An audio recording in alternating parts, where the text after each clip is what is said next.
just gotta flex, flex, flex on the lean.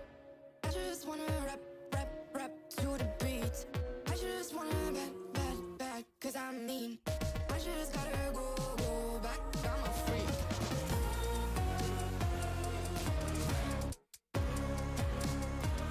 Gotta go, go.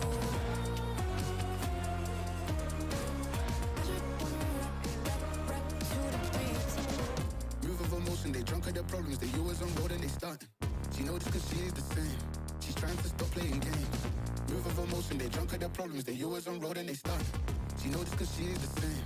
She's trying to stop playing games. Where the people at, what they really wanna know? Who's your lovers and who are your bros? Who are the enemies you do keep close? Who are the people that you shouldn't know? Where the people at, what they really wanna know? Who's your lovers and who are your bros? Who are the enemies you do keep close? Who are the people that you shouldn't know?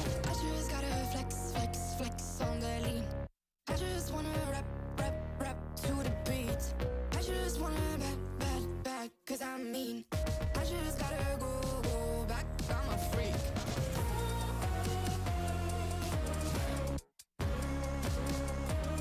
Gotta go, go. I just wanna rap, rap, rap to the beat. The chains, my vest, my watch, my belt, my cheese, my house, my sneakers, my blouse. I just party hard, popping a one in the chart. I've already won, babe, I didn't even start. Flexing on ya, flexing on lean. Flexing on ya, flexing on lean. I just gotta go, but I wanna hold on. I can't let you go, but I gotta stay strong, stay strong. Unless you heard it from me, then you ain't heard it from me. Got it from me, all the energy extra. You don't wanna see me with the hitters. Generations caught up, look how things will switch. People they're quick, now they wanna move at the bits. Boy wanna go to him, bitch, nah. Now I'm moving, I gotta do what I do. I'm really here on my ones now, instead of 4 3s or 2s. And now it's Effie from Paris. I could've been effing you in Paris. I don't wait for the drop, I just flow from the pot.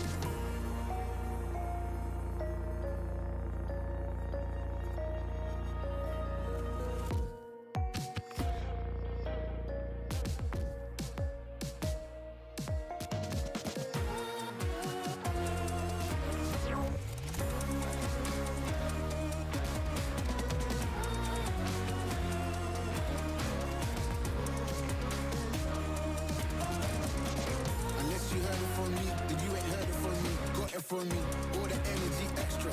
You don't wanna see me with the hitters. Generations caught up, look how things will switch. People they're quick, now they wanna move at the bits. Boy wanna go to him, bitch, nah.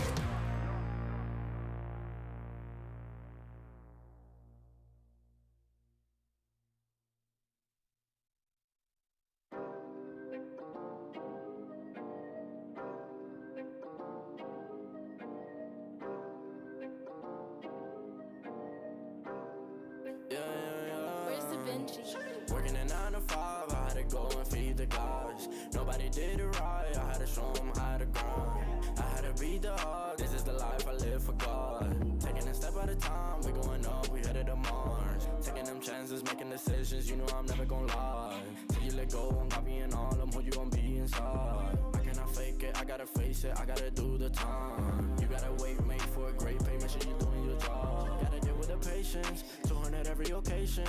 Going to different locations, how they got when I need some direction. Me and Vinci go up every session. Cook it up, yeah, you know it's no pressure. Yeah, you know how we do what we all in. We can slow up and you never catch us. Working a 9 to 5, I had to go and feed the guys. Nobody did it right, I had to show them how to grind. I had to beat the odds, this is the life I live for God. Taking a step at a time, we going up, we headed to Mars. You know my slimes, they came from the bottom to top. They can define us, they tryna find us, boy, I know. Get money.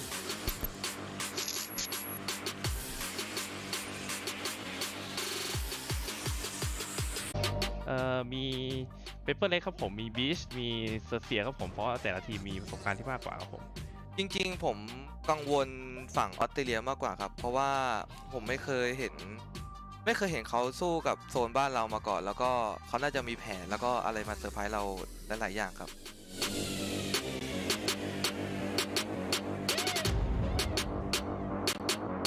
ที่แกร่งที่สุดในทัวร์นี้ผมคิดว่าต้องมีวอเตอร์ไฟนะครับผมแล้วก็มีฟ็อกนะครับแล้วก็มี PTC นะครับมีจอห์นโอเซน มีพอสักเคนนะครับแล้วก็มีโค้ชเป็นCBBK ครับผม ผมว่าก็ทีมผมเนี่ยนะครับไลน์อัพตามนี้เลยผมว่าน่าจะที่สุดแล้วครับ เนี่ยครับฟูลเซต5 คนนี่แหละครับ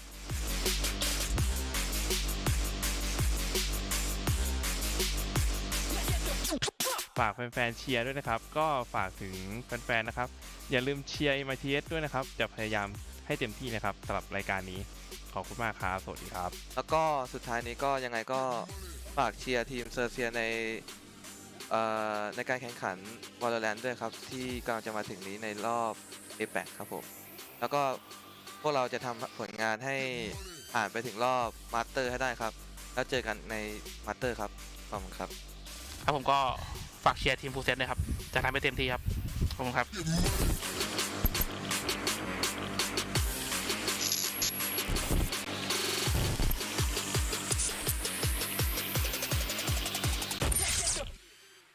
with the ops. We're not the same, no, you can compare me. I don't belong in the box. Don't try to play me, no, I'm not friendly. This is everything I got. Ain't no playing around, this is no playground. And no matter I do what I say now, I'ma go give him something to say now. Got him stuck on my back like a spray ground. See, easy, don't gotta complain. I'm a shooter, got eyes in my vein. They said that I would never make it, they thought I was crazy. They said I'm insane. Working a 9 to 5, I had to go and feed the guys. Nobody did it right, I had to show them how to grind. I had to beat the odds, this is the life I live for God. Taking a step at a time, we going up, we headed to Mars.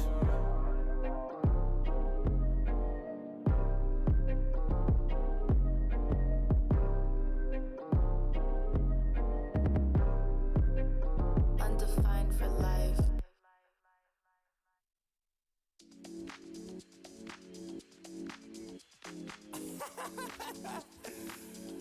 Oh man, what you talking about, man? What? You so crazy, bruh.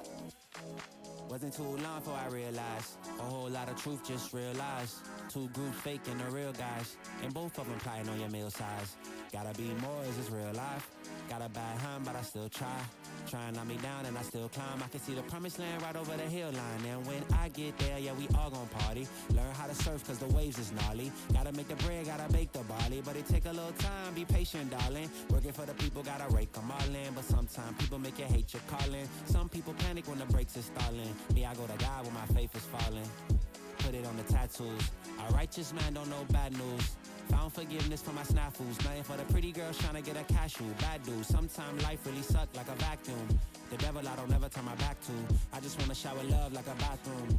And be a role model for the black youth.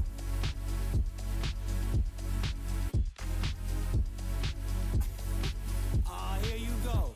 Here you go again. Talking all that. What? What are you talking about, man? Wasn't too long before I realized a whole lot of truth just realized. Two groups faking the real guys, and both of them plotting on your meal size. Gotta be more, is this real life? Got a bad hand, but I still try. Trying on me down and I still climb. I can see the promised land right over the hill line. And I broke a lot of hearts in my lifetime, thinking that their heart wasn't like mine. Finally got through a lifeline, and I stumbled upon a right mind. Love showed up at the right time. Put her in a white dress, get the white wine. Some people do it for the nighttime, but I'm thinking more, make your life mine. Yeah. Is it possible we could last forever and ever and ever?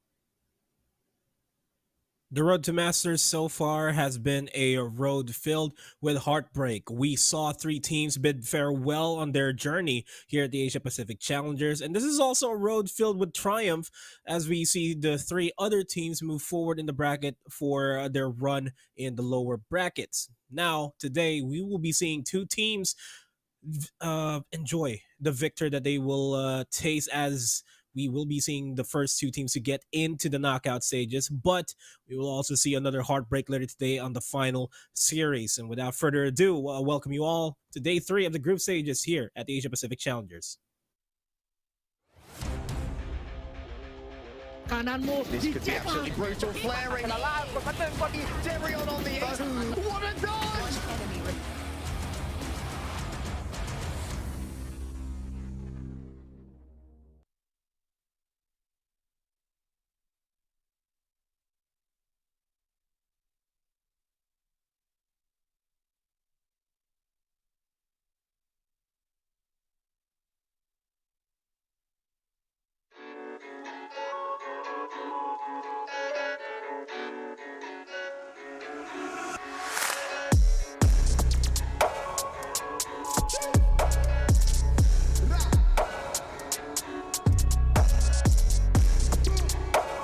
I got you all there. It's not day 3, it's day 4 here at the group stages of the Asia Pacific Challengers. I'm Nomad with Black and Blue and Raph. How are you guys doing today? Really exciting, man. We've had some elimination matches yesterday, and we're gonna have some more of that here today. So as you started, the opener with we're gonna have lots of heartbreak. Well, continue to get your hearts broken here, fans, because there's lots of last hope remaining for lots of the regions we have participating here for the APAC Challengers.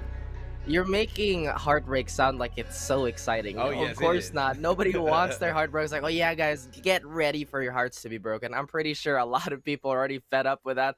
But I'm absolutely certain that you're not fed up with our APAC Challengers, which has been at the utmost peak of all our excitement levels, as we mentioned.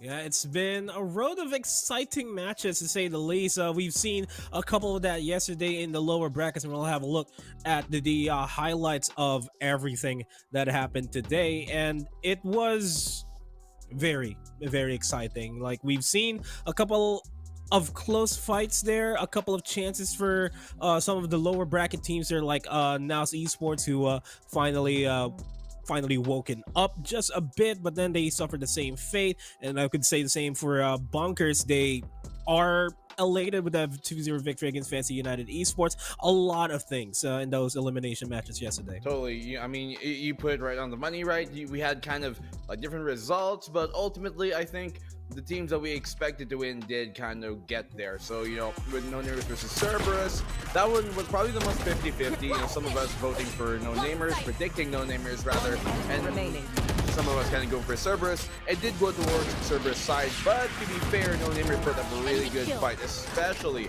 on that opening map number 1, where they ended that first half here on Ascent with 10-5? Actually, no, rather a 10-1. No, 11-1 rather. Yeah, so it was completely dominating that game. But when it came in the icebox, it was Cerberus who finally, like a well-oiled diesel engine, just really started to heat up. And once they heated up, they just never let go. Yeah, again, they were fine when he was in the perimeter, but you let him in the paint. You don't ever let the big diesel in the paint. You're gonna get the bow. You're gonna get back down. But that has been something of a recurring theme for quite a few of our teams. They have a really strong opener, and somehow they just kind of gas out when it's not their map pick anymore.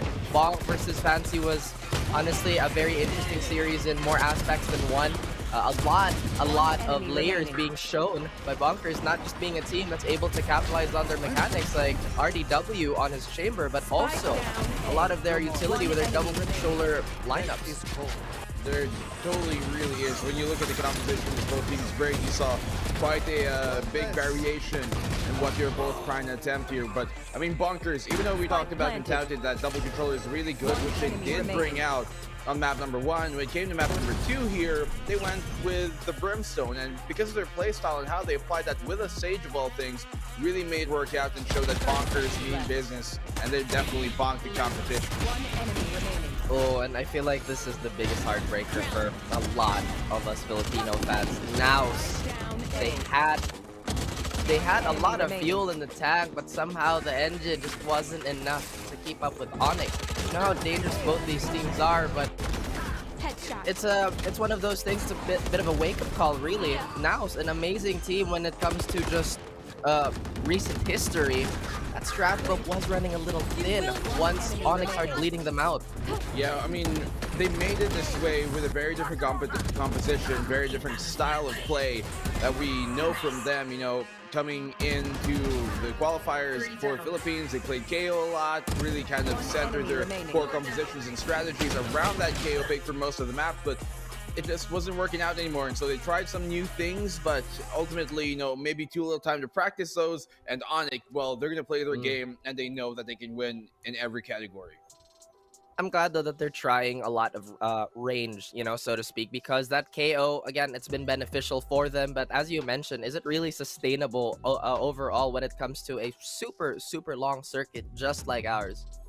Well, definitely gonna have to have a little bit more octane there, a little bigger fuel capacity, because the tournament is still not over for these guys, and it's a long road even in the knockout stages. We'll have a look at what these teams went through. Well, some of these teams went through in the play-ins and what they're going through in the group stage and all the way into the knockouts. Something like this though, it's all about that duel. But I told you, dude.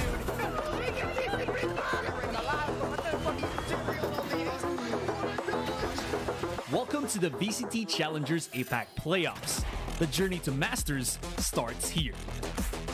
VCT Challengers APAC Playoffs features the top 20 Valorant teams from Asia Pacific as they compete for one of two spots in the first global event of the year, Stage 1 Masters.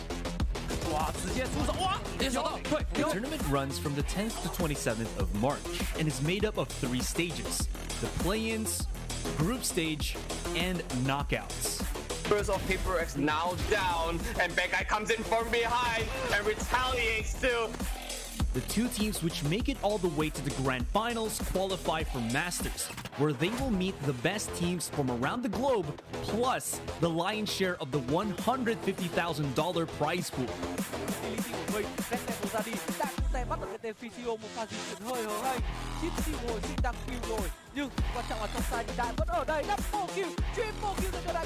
APAC Playoffs begins with teams placed into the play-ins and group stages based on their performance at domestic competitions, and the goal of distributing teams from same region into different groups. The 8 play-in teams compete in 2 4-team double elimination brackets, with 2 teams from each bracket proceeding to the next stage. Things don't get any easier with the now completed 4 groups competing again in 4-team double elimination brackets, where again the top 2 from each group proceed. The surviving 8 teams will then be sorted into a final double elimination bracket, with the grand finalists qualifying for Masters and battling in a deciding match to be crowned APAC champion. There is a rising tide in the Pacific. It is the rise of the next heroes, and it continues to grow stronger. For more information, please visit ValorantEsports.com.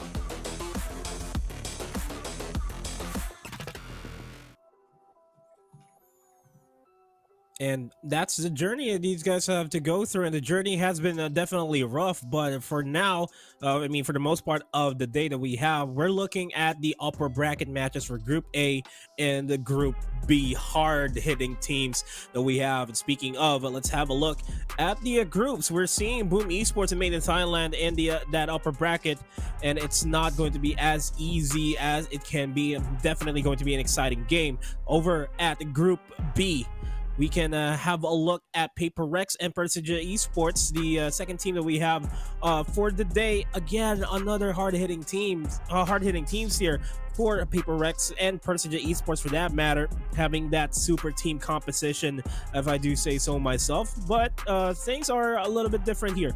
Over at Group C, we got Persija Esports, formerly X10C, going up against Bleed Esports with their 2 Swedish imports going to this match, and has been a big factor for their competition against Nous Esports moving forward.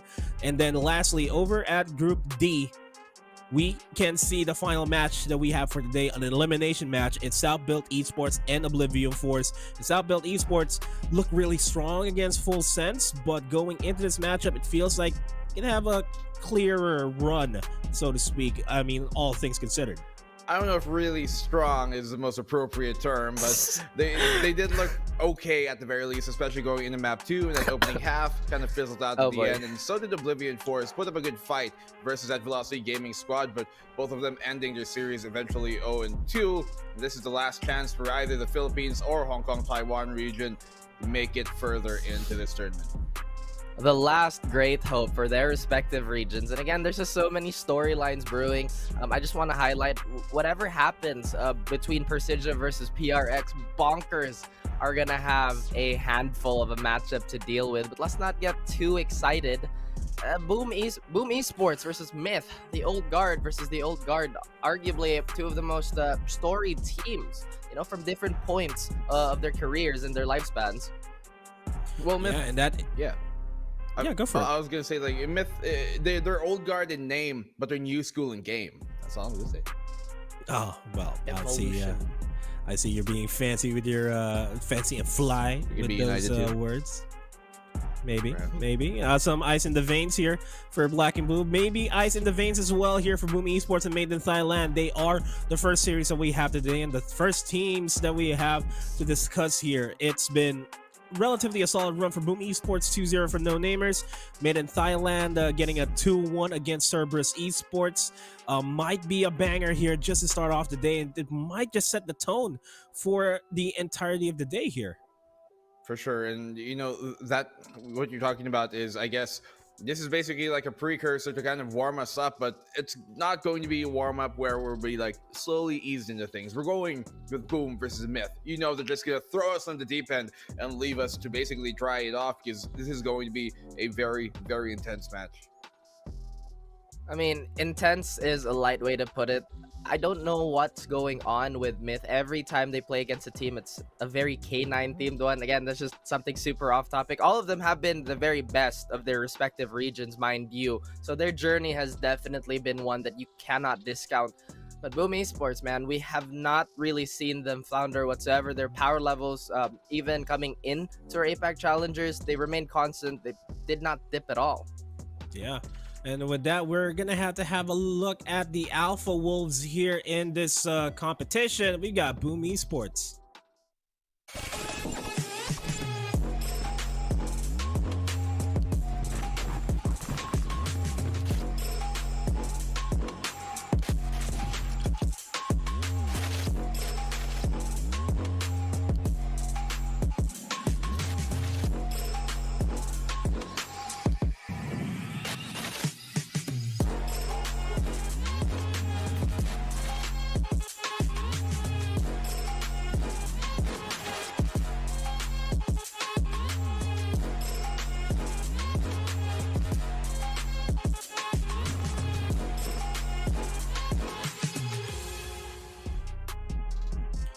An explosive run so far for Boom Esports. They want to bring the bang here in this series against Made in Thailand. We got Berserks, Blaze King, Flips, Jitter, Frostmine, and Tabatol. Maybe a case of Romulus and Remus, the creation of Rome. But again, the empire has already been established by Boom. They hope to maintain it. Now, Boom, what can we really say about them except everything? They are one of those teams where they're so good at pacing whatever information they give you. And what I mean by that is the way that they approach the game is that they're not going to try and run up on you. They're always going to constantly hard reset. They're going to play off that swing, that round swing that honestly quite a few teams pay attention to. Aside from that, they have incredible individual talent that glue together so well. Definitely do. I mean, you look at Boom Esports here, to devastate, to dominate, and demolish the competition is their only goal. And anything less than that, I'm pretty sure they will view themselves to be a failure, because they know that they should be at the top and they can be at the top. They just have to prove it here. And I've been touting them this entire stage, even before this stage, that they are the #1 team in APAC, in Southeast Asia especially. Yeah. And for very good reason. At the end of last year, what these guys have proved in the community scene really did, I guess, pay as a warning to every other team to step up their game, because if not, then it's going to be Boom Esports' show. And on the flip side, Boom Esports, despite being touted as the best team that we have, arguably in the Asia Pacific Challengers, they're gonna be going up against a team that has made superstars all throughout the inception of Valorant in the region. For that matter, a lot of big names have already came from this team, and they want to get the upper hand against Boom Esports here. Without further ado, we got the man, the legend, the myth.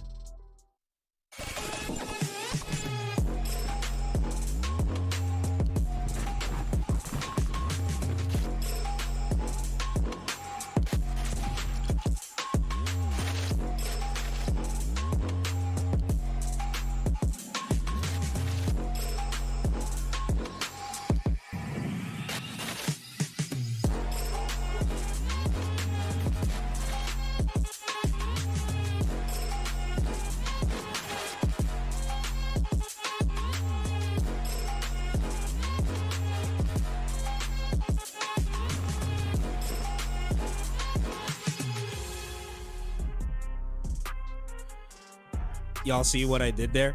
Oh yeah. Yeah, of course you do. But No. of course you did. No, don't. Anyway, we got made in Thailand. They've made superstars, and this team right now is a superstar. Are superstars on their own. We got Lone Fields, Deland, Kadum, Congarad, and Wanna Fly. Well, there definitely is some experience on this team that most people might not realize. They might not have as big of a name as some of the guys on the Boom side was, but these guys have been competing as well even before Valorant. Some of these guys, players like Kadum as well, especially. So there definitely is a lot for this team to bring to the table. Not a lot proved just yet in terms of them themselves as a roster, but they bring an old school name to the new school game here, and that's really where they are going to be innovators and improvise on a lot of these rounds, where I do think, Boom, they do have the upper hand, but Made in Thailand are just a perfect mix of chaos, but at the same time diligence that I think can dismantle this Boom Esports. Is it possible? Yes, probable. We're gonna find out, but I think if there's any type of theme in their position that can do it, it might just be Made in Thailand. Yeah, they have a pretty solid core in Congrad and Wanna Fly, and if I'm not mistaken, those are the two members that have recently joined Made in Thailand. They do have a bit of a well of magic there, because that organization has, how would I put this, nursed a bunch of perennial stars like Wits, Astro, PTC. They've had quite a bit of roster changes in their recent history too, but so far they've been looking super, super good. The chances of them beating Boom, I'm not entirely sure, but if they took a bit of that, that Midas touch, we'll see what happens. Yeah, we'll definitely see. And we can talk about duelists here, Berserks and Kadum, but I kind of want to focus on the information game here, because for Valorant, there are a lot of ways for you to gain information. But if you got people like a Blaze King and then a Lone Fields that's coming up, and the head-to-head that we have for now for this matchup, it's definitely going to be a game changer for them. Well, we're looking at these two teams, Blaze Kings and Lone Fields. Now, looking at two players who initially, when you look at the agents that they play, right? Blaze King, you typically find him on the Sova, and Lone Fields, more of the same as well, Innies, but they get up there in the scoreboard. And there was a time that I really felt like Blaze King was the best player on Boom for even the entire past year, and it even looks to me sometimes nowadays as well that he might still be that best player. And I think tenure-wise especially, I would put him in that category to be the best Boom esports player, because of just how consistent he is and how good he is in multiple clutch situations, and even finding basically himself at the top of the leaderboard as a darn Sova. You can say the same for Lone Fields, but he plays, as his name might suggest, a bit more fillward, where he kind of fills in the gaps of the team, as opposed to Blaze King, who makes gaps in the opposing side instead. The thing about Blaze King, maybe he is the forefather of the fragging Sovas. We've seen so many types of those players, even in our own local region with, Cavs and Tesseract, who is now Sir Deathio. But yeah, Blaze King, the third in is such a mystifying position, because yes, he has so much trust to whoever is going to be entering for him, and that space created by them is definitely going to be utilized. But when the tough gets going, it's actually Blaze King to pick up the gun and say, fine, I'll do it myself. Because we've seen so many clutches from him too, even in their previous matchup. Man, this begs to ask a question though. Like, with the star-studded lineup for each respective region facing off against each other, we got Indonesia and Thailand going up. Do you guys think that this is a case of between an unstoppable force versus an immovable object in the series? No, I don't think so. I do think while Boom Esports are, for the most part, looking unstoppable, they are still mortal. And I think it would be a bit far-fetched to kind of call Made in Thailand, I guess, immovable object, or rather the other way around. They would be the unstoppable force, right? Because they have proven to be that they are a beatable team. They're not the best. And so I do think they're both capable of really taking each other down, especially Boom towards MiTH. But equally, MiTH are capable of really throwing that expectation around and really surprising everybody. Oh yeah, and Made in Thailand, they've had a little bit of a rocky match history in the very, very recent time. I think they lost to Xerxia, so it really is kind of, well, aside from Farfetch, it's a little bit of a stretch to say that they're immovable. But now, since we are at the map Veto, we're going to wait for this to somewhat marinate a little. Do you have any expectations, though, Black and Blue? We do see Bind getting removed, which has been arguably one of the most used decider maps in our APAC Challengers. Okay, well, Bind to get banned off here, opening up for the side of Boom. Curious pick, but none that really surprises me. They're 2-3 in the past few months on that map. It's actually their worst map statistically, and so that's the map that most teams want to play them on, so they take it off the board. For MiTH, they're going to be banning here, I assume, either Haven or Split. Oh, they do go with Icebox of all things, which I thought was a bit better for them. I mean, the last time we did see them play it was against Xerxia. They did bring it really close as well in 13-10 on those grand finals matches. So I'm curious to see what exactly made them like choose to ban this when they did win it against Xerxia last time around. What I find interesting is we don't get those default bans, right? We actually see a Fracture pick by Boom, which has been pretty beneficial for them. I don't think they've dropped a single match on this map yet. MiTH, they might ban out Breeze if they feel that's the comfortable pick, but I feel like Ascent is the bigger target. Maybe even Split to be removed away from that. But yeah, before that, MiTH, since they got rid of Bind, maybe Haven is still in the pool for them, or at least up for consideration. It's very, very curious for me to see all that. I almost feel like, is this the first time we're actually seeing Fracture here, including the play-ins? It might be, right? I think so. Yeah, it is. This is. Well, we're getting Haven for MiTH, which is very curious for me as well. Like, it's not really necessarily known as their best map, and this is a really good map for Boom, by the way, all things considered. I would have expected them to, especially since Bind was banned, maybe have gone for Ascent, as he did say, or even help pick Icebox in the first place, but they go in Haven, and this map Veto is already kind of looking wayward to me. If anything, even though Boom did pick Fracture, and they have more experience on that, we do know that sometimes Fracture can be a bit more, I guess, enticing than it ultimately ends up to be. Overall, I think this is kind of leaning towards Boom, but they do remove their own Breeze.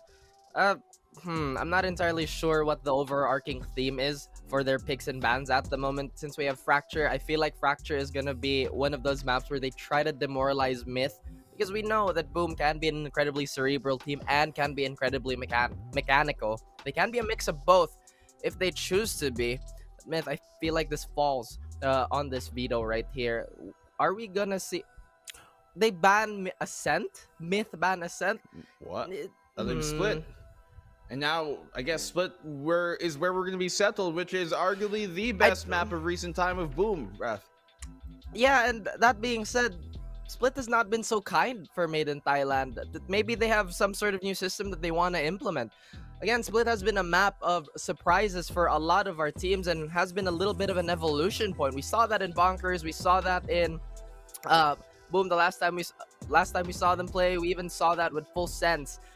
But I'm not entirely sure if I agree with this Ascent ban on the side of Made in Thailand.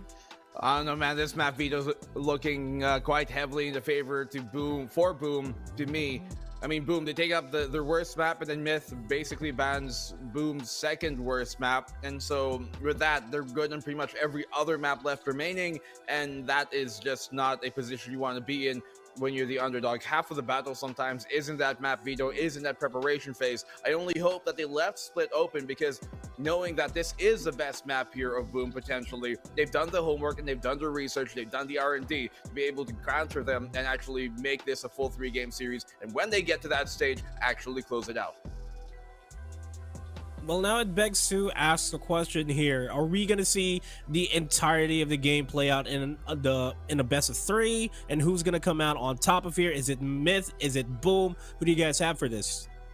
If I have to choose, Boom, if they lose map number 1, if they lose Fracture, because we have seen teams pick Fracture and subsequently lose it, because that Pandora's box is a lot more enticing than initially, in the end, would initially kind of seem. But yeah, if they don't take map number 1, then this is going to 2-1 still to Boom. If they do win map number 1, this is 2-0 Boom.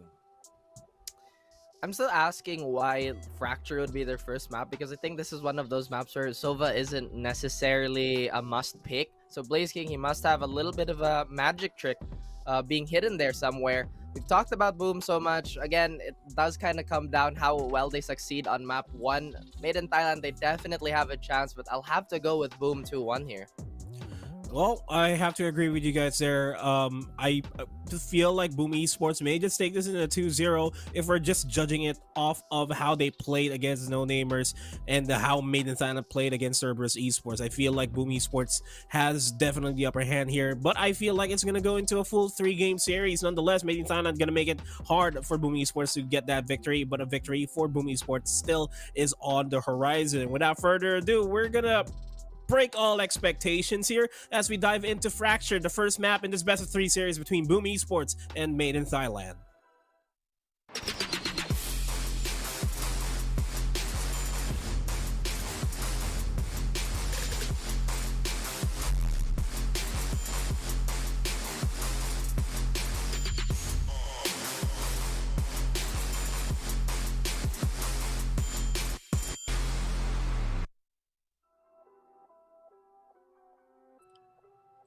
Well, it's another day now for the group stage, and we just have absolutely amazing games coming our way. Welcome, guys, to the APAC Challengers. My name is Dax here with Illustrado, and we're going to be kicking things off with quite a matchup to get things started. It's Boom Esports versus Made in Thailand. Boom Esports is going to be pretty much the Indonesian all-star team from what we've seen, especially from the additions lately. In the meantime, Made in Thailand, another addition, another iteration of potential greatness.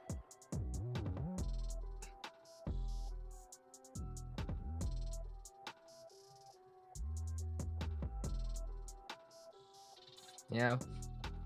For now, though, guys, as Elo's just trying to fix a few things, Boom Esports, lately, historically, just adding a few members of the Alter Ego roster from last year. Bitter rivals from before, but now they're looking to be one absolute unit. And players to watch out for, from what we've seen last time, Gapten Batol, Cirques, and these guys have really added a new fire to the Boom Esports roster. Yeah, apologies. This thing is starting to act up just a tiny bit, but so you make a great point here, but I do want to bring this back just to the history of these two regions here. You got a tale as old as time in the form of these two regions. Indonesia and Thailand have been basically the titans here in Southeast Asia FPS scene for ever.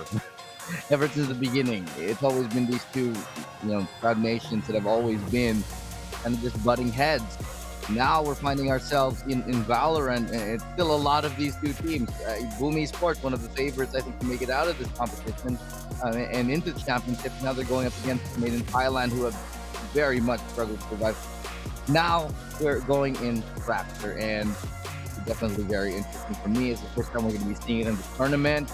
I do want to point out Boom Esports, they have a fairly good record on Fracture. It's 100% win rate, but it's only with 4 wins. They only have played it 4 times, but it's still a very hopeful number here now. I mean, sample size for Fracture is really on the low side by this point. US map, just going back to your point there before we talk about the agents, these two regions, yes, have represented SEA for APAC for quite a while, but also the orgs themselves, such old names right now with these faces, and they're going to be pioneering, the first map of Fracture as we get on with it. First things first, though, to notice for Made in Thailand, you can see that they already have a lot of oppression tools that, you can really use on a map like Fracture. You have the KO, you have that Breach, you have the Chamber. But what really intrigues me right now is that Brimstone pick for Made in Thailand. And when I see the Brimstone, I'm always thinking of those faster rotations in a map like Fracture, especially if you can just get a quick jolt towards the site or towards this one of the two spawns where the defense can come from, the offense rather can come from, then that can be a chance where Made in Thailand can get a bit more map control that Boom Esports wouldn't expect. I agree, but at the same time, I do think it's like a double-edged sword here, Dax. MiTH could be very well too spread thin. I know for a fact that when you're Boom, you're very much a team that is well coordinated. You're a phalanx at this point. And so when it comes to a map like Fracture, I wouldn't be surprised if they have multiple, set plays, especially at this level. It'll definitely shake things up on their attacking side. The big problem that I see, however, is I don't know how it is here in APAC because this is still the first time that we're seeing Fracture. But at least locally in our personal local broadcast, rather, anytime you pick Fracture, you generally take a loss on that map. So it might be manifesting here today as well. It's one of the unsolved mysteries in APAC, basically. And even if we have had some history for some of these teams to play on this map, you can see it's mostly on the earlier stages for some of their local broadcasts or local challengers. It's not really usually on the grand final stage because there's still a lot of kinks to be worked with. And I think this is a good call right now for Boom and MiTH to get over with it because someone needs to start pioneering Fracture even more so into APAC just to keep parity with all the other regions. Masters, it's everyone on the global stage and someone needs to learn or teach the rest of APAC how to do it. What I've seen though from Boom Esports though, since they're running their Astra, Viper, and Cypher, there's a lot of ways for them to find vacuums on this map basically. If they can put a stop to any kind of push or any kind of control options suddenly, well, Boom Esports can also play a bit of that lurk vantage point when you have Frostmind in mind. I do think that somebody's got to bring Fracture to the table. Maybe not so much as to teach how everybody else how to play it, but maybe feel a little bit more comfortable on it. This first series should be fairly expository as the the level of play that we're going to expect to see in Fracture for the rest of the tournament.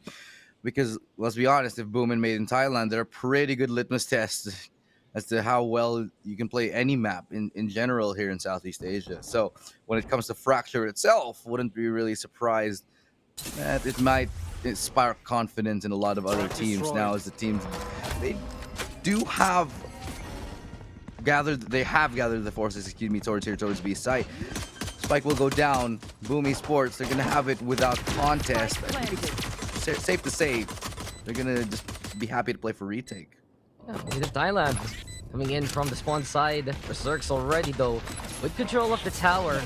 Radical duelists from the Indonesian region been showing up here in APAC. See if Berserk can do it, but Dylan burns Blaze Kick to start things off. Not fireproof apparently from his name. Frostmind though with the final Conqueror. Berserk's now peeking from the staircase. That's gonna be enough to get the takedown onto Kadoom. Now meets his doom. 4v2 as Dylan swings on in, but Frostmind the tempo tall was able to wrap that one up neatly for Boom. And just because MiTH left him onto that site, it was Boom having the better vantage point there. Yeah, I have to hand it to Berserk. They're playing up on tower.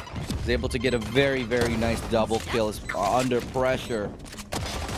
Look at that, easy tap. He even gets the dink right before he makes that adjustment. Really well played here from Berserk, showing really why he was worth the investment, worth the trade. You know, we look at Berserk previously in his other team, Alter Ego. He's always been one of the standouts. But now on Boom, it does feel like he's more in tune with the rest of his surroundings, with the rest of his team. He doesn't always have to top frag ridiculous amounts because he knows the rest of his teammates are also pretty much superstars as well. Yeah, he was more of a raw talent back in AE, and he has just been refined by his experiences there, his move over to Boom Esports, and just the other addition, Tembatol. He's actually pretty scary as well if you think about it. Just take a drink every time you hear the words Tembatol, because he showed up in the last series against No Namers, if I remember correctly. He just finds so many ways to get the frags through the utilities.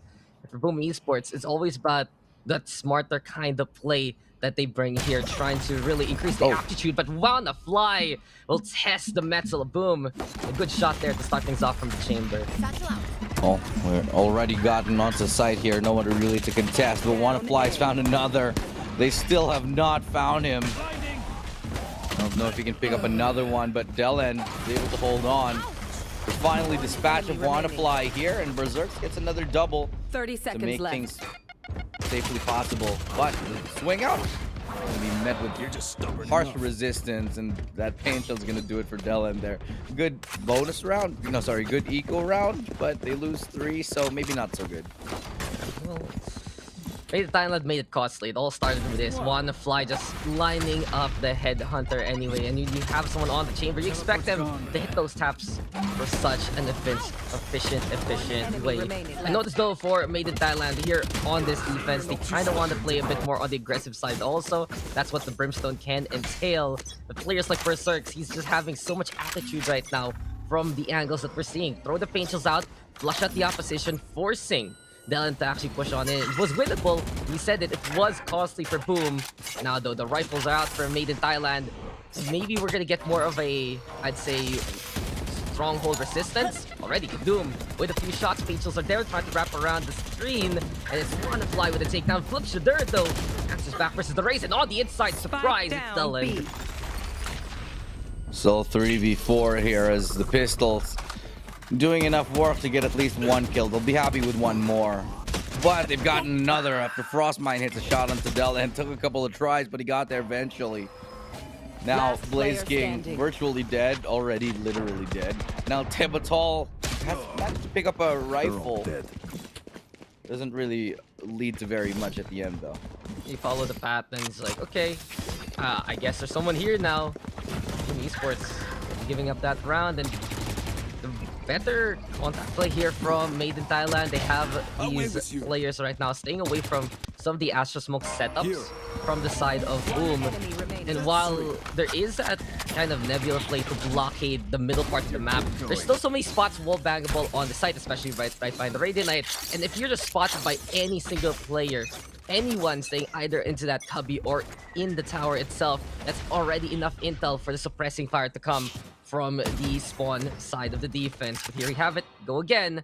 Rifles now are out for both sides, and we'll be finding a lot of the economy for the rest of this half. You can see here though, 2 ultimates available from MiTH Thailand, and one of them is going to be a big one, the Orbital Strike. If we see Boom just convincingly go to a site and set up on it, it might be suddenly a laser from the sky to zone them out from it.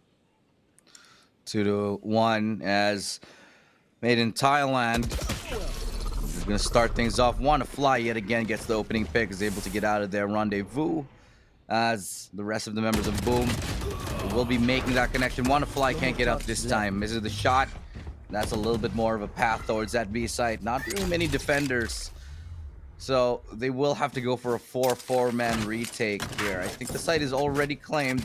Now they should know that there's nobody here. They're waiting patiently to get the spike on towards the site. This is a very difficult site to hold on to, and that's the Orbital Strike to delay the plant even more. They still get it down, but Frostmine nearly loses his life as he exits that plant. Yeah, it's just way too hot to handle that laser, but you can see that Boom adjusted accordingly, puts it more onto the corner. MiTH Thailand baited out. They'll launch the Brimstone ult at that point. Aftershock now is the play. Here comes Rush on, and Stim Beacon is set on up, but the paint shells to stop the push of MiTH Thailand, and Berserk tries to hold the line, but it's Delen and Conga Red seeing the kills for them. Tebatol Frostbite now with a trade. Here comes the Neural Theft to get the intel, but Tebatol! Where did you come from? From the middle, bottling up the opposition, and now it's just Boom Esports uncorking the celebration for the round. You see how the tiny things just make a big difference in that round. I do want to point out Kadoom.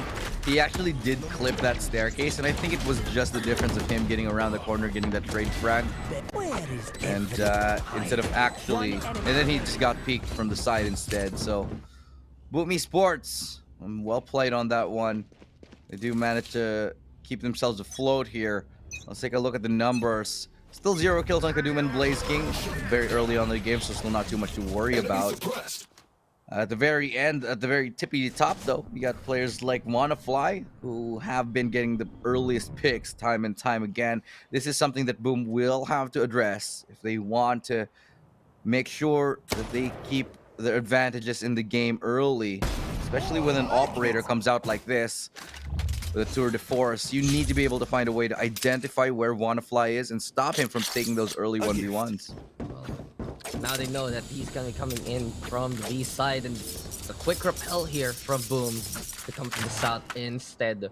One thing to notice though, on a map like Fracture where Nasova is not really that necessary, it's really interesting that it's Blaze King on that Astral, flexing over to something of a second controller. Flips there also, we know his renown from NXL, back to the Raze, but lately here for Boom Esports, as he's really acclimated to the roster, being one of their more older additions. Play things like the Initiators, play things something like the Viper, and for Boom Esports, that kind of evolution for their agent pool, something to watch out for, but let's see if the comfort can actually be a factor here. Rolling Thunder though, to start things off now. Dellen, he finds two! What kind of angle does he take? Congaret also on the board, Crossfire is set on up, and as Doom drops on down, it's Alone Pills who drops Tebatol as well. Boom Esports walking into the meat grinder, and all you need is a sheriff apparently for Dellen to defend. I have to really point it out, man. Conga Red, that one piece of utility he threw up, the fragment, it bought so much time for MiTH to be able to respond to that and get into position for the defense. And really, that's one of the problems if you're executing here on Fracture. Picking one area of attack to come in from, it's gonna definitely make it much more difficult. I'm surprised they didn't even try to go through the door. They didn't even try to, make a path around rope. They just straight up hit through main, and that obviously cost them because they did use the Rolling Thunder. But yeah, you still got Conga Red, who was able to dish out a fragment and slow you down for like what was 4 seconds, yes. I think. There's so many pulses from it, right? And I completely agree with you. This is a map where you have so many openings as the attacking side. You can even start on the other side of the map if need be. But since Boom Esports there really stack things up, they're going to be walking into many of the, I'd say, oppressive factors that the Made in Thailand roster has. It's not just the fragment that can be a factor. There's a second molly in the form of the incendiary of the brimstone. You have to keep an eye out with the paid shells. There's still the trademarks. And if Boom Esports is actually just going to be coming in from a single angle, it will only take 1 to 2 players to actually stall it out and allow MiTH to have that time to go for the rotation. And it's pretty straightforward. When you want to rotate on Fracture, you just go cut through the middle, cut through your spawn, and you're already there to help out the rest of your teams. And I think that's one thing that Boom Esports might want to capitalize on moving forward. Since there's so many of these different angles, perhaps they can just make the pinches work again and again to try and stop the value of the MiTH utility. Yeah, it just goes to show what I know, because, earlier on before the game, I was like, oh, this is Boom's map pick here in Fracture. I'm certain they're going to bring a lot of multifaceted, 2-prong, 3-prong approaches as they try to get onto the side on the attacking side. Well, now they're just going to rush towards A main in the gun round, but at least Rendezvous is able to get WannaFly out of there. So going to be another 5v5 retake situation. It's already a win here for Boom, if you ask me, because they got the spike down. Yeah, money in the bank, and the thing is, if they want to get a few kills, there is still the showstopper, but the thing is, they're committing on the round. Close quarters engagement. Those are just classics and shares with Viper Spit now. Give a chance for Boom to keep that range parity as much as possible, but to Doom now to go on the inside. Few lurks here for Boom Esports though. Frostmite win the dig onto one. Conqueror goes down, but Telend still holding steadfast. Duo ready for the Brimstone, letting him have the showstopper there, the Orbital Strike rather, the showstopper now from Berserk. Lets it loose over onto Dellet, but he tags it for Kadoom. Alone Bills with the takedown, but Tebatol, the aftershock comes on through, and it finds enough time for Boom Esports to steal it away. What a clutch moment again from Tebatol. Where does he even come from? He's just slithering around this B site. That's absolutely ridiculous what we just saw, man. From Berserks, I definitely think we should take another look. See the... Oh my god, it just bought enough time. I think they did stall out a little bit too long on the retake for MiTH, but Berserks with that showstopper, getting the kill onto the player in front of him into Dellen instead of Kadoom. Dellen's like the Secret Service. Kadoom is the Mr. President. He's like, get down. Yeah, he's like, I could see the slow-mos like, dive! Dive! Kadoom! No! But it doesn't matter because he got hit by the aftershock from the other side of the wall. It's just so heartbreaking because Boom had another plan. That was an anime moment. That was like, there. Oh, you dodged my showstopper, but I have a secret weapon, a trap card. Aftershock from the behind. Right behind you. Nothing personnel, kid. That was a roller coaster of a round for sure. But the rest of this match is certainly shaping up to be. Can't wait. Can't wait to see it because it's unbelievable. Boom actually making a play just on the eco round. And now this should give them the advantage moving forward. But Made in Thailand has built up a sizable bank and has the arsenal now. Waterfly is just chasing Berserks. And he actually does get the takedown. Frostmind is there at least to trade it out. He does know Dellen is just crouching around. Blaze can go find the angle now.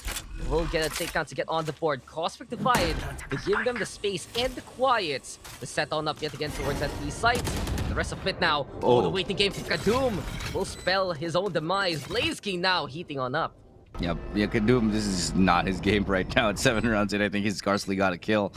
It's 2v4 though. As retake commences with Blaze King. You're welcome. I think we'll put a lid on this coffin. It's now a 1v3 and alone fills very, very much so at this point. We'll have to just, I'd say give up this round, go for the save. They know that MiTH's economy is in the absolute gutter. So they're going to have to just help him keep that Vandal alive up until the next round. Kind of awkward though for Alone Fills because he's one away from the Rolling Thunder. In a better scenario, maybe he'd want the duel to try and get it, at least what you mentioned it. Eco-wise, Made in Thailand, not the made men for now. It's 5-2 as Boom Esports is, well, proving the powers of their utilities can be effective because we saw in the last round, it was just how strong the breach can really be for that holdover step the Cubby. And this time, that's what the Cosmic Divide can entail. As soon as you're given that side control anyway, then you have a big wall to block it, anyone peeking from the middle. And if you notice, Made in Thailand loves to actually stop contesting too much for that tower. They're happy to play that retake there, especially when you have Dellen and Konga Red in your lineup for those agents. Still doesn't matter though for Boom Esports because as soon as they get that foothold, they know how to set on up with their double control lineup here. Yeah, the double controller lineup is just really working out here for Boom Esports. They're, able to go for fakes. They can just afford to throw down this Viper wall anytime they want to, and then just depend on the Astra utility later on. It's very, it's very comfortable for them. And I do imagine that this kind of playstyle, this kind of lineup will change over time. I do think that they might start replacing the Astra, considering an Omen, depending on how things go with, the agent. Just because there's just already so much global map control that, is available for them. And with the fragging capabilities of Boom, sky's the limit as they make this approach towards B-side. They found much success on it prior, so they might want to just continue that trend as Flip Jadurki's going to get the opening pick onto Dell, and now that the B-side fairly open. Tebatol will follow up onto Kadoom, who once more gets flanked. And that's just, I'd say, already the round here. I don't see this retake happening, not with this weaponry that they have on the mid side. I mean, unless you get Alone Fills to pop off, but you mentioned it. Now we're getting, though, the two-prong attacks here from Boom. We're getting more of the pinches. But Konga Red running on around and attack the Blaze King. Well, that's going to be absolutely painful. Null Command now is available if they choose to do so. But Tebatol from the underpass catches out Wanna Fly. Apparently, he's just wanna die right now. And Boom Esports, they're just coming in from the walls. Konga Red, though, he's not done. One of the standouts there from the AA roster back. And Konga Red now seeing red and seeing 3. Fragment, though, to go for the stall. Trying to break the blast back, though. Taps it. He's the one pushing. And a double stay there from the side of Boom. That could have been an ace clutch for Konga Red. But Berserks will just calm the KO down and put him down for Boom to get another round. Yeah, I am really not feeling good about Kajihun in this game. He must be feeling absolutely awful. He's just not having a good day. It happens. He's 0-7, and it just doesn't see any, there's just no signs of him warming up. Every single round he's getting killed from the flank. Every single round, he's just missing opportunities. It's just not going his way. They definitely need him to step up because we're 9 rounds in. And, it's, you know, on your duelist, something needs to change. We finally see the showstopper and the operator come out for Kadum, so everything is set up for him now. If he doesn't get a kill in this round, man, it's going to be heartbreaking. He has everything he needs to succeed. It's like you just make sure that someone has a scholarship to college but wanna fly.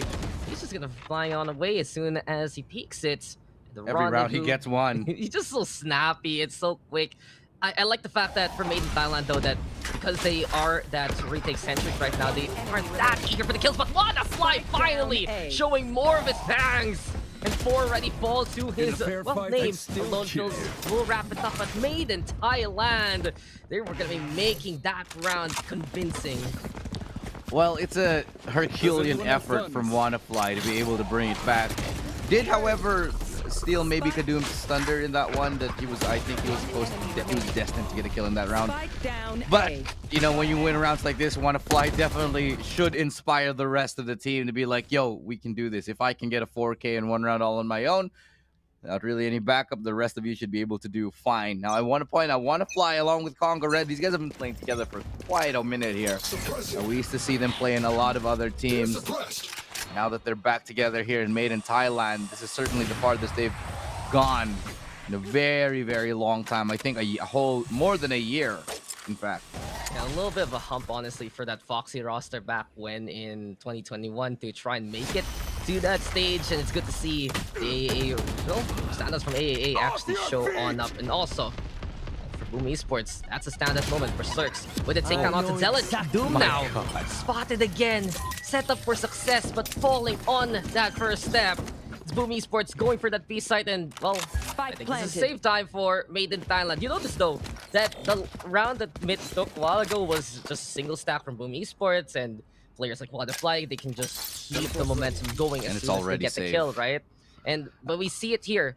Every single time we get the more two-prong attack from Boom, we get that kind of pinch, and Made in Thailand is forced to look at so many different angles at the same time. Yeah. They just really can't stand to the firepower of Boom Esports. Look, I think a lot of it just has to do with the fact that Boom Esports have a much more solid understanding of Fracture. Look at how they're approaching each and every site. They've played this a lot. They've clearly done a lot of lab on this. And meanwhile, MiTH, they're the rounds that they've won convincingly are the ones where A, WannaFly kills everyone, B, Boom Esports just ran through A main. So there's not a lot of convincing defense, defense here for Made in Thailand that has shown us that they can play against this multi-faced, multifaceted offense of Boom Esports, especially not with Kadum getting absolutely stepped on each and every single round. Look, a lot of it is not him, you know. That last peek came down to timing where he was peeking right, suddenly it was Frostmine who swings left. Sometimes it's just the game. You know, maybe it's too early in the morning. We'll get there. It'll get there. Come on, Made in Thailand made it to that second seed anyway, and Kadum was a big part of their success lately. Wouldn't be too surprised to see him pop off into, well, the rest of the game. But I think we're in a bit of a pause right now. Yeah. Made in Thailand, they kind of just need to take that first step, Ilu. I really feel like they just need to desync the Boom Esports push, because when you have all these mollies, all these ways to stop perhaps the initial wave of Boom Esports, but we're not getting it because they're not really zoning them out with the utilities. They're not putting fire in the way, fragment grenades in the way. And it's just simply for Made in Thailand, if they can just do one thing like that, one utility, they can concentrate their forces on the other side of the map for their Boom Esports push. I actually think that they can make this a fairly respectable halftime score. It feels a lot like a wider gap. It certainly feels like it's a 8-4, like a 9-3 potential already, like maybe even a 10-2. But it's not the case. MiTH could actually, after this timeout, they could take this to a 7-5, win the pistol, and suddenly we're dead even. Yeah, it's just the nature of this map, man. Yeah, I think it still is that familiarity. You make that point because we're basically pioneering a few things with this matchup, with this series, and Oh, Kadoom, a little too early on the interception. Just no one spotted, but Wanna Fly, he just does not die. He finds 2 there. Now Berserk will get the angle, but there's Dylan for the trade, and Maiden Thailand said, screw it, let's just go on the aggression here. This is big for Maiden Thailand because now they're holding on to the spike. And they will be watching out for the angles here as much as possible. Blazeking going to be doubling up with Flipster. It's Blazeking who does get the takedown all on the eastern quadrant of the map. They're setting up the stars. They're setting up the smoke. And if this can't be controlled from Boom Esports, they might be able to still shoot their way out of this one. But here comes Kadoom finally getting on the board. Flipster now to the corner. Aftershock will zone him out. Snakebite though for the bounce. And to stay away from the poison. And because of that, apparently MiTH who finds the antidote to this Boom Esports attack. Round Sport in the 7, half. and you said it. There is still that chance to try and make that round to tie things up. Yeah, a very hopeful round. Kadoom gets his first kill, and that should already start to stimulate his mental, his confidence here. Yeah, it's a long way to go. It's a mountain to climb in this game, but certainly a kill is the way to start it. Now, however, Wanna Fly, he's at 14-7.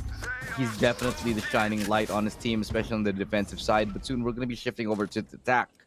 I'm going to see how that plays out, if he can still keep that, fragging capability once we switch up. Yeah, might be even faster pace here for Maiden Thailand. When we get to that second half, noticing the breach into KO setup can allow players like Kadoom and even Wanna Fly to just rush on into the sites. But one last chance here for Boom Esports to make a mark on the attack. And he has been for Boom and has been for success. But Wanna Fly always here to try. And Flipshooter is the one to die there instead. So 4v5 now. They have the tour force available, but they want to go for a few snipes. 1 kill away for Dylan to get that orbital strike will be big. He can get it to the tower, but Blazeking will get one. Tries to transfer, but the Wanna Fly is still nigh unstoppable. Frostmine now up on top, trying to think of what Maiden Thailand can bring here. But there we have the 0 point now. Boom Esports staying in the arcade instead. Frostmine though taking the attention, sets up the cyber cage, and here comes the fragment to try and catch any kind of peak. This is now the defuse from Dylan. Gets halfway, first strikes with peak. Templeton gets on the board as well, but Wanna Fly already getting it 3. Conga Red, Boston has Frostmine, and Templeton is the one to stand tall every single time here for the Boom Esports B site. Yeah, Templeton again putting up another stellar hold there. He's able to really lock down that area. I do want to give props once more to Wanna Fly, who did start it off with a 4v5 yet again. But it's starting to matter less and less, the early peaks, because now, the early kills, because Tebatal and the rest of Boomer are starting to figure out how to respond to it. I do think the rest of the members here of MiTH, Wanna Fly is going to be asking, listen guys, I'm going to need you to step it up a little bit here. They are sitting a little bit more quiet. And sure, the rest of the members are support players. Well, majority of them, but Dylan's doing absolutely fine on his own. He's got a couple of great holds.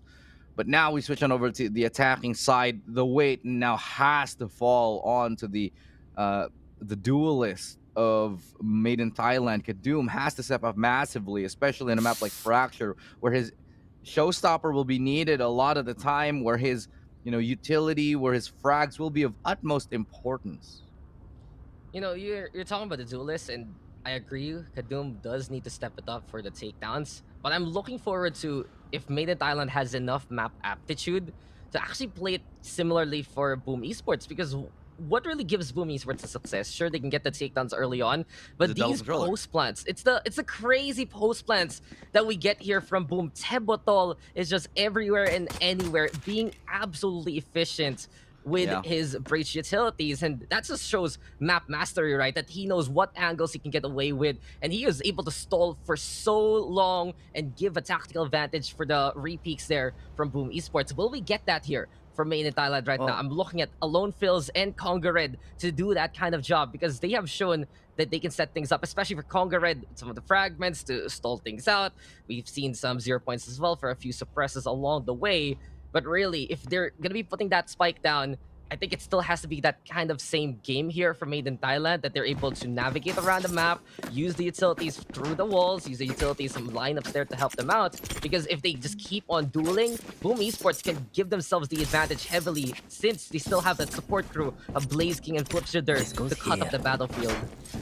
Yeah, you're absolutely right there, Dax. I do think Tebatol has been, stepping up massively, especially in the post plants. But a lot of that as well came from, the fact that the controller here, Flips, Jitter, and Blaze King just gave so much access to those sites that, everybody really knowing their job, making them look like a very well-oiled machine. So what's MiTH's plan here? Looking like they just want to stay and spawn and wait for a little bit of a push. They're going on a magical ride. It's one big rope. Have you ever been on like a long zip line, Ilu? Yeah, I have, but not a very maybe not a long one like those crazy ones, but certainly a zip line.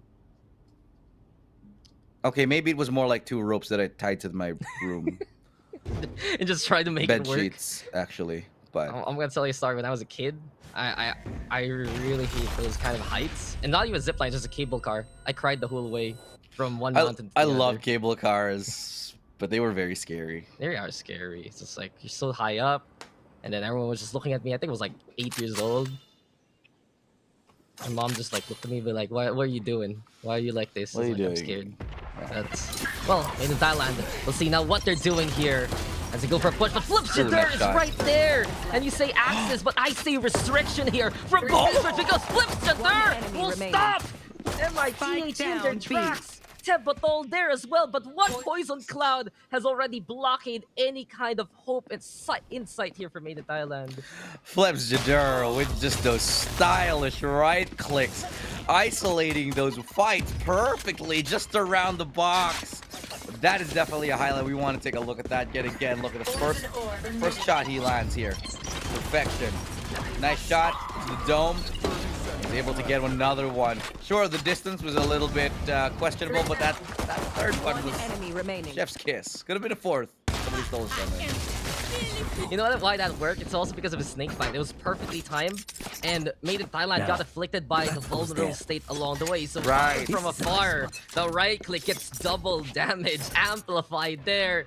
And this is why you gotta take your meds, take your vitamins in the morning, because it's just a poison pill that Flips Jitter will make you swallow. So well played there by the Viper. It's 9-4 as Boom Esports. They're the ones holding all the access cards right now here to Fracture. Made in Thailand. They're just trying to find any way to get that clearance. Difficult map has been made even more so after that pistol win here from Boom. I was really about to say that, my Made in Thailand, they needed that pistol. But after that, things are just looking scarier and scarier. Boom is showing why that they've chosen this map. They're so comfortable on it. I think a lot of teams after this match are going to be looking at Boom and being like, okay, maybe let's not play Fracture against them. Certainly there are rounds, there are instances where you can say, oh, we might be able to beat them here and there. But I think overall, they've presented just this game to us that looks very well-rounded, that it was, everybody contributing, and it's very scary, I think, for any team to go up against. It's looking like when Boom dropped those rounds in the first half, it does feel like that they were just made a fatal error along the way. But here we have it now. Pinch comes on in from Made in Thailand. Nothing much to lose. They only have the classics anyway. High time though to set up from the drop.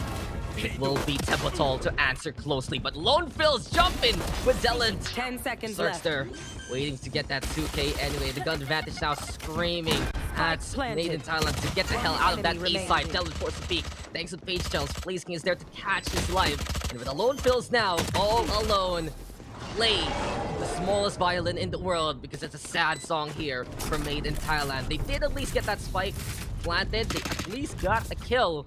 But for Boom Esports, it's just another instance where they're ready for it. Every single time here on the defense we've seen so far, it hasn't been that clean stick from Made in Thailand. And this is what I was talking about a while ago, looking for some of the utilities to stifle a push from one side and then try to catch out the other instead. And we saw it there, the Page Shells on one end, Tebatol catching the players from drop, and this has just been it has been quite a show of force so far here courtesy of Boom.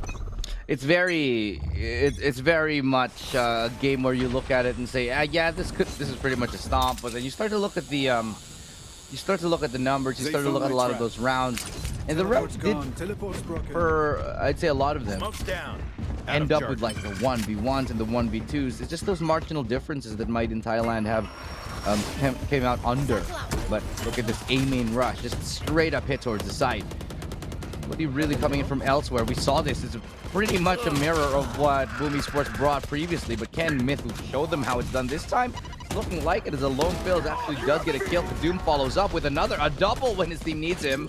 Very, very problematic for the defense here on Boom. Okay, Kadoom finding a third. Yeah, it is the bonus round, however, sure, but any confidence kills that he can find, he'll take.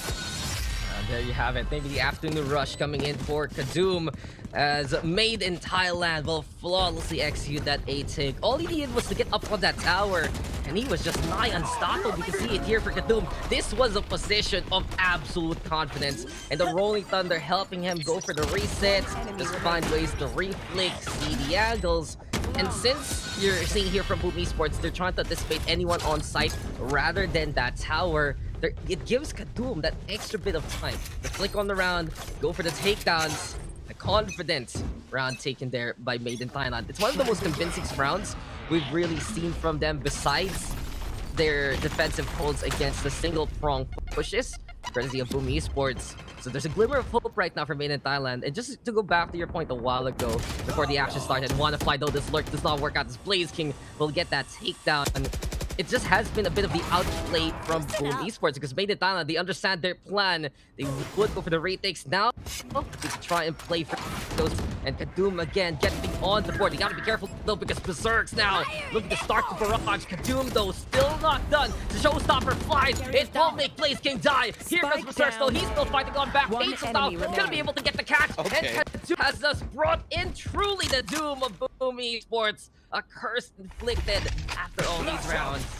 Well, certainly the curse looks like it has been lifted for Kadoom, because he seems to be much more confident after those couple of kills. He even fucked an ace from, you know, not even getting a single kill for, what, 8 rounds.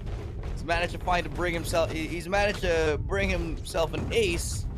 And his team another round, getting them closer and closer to tying that scoreline up. Certainly still a hill to climb. Not an impossibility. Do you want to go back on its Kadoom play? Take another look at it. There's so much power on the attacking side. The whack, he's just willing to peek things, then know how to flush out these corners. And really, Berserks, that was a admirable effort towards that A main, because it stopped the Made in Thailand push from cascading straight to the site. But Kadoom, just the raid boss of a round, not unstoppable. Well, Made in Thailand here. They feel like their raise is back on the board. Yeah. And this is exactly what they need to get back in this game. Everyone contributing. And Kadoom going above and beyond for the past few rounds here so far. Boom Esports, though, even though it's an eco state, these guys are quite cheeky at what they want to play. And if we get Flip Shooter, perhaps, it gets the Viper Spit. Can help them out on the retake if ever, but Conga Red walking down to the tunnel, and the one who sees the light will be the KO. As Made in Thailand will get that first frag. Now they're just gonna go straight on towards that B site. No hesitations. The moment they get that pick, it's a sign of go. No room for hesitation here, but Frostmind managed to get a pick. He actually gets a second one. Great stun and great tag. A combination of this utility has just been phenomenal for the Boom side. Alone Fails 1 HP. If he gets shot down, it's going to be a 2v3. Certainly very much possible. As 30 seconds now left. They're playing a little bit slower, a little bit more patiently. They have control over the spike. Conga Red getting a third. They are going to be playing farther back on the MiTH side here. If it forces an ulti from the MiTH side, actually will keep them, I'd say, fairly safe for now, preventing any untoward pieces of utility. But still, Tebotol, you mentioned, he's coming from the side. He gets another one. The stun comes out. He's trying to find more, but he's waiting for his team to make that connection for him. Here comes the fault line. It does come through. Wanna-Fly finds him. It's gonna double for Wanna-Fly. Tebotol will trade it back, though, but how did he die? Since he was in the ultimate, right? Oh, right, he was. He couldn't make it in time. Yeah. He shut down, ran out of laptop battery. Unlucky. You know what's unlucky though? Kadoom just walking into with the pain shells. They kind of have to anticipate that Boom Esports is willing to hold on to that tower since they have that double control set up. And you gotta give it to Tebotol. Every single time on that B side, he will make an impact. That looks scary for Made in Thailand later on after the flank. but someone reliable is still there for the mid roster, and it's WannaFly making sure that Boom Esports would die. So a bit of a timeout here yet again. Made in Thailand now, getting the rally that they need. As soon as they got the guns here, Ilo, they have been stepping on up. Kadoom there, finding the takedowns. WannaFly is still as consistent. And even though Boom Esports is able to make wonders happen in some of their eco rounds, still doesn't matter because Made in Thailand has a bit of a bank right now. They're looking for the round wins anyway. And right now, they're also understanding some of the more initial positions that Boom Esports wants to run. So if Boom can't actually stop Made in Thailand in their tracks, once Made in Thailand is able to sniff out what the Astra's trying to do, what the Viper's trying to do, it will make their lives so much easier for the Peaks. And we've seen for Made in Thailand, if they get that vantage point, if they get that vision, they can contend well versus Boom Esports. Yeah, information game really has been key to success here for Made in Thailand. And I do think that they have been doing a good enough job at finding out the information that they need, finding the information they need rather, before they make any hard decisions. Very rarely do they ever make rash, uninformed decisions, especially on a map like Fracture, where so many things can just go wrong at any given moment. Yeah, they're doing a good job of keeping every single facet in check. And now getting a timeout here, I do imagine it will be from Boom. I've taken a lot of losses in a row, so we'll be taking a little bit of a short time to think about what they can do to come back into this. A lot of the members of MiTH now stepping up. Kadoom has managed to find 10, by the way. Yeah, like an ace and what, a quad? A quad and then a kill. So it's like 1 kill in the first half. And then suddenly the 9 shows up in the last 2 rounds. Last 2 out of 3. Bless. This is exactly when, just when we say, like, okay, attacking side Kadoom, he's going to need to step up. He's going to need to be the person, the point person that they look to get those frags. Well, lo and behold, he's got a 9 frags in a couple of rounds. Yeah, well, there you go. That kind of efficiency what Made in Thailand's looking for. But now he gets back into the game. Took a little tech pause there, but everything's still fine. And that Viper Spit, that shape reminds me of something. Wow. Little sussy there. It looks like a Space Invader. Really? Yeah. Yeah. Maybe it's an alien? Yeah, the Space Invader. Yeah, the top-down one? Totally. Yeah. Nothing sussy about that statement. Exactly. Exactly. There. It looks like where'd you go in? Elephant. I see an elephant. Where's the trunk? I can see the body. Yeah. But not the trunk. If we have Flip Jitter no, turn Flip around, Jitter is the trunk with the... yeah, that's what I'm thinking. It's his inward, right? If he turns around, looks to the right, I will believe you. Yeah. Okay. This is why we're in esports. We're here. Yeah. Yes, sir. Yeah. Bomb buddy out. Well, the camera is actually able to not tag one, but it does get a lot of information. They are throwing out a lot of utility here. That's the ultimate coming in right here. The orbital strike deployed. 30 seconds left. Only for an open site. There's nobody even waiting here. There's gonna play it for a retake. And here comes the... Okay. Nobody really get... Okay, they hit Deland with it. And they're gonna be able to get a nice shot. Kadoom, MiTH is really popping off. Conga Red from the flank. Very isolated. And very nicely done here. It forces a save call early on. But Dax, it was a... perfect read here and a well thought out thorough execution from the Made in Thailand side that really just ran over and caught Boom off guard. Yeah, it's huge because that orbital strike, even though there's no one there, it prevents the rotate from happening completely because from 1 to 2 basically you go to the spawn, you can try and split on up to the rope, to the main itself of that A site. But when you have something that big, something like the operator that we've seen from Berserks, it can't really get value because he doesn't have the sight lines. And not only that, the lurk from in behind to just get the punish. They knew that Boom Esports would have to go back to that site anyway from the Viper Spit, but Berserks will make it costly though. Doesn't really matter too much to Made in Thailand. They were hungry to get that kill. If they could get that operator, it would have been even better. Just a little bit of jam on that Fred, basically. Didn't get it though. Berserk's such a potent force to begin with. But back to my point, Made in Thailand forcing the Viper Spit to dissipate, just able to have enough time anyway if they're hit by that Rolling Thunder. And that's what it all started with. Just because of one big laser in the sky, it was able to buy enough time for Made in Thailand to have that leeway in the first place to get rid of the Boom advantage. And Just goes to show here in the attack, Made in Thailand looking so much more comfortable, and they're not allowing Boom Esports to go for any of those real post-plant shenanigans that you can expect from someone like Tempotol, someone like Blaze King, and they're forcing the action early on where they can take advantage of it. Yeah, indeed. And right now, though, a little bit of a stall here. Playing close in the smoke. Blaze King finds one, runs out of bullets. About as much as you expect to get with a Frenzy. So fairly well played already. Buys time for the rotation to come in, and the operator on Berserks, he held onto it and got a lot of kills for it. They're going to be wanting to make full use of it. They're going to send him all the way back towards 8th. The right call, because all the members of Made in Thailand, they've already made the rotation here. They're going to put him on top of ropes. The operator will be waiting there. There's already 3 people here to defend. Flipster has his setup ready. Snakebite there with the Poison Cloud, bit of the decay, bit of the debuff as well. But Berserk's now peeking for it. Finally, Dylan goes down. The operator now making its mark.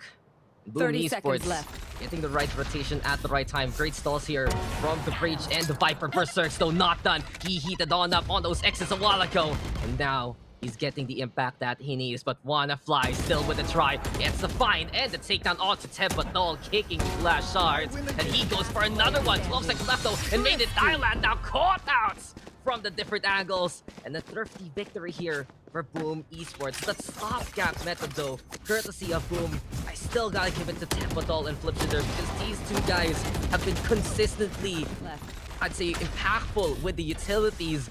And for B side, it was held by the Breach. Here on A side, it's held by the Viper. And neither side made Thailand could get the clear path they wanted. Really well done there by Wanna Fly yet again, but just too many on the numbers side here for Boom as they find themselves at 11 to secure it. Flips Jadur with a very good impact on that round as well. He's not exactly the highest fragging player right now, but how many times did we see him have that one crucial piece of utility, that one snake bite? Just made the round so much more difficult for Made in Thailand and saved his team. But go towards A right now as the spike comes in, but okay. Very interesting that he still somehow manages to survive. Flip Jadur. His teammates actually are doing the kills and everybody's just falling apart. 2v2 out of nowhere. Rolling Thunder deployed. Actually, one player does get knocked up, and that's going to be Alone. Well, all alone now. A little sad. But we got the APAC scrap there just happening on that A site. As soon as Made in Thailand went through the Poison Cloud, they were willing for the duel. But in the end, since Boom was the one who got that first kill, they had the initial momentum for the fight. And the trades for trade system that we expect, especially from the SCA side, it just happens there. Really goes to show, though, that so these smokes, these controllers from Boom Esports, they're absolutely impactful. This is where the scoreboard doesn't really tell the full tale, because many times in their takes and their holds, we just see it there that it's just because of the Viper setup, just because of the Astra setup. They don't get an assist for it on the scoreboard. The Boom Esports knowing what to do on the job, but now they have to wrap it up nicely. It's 2v1, but Berserk's peeking first, and Alone Phil's apparently able to just keep it out in solidarity, but Tempotol showing what the Breach can really do overall. In that instance, it's an easy frag now to put Boom Esports on map point. Well, map point here as that really came down way too close. Good thing Tempotol staggered his peak a little bit. The hesitation from Alone definitely cost him the round, but still a very good endeavor. Very good attempt at that. Taking a look again at the highlights, we did just see a lot of it was... I thought this was it. I thought the moment that the Rolling Thunder did come out, he would peek on top of it, maybe get one kill, isolate that 1v1, but no, decides to use it to make a full rotation instead. You want to play? Let's play. Wrong fault to go for that B site. Just the timing, right? You don't expect that they're coming in for the double stab anyway, since it was just built that 1v1. Also his positioning. It was a one and done. Yeah, it's a one and done. When you're caught there, you really have to duel, right? And that's the problem there for Alone Phils. Giving the round to Boom Esports. Overall, though, just Boom with the right call also early on. Ready for the duels, ready for both angles. And now, they're even telling us to watch this, because we have to watch there as the Cypher and the Viper looking to play a bit more aggressive. Interesting enough, though, there's tripwires and a toxic screen set up here by Boom Esports towards that A site. So if it is going to be an aggress from Made in Thailand from the south side, chance to put that plant, yes, but the retake going to be more efficient here for Boom if ever. Triple stacked also towards that B side. Slower play from mid because they know if they mess up now, they're going to be losing out in this map, and they need to figure out where Boom is set up on. There you go, as Ultimate now comes in, KO. 30 seconds left. Doom will look to entry. Boombot, oh no, it misses wide. Still sees him, still wins! And Kadoom has actually managed to find the kill onto Blaze King, opening up B entirely. Well played, well placed shot as well. Great flick. Now they want to push the envelope even more. Congo Red will spot on one, given more information. Snake Bite. Let's come out, we'll force out whoever player is in towards tower. They're really throwing all their utility to make sure they have the control over tower. Showstopper to fight back. Buy a little bit more time, if anything. It has successful. It has worked. It's forced a save call. It buys the round. It's like, okay, we're out. See ya. They did get the operator though here for the side of Boom, so at least they're gonna be able to save on that. Made in Thailand. Nice push towards that B side. Exit though from Tebotol. He is just oh so reliable and unrelenting for that B side. At least now, small cost taken, but Kadoop, that's huge. Flip shooter. He was holding on to the up, and now it's gone for the next one. Yeah. Boom Esports. It's massive. Yeah, like they kind of wanted to save that gun, and it just falls on apart there. You notice though for Made in Thailand, that was just a great effort from Kadoom basically. Blaze King doing the smart thing inside the smoke, avoiding the boom bot, but that extra hue of purple might have just exposed him. The costume of the Astra a lot more noticeable, and they basically got the push that they wanted. And I like this more from Made in Thailand, since they have to kind of assess the situation with not the best ways to garner that intel. All they have is the KO anyway. If they can figure out at least how to clear out more of these more, I'd say, often angles that Boom Esports takes, and Boom is trying to play something a bit different from what is accustomed to them, that's the advantage that Made in Thailand can get. But here we go now. 3-round gap here, Ilu, and Flip Shadur wants to play it close. Oh, it's a good shot from Tebotol. Toxin screen down. To bring things back here. Oh, to Flips Jitter, he sees one. There's backup right around the corner. Del End, I think, really saved Alone's life in that one. He was already tagged up pretty low. So the rifles that are in Boom's possession, they can still maybe make a case that they can take this game already in round 22. But Kadoom, who has been the best improved player of this game, certainly will have to say something about it here. Oh, that's another one. And wall bank kill gets out. The lone Phils who gets another one. 180, not gonna land, but Tebotol coming in from the flank, want to fly. Definitely gonna be checking that corner. He gets a nice tap onto another, and that's gonna be MiTH taking their double digits, getting 2 rounds away. Yeah, Wonder Flying is just so good at these transfers and these duels, basically. I think also Tebotol, he might have started reloading there if my eyes did not deceive me as he ran on in. You can see for Kadoom from 0 to hero, basically. He had one a while ago, now he's at double digits. Wanna Fly, oh so consistent. So Made in Thailand, they have a few of these cheeky angles that Boom Esports doesn't really respect too much. And one thing I noticed is it's just such an awkward off angle, but they somehow make some of the lurks happen from the entry points of the rappels. You can see it there from the Brimstone hiding in the corner. A while ago, it was Wanna Fly just crouched on around. And there are these small nuances that Made in Thailand can get to psych out Boom Esports that I feel like for Boom, a more standardized defense is what is more successful for them. We've seen the Viper setup, the Breach setup. When they get that kind of value, it's Made in Thailand right now running into their own demise. Opto in the hands of Berserks. 3 ultimates ready here for Boom Esports. This might be the round, even though they don't have the fullest buy here to actually finish off the job. Yeah. Well, now time for us to see whether this buy, this operator, can take Boom over the finish line. Okay, Flip Jadur with a quick flick. That's another one, but Kadoom is really good on those refrags right now. Not missing a beat. And then for another entry here as he looks to get on towards the site. Almost got that spray transfer, but Frostmind was ready for it. This is looking like it's going to be GG. This is looking like it's going to be Boom taking it, especially with Frostmind getting that kill. Now all up to Alone in a 1v3. all alone on site. He's trying to get that tap. But Esports brought in the thunder, they brought in the intellect, and now all they need to do is just peek it out. They get the intel onto lone phase with that jump peek. 10 seconds left. Nothing on the side of MiTH right now. And now the other arm comes on out for the aftershock. Here comes the flank. And Blaze King now toying with his food. The push is here. And Berserks will get the takedown.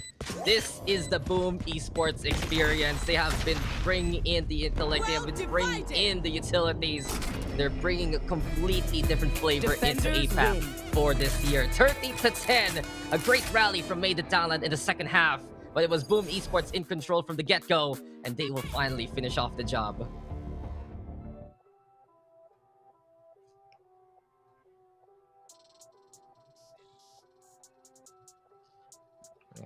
Steady pace, as Zill's trying to say here. And you notice it, right? Because the pace of the game, it's all about that kind of waiting game, all about trying to psych out and assess the situation. We nary got a round where we had that APAC scrap. I think it was like 1 or 2 rounds as much as possible where they just kept on trading and getting the duels.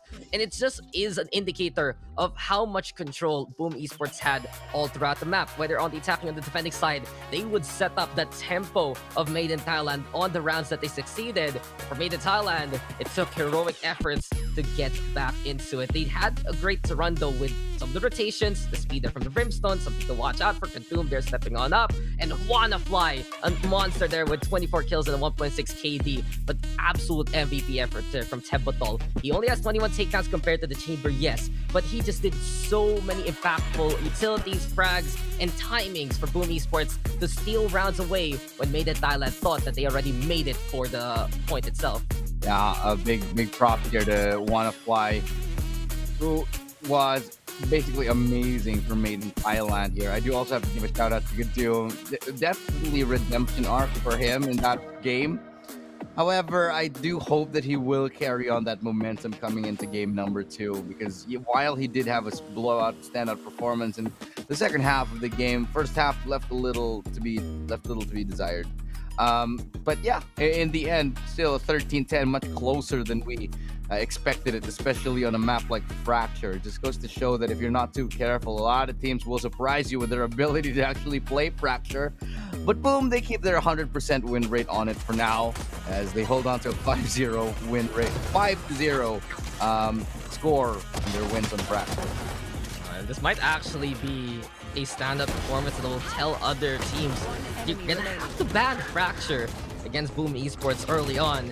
It might give them an advantage in the map draft later on, of course, if they can make it to the playoffs. The highlights are here, but it's pretty clear that for Boom Esports, many a time, their victories came from their control. Again, at the bottom of the scoreboard, you have Blaze King, you have Flipshader, but they did so many ways to cut up this B site, especially get that kind of vision. And then when you compare it to the side of Made in Thailand on their attacking side, the problem is if they make the wrong call, they kind of have to commit into it because they only have that Brimstone anyway. It's that double-edged sword that you mentioned early on. You get that speed for the rotation, yes, but you only have these 3 smokes and they're never going to be coming on back, so you have to commit, you have to push with that kind of sight blockade. Boom Esports is the one who plays with your eyes and plays with your lives. We mentioned it though later on in Thailand, the rally comes, great rounds there, especially from Doom, like these moments where he's getting the 4Ks, gets the ace, and it really shows that for Made in Thailand, this is a squad that scrapped their way to the grand finals of the Thailand Challengers, only pretty much losing out to Persija, both of the group stage and the finals in itself, and a worthy second seed for another, I'd say, what do you call this? It's another roster, right? It's another sign from Made in Thailand that the organization did come on back. But Boom Esports, they have weathered the storm in SEA in APAC for so long. Top team for quite a while. They're really one of the contenders to the crown here for the APAC Challengers this year. Well, definitely another step forward in the right direction for Boom Esports, as like we said, one of the top teams, one of the teams that we expect to make it through. Definitely in the top 3 from many of our predictions here, but we'll see if they can keep things going in map number 2. Will MiTH make that comeback that we hope that they will? We'll find out after the short break. We'll return right here for Valorant Challengers APAC after the short break.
Boom Esports! They brought the fireworks now for their playoff celebration, and only Made in Thailand can rain on their parade. But welcome back, ladies and gentlemen. First series of another day here in the group stage. Dax here with Estrado, and it's Boom Esports with a 1-0 lead coming into the series. Fracture now done and dusted. First time we put it in our history books, and it will be defined as a Boom Esports victory. But you can already see there, Ilu, it was a great effort, especially from the likes of Tebatol, the double controller, and that Boom Esports playstyle has really evolved all throughout the multiple stages we saw last year. And coming into this year, it does feel like there's a bit more of that refinement for that search for control from Boom Esports time after time. Yeah, and double controller. Lo and behold, they actually go for it. It works a lot. And time again, I do like the approach that they bring with it, especially in a map like Fracture. That combination of the Astra plus the Viper. One would argue that sometimes it might seem like overkill, but it really worked out for Boom there.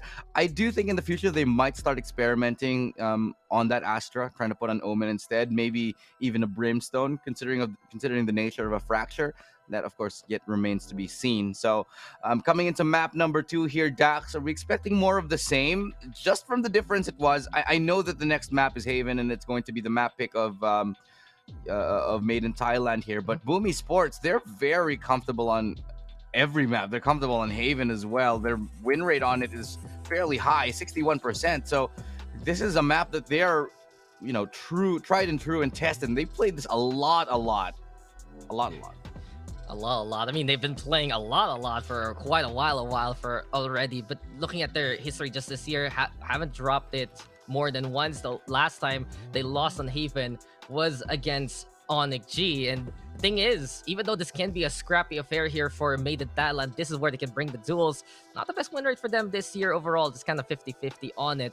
And I want to point out the fact that I think many assess, looking at the map draft, that this is a very, very Boom Esports sided map draft. You got that Fracture, perfect map to show off their force, perfect map to show off what they've been working on, and they did not disappoint. Coming into Haven, better chance here for Made in Thailand, yes, but we know that the double initiator can come from the side of Boom Esports. Very, very potent with the Sky Sova setup.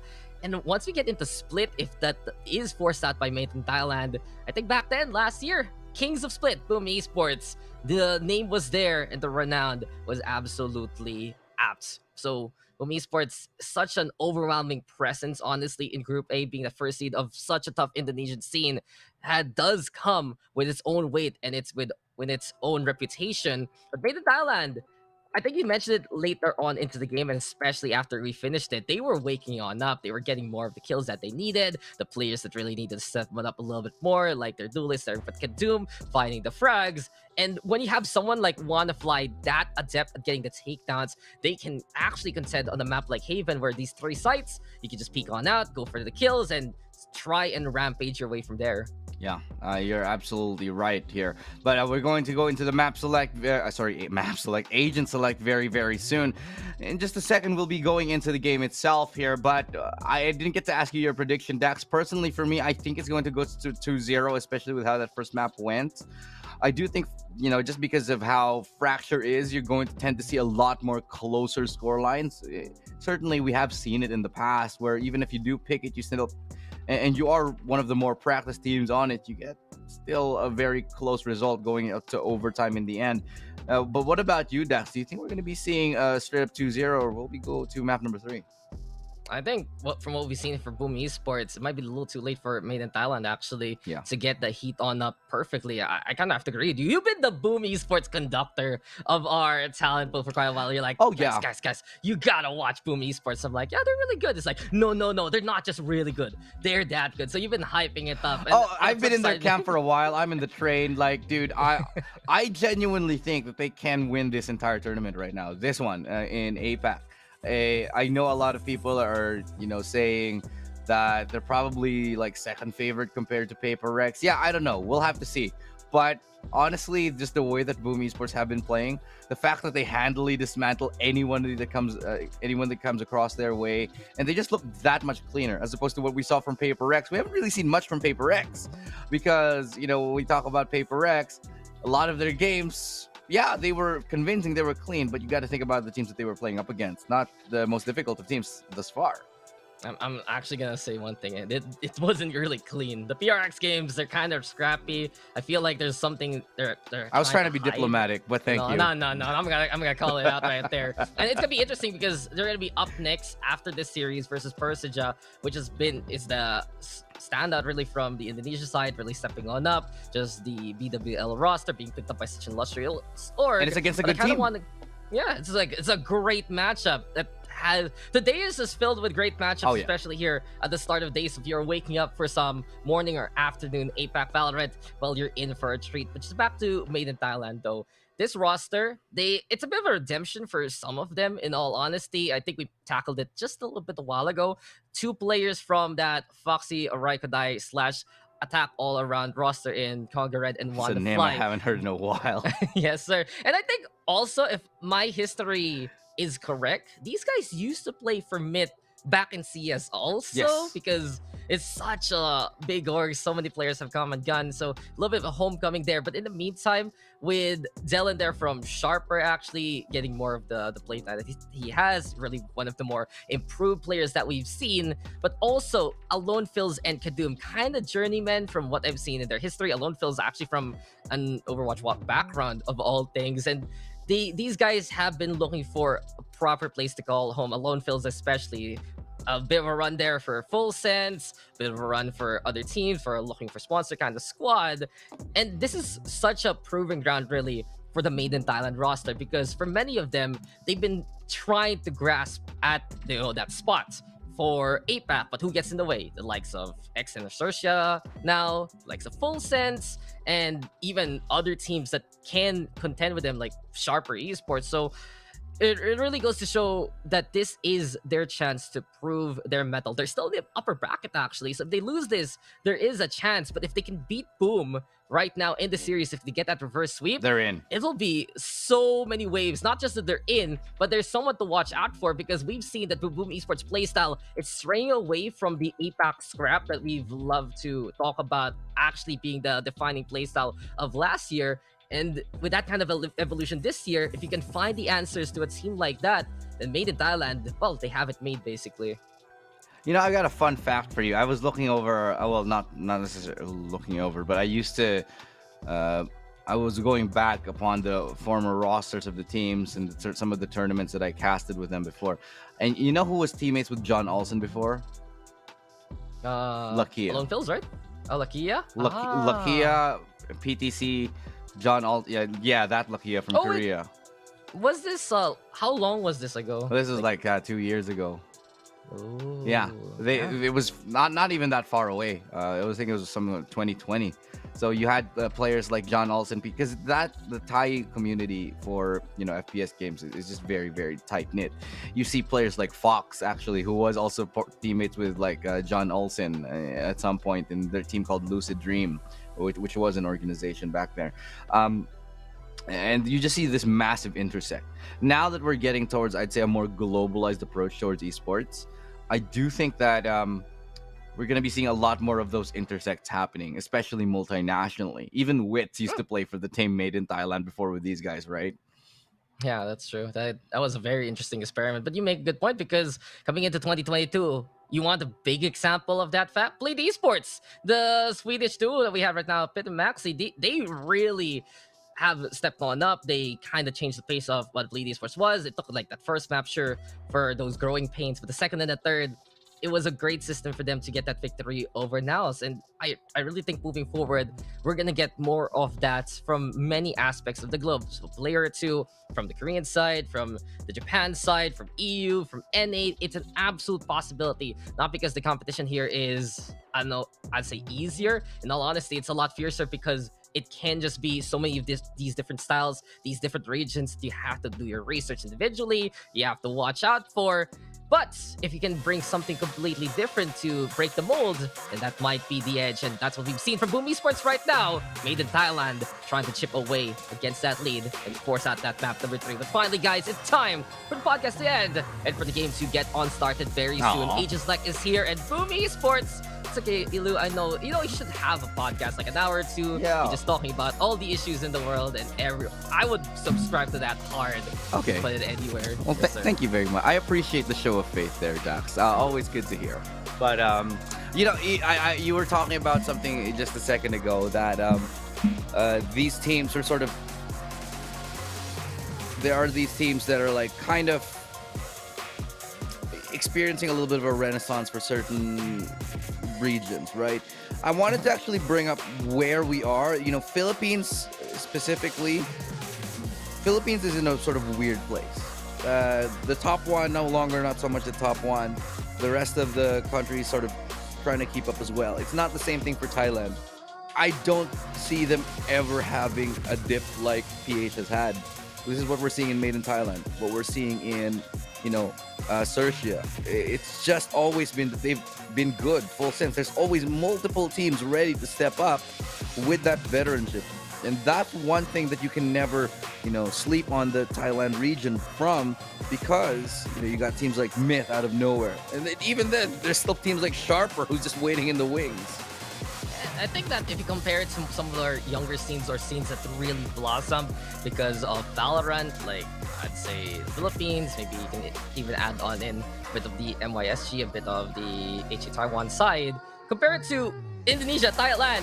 These names have been in top FPS forever. Boom and MiTH. If you search it, it might not even be the first result this matchup right now. So it really goes to show that there is that history, there is that intersect you mentioned. There's just so much of the community coming together right now to just keep on getting better. And you notice also that for the teams right now, for Indonesia, for Thailand, there isn't really that changing of the guard at the very top. New faces come on in, step on up, and contend for the top spots, yes. But Boom, still up on top. Persija there on the other group. They're the ones still there. The first seed made in Thailand. This is the newer face that I wanted to mention.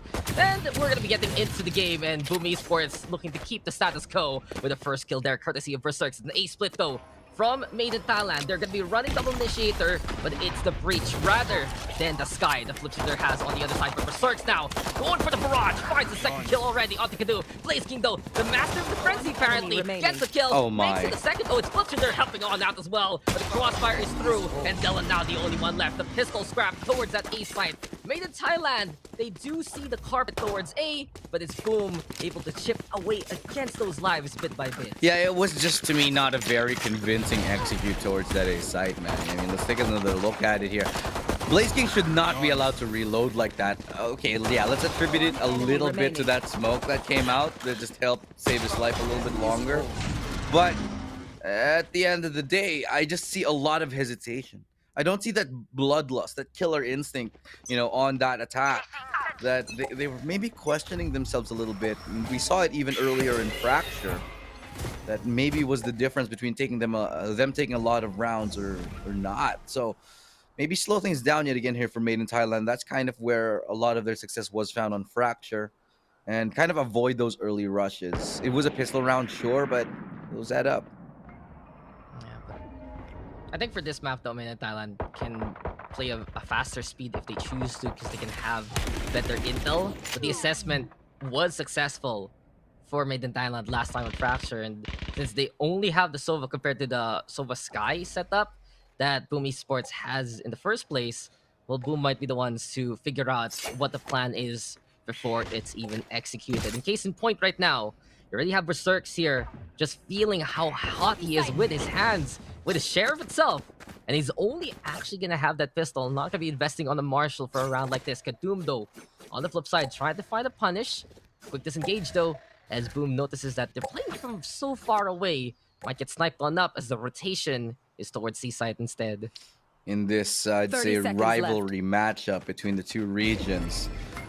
And I love that we're already starting to see rivalries. It just goes to show that there is a budding scene already. But Kadum, okay, we'll get that nice entry on this eco round. I think that they've already succeeded. If they get that plant, it'll be more than enough. But they find 2 kills already.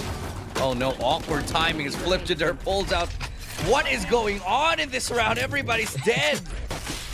So awkward. From Boom Esports, a few errors here and there. 19 HP finally conquer it, dies.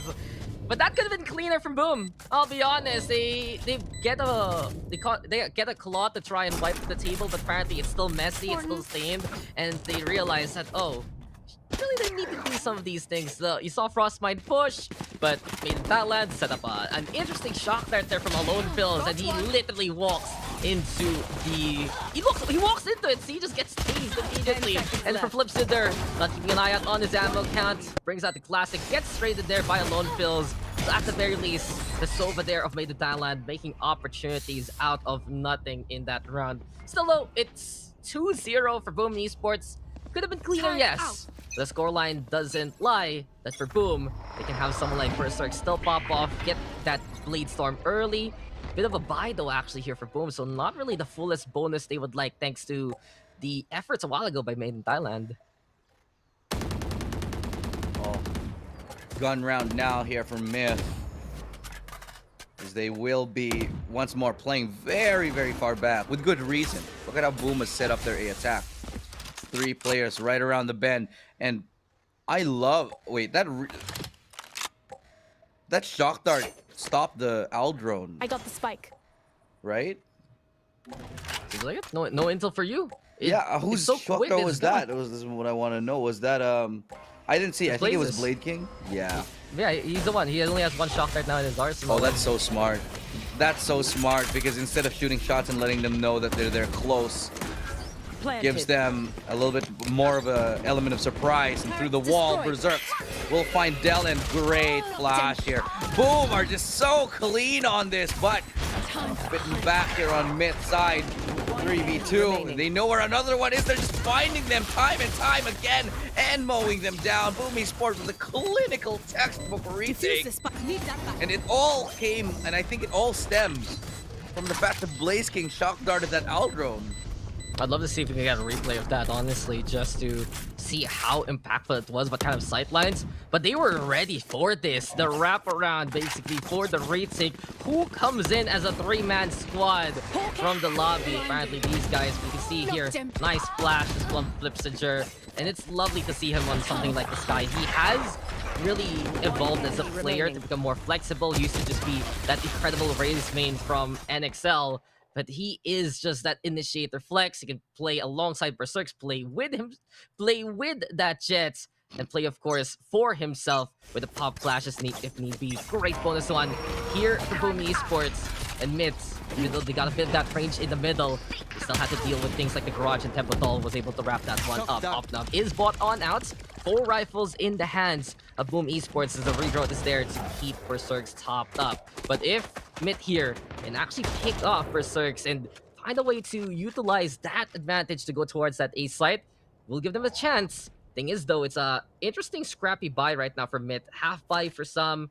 Sheriffs are there. They should have enough money for the next round, though, but Boom Esports, they still have to be careful because there might be a bit more firepower that they expect here from MiTH. Well, the Guardian in the hands of Congo Red has been quite the weapon. We've seen time and time again, but they will be now still struggling, grinding to a halt here towards A. Nobody really making any meaningful progress. They're just waiting. And it's only 40 seconds left. Sure, they're going to be going for this at around 35, probably. The flashes come in. Flipsider, good for the hold on to Kadum. Flipsider with another. Down A. It's going to be Congo Red with a tap, like we said. So dangerous on the Guardian. But Berserk denies it. Oh, he's blind to bits. There's just nothing he can do about that. It's all up to Alone in the smoke. He's just going to get sprayed down in a second now. Nope, Berserk does it with the triple kill. Well done. Boom Esports, this is just clean textbook performance from them time and time again on the defense. It's so sad to hear Alone feels alone at the end. Yeah. He's alone. It's happened quite a bit too. Yeah. Lone survivor, right? Many times they're Fracture, many times they're here on Haven so far, actually. And it really goes to show that he has been impactful as a second wave for Maiden Thailand. But the problem is, he's running into the site and there's no one really else to help out. He just has to play for himself and just try and do some damage against Boom Esports. Great work though by Flipsider. He did whiff.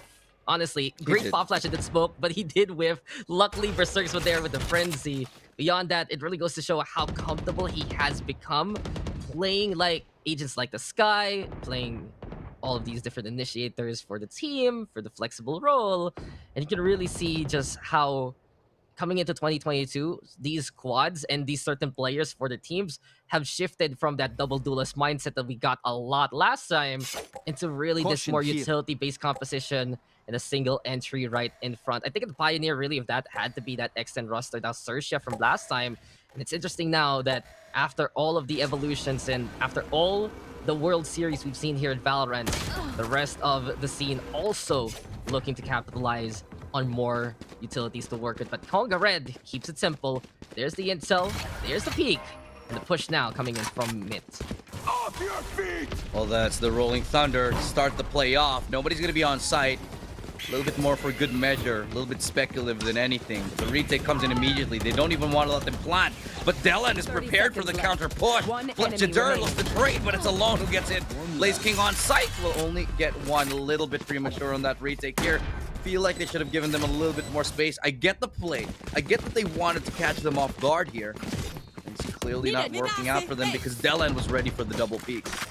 Yeah, Delan is so good at defending these side takes, basically. As soon as he's done with the smokes and he has the control of the sight lines, he knows what angle he can work with to get a single double kill before he gets straightened up. And we saw this a while ago on Fracture, the Sheriff out of nowhere from the Brimstone getting those takedowns. And case in point, if Maiden Thailand actually survives with enough players going for those side takes and someone like Alone Pills or someone like Dylan can actually assist already, it makes such a stark difference because this squad has a lot of potential firepower. They're just not getting the sync that they would like, but this is now a problem because Blaze King wants a freebie and will get there versus Wanna Fly. Apparently, he's now Wanna Fry because that electricity onto Killjoy getting that takedown.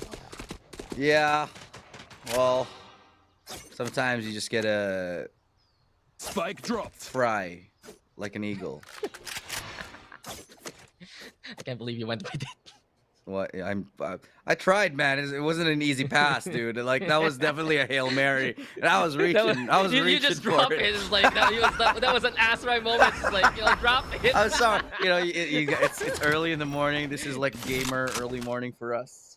True. Yeah. I mean, we were doing a bunch of things last night all around. You were. Okay, we are. You okay. were too. I'm trying to pass the blame here, You want to but find it? you won't let me do that. So okay, Of course well. not.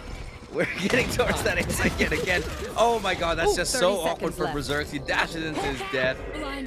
Guess this time can't get anybody, but Delan with another double. How was he allowed to get these time and time again? It's gonna be Blaze King to close things off. Okay, bringing us back into reality. They snapped back into it. Yeah, let's step back a little bit to what we see there. There goes the gravity. Nice. Well. Mom spaghetti. Can we break down the round now?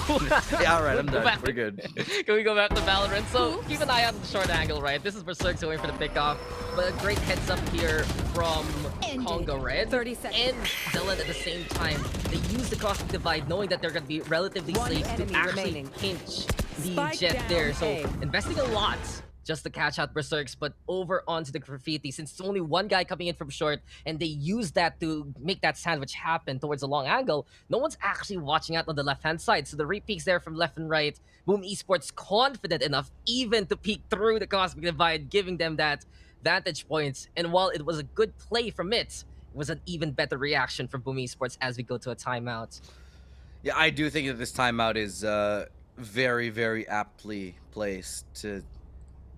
Don't want Boom Esports getting hot. Don't, and again, it's going back to these cold starts every single game. Why is that? I'm the MiTH somehow in these games have always starting warm. It's like they have to, you know, build up a lot of steam before they can actually start performing. Yet again, Kadum with 1 kill in 7 rounds. Wanna Fly right there with him. And last game, Wanna Fly was the top fragger. Without that, this is the kind of score that we're seeing. Yeah, it's gonna be painful here for a MiTH, and I think coming into a map, they still need to get used to the Boom Esports play style, what they're willing to do, what they're willing to hold on, and sometimes you need a hero to just get that kind of momentum, and Kadum just decides to go for the full send. The knives there to get that takedown for Cirques.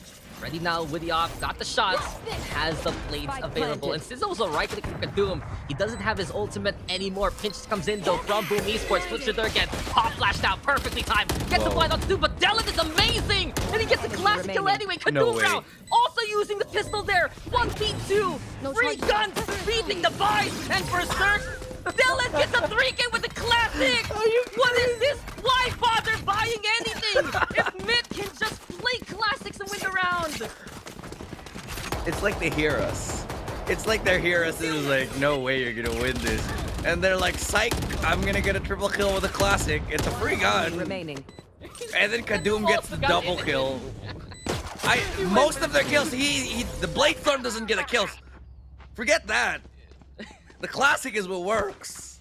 I love the classic. Welcome to APAC, ladies and gents. Yeah, guys, again, you want to get good at the game, get good at the classic, because free gun, by the way. Nice right click, bro.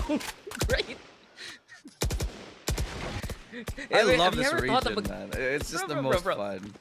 Have you ever thought of gun that shoots 3 bullets at the same time?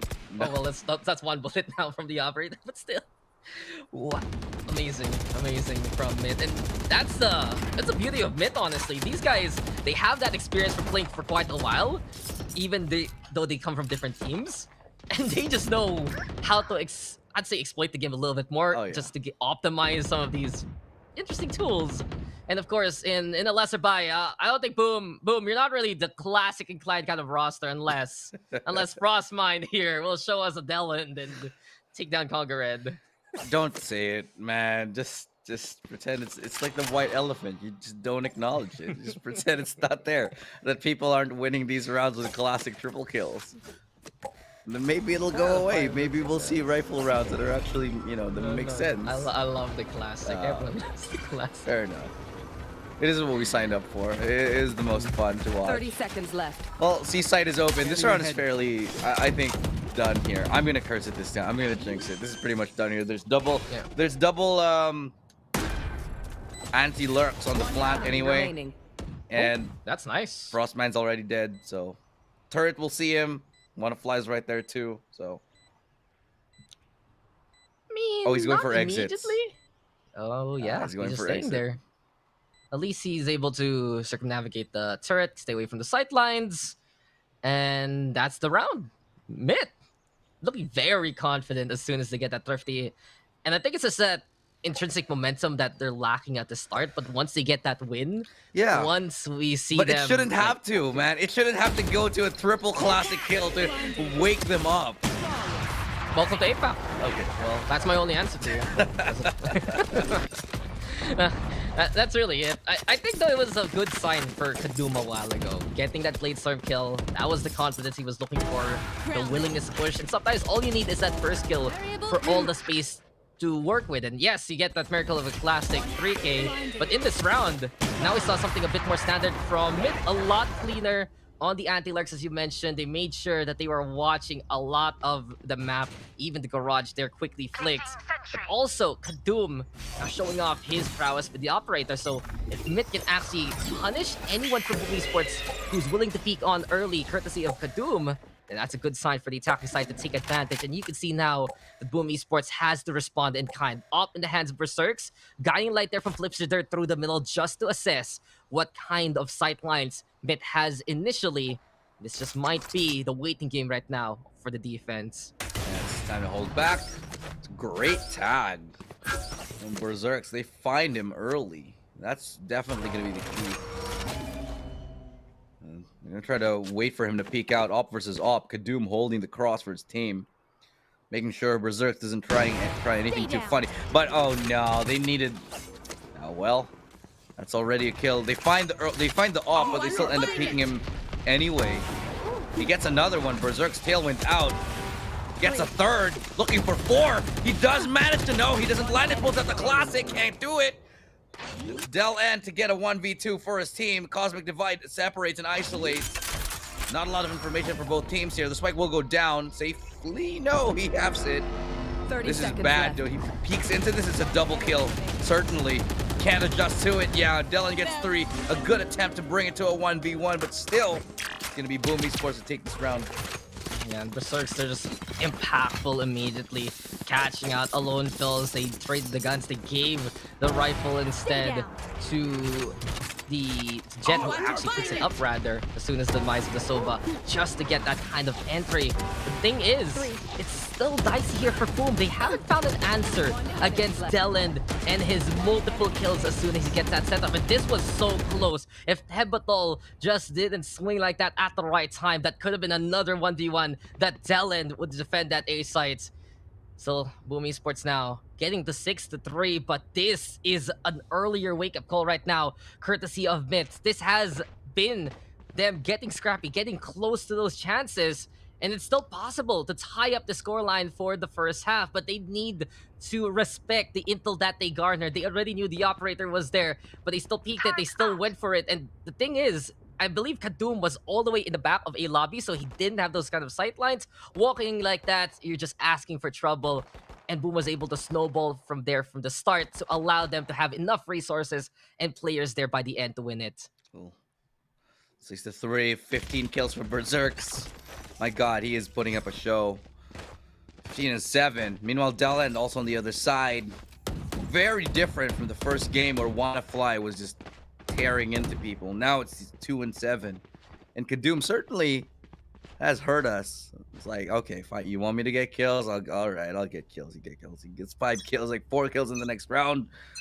This is where he starts to warm up. This was where MiTH looked scary.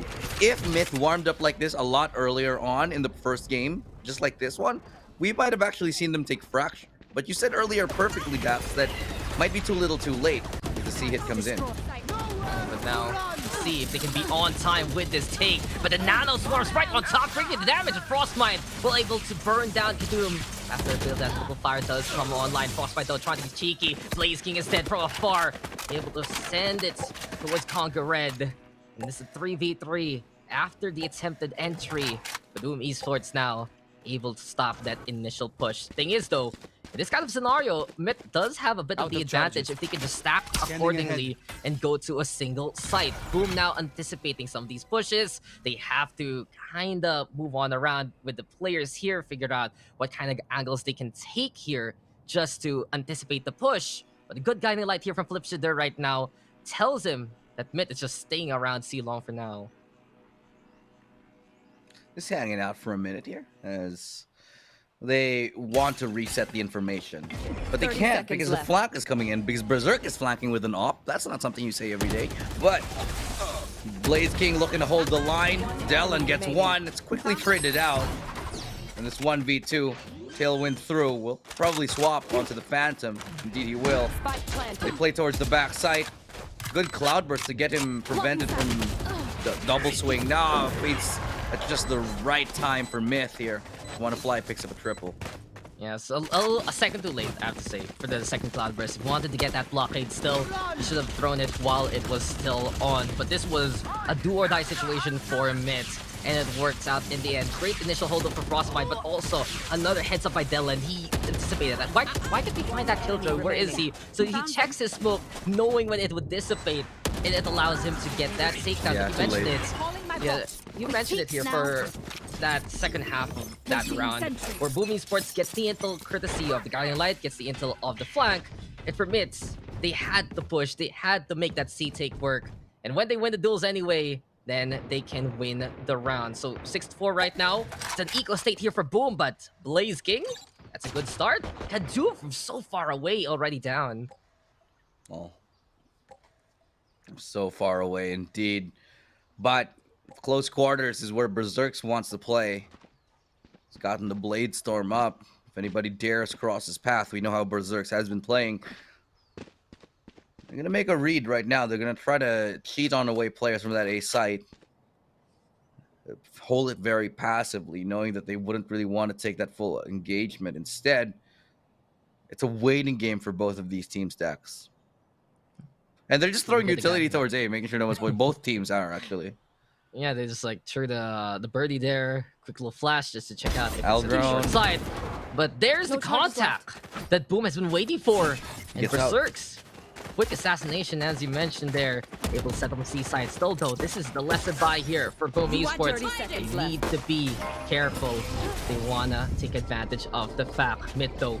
Caustic Divide is actually forced on out. A lot more of the utilities. The ultimates come online, and the Berserk's peaks. This might be able to get a big surprise on the Wanna Fly. As the Venn diagram comes here, it's time to go for the peek into the Blades. And Blaze King will still get another one. Tempatol on the board. All left now to Wanna Fly. And the team, no! Hands up! It's MiTH now with a cleanup. The Sirens ring! And it's MiTH with the clutch there at the end. Wanna Fly! No more tries for the opposition. If they got a couple of seconds more would have been enough. Give me those. Let's go back and take a look at it because I like the idea. They stalled a little bit too long, waiting too much for the flash. These are those moments where I think Berserks could have been big. Because the Cosmic Divide came down just at the right time when he updrafted, meaning nobody would have been looking upwards for him. Instead, he waited a little bit long for that flash to come through, maybe off the call of his teammate. And instead, they waste those precious seconds and they lost 3 players. They almost had it, Dax. It came down to the one. If they weren't locked down like that, if they weren't disarmed, they probably would have won that round. Yeah, that's the thing. Okay, it's like we know the mistake there, what Boom did, but at the same time, that was a thrifty round. Yeah. And not only did they get 4 lives, but they also got 2 ultimates. So if they want to keep this lead, they did a great effort there. Could have been a victory, yes, as Blaze King just popped off with a shared shot. And speaking of Blaze King now, he wants to move on forward. Gets to take down onto Alone's butts. Got the Doom there onto the corner. Berserk so quick on the refrag though. Yeah. A second wave out of nowhere courtesy of the Jets. And now we get the Blades instead from Kadum to try and make an entry count. But you can see the pace of MiTH. Slow to a crawl. The Trailblazer even getting a bit of intel. Along though not going to have the sightlines as of yet. Might give Boom Esports a full sense of security because these guiding lights aren't really getting the value that they need. So MiTH might be able to take advantage of that fact. Still though, double stack towards that A site. Trailblazer didn't see anyone. Neither did the guiding light. It hit the top of that, the board. And that's a lot of misinformation that could be dealt out. Now they're going to be rushing in towards that A site. Updraft in, but Berserks is ready for it. Quick trade, sure. 10 seconds left. Up onto Del and 1v3. They still haven't dealt with Flip's Jadur here. Should be the round here as he swings out from the smoke. Nothing too much to worry about as we get into the halftime 7-5. Big props Switching right there to sides. Berserks. You mentioned so quick on that trade, so quick on the trigger. I really like the fact that they go for that A main. Nobody was there to punish. I like that he has still that confidence for A-Long. Because a while ago, he got circumvented, right? But this time, Flipshitter's there watching it out. Sure, the utilities from the sky didn't get the intel that they would like. But since there wasn't much movement around the map anyway with that little amount of time, the double stack on C communicates. Guys, there has to be an A hit. They're going to be going there.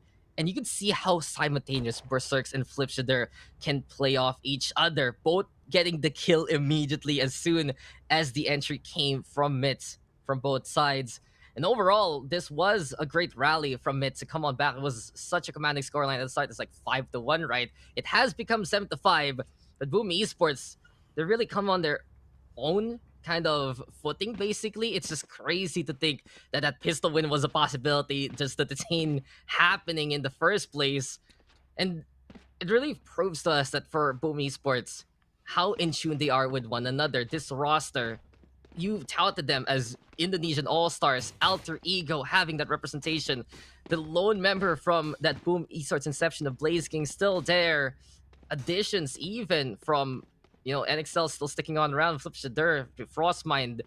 It's crazy to think that you can get a squad this good from the Indonesian scene, but Boom Esports has it in their roster right now. And on the flip side, it's kind of a similar story for Made in Thailand in terms of their roster right now, coming in from different teams, different backgrounds, but they're less proven compared to Boom Esports, who has been a name in the Valorant APAC scene for quite a while.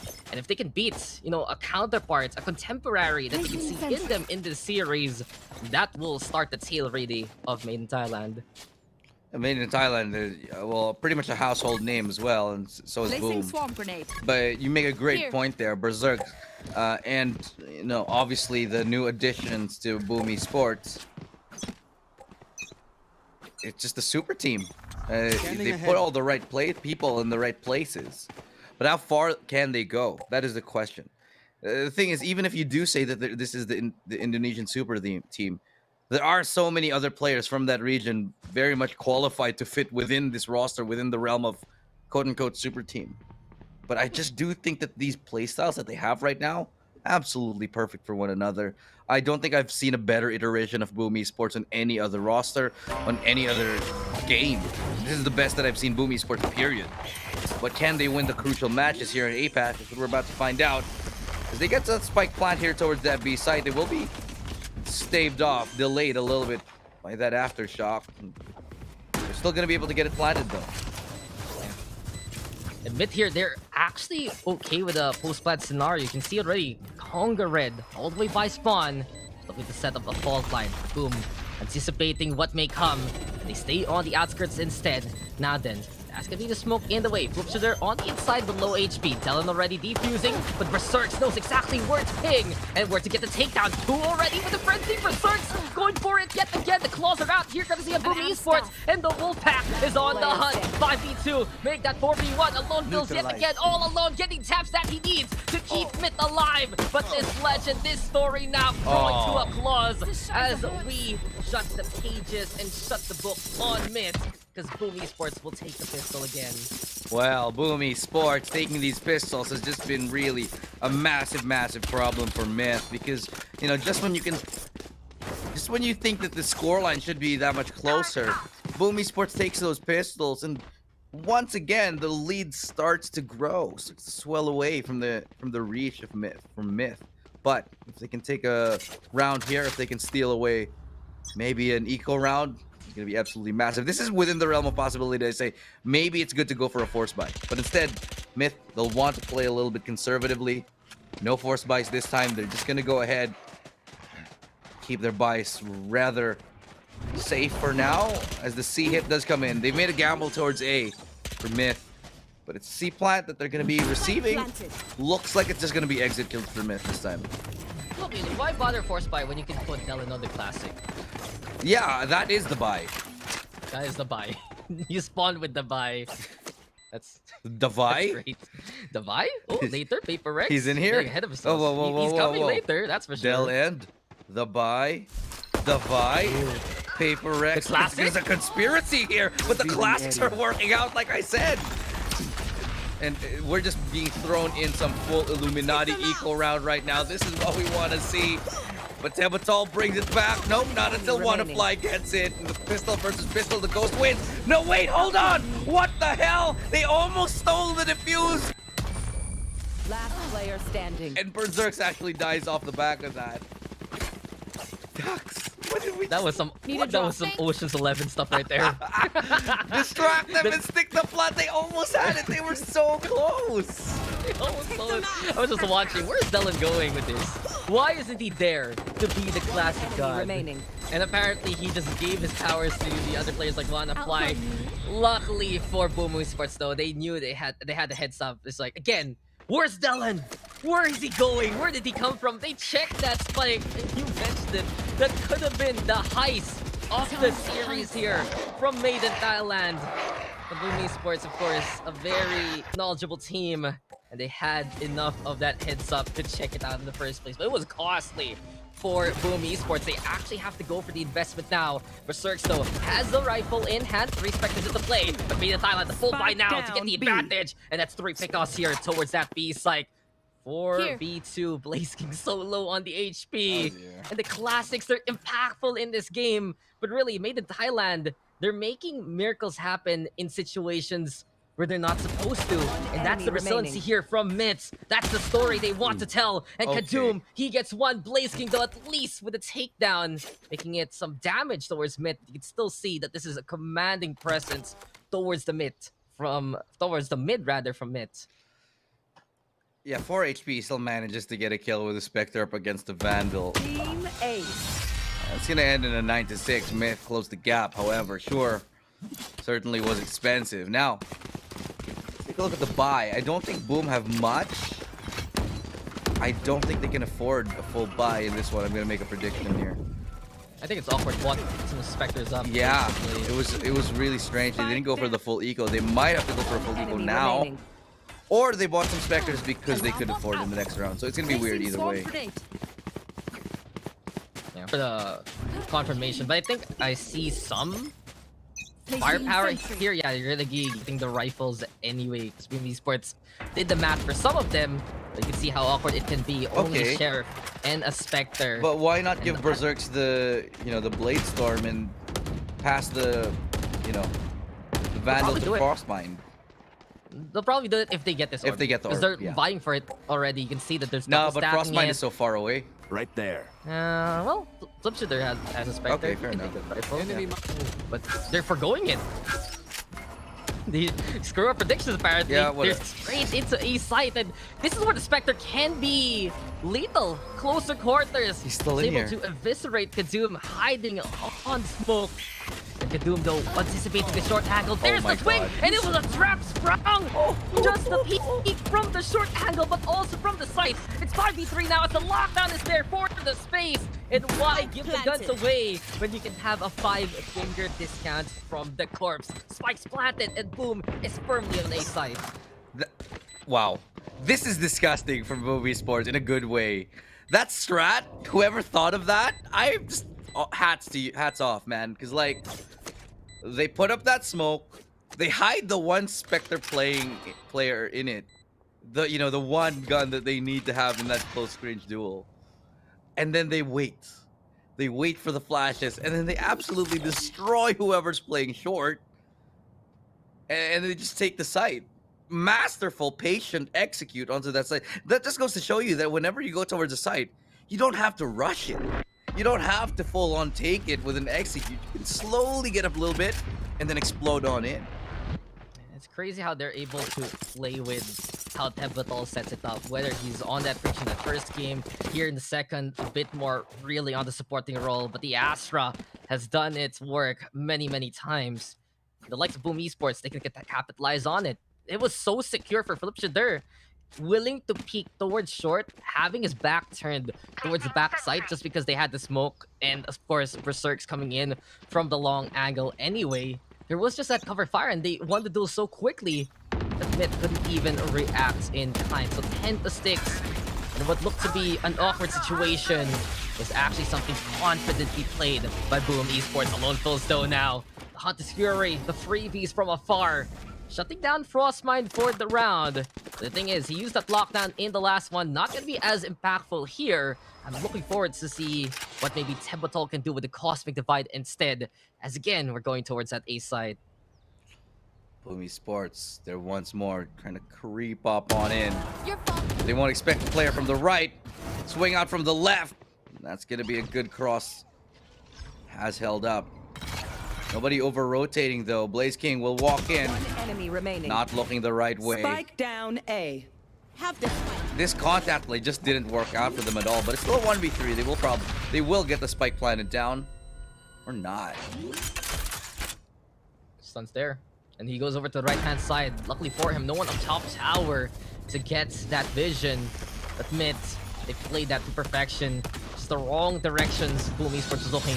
They didn't follow the credo, look right before left. They were looking on around instead, and MiTH Thailand, they will make this round theirs. You can see how quick Kadoom and WandaFly are on the shots when they get that hard contact. And I think many of the struggles we've seen here from these two players, especially coming into the first half of this second map, was because of Boom Esports just able to, again, build a battlefield that suits them. But in this scenario, through the smoke, WandaFly can just stay in his angle. He's happy to go for that straight line contact, whether it was Blaze King looking at him or not. That is something that he can rely on. And you can see WandaFly has climbed the charts. He was struggling in the first half. By this point, 15 takedowns. MiTH Thailand again, though. This second half rally, it's interesting that this is where they get their footing. But against a squad like Boom, still that same question, is it too little too late by this point? 3 rounds away. I dare never say that it's too little too late, because we've seen just the most insane comebacks. So I'm happy with the fact that Valorant is a game that lends itself towards a lot of mobility in terms of the scoreline. Look at this, it's a good fake. They present it like it's going to be a B hit, but instead it's going to be towards C. Dellen's ready for some garage presence, however. Gets another one, always aware of his surroundings and the possibility that somebody on the other team could be right around the corner. I've got your trail. Oh, Seekers though now to find some targets. It seems like MiTH will be investing the lockdown instead. Flipshooter tried to go along with the green jellyfish. It goes down and he goes down. Congared also with the kill onto Tepatal. Frostbite now and Berserks over by Long. Seems to be such a tough task here for the rest of Boom Esports. Aftershock to clear out the cubby. There's the fault line and there's the tag at the back. Wanna fly with a takedown. Kadoom there with a quick trade after Frostbite gets one. But Made in Thailand, they're making these angles work for them. They're shutting down some of the ultimates that Boom wants to use in a pinch by anticipating it with their own.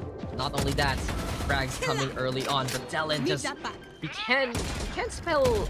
You're so close, it's like 5 out of 6 Wordle here.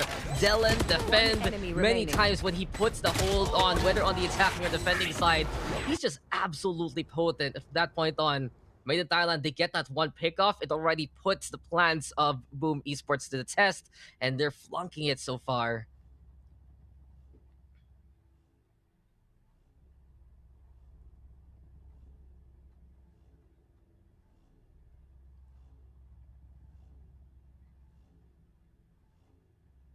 It's starting to dwindle very much further and further away from them without their grasp. But as they take the time out to do this little study session and figure out what things are going, Berserks, let's take a look at him again. He still has not lost that lead, still at 22-14. Tepatal, even though he's at the bottom with Frostbite, we know that their contributions are very much far-reaching and very consequential each and every single round here. So everybody doing their part. This is much more like it. Even all the members of MiTH participating, they're very close to one another. Even Wannafly, who was at the bottom just a couple of rounds ago, climbed up. And it just goes to show that all of these quality players that you have, all these different regions here in APAC, they can turn things up just when they need to. Yeah, but the adjustments from MiTH have brought them to this fold and have brought them closer to the scoreline. And you can see the guns heavily in favor of the defense as they also have the operator in tow. But Berserks trying to be the one to play that entry towards that B site. The alarm bot is there to be a bother and Wannafly! What a pull down there to get rid of Frostbite to start things off. A few struggles though for the Killjoy overall. And now it's gonna be backside being cleared out here by Boom. Doesn't matter because MiTH is happy to let this thing happen. The Rolling Thunder is available. Boom Esports realizing that there's not enough of this contact, not enough of the star power coming from the other side. It's a bit of a trap that they don't want to fall for, but Wannafly will stuff it over to Berserks instead. 5v3 now as Boom Esports navigates towards C-side instead, but Dellen is right here by the platform. Flipshooter will get the spot. So it's a further run here for MiTH to get in position. And Blaze King and Flipshooter come out from the woodworks to get the takedowns. Kadoom now making it 2v2. The Rolling Thunder was into play. The Daze was there to get the takedown on Tepatal. And Conga Red will be the color of success. 10-9. Made in Thailand. One round away from tying things up. Definitely the blood of angry men surging through him at the moment. 10-9. They've already managed to bring things within one round. Look at that, the absolute perfect Rolling Thunder there. Nobody able to trade any kills. I do think that it had Berserks waited a little bit longer though, especially for the rest of his team to come in through Garage to maybe help them take C. They might have actually had a better chance in it. Regardless though, fantastic effort from the side of Boom Esports. Regardless of the lesser buy or not, we go into round number 20. The operator from Kadoom yet again will rear its very dangerous head towards A. Dark of Ages passed here for MiTH. More lit up. They're 1 round away from tying things up. The entry now comes on in. Boom Esports. They feel the confidence for the C-Take enemy. Assessing a while ago. And while Conqueror was trying to set something up, Frostbite comes in to get 2. Dylan though and Wannafly make it costly to get the trades anyway. And Wannafly now in the back of sight. Wants to store, wanting to get more of these kills, but Veto just round him there instead. So now the Guiding Lights gets that intel. And you can see here for Boom Esports the assessment one more time. But the garage take is true here for Flipster. Able to catch out Kadum in time. Alone Phil's now versus the world, but Veto was able to crack that skull and give Boom Esports the reprieve they need to stay in the lead. 11-9, but it was been quite a run from MiTH so far. This is the game I wanted to see, Dax. None of that game 1. I mean, sure, game 1 was alright. It was close, but this game number 2 is certainly delivering.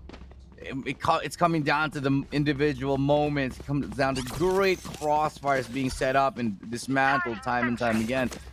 A lot of these players, Frostmine, Tebatol, I wanted to bring them up yet again because they have been so on point. Utility usage, the refragging, being those second in time and time again. Time to hunt. Now towards C, they found success. They might just want to go for it yet again, but it's a double stack here. Conga Red facing the wall. If they can't see me, I can't see them.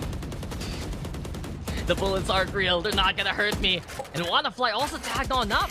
MiTH actually taking a lot of damage from the suppressive fire. And for Boom Esports, just have to be a bit careful, thinking that that is wide open for them. And you can see already that Boom as a squad, the discipline is there.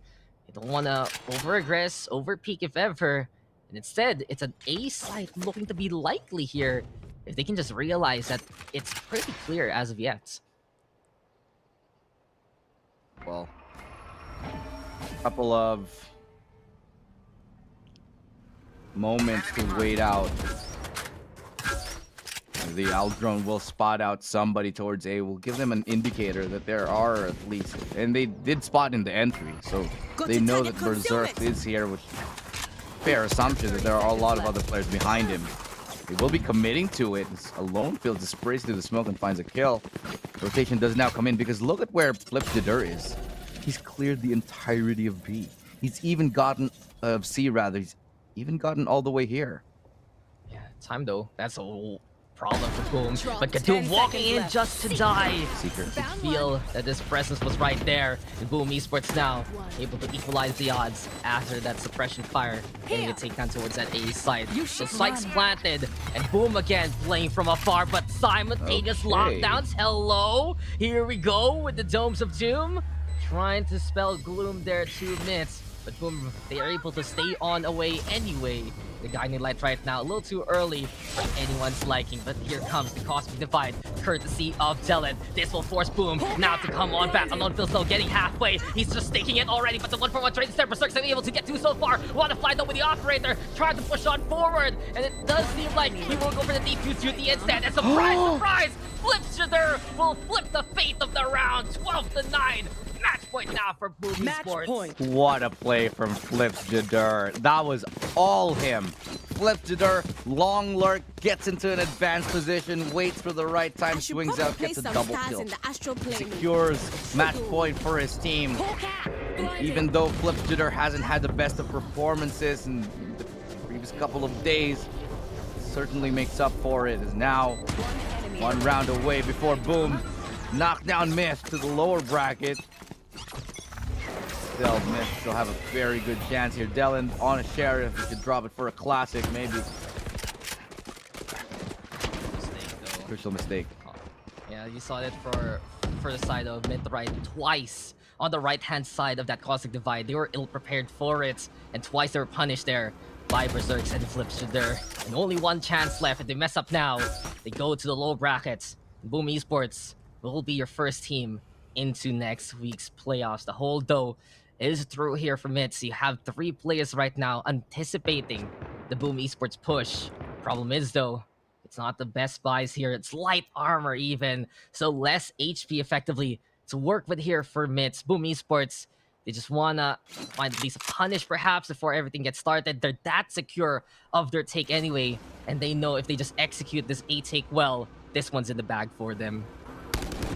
It's pretty well thought out plan here because they are trying this again. Last round it didn't really work out, forced them to rotate. That's where they found their success.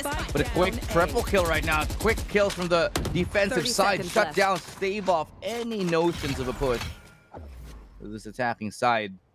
As Blaze King and Tebatal once more try to hope to reset the information. Tebatal's in a very dangerous spot to cross. Nobody's really watching him, however. Nobody's peeking too deeply, but with 14 seconds left, they just might want to save. Yeah, they don't really have money. They will want to stay alive. Yeah. Admit, they refuse to lose. They love to stay on alive in these second half scrap downs. And you can see it there that someone like Alone Fills, he is potent when you can just get that duel anyway. Boom was relying on that entry a little too much, relying on Berserks to go for the kill. But I don't feel like they actually was able to utilize their information gathering well. They didn't really get the intel that they needed. They didn't know that it was a closer hold from MiTH. And I think that's the second or third time that MiTH is just right in the front of Boom Esports coming into A sites. And Boom loses just because of that closer engagement. So it really goes to show for MiTH, this is a squad that can fight tooth and nail and fight as close as possible if they want to. And the thing is, Boom Esports is anticipating further angles, anticipating these kind of different setups to be a bit more restrained from MiTH. It's not happening. It's the aggression instead from the defense, from the get-go on the sites themselves. And now the Hunter's Fury, courtesy of Alone Fills, doesn't get anything, unfortunately. So that's one ultimate gone here on the MiTH roster. Yeah, speculative shot at best. Was hoping for an advantage. Would have preferred to see it maybe held on to a little bit longer. Maybe for a retake, maybe for a correct execute. Even without a ping. Not entirely sure why he went for it. Maybe just went off his gut. Regardless though, it has been forcing Boom to go towards C, which is once more where they found most of their success. Delend looking to hold, swing through the smoke, is only able to get one. Let's see how this plays out. Spike goes down, Berserks holds the line. Not going to be able to hold it against Conga Red, but Blaze King is right there with the crossfire, and this should be pretty much it here. Doom against three. Can he be the hero once again? He's already went through a redemption arc after what was a very quiet and dismal performance in the game number 1 first half. He's made up for it, but can he pass this test with flying colors in a 1v3? I just don't think so. Full tap there, but his name spells it out. The destiny arrives finally, and the fall of Kadoom will be the rise of Boom. 13-10 here in the second map, a 2-0, and your first playoff team for APAC Challengers. It's Boom Esports. When you looked at that group, you already saw how potent Boom Esports could be. And as you can see, well, it is their victory. What a window from Boom. It was honestly a more subtle effort there at the end. They realized that we can just go for the C side, we can find the trades anyway, get the right angle, and I love the fact that they don't rush putting that spike down. They make sure that they have that tactical advantage, and sometimes they're even able to bait out MiTH from peeking, and suddenly there's someone else from Boom Esports ready to catch them off guard. But you can see the stats here, 25 takedowns for Berserks, one of the prodigies from the Indonesian scene. I have to say, many of the duelists from the ID side have been stepping on up lately this year. Berserks, MiTH, big examples of that. And of course, the usual suspects there from Full Sense. But on the flip side, Wannafly, great recovery. Delend, the classic, just able to get those multi-kills. Moments there for MiTH. It's the same problem that the rally, it does come from MiTH. It came earlier this time. But many a time when Boom has that lead, they just have this deeper playbook and this deeper kind of discipline that can give them these rounds out of nowhere. Oh, absolutely. Just I'd say a richer, a more robust playbook that Boom Esports definitely showed us, and they were a little bit more well put together. I do think they struggled a lot on that attacking side, where it feels like they just ended up picking on a site and going and hitting it and hoping for the best, especially a lot of those A hits. But we did see a lot of inspired play when they went for those contact plays, when they went for those, short controlled bursts of, aggression towards that A site and dismantled it completely. But towards the end, I don't know if it was frustration or exhaustion setting in from Boom Esports, where Boom was ending up deciding that they can't take a fight and running with it. ended up becoming, I think, a lot closer than it would have had they shown a little bit more restraint. But still, it was a great performance nonetheless. As we go and take a look at the highlights in this previous game, and there were quite a few. And I think the difference here is Boom Esports was able to find more opportunities by exploiting that difference, that where they're playing a bit more on the tactical side, on the more utility-based side, rather than the on-tap that MiTH was looking for. It's what separates Sweet and the Chef. It's what separates Boom Esports from the rest of APAC. And we saw it again in their series versus NomeNamers. We witness it right now, but MiTH putting up such a better fight, forcing out some of these moments out of nowhere. Just the detains, the way they're able to answer back with either the peaks or their own kind of utilities. The contest is always there from MiTH, so it's always a struggle for Boom to actually make it work. But the adjustments overall, round by round, they realize what doesn't work. They exploit what actually does. We've seen it, Cosmic Divide comes and they're playing on these different angles that MiTH isn't ready for. They're catching out these members off guard thanks to the intel that they garner around the map. And just overall, it becomes a war of attrition that MiTH cannot handle thanks to that scoreline. If only though they got more of a better run at the start. If they actually took the lead early on into the game, even just a 1 or 2 round gap, I really feel like MiTH could have actually won this game and contested this series. But since Boom was the one with the driver's seat, they're the ones with that leeway to give those rounds. They can change up the pace anytime, change up the style that they want, and hone in instead on what works. Guys, that's the first series of the day. We still got 2 more to go, and it's Boom Esports who will move on. MiTH having to fight another day here in the group stage. We'll be taking on the break. The panel going to be breaking down the series. I'm with Dax here with Estrado, and you guys are watching the APAC Challengers. I think I let my guard down. Certain things ain't the same now. Hard to navigate these problems. I'm by myself, you're not around. I tried to open up, it wasn't good enough.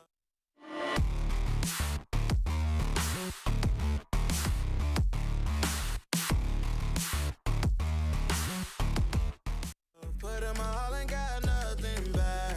Now I'm stuck in the rain, dealing with all this pain. Why you gotta do me like that? Don't say you love me, then go and leave me. It can't get ugly, trust and believe me. Saying to myself, looks so deceiving. Trying to fight back this far from easy. I've seen your hands. Delilah, don't you know I've seen your hands. Delilah, don't you know heart turned cold, lost control. Looking at this beautiful distraction. Fell in love with a fatal attraction. I really let my guard down, now relaxing. Why did I open up? She taking way too much. Put in my all and got nothing back. I'm feeling so ashamed, I fell into your game. Why you gotta do me like that? Don't say you love me, then go and leave me. It can't get ugly, trust and believe me. Saying to myself, looks so deceiving. Trying to fight back this far from easy. I've seen your hands. Delilah, don't you know I've seen your hands. Delilah, don't you know gave you all of me, had me so deceived. You chose to lead my life, so I'm on my own in the cycle. I can't believe. Don't say you love me, then go and leave me. It can't get ugly, trust and believe me. Saying to myself, looks so deceiving. Trying to fight back too far from easy. I've seen your hands. Delilah, don't you know I've seen your hands. Delilah, don't you know don't you know?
Boom Esports, they remain undefeated here in the group stages and they qualify into the knockouts after getting that 2-0 against Made in Thailand. But all things considered, Made in Thailand have made it that little bit hard for Boom Esports. Welcome back to the panel. I'm Nomad with Black and Blue and Raf. And why don't you guys go in and break everything down for us there? It was as close as it can get for Made in Thailand. They kept it as close as possible between Fracture and Haven. Definitely did, and especially on that second map is where we really saw them, I guess, look at least better on the start. Although we did end both maps 13-10, I don't know, the Haven map just looked a bit more convincing for me. Fracture just seemed kind of like they won this, but barely, and then the opposing side would kind of just be a bit dirtier. But Haven is really where I think we saw the true potential of both of these teams, and they were so close to doing it twice. Ultimately, though, Boom once again continue on, and they haven't dropped a map, dude, since like, what was it, maybe a month or two ago. So yeah, basically they are just on a complete tear. The last time they did drop a map was like in their own qualifier upper bracket semifinal or something. So they are just looking spectacular right now. Boom. I mean, again, we talk about that, right? And how strong they are on that approach. If you could break this down round by round, or rather map by map, thing is, that 13-10 scoreline I feel like can be so incredibly deceptive because, as you've said, sometimes it felt like MiTH was surviving the defaults, but then when Boom would pull out those set plays, it became a completely different story. On Fracture, honestly, I've said this many times, I'll say it again. If you're playing against an Astra Viper comp, there is absolutely no way you are winning that utility stagger, which is the perfect complement to Boom Esports' brain-melting style. There were a lot of times they sent Blaze King and Flip to assess how they want to distribute utility pressure and commit the more finite duelist and initiator resources. They had a good balance between experimenting and protecting the lead so well on that first map, but there are also times where, I guess, lapses in judgment, those hard pushes towards A main without actually taking control of sands and ropes, it didn't look like it hurt them too much. And that was especially true, Raph, here on Fracture, where you're not going to be able to, as you said, kind of out-shuffle the utility when they have more utility. That back and forth, that trading game is not going to favor you, although those controllers did end up negative KDA-wise. It's not about the kills, it's about how they enable the rest of the team to win. And that's, I think, the biggest point here that we should take away from that matchup on Haven, rather, on Fracture. But we go to Haven, look at the composition of both teams. A bit more similar. They're kind of almost in the mirror match, aside from the fact that on either side, the kind of supporting initiator for Boom was that Sky, giving them more information. There was a bit more, I guess, aggressive power that they bought with Conquer Red on that bridge, but they're both very viable. Just the way they were played does sometimes kind of make it a bit more difficult for a team like MiTH to, I guess, just overpower what Boom got. And we were all touting them, to be one of the, if not the best team here we got in APAC, and they're proving that. With that being said, once again, I feel like Boom is that team that's the least conditional to win. We talk about the mechanics of the matchup and the what ifs whenever we bring two teams together, but that doesn't seem to be the case with Boom heading into, as I mentioned, the matchup, which is also a testament to how deliberate they are with the game in terms of execution too. I think Boom is the best, bar none, in APAC. Well, they will prove that they are going to be the best in the Asia Pacific region. They will be the first team to get into the knockout stages, and they will be waiting for whoever their opponent is going to be. Meanwhile, for Made in Thailand, they get knocked down in the lower brackets, and they will be facing off against Cerberus Esports for their final chance to get into the knockout stages. Now, that we have to move to the next match that we have. It's Paper Rex, Persija Esports. It's Singapore versus an Indonesian team that's a mismatch of all the strong players from that region. What do you have for this? I mean, that's kind of what we got from this matchup that we just saw here versus, Boom, and then them going up against this roster Made in Thailand. It's very similar to that, where, Persija, they're kind of a mix and match of the remaining players that basically didn't go to Boom or didn't go to Onyx, and it's kind of holdover, I guess, in a way that you also see some of that playstyle from Boom kind of transfer over to the Persija squad. But Paper Rex, we know who they are, we know what they've done, we know what they can do. but we also know how they have maybe failed to, I guess, reach the potential that everybody's expecting from them last year. But last year, that's bygones be bygones. This is a new year, and this could potentially be Paper Rex's. I'm glad you mentioned that, right? When it comes to just the player compositions of our incredibly top-heavy Indonesian scene, again, it's not to discredit Onyx, it's not to discredit Persija. It's just how Boom have literally handpicked from the Pantheon itself. Doesn't make any of these players that we've mentioned any lesser. It's just, why is Indonesia so strong? It really begs the question. Well, I feel like they have the Valorant in their veins for the most part here. That's why they're strong. But there are teams that want to take them down, and one of them is Paper Rex.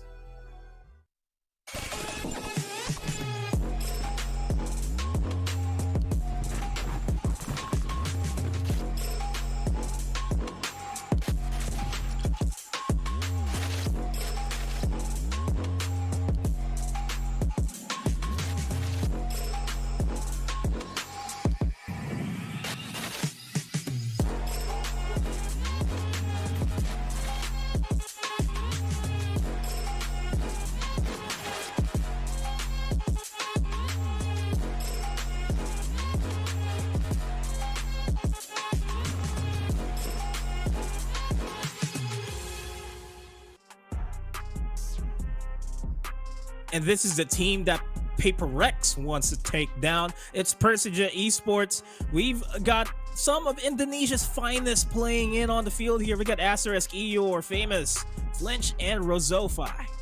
And we were talking about how they pretty much have the DNA of this kind of Indonesian scene in their blood. You know, you got many players here who have already made the name for themselves last year, like Asterisk on Boom. You also had Famous on Bigatron. You had Eeyore, who also came from Boom. So there's lots of experience on this team, and they're really proving that they themselves can do it. I mean, you heard Rozofi in the interview during the break, right?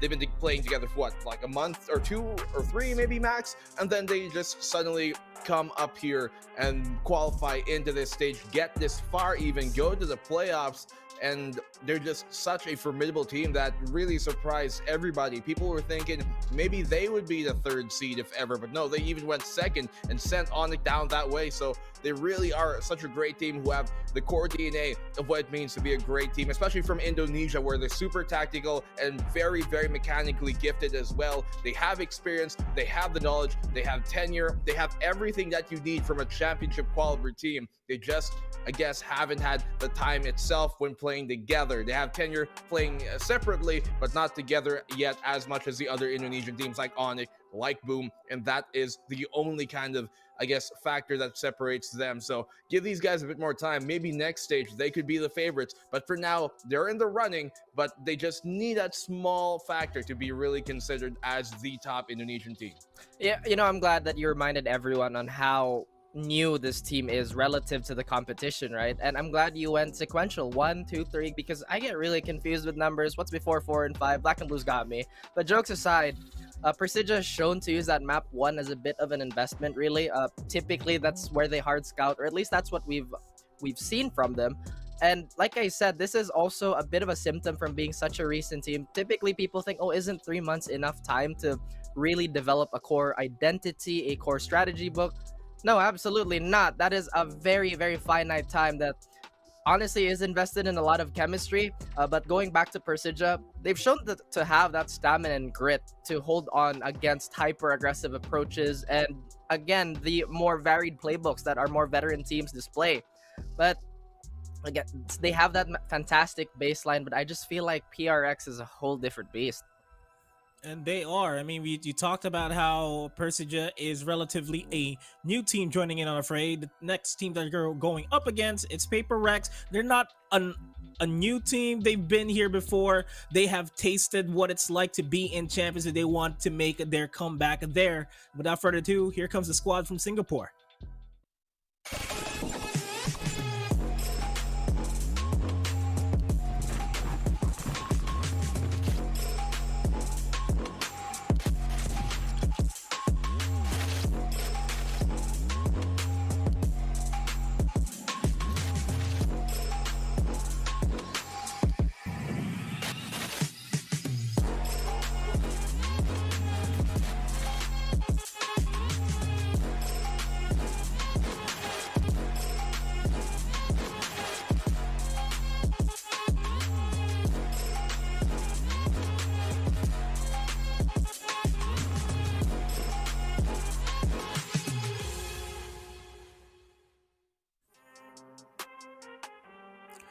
already feeling the excitement of going back into the international stage. We got Paper Rex, and these guys are no strangers in international competitions. We got Benkai, Davai, Forsaken, Jing, and Mind Freak. Incredibly familiar names, and arguably the apex predators of the region.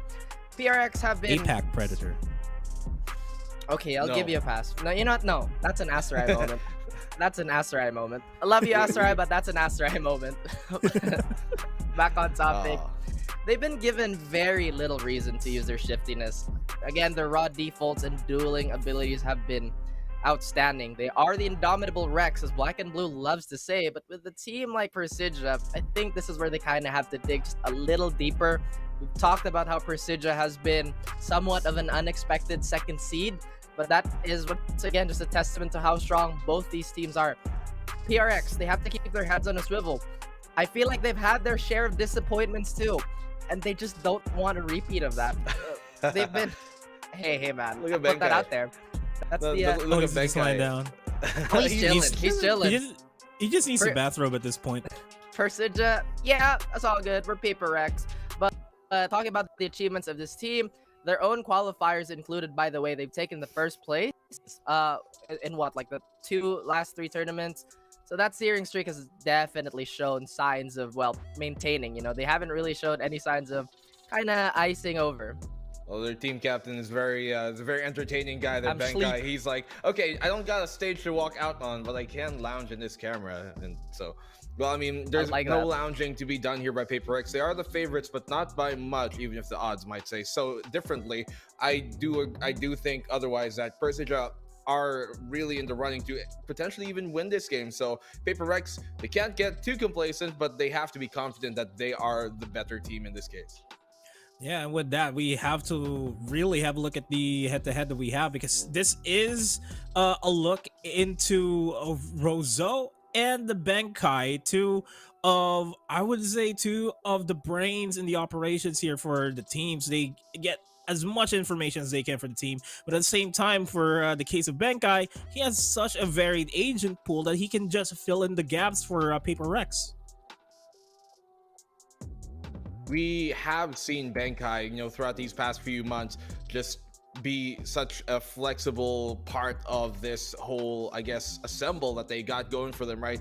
He flexes back and forth, and you see him pretty much taking every single role while doing the IGL as well, to its fullest extent, as much as you can honestly expect from someone like him. Then you look on the other side of things, you look at a player like Rosify, who has pretty much just been locked to that Sova, but he performs so amicably on it, aside from maybe going to a Viper every now and then. But for the most part, it does seem like these two players, what they really bring to the table is that leadership quality that you expect from your Sova, from your main initiator. Now, Benkai wasn't always on that role last time around when they still had Shiba. When we saw them on the international stage, he was that sentinel. But for him to flex on here and still this team be as good as it is speaks volumes of the type of players that he is as well.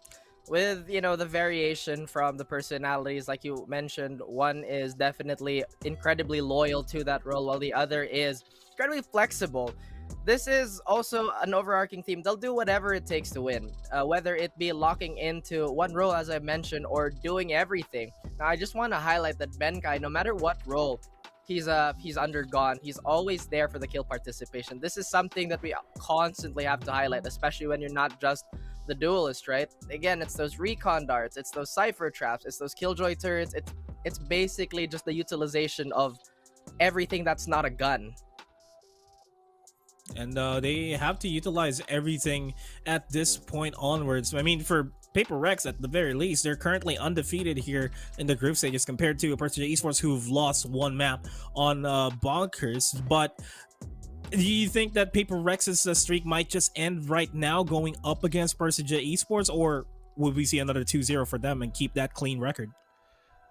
I don't think we're going 2-0 here. Paper Rex are such a good team. Yes, I will agree. They're even my number 2 in this entire tournament who are still playing. But I do think Persija have what it takes to take a map, and more importantly, they also have the game to even potentially win the series. So I don't think this is going to go 2-0 either way. I'm looking at who picks the first map. It is Persija.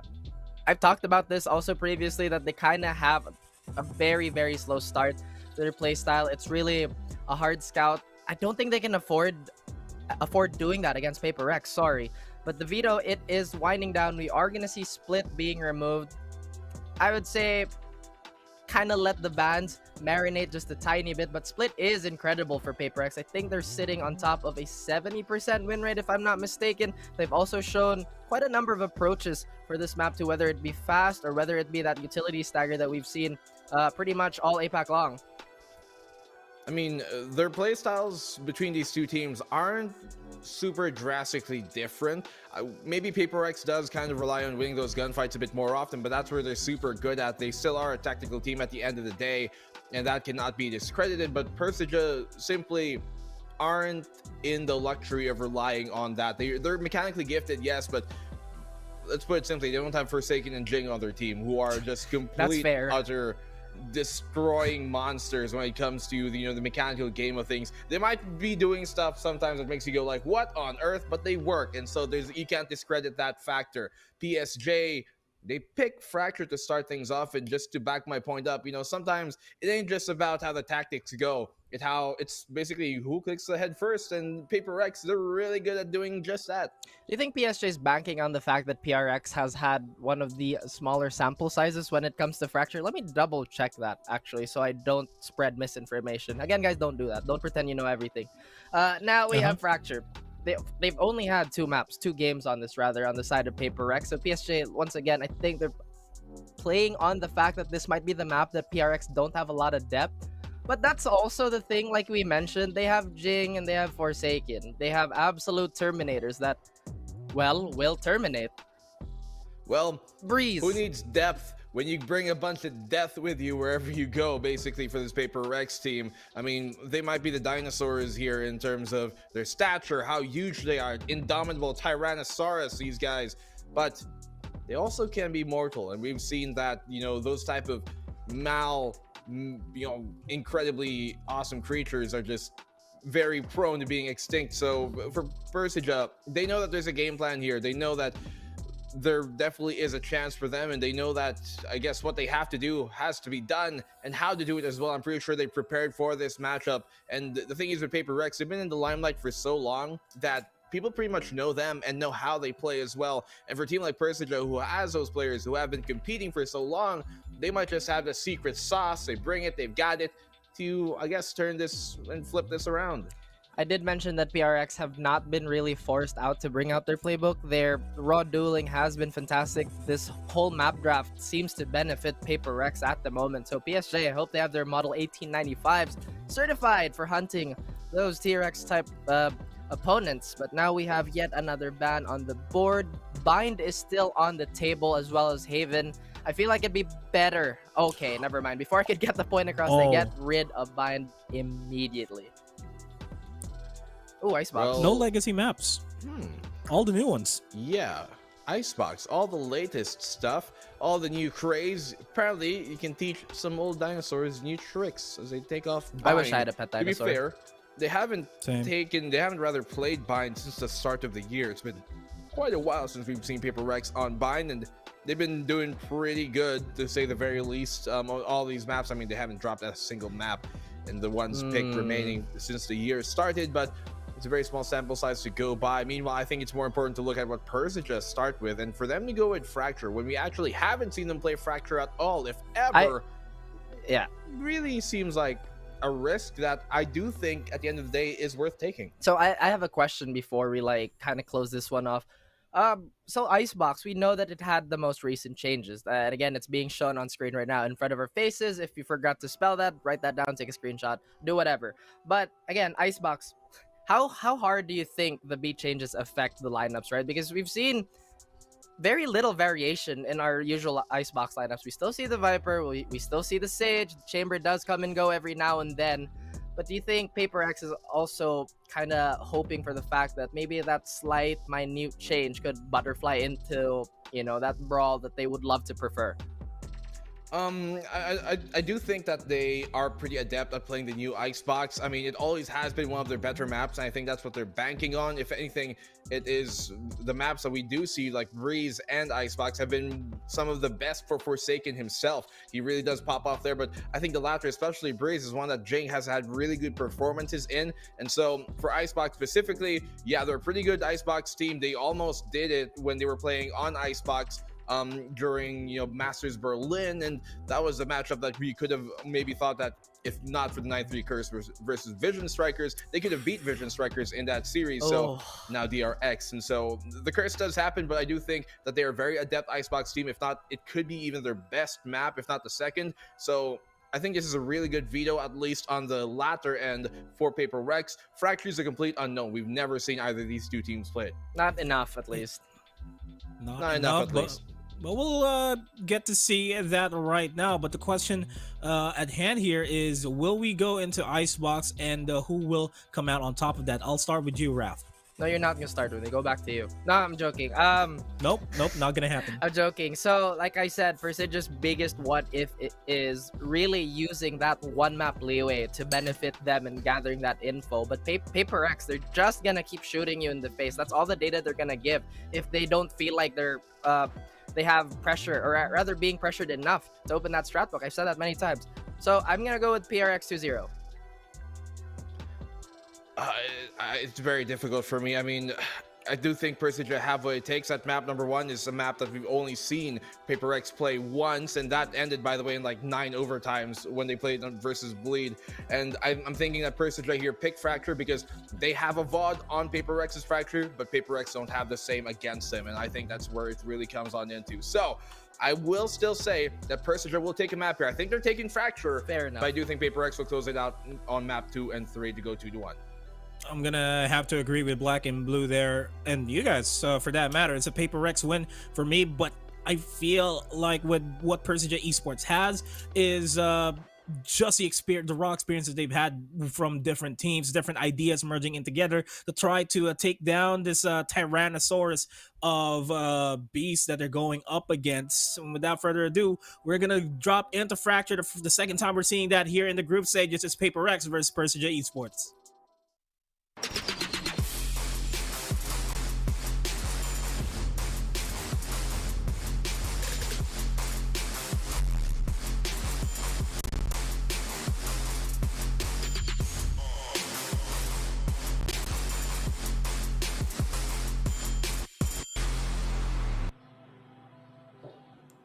Ladies and gentlemen, we are back once again for more Valorant action here at the APAC Challengers. Again, we are already looking at the other qualified team to look forward here with Paper X and Persija Esports going head-to-head here. But now we're butt-to-butt with me as our attack.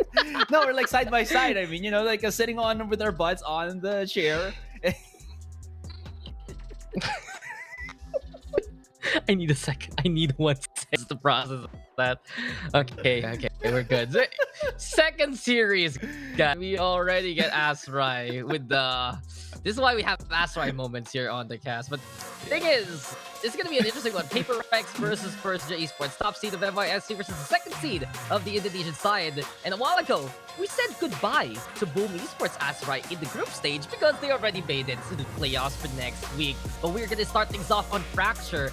And the moment I saw this map pick, I was like, okay, the time to save strats are over. It's time now to expose the hand. I think we were talking about it. Fracture picks might be common now in these upper bracket final matches just because they can weed out the competition and kind of say that, oh, we have something ready for Fracture. You might want to ban it if you do make it to the playoffs as well. Yeah, it's going to be something that I think a lot of teams now have to really face the music, because a lot of these teams, as we mentioned, as you saw, will always will start forcing out the Fracture. It's like that one line that you heard from Davy Jones in Pirates of the Caribbean. But instead of release the Kraken, it's release the Fracture, right? So here we are at it once again.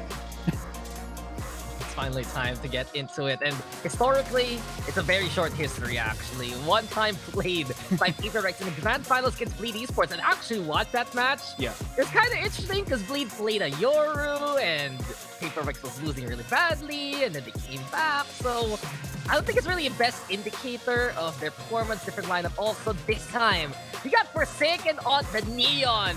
Nice. I'm a little happy to see that start to pick here for the side of PaperX. But on the flip side, this is the first time we're ever gonna see Persija Esports play out this map. But they let this map pick through anyway. They're willing to. And actually, my mistake there. Persija is the one, I believe, that picked Fracture for the first map. Well, maybe they just don't want it into play anymore.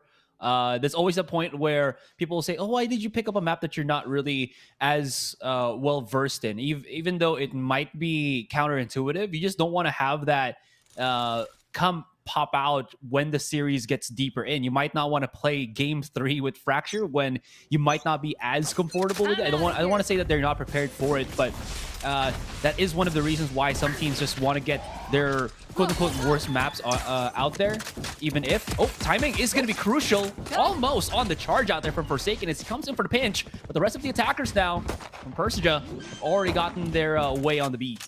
And you know, that's what the Neon can do on a map like this. Fast rotations to get the catches on.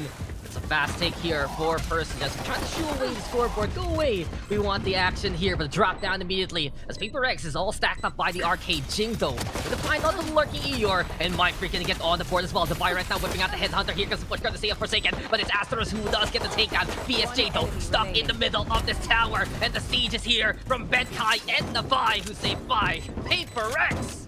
First round, using pistol, and already looking pretty exciting.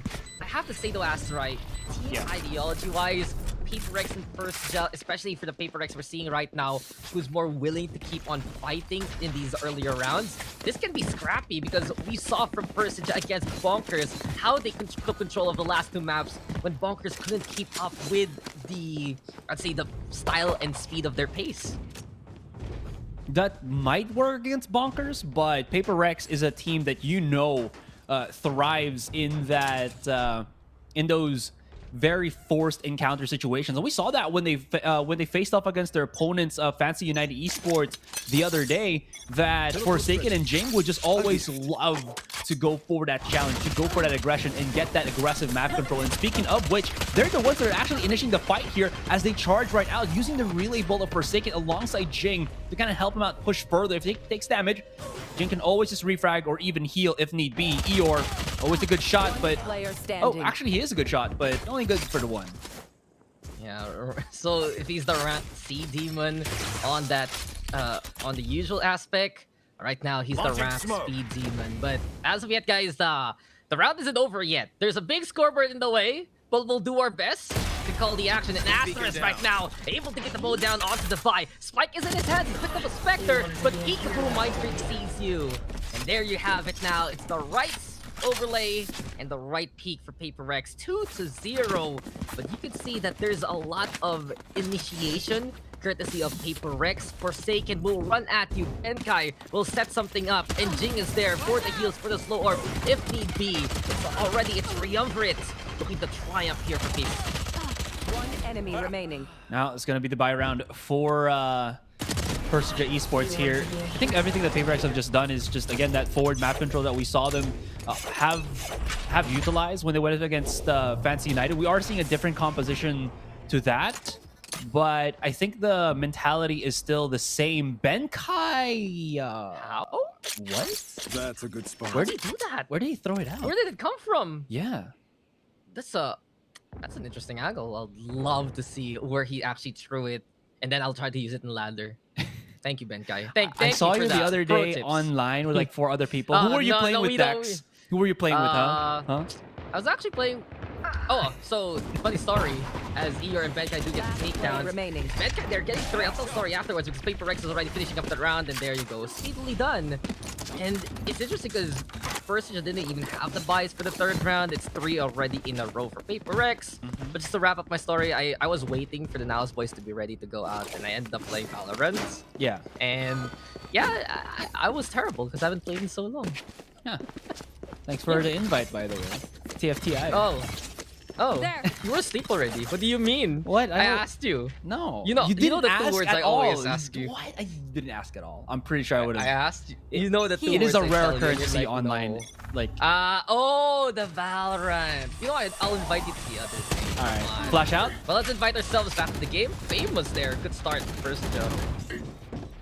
Yeah, they are actually using their numbers now, thinking that, again, it's players of Paper X that would love to always go for that advantageous push out. Persija, they're like, screw this, we're just gonna go in and charge out. It works out in their favor.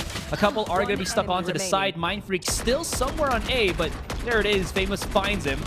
And Devi, well, left to his own devices, as he will just be equipped with the Sheriff as well as that Headhunter. He can try to interchange between these. Very strong if he can hit those initial one taps.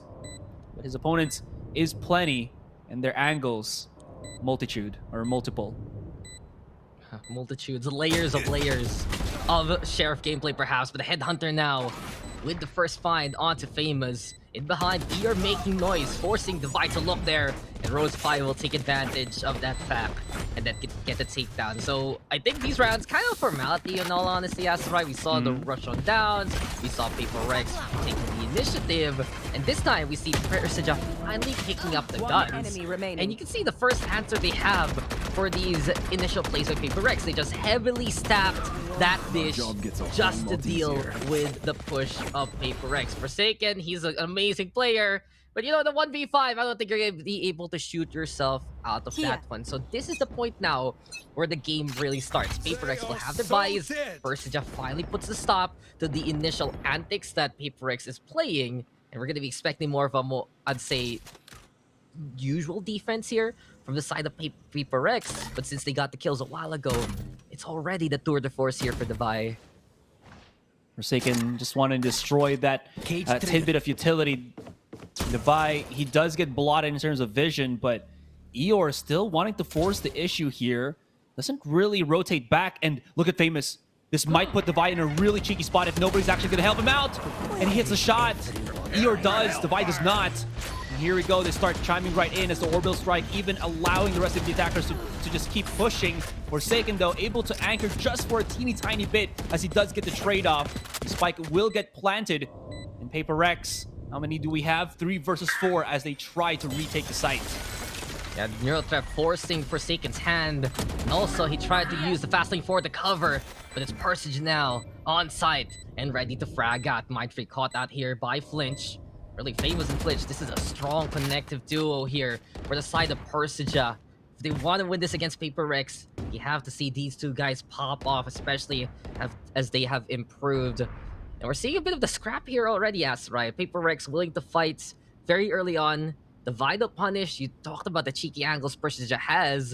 And I think one of the strengths they are going to have here on the attacking side is if they can exploit that Paper X wants to go for a quick duel at the start. The double up on the angles is something PSJ can work on. And let's not forget, they're running that Brimstone here.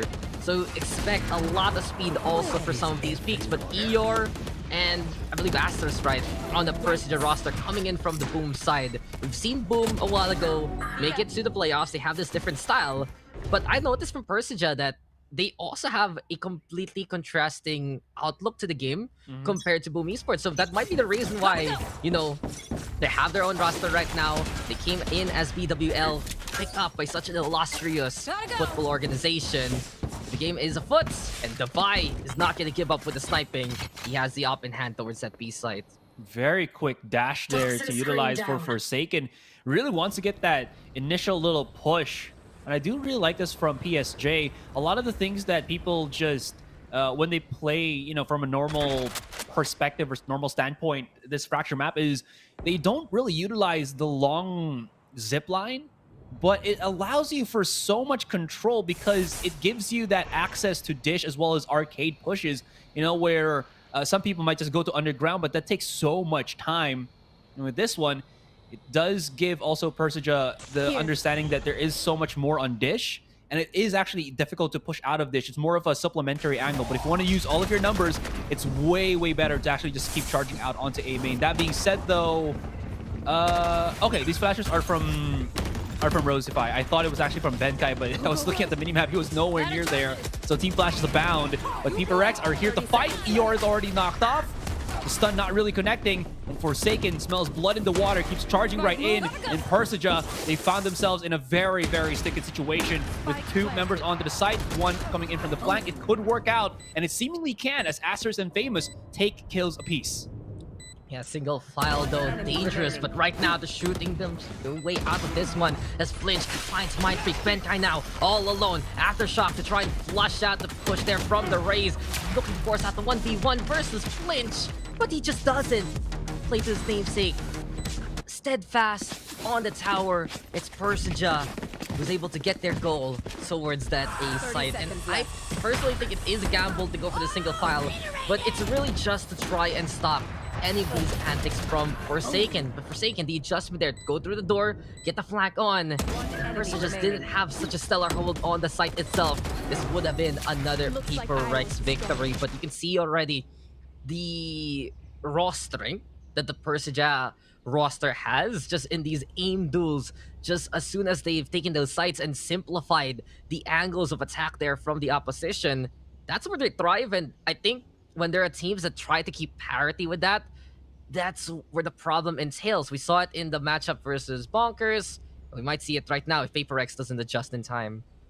Yeah, that was one of the issues that we've kind of encountered when Persija, as you mentioned, was fighting against Bonkers on Haven, is this: they couldn't really match up to the defense of Bonkers at some point, with RDW being at the aggressive helm on his, I believe I was playing a chamber at that point. But this time, I think it's going to be a different case here, Dax. Even though it is a back and forth thing, this first half, I think, still favors Persija a lot more because of, again, how the layout of Fracture just allows them to be more creative and really have to force the defenders to use their initial utility and then some, right? Where in some maps, you don't really have to overcommit utility. In Fracture, you actually have to do so, or else... again, avenues of attack are going to be pretty abound. That being said, PPGL do know about this, and immediately you see that they rotated the Vi all the way through the A site just so he can have his traps there to stop them from coming right in. Jing, though, he's got the new nice boost spot, but kind of doubled down too long on it as Famous finds him in turn. Yeah, nice wall to get the first kill, but Persija now navigating through the Viper's pit, and Eeyore, does he avoid the efforts there of the Viper? Forsaken trying to use the overdrive, but doesn't work out. And Persija so quickly getting the takedowns. Famous actually finding MindFreak along the way. And Persija Esports, this single stack setup, it's interesting, but it's working. You also notice that they do put Eeyore to try and leave a tripwire on a certain angle as much as possible. Yeah. There's a possibility for the lurk for the Cypher, but also, just in case they want to understand if PPGL is pushing on the other side, that might be the signal that they can go on with. Forsaken using that overdrive, as you mentioned, as well. I'm not really the biggest fan of that, because me and Raph were talking about this, like, how effective is, you know, the overdrive compared to the Bladestorm? It's actually really effective, but it's good if you have low HP opponents, because it allows you to reset faster. Whereas the Blades, you know, if you're a cracked shot, you hit those heads, it's good because it's one shot, one kill. But for the overdrive, it's 22 tick damage per tick, which means that if your opponent is like 150 HP, it gives you like a solid maybe 1.5, maybe 2.5 seconds that you can still react. And you know these pros will not miss a beat to make that happen. Yeah, and I'm just not a big fan, personally, in terms of this high-tier gameplay. But you mentioned, for the cleanup, yes, it's good. Right now, PPGL, they're gonna need more than a mob to try and win this round. Flinch right now with the Bladestorm, looking for precision. Nice blind though, courtesy of Benkai, exposing his position. Famous instead with the takedown. Jing again with the boost. Blades right now do come on out, but awkwardly there, Flinch runs out the Blades, and he can't get the takedown. Benkai though with the defuse, and they do get the kill in time here from Persija. That was so close though, the distraction was through from PPGL, and they could have stolen that away in an eco state. Oh, so close. And we've seen Benkai not shy away from retaking sites and ghosting the spike. It's the kind of ghosting that you want to be able to do. Right? Or actually, no, that's Ninja Fuse, what I was thinking. Hello? Asteroid Ghoster? No? Oh, that's why you've been like this recently. Oh, no. Oh man, you're exposing yourself to the world stage there, my friend. But Oh no. that could have been another moment, you know, flashbacks of that fancy United game, just the way it ended with a whimper rather than a roar, because Benka just says, you know, I'm just gonna defuse this and we're done. But the guns now are out here for Paper Rex. You can see they're anticipating more of the push of Persija, but from the underpass, we feel the ground break for Rosify. Do it in 5 freaking time. In the corner, he's just hiding, he's just patient. Jin will get the first, but it's timing perfected there by Mindfreak, and he will blow our minds yet again with the play 2 from the Viper as he hides in the corner. Too late for Rosify to go for the aftershock, and Paper Rex able to stay a step ahead of Persija in that round. A little unfortunate because PSJ, they used the Rolling Thunder down below, so Rosify wasn't in position for that aftershock. You can see how much of an impact this corner was for Mindfreak. That is so cheeky. Like, really cheeky that he was able to do that. Just stay inside his own wall and not even a batted eyelash from Persija. Just like, wait, that's kind of a weird wall. What's happening here? Do we need to check it or something? To be fair, though, tower control is a must, but yeah, that was some really good stuff there. Divide just putting out the traps once again. Persija not making any noise whatsoever, though. They can maybe cloud burst it. There it is, but it's only going to allow them for just a little bit, a few seconds. But Forsaken, what was that? He just charges right in. It almost seemed to be a good exchange if Benkai could have gotten more than just the 1 kill, but it is incredibly awkward. Divide, though, has pushed himself all the way out. I wonder if he does have a TP or something. No, he's committed to the push, and he will get traded off. Jing does have the res ready. If he can find at least one teammate onto Sands, they will be able to bring this back into the 3 versus 3, and there you have it. Benkai also has his Rolling Thunder, can use that ultimate to check out the rest of the site or make easy the retake on that A site. There's only one outside of it. Here comes Jing. Oh, they still are so ready for that, and Paper Rex don't even know what hit him. They thought they had what it took, but not even close. Yeah, nice stack there from Persija. Overall, though, feels like more of a misplay there from Paper Rex. Did they think that Persija was further than that? Because this was so awkward. Sorry, this is what I'm gonna say. If that was a Jet on Forsaken, he would be ready to shoot. He wouldn't be tempted to go for the high gear. And I think that's something awkward about the Neon. If you can't assess their exact position and you run right into them, even if you try to slide on away, you can still get trapped by a squad like Persija. And as soon as that happens, they got that side. It would have been an incredible play already. They were anticipating that Cloudburst on the trademark just because they had that stack ready over onto the stands down below in ropes by the door itself.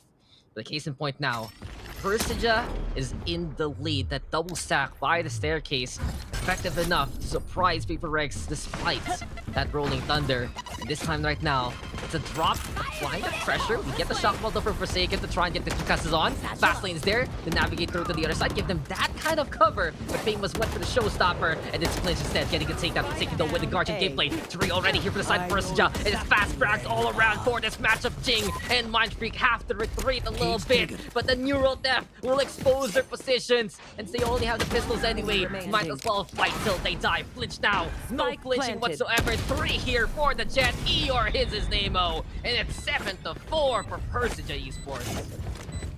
Last round. Clean stuff from Persija. Again, they just love to go for these 4-5-man pushes, and even though Forsaken threw everything he had just to try to delay them, relay bolts, fast lane, everything, it still was not enough here, Dax. The ability for Persija to utilize what they have is really incredible. And one of the players that have really allowed this to happen is right there, 4th in line for Persija, Famous. 8 assists on this raise. All the nades that he's been throwing out have been really effective to just let things happen for the Persija roster. With all that, though, this next round comes in. Forsaken already finding one, and it's like, oh no, I got stunned. Forsaken's gonna get me. And he gets knocked off, but Forsaken here, not expecting that B main push. Nobody was holding it.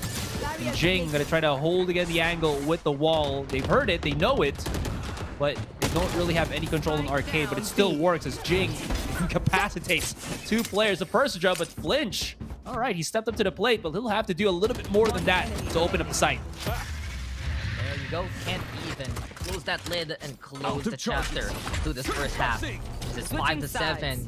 Persija with the lead, but PPGL able to get that recovery in the last round. It's a little interesting because first it was the mistake of PPGL investing way too much on their push. It's good enough for the pickoff, but since this is Fracture, you can still get flanked, and it was a great effort there from the side of Asterisk and Co. to actually push on forward. What happens though in response is you're expecting that arc and take to happen from Persija, right? And it's already the same boost wall over and over again for Jing. But since he has that tactical advantage, Persija just peeking from the angle that's expected, then for PPGL, it's like, okay, the single file gameplay, that's going to be working on out for us instead. And as soon as that happens, it's just so clean for PPGL. This game, it has to be absolutely high tempo. This is such a good matchup in a way to compare to the other one, because these guys are just here to frag out, here to go for those initial plays, get the pickoffs, and then either work from there or most likely just keep that advantage, push it even more so, and wipe out the opposition. That's the way Persija won against the likes of Bunkers. That's how PPGL won against Fancy United, barring that last round. And this is really what APAC is all about from what we've seen. I think we've talked a lot about the evolution of some styles here and there, but raw aim, raw game, that's what I'm expecting right now. But some really smart setups for both sides, I do have to say. Yeah, especially for Persija, again, with how cleanly they've taken a lot of these sites. That's really the difficulty, I think, for Fracture, is that the philosophy of this particular map compared to any other is like, let's like compare it to like Haven, right? Where Haven, you can actually be on the site and still be able to fight. But here in Fracture, you can do that, but the percentage of you actually surviving is not really a lot. You can say it, but that's right, I experienced it in my ranked game. I can just hold the site, and it's really different when utility is well utilized. There's just nothing that leaves it to the imagination. For B, at least you can fight because tower is a place where attackers have to really push in. But for A side itself, it's really not that difficult to flush defenders out. Speaking of which, though, round of this pistol starts. Jing is holding on. Forsaken. Oh, he's been snuffed out, and he's actually taking some fatal damage. The rest of his teammates now charging into the B site itself. They will be able to hunker down as dust settles, as the retake happens here, Dax. The 4 versus 4 will ensue. Now listen to the floor, though, because that's a Cypher and the Brimstone right under Forsaken. But to no surprise, we get to scrappy duels. And you mentioned it, it's no man's land if you stay on site. Might as well make a play later on. But the Vibe with the drop down catches out Rosefy off guard. Patience though to bring the damage. Headhunter right now still ready. But it's Eeyore actually with a backstab there to get that kill. Mind Freak though finds Famous in response. Asterisk with the defuse. But the volley, it lands right in front of the staircase. Someone needs to push it for PPGL. Asterisk, he's sticking it. And Pros do not fake. PPGL, they get a taste of their own medicine instead! And what a clutch from Asterisk! I was worried about the Molly, but apparently it's far enough in time and in tune to protect them at last. That was amazing. You're absolutely right. There's nothing they can really do other than just hope that their pop shots through the smoke was enough, but their pistols, not as effective as automatic weapons would have been, but man, the steely nerves here of Asterisk just to kind of commit to the defuse. You got to commend this man because he was up against PPGL that don't really shy away from that fight. That being said, PPGL, not really a good start, especially in the second half. They really needed to get things started with that pistol, but as it gets denied from their hands, they will have to back away. But I reserve myself. They actually go for the force buy. PPGL, they wanna will themselves to that victory. Gotta say though, that was just such great heads-up play from Asterisk, and it's really that nuance that will give these teams these victories. Because initially I was like, okay, you want to shoot it to the corner to prevent them from coming through, but since PPGL was far enough anyway, right? They could have just jumped through and actually catch out the Brimstone there. So yeah, this is why these guys are pros. These guys want to play this aggression because they know that they can make plays from themselves. Good start here for Paper X. If they're going to go for the force buy, that initial pick is just absolutely helpful. But Famous now blind all around, but Asterisk and Rosefy do get the takedowns. MiTH though on the board, and Paper X now will be on site. Problem is though, it's still PSJ fighting back. Famous now with the one. MiTH there gets the answer. And on site here, Rosefy trying to get the angle. It'll eventually break the barrier orb. Where is the fight coming from? From the hallways there. Crossfire now being set by Paper X. Fault line, no connection. Nice tap from the buy. And here we go. MiTH playing the cunning game, the waiting game, and striking when the iron is hot and right. 6-8 Paper X get back on the board here in the second half. I love that Crossfire did the setup, not because it's just a Crossfire, but I think one of the byproducts of it was you saw Rosefy charge up his fault line thinking that his opponent was going to be at default. He pops it up and doesn't hit MindFreak. I think it was banking on the fact that MindFreak was still at that initial spot that he planted the spike on, or what? Yeah, that he threw out the snake bite, and it didn't really work for him. The slow push from PSJ, not really helping the case there for that retake, and the bet here for Paper X really good because now that ruins the economy of PSJ, and to be honest, I think it might even ruin the next round if I'm not mistaken in terms of the utility, especially if you lose your own buy round through a Thrifty. It's really not a good look in terms of your creds. That being said, PSJ not losing any heart at all, actually go for the 4-stack on the A side. Yeah, and they're using some utilities right now. So you mentioned it can be more costly than expected. But Persija, it's all about the stack. But if you notice here on Fracture, Paper X really having such a high risk, high reward kind of playstyle as MindFreak does get the takedown. I think it's why the matchup against Bleed in their local finals was that close in first place. Why they had to go for the comeback, because these guys are trying to really push the limits of Fracture. And with Jig and Forsaken running all around getting the takedowns, that's pretty much expected with this kind of gun advantage. Rosefy, that's too far for the shorty. 7-8. PRX now make it flawless. So it was a good gamble, right? On the second round, even better now because they can build their bank. And I'm a little concerned for Persija because they might be taken for a ride and thrown for a loop at this rate. Well, they still have a bit of wiggle room, or not really a bit, but one more wiggle room before Paper X, I feel like, has create themselves a really, really big power move here. Power play, excuse me. Persija, this is, again, what I was kind of wondering, because Fracture, because, again, of how I mentioned the map philosophy is, how the layout of the map specifically allows attackers to just have more angles of attack. And if you have the proper setup, which you know Paper X has, there really isn't anything that Persija can really do to stop them. And since Paper X have been coaxing Famous to throw out those nades of him quite early, Forsaken just says, oh yeah, I'm going to be able to do this. Charges right out, and hello? Okay, just going to be charging through everything here.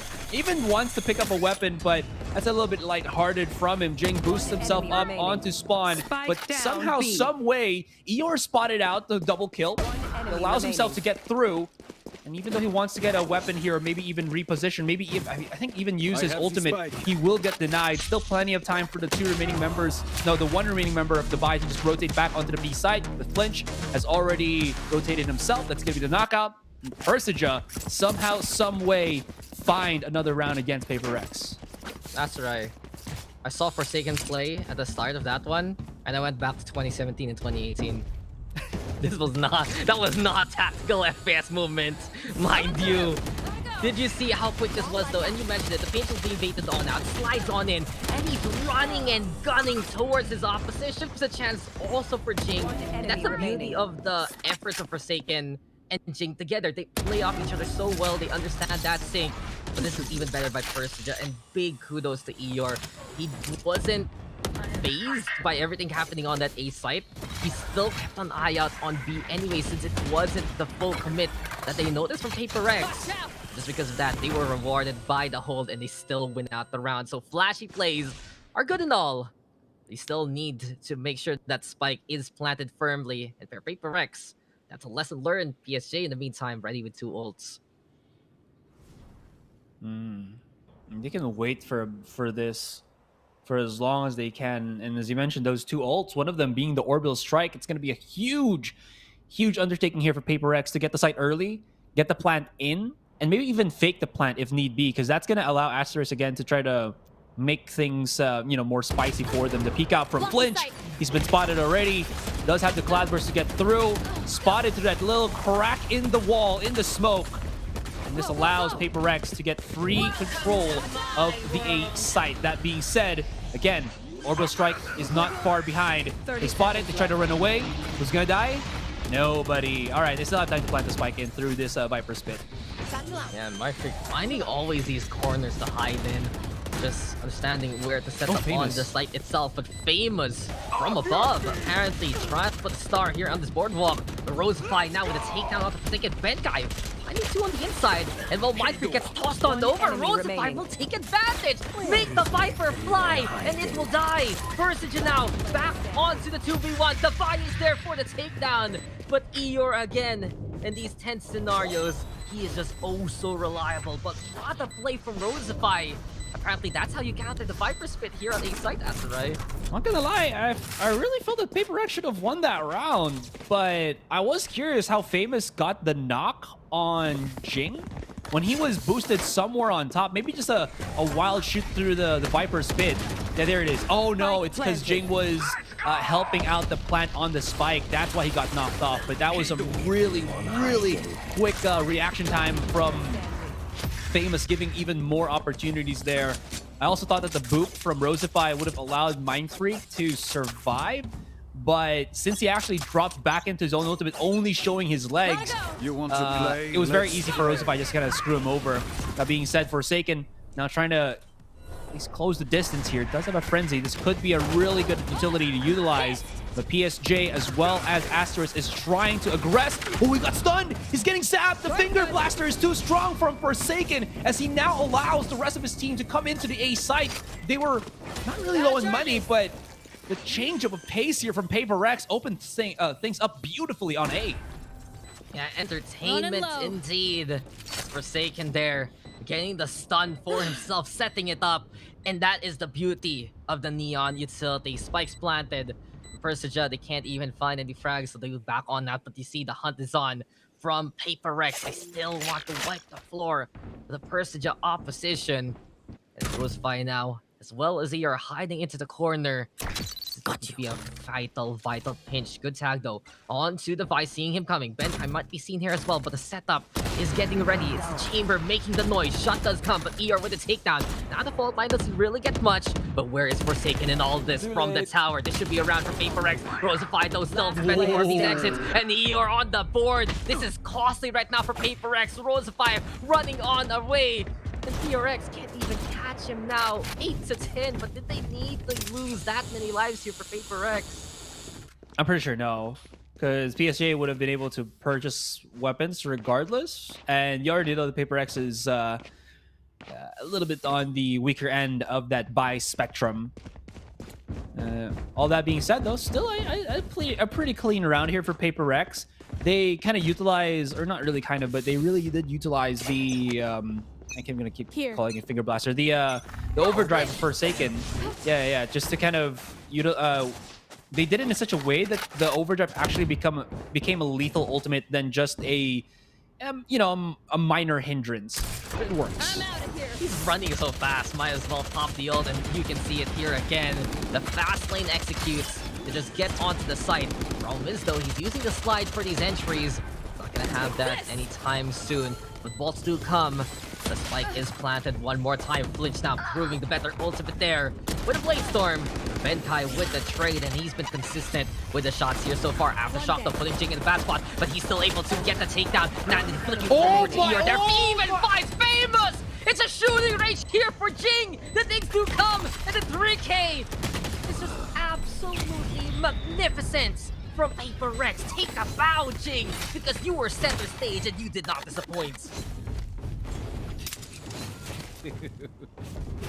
He took forever to take the Famous. He's like, yeah, no, I'm not gonna do this any further. I'm picking someone else. He spots out ER, yeah. And then he gets, look at the reset back on the Famous, right? Goes to ER and boom, even as the wall sets up. Oh my gosh. This is just the raw talent of Paper Rex, let's be real. What Paper Rex can do to you, what they're willing to fight, the absolute talent of really one of the most diverse rosters in the APAC scene. This is just how strong they can be. And the fact that Persija is the one in the lead punishing these kind of plays time after time speaks of how impressive Persija is also. But they need a timeout after seeing what Jing just did to them. Need that bit of a breather here. And that was just hella strong. I wonder what the adjustment is now for Persija, because more times than not, they've actually just allowed the A side to be taken. And as you mentioned, it Forsaken feels like a speed demon incarnated, right? But it has really allowed, I think, Paper Rex the quickness that they want to take, especially on that A site, and it has worked for about a good 2, maybe even 3 rounds. That being said, Persija want to figure things out. I think they should have some ultimates as well coming into this particular round, especially probably the showstopper. That's going to be a really huge one if they do have it. But now looking into it, not really. They don't have it. I think it's a tough ask for Persija. If you think about it, right, Forsaken's going to be very slippery, and going for that initial contact might be trouble because of his erratic movements. But giving up the sights, it's not going to be that effective. And Forsaken, of course, you know his name, you know his game, and you know his aim. Flinch already going down as they're trying to shoot on the way. What a slide, though! He just comes into frame! And famous!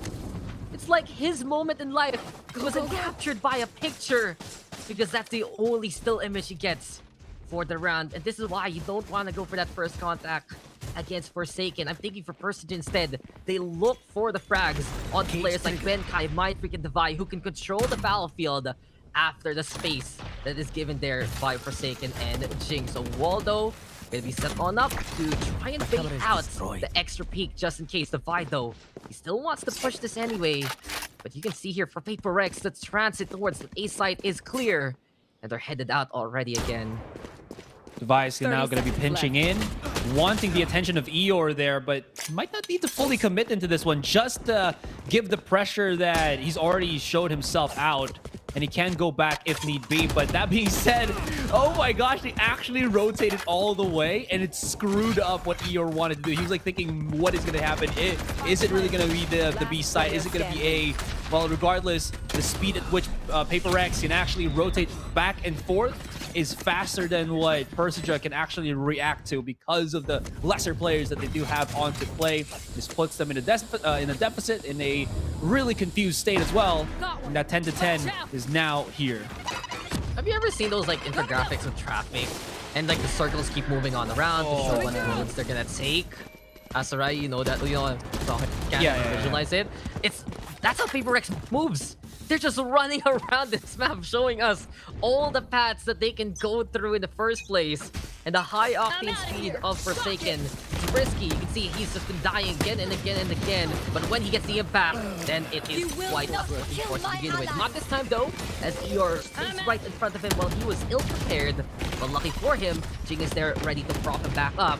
And Paper Rex now going for that B site. I like this better though from PRX that they're actually committing onto the sites that Forsaken opens up for them rather than trying to be cheeky, because players like Eeyore can screw them over. Since they have the reinforcements right now, you have Jing there, able to get the classic in time and survive the bullets from Flinch.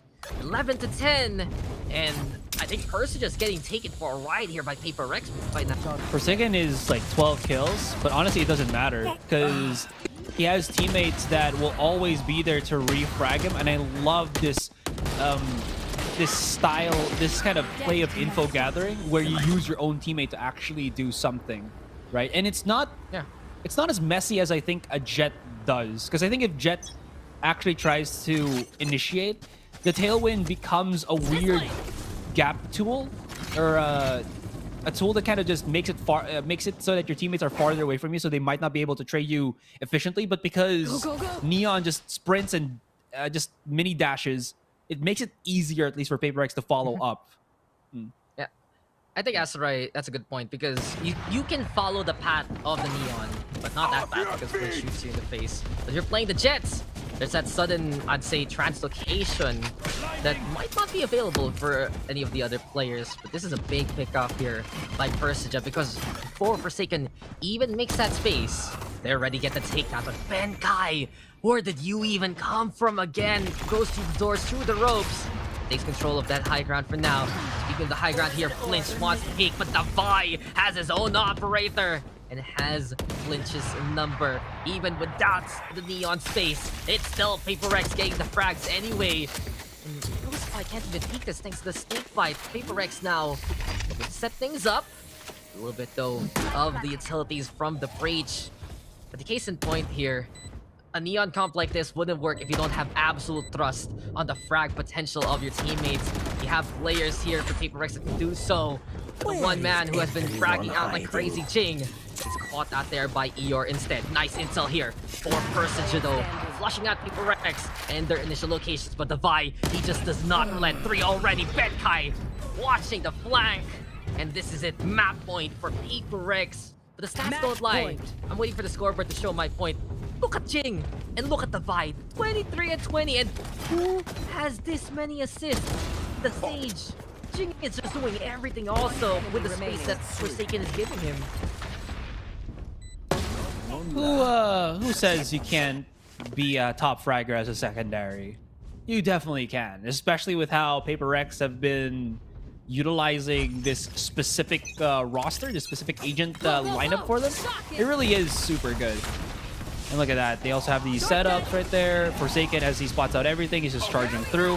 And I don't even know if they know this already at the spawn, in which he is. And there it is, the Finger Blasters. Rosify is in no man's land, but Forsaken tries to bite off more than he can chew, and he's the one that got bit off. That being said, though, Paper Rex, they're already running all the way through the A site. Flinch going to be on the contact, and he almost spots out Mind Freak on that rotation.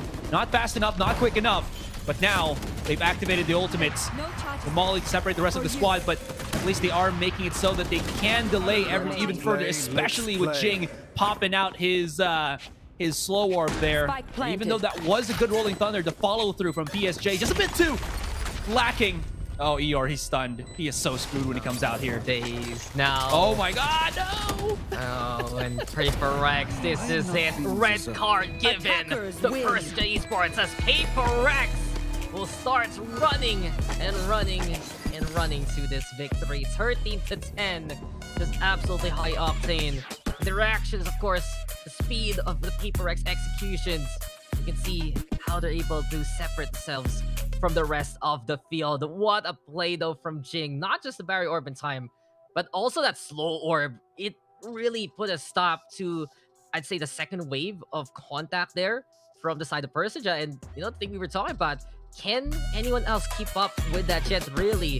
The answer is no, because he went on in after the Rolling Thunder, but no one could trade him, no one could help him, because the slow orb already initiated after he went on through. And you can see it here. MVP for Paper Rex. Jing though, huge impact. And that don't let that 0.9k Neon Forsaken fool you. This Neon did everything for his team. And I have to say, this is a really interesting show from Paper Rex, because if you remember from LCQ, they brought in Jing, and those players, so Forsaken flexes over to Initiator that he can play.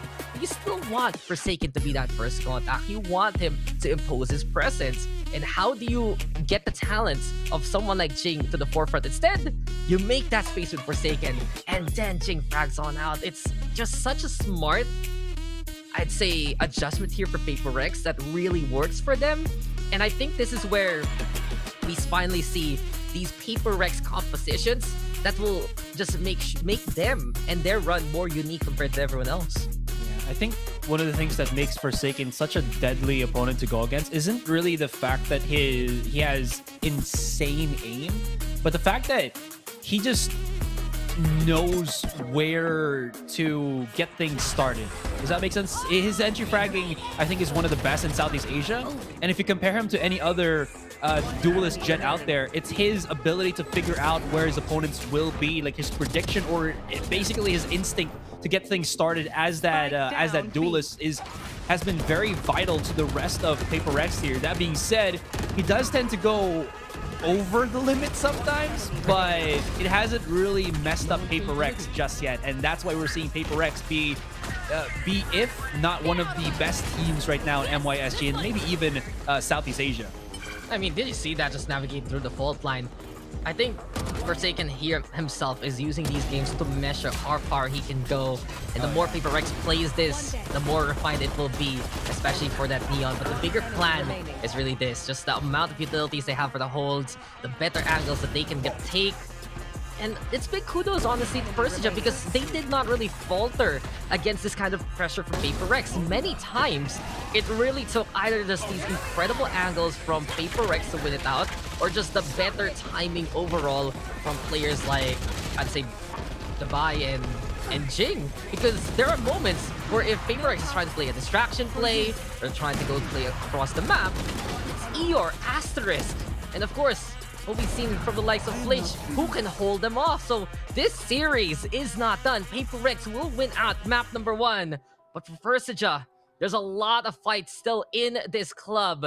And I cannot wait to see what PSG still has in store for the next map. Guys, we'll be taking a bit of a break. That was quite a high-octane matchup there on Fracture. And we return. It'll be game number 2. Dax here with Asteroid. You guys are watching the APAC Challengers.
At first thought, you'd think they bumbled all around, but it was a clear path and a clear road for Paper Rex to get that first map. Welcome back, ladies and gentlemen, to our second series of the day.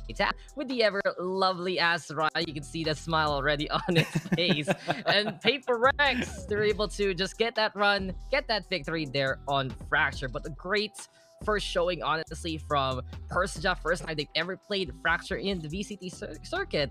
And many things to talk about, really, on how they step on up as well. It's looking to be quite an interesting series already, Asra. And the battle for the playoffs, it just really goes to show that these teams want to make it to the top 8 already. And again, it really is such a gamble for a lot of these opponents, a lot of these players, a lot of these teams, as you mentioned, because they don't really know what to expect. And if they're not the team that is touted as like the strongest performing team, there's so much that they have to, I think about, especially when they face against teams like Paper Rex, like Bleed, like Onyx. It really is that dang scary. And I think Persija are in that seat where they have to overdrive and think about things. It has worked from time to time. That Fracture map, I think, was much better than we anticipated, 13-10. But the Paper Rex style and way is just so malleable that whatever composition that they use, it works, and they can still translate what the Paper Rex style is with that composition, and it just decimates, especially in those later rounds. And we saw that with Forsaken not being, as you mentioned, the top fragger, but an amazing entry fragger that allows the rest of Paper Rex to get in on these locations. Yeah, space created and whatnot. And a small issue here right now for Persija is that was their map pick. And we're getting into Breeze, which is Paper Rex's. There's a silver lining. It was one of the most dominant showings we've ever seen here in the group stage so far. Last time Persija was in the play. Remember that matchup against Bonkers. And I really think, though, that this series is still going to be defined by those high-octane plays from both sides, scrapping as one another, able to just win out the micro-duels. Because we were talking backstage right before the series, and you mentioned to me, it was just when Persija started to go to that higher gear, that's when they were able to run away with their series prior to this. But Paper Rex is a squad that starts at that gear already, and really it's just these two race cars, Fast and the Furious style, just trying to outmaneuver, outdrift one another. And if you can see the analogy, you can see that the pace of the game, it follows suit to just that whole line of thinking for both sides. Well, with all of that being the case, right, Fracture really was a statement of how well you can do your attacking side more than how well you can defend on the defending side. And I think Paper Rex, as we saw, really was at the upper end of that discussion. With all of that, though, next map is going to be another map that is not the most played, but has been played during the group stage. Is going to be Breeze. It's a little bit more open than Fracture, but I feel here this should allow Persija to kind of show more what they got now that they have a much more open space to kind of fight with. And that was what we saw with the Bonkers match where they got that 13-2. And with all that being said, it's still not that going to be easy for them, because Paper Rex will also favor this more open style of map, but it should give Persija a little bit more leeway whether they're on the defending or attacking side, especially with the composition that I do know that they bring to this particular stage. Yeah, and the player I have to watch out for here for the Persija side has to be Eeyore. He was just an incredible anchor overall in that Fracture map. It forced Paper Rex to stop trying to go for those split plays and just commit wherever Forsaken would go as much as possible anyway. And those are the moments where you just get the sudden triple kill, get those utilities, and what Paper Rex banked on. Coming into Breeze, I still recall his chamber performance, one of the most imposing you can see for that map, just utilizing those distances as much as possible. And really, from that Boom Esports pedigree, you can really see there's still that leadership also in Persija Esports. It's quite a story, honestly, for Persija, just out of nowhere. These guys just showing how much they've improved, that they have this veteran leadership, that they can make it all the way. And in all honesty, it's a big reason why there's so much hype for the Indonesian scene, because teams like Onyx that finally have acclimated, teams like Persija that have just shown on up, and Boom Esports even getting better. The three representatives, scary forces to behold. But on the flip side, on the opposition, there has always been one Imperator to the MYSG crown. It has always been Paper Rex. Yeah, Paper Rex has been for the longest time, as you mentioned, the only top dog of the MYSG roster. Whether that's a good thing or a bad thing, it seems like it is still a good thing, because even though they are the ones that are undefeated, they don't seem to lag behind, right? Because usually the metric to how teams are become undefeated because nobody can just catch up. But I feel like MYSG as an entire region has actually caught up to the rest of Southeast Asia in terms of capabilities, and Paper Rex has kind of gotten that level up, maybe even 2 or 3, and they're still able to butt heads with the strongest of strong here in this region. It really does show how scary this team is, even though they've been stuck with together for like the longest time. But that's not actually a bad thing. It does show. Yeah, not just even Valorant, right? They came in together from CS under the same banner. It's like, yo, you guys want to switch to Valorant? Okay, this is where the money's at. This is where the competition's at. And, well, Paper Rex, it has been a solid transition to put them in the spot they are in right now. But first things first now, let's look at the lineups. And what I notice here is that KO, you know already, the KO and Chamber conundrum.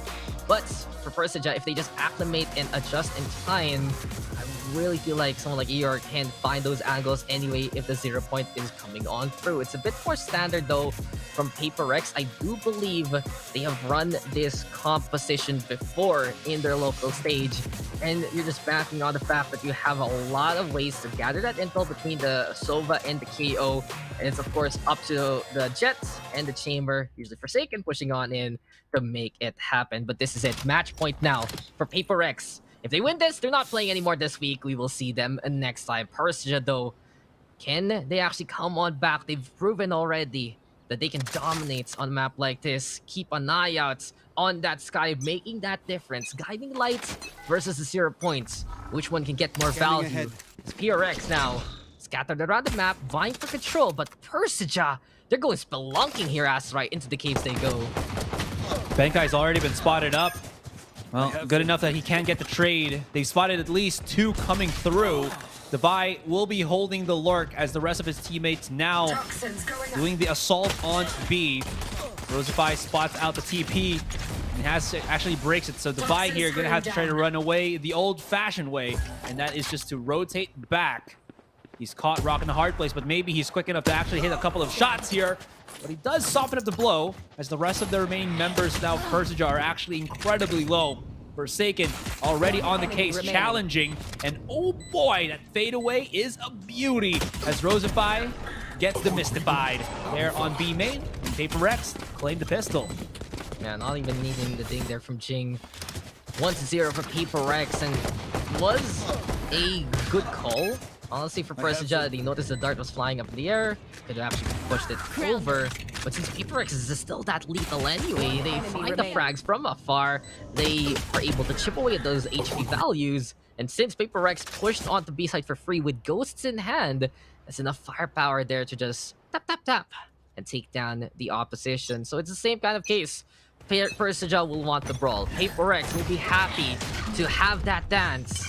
The 0 point right now, up close personal, just to see if anyone's wrapping around the corner here for Persija. You can see the toxic screen now set up for the retake already, blocking the thing for their vision towards the sites and towards where the spike can get planted. Aldron, though, searching for a target. Mindfreak here, vying for that whole control. And Famous, he wasn't ready, but at least Flinch is right behind him for the trade. Jing, though, the vector firepower with the Bulldog, barking at the opposition. ERX now able to navigate through to the site itself. Forsaken with the Brawl Asters there, fighting on back 1v2 right now. Classic though in hand, the free gun, keeping the fatalities on. And Benkai though, that is just nicely done. Spots the Sova. A win here for Paper Rex, but costly actually, courtesy of Persija. I don't know if it's like incredibly costly, because it seems like Paper Rex still had like their ghosts from the last round. Maybe just was it Devi and Benkai that actually bought up on like SMGs and even the Bulldog. I wasn't really paying attention to the purchase, but it kind of felt that way. That being said, though, that would mean that Paper Rex should be able to buy into the aggressive rifles now. And yeah, you already see Forsaken, 50 armor. There it is. And the death on Jing has actually allowed him to get that suppress of his. Forsaken, though, a little bit awkward on the rotate. Now they're caught rock in a hard place. MiTH are going to have to go above and beyond to hit these nasty shots. And he does open things up. Coming from the backstab will be Flinch. Now Benkai left to try to go for the clutch. I think he was able to spot out the opponent coming in from B main. Yes, he was. But it's too late.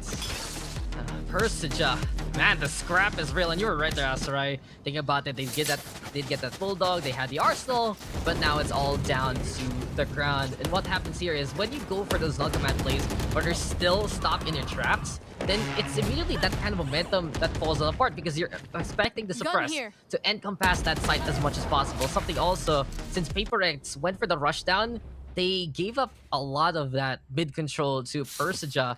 And since no one was watching the tunnel, since they couldn't get the pulses that they wanted to encompass that site, they just free frags from that angle. So Persija again, it's been the 3 rounds of fighting. And I think if we keep this series going, Asarai, we will just say the words fight forever because this is what this series is all about. See, there's a pick into a pick, peeking it out, famous from afar, catching the Vi who just wanted to get towards that B side. But as the holes now can be navigated here by Jing, it's Asterisk actually backing on away. Keep an eye out though on Flinch. It's the Blade Storm in hand. Same case for Forsaken. So maybe these jets can clash in the air. The clouds right now though have given up that space, and well, Paper Rex just into the corners in these nooks and crannies. Persija not knowing what hit them till it's too late. And the confidence, of course, for Jing to just pinch out Asterisk, no escape in the arches. It's 3-1. So smart from Jing just to wait a tad bit longer on halls, since Forsaken and his teammates have started breaking through on B. He could have gone for the super long rotate, and he would have had so much value from that. And there it was, that easy kill onto Rosify, and just making sure that Asterisk can't even make anything happen, can't even do any transactions as he tries to come out through McDonald's. Now, there should be no more money for Persija here. If I count the cards right, and it is. Famous just got caught. He was just like trying to jump up, and it just, nope, not gonna happen. Position here from Eeyore, but the rest of Paper Rex now have hunkered and are looking to go for that A push. Rosify kind of playing a bit cheeky there. The Paper Rex, they know to check the corners, they know to play the time, because now they have a minute left to play around their opponents. And Asterisk, oh, this is going to be huge. This is an opportunity. He goes for the shot first off the Jing, and into Benkai. Dash on that though from Forsaken, realizing the situation. Great reaction there from the Jets. But Paper Rex suffering losses they did not expect. And you can see the adjustment here from Paper Rex. They're more likely now to regroup, knowing that Persija will be pushing the limits of Paper Rex. They just lost out there. Asterisk, what a cheeky player with the Sova. And many times you'd be just so tempted, right, to knife the Sova playing with the Aldron. Understands the situation, still would have been here for Eeyore, and the Headhunter will do its business. 1v1 right now, but MiTH from above finds backstab there onto Eeyore. And a perch used by Paper Rex, a few calisthenics along the way.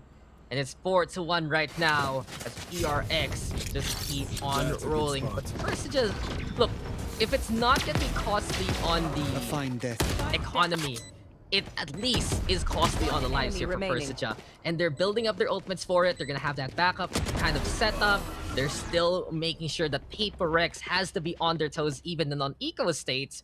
And it really goes to show that here for Persija, they will be impactful every single round on a map like this. They have the angles that they work best with, and now they have the guns to utilize. Where is the ultimate used? Oh, that was the buy. All right, so he's gotten his ultimate up. Famous has already activated his Seekers, so that's going to delay the attackers just a teeny tiny bit. But again, oh no, they're not going to know this. They're not going to know at all, as the rest of the forces of Persija, they're like, oh no, we've been bamboozled, we've been hoodwinked, we've been fooled, we've been tricked, we've been disillusioned. Famous, though, coming in very quick onto the swing. Jing waiting onto the contact. Paper Rex, they do not have their smoker. Did you you open, to source.com for the word brick, but right now, we're opening things up for Persija for the retake. It's 1-for-1, but then Divine Forsaken to get on the board. Famous is coming in from the main yet again, and he finds the tap onto Divine anyway. The Hunter's Fury, a big distraction, but Benkai willing to sacrifice the lives of his teammates now to get in position just for that spike plant in itself. Shock Dart 1, Shock Dart 2 gets the kill on the Famous. Aster still with the defuse. There's the tap from Benkai yet again, and he's just watching here. Persija try all their might, but it's a clutch moment here for Benkai. He puts himself in the position all the time to make wonders happen, and it's 5-1 after the cheekiness of Paper Rex. Nerd! Sorry.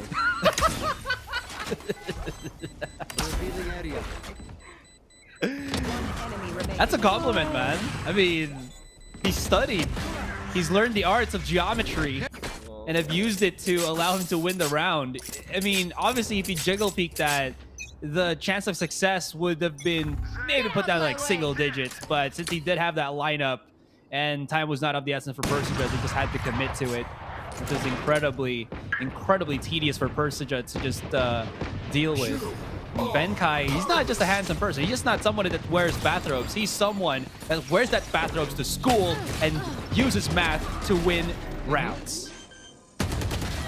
Okay, teacher, whatever you say, but now we get the 2-for-2 trade as Persija will have the lesser buy, but no surprise, the frags do come. It's all about the brawl anyway. Famous though can't find his mark on Jing. Paper Rex already all over the default, but Rosify with the scrappy take onto that rifle. Now the drop down is there. The buy sees him coming, but Rosify will get the third. Benkai here on the right-hand side has the ankle, and come on, Benkai. Just give him a chance already. 6-1. The big brain plays from Benkai. The movement again all around the map. In the clutch moments, it's also reliable. So clean for Mind Freak there. That last skill was a little bit inconsistent, but still, he's created that tempo. And Benkai, oh man, he's probably, where is he? He's 7 kills right now. I thought it would be top fragging, but to be fair, it is a nice little spread for Paper Rex. Only Devi is on this receiving end of a beatdown here in the negative KD. But doesn't matter. In terms of the rounds, it's just always better. Forsaken out and about. Flashes are already used right in front of him. There's already one, but Flinch, he's brought out the rifle. He's brought out the sniper. He really wants to take this B main control, and it's about to jiggle once again with Forsaken putting his back on his opponent. That is a no-no, Forsaken. Now they've lost 2 already without a bit of sweat in Persija and Flinch. The risk pays off. Yeah, too ambitious there for Forsaken. Famous just putting his presence, scaring off Forsaken anyway. Flinch has just no fear whatsoever. It's a battle of 2 courageous teams, in all honesty. These guys just want to push each other to the limits, whatever they can get away with. Only problem for Persija, many of these rounds were almost rounds. Almost is not good enough to get that kind of scoreline. You can see for Paper Rex now, they are trying to make it to the site, but this is a lot more convincing from Persija Esports. Famous with that kill. Finds the angle anyway from the tunnel, and I think that's one weakness right now for Paper Rex. The elbow tunnel area is looking a little 30 seconds precarious left. whenever they go for these B takes. It's a bit an angle that PSJ is able to work on, but here we have it. Benkai Devi together again, the classic Paper Rex duo, the crossfire. Come on, these guys have been playing for each other so long.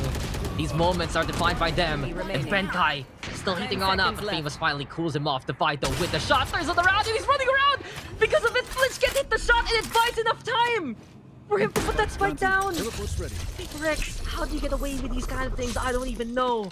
But Devi now gives himself a chance here in a 1v3. Time ticking as the tunnel now will find turmoil. It's a push here from Persija. Good Cloud Burst though to blockade that vision. It should be enough ample time to try and go for the spike plant. The shot misses and Asterisk is there. Still though, heart beating as one. Persija though will win out the round. Get the second point here. Fact about the Vi, you know how a lot of pros have those really huge mouse pads, like 500 by 500 millimeters? The Vi's is probably a quarter of that because of how fast his sensitivity is. Like if you've seen his mouse cam on his streams, it's so small, but he'd be accurate. Still, though, I mean, not able to make waves here, but it's not. He hasn't really been put in a position where he can really excel, to be honest. Like it's always that 3 versus 1, 2 versus 1 where angle really isn't in his favor. But yeah, just to kind of add there, you know, to insight on Devi. That's interesting. Like I kind of don't know how to follow it up. It's like nice, you know, nice high sense you got there. But instead, let's talk about the Chambers here. They haven't really found the impact that they would like. You mentioned Devi. He tries to have those angles, great headhunters here and there.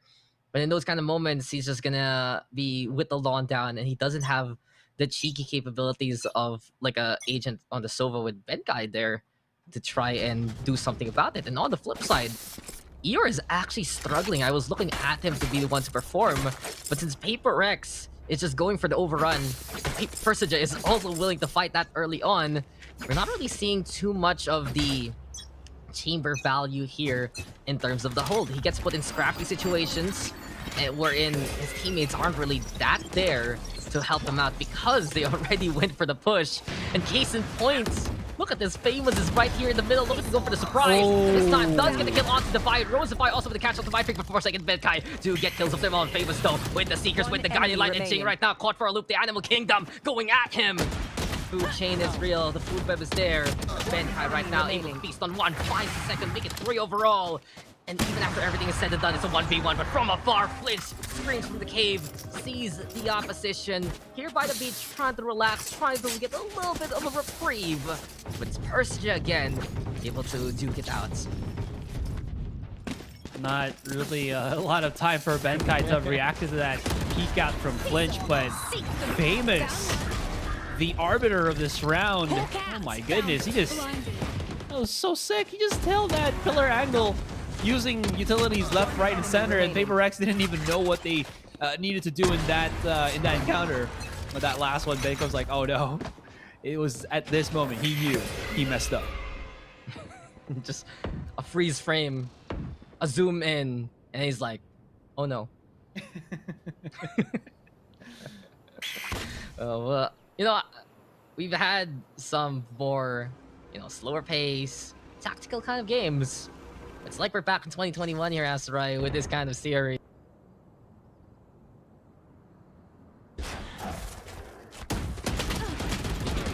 As we've been in freeze frame here, we will dash on the... Okay.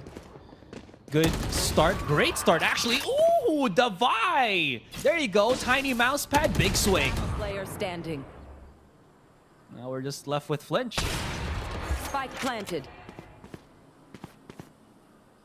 All right. They know where Flinch is, but he's definitely not going to hunt them down unless, maybe.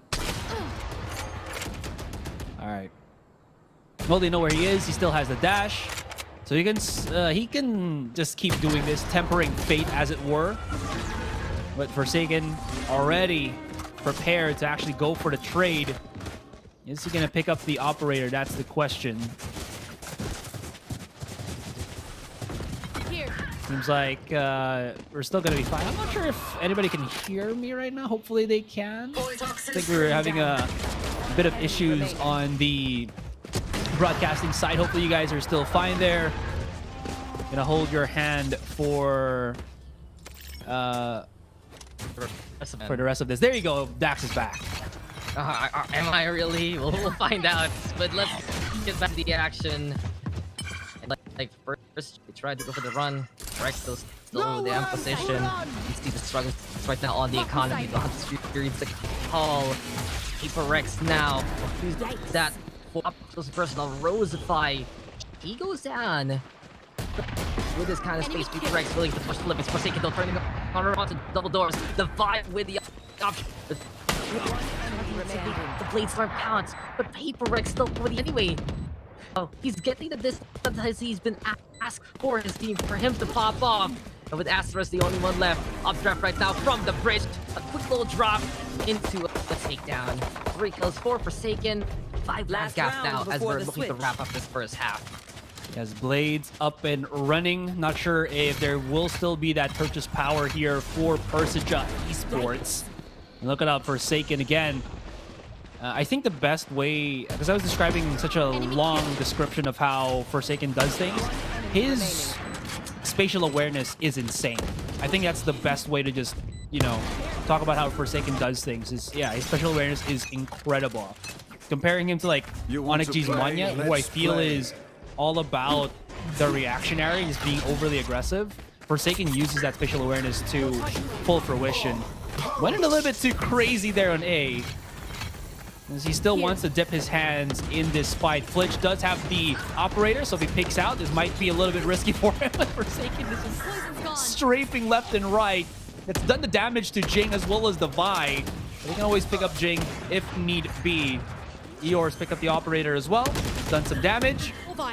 Almost Mind Freak to explode, but he does get denied. And now we're in the 1 versus 1 famous.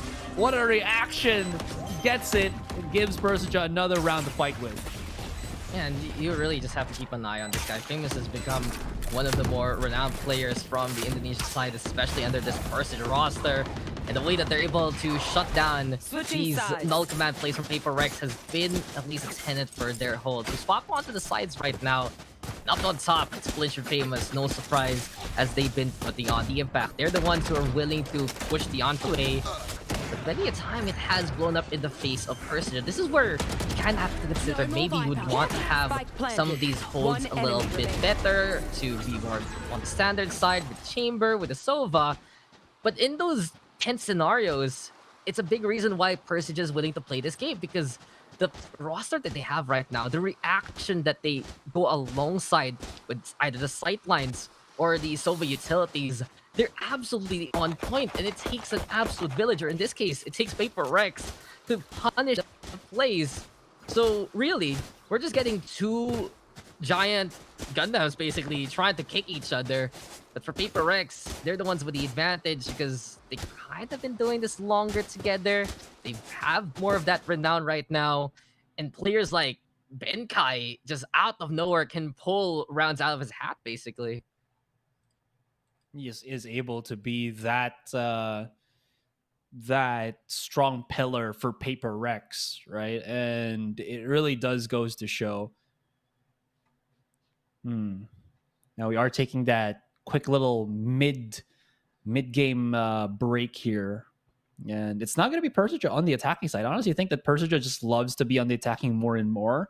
So maybe the second half is going to be more well utilized for them. And with, again, Famous and Flinch being on agents that can go really aggressive, this could be something that will help Persija bring a few rounds back. And they only really need just 4 to equalize.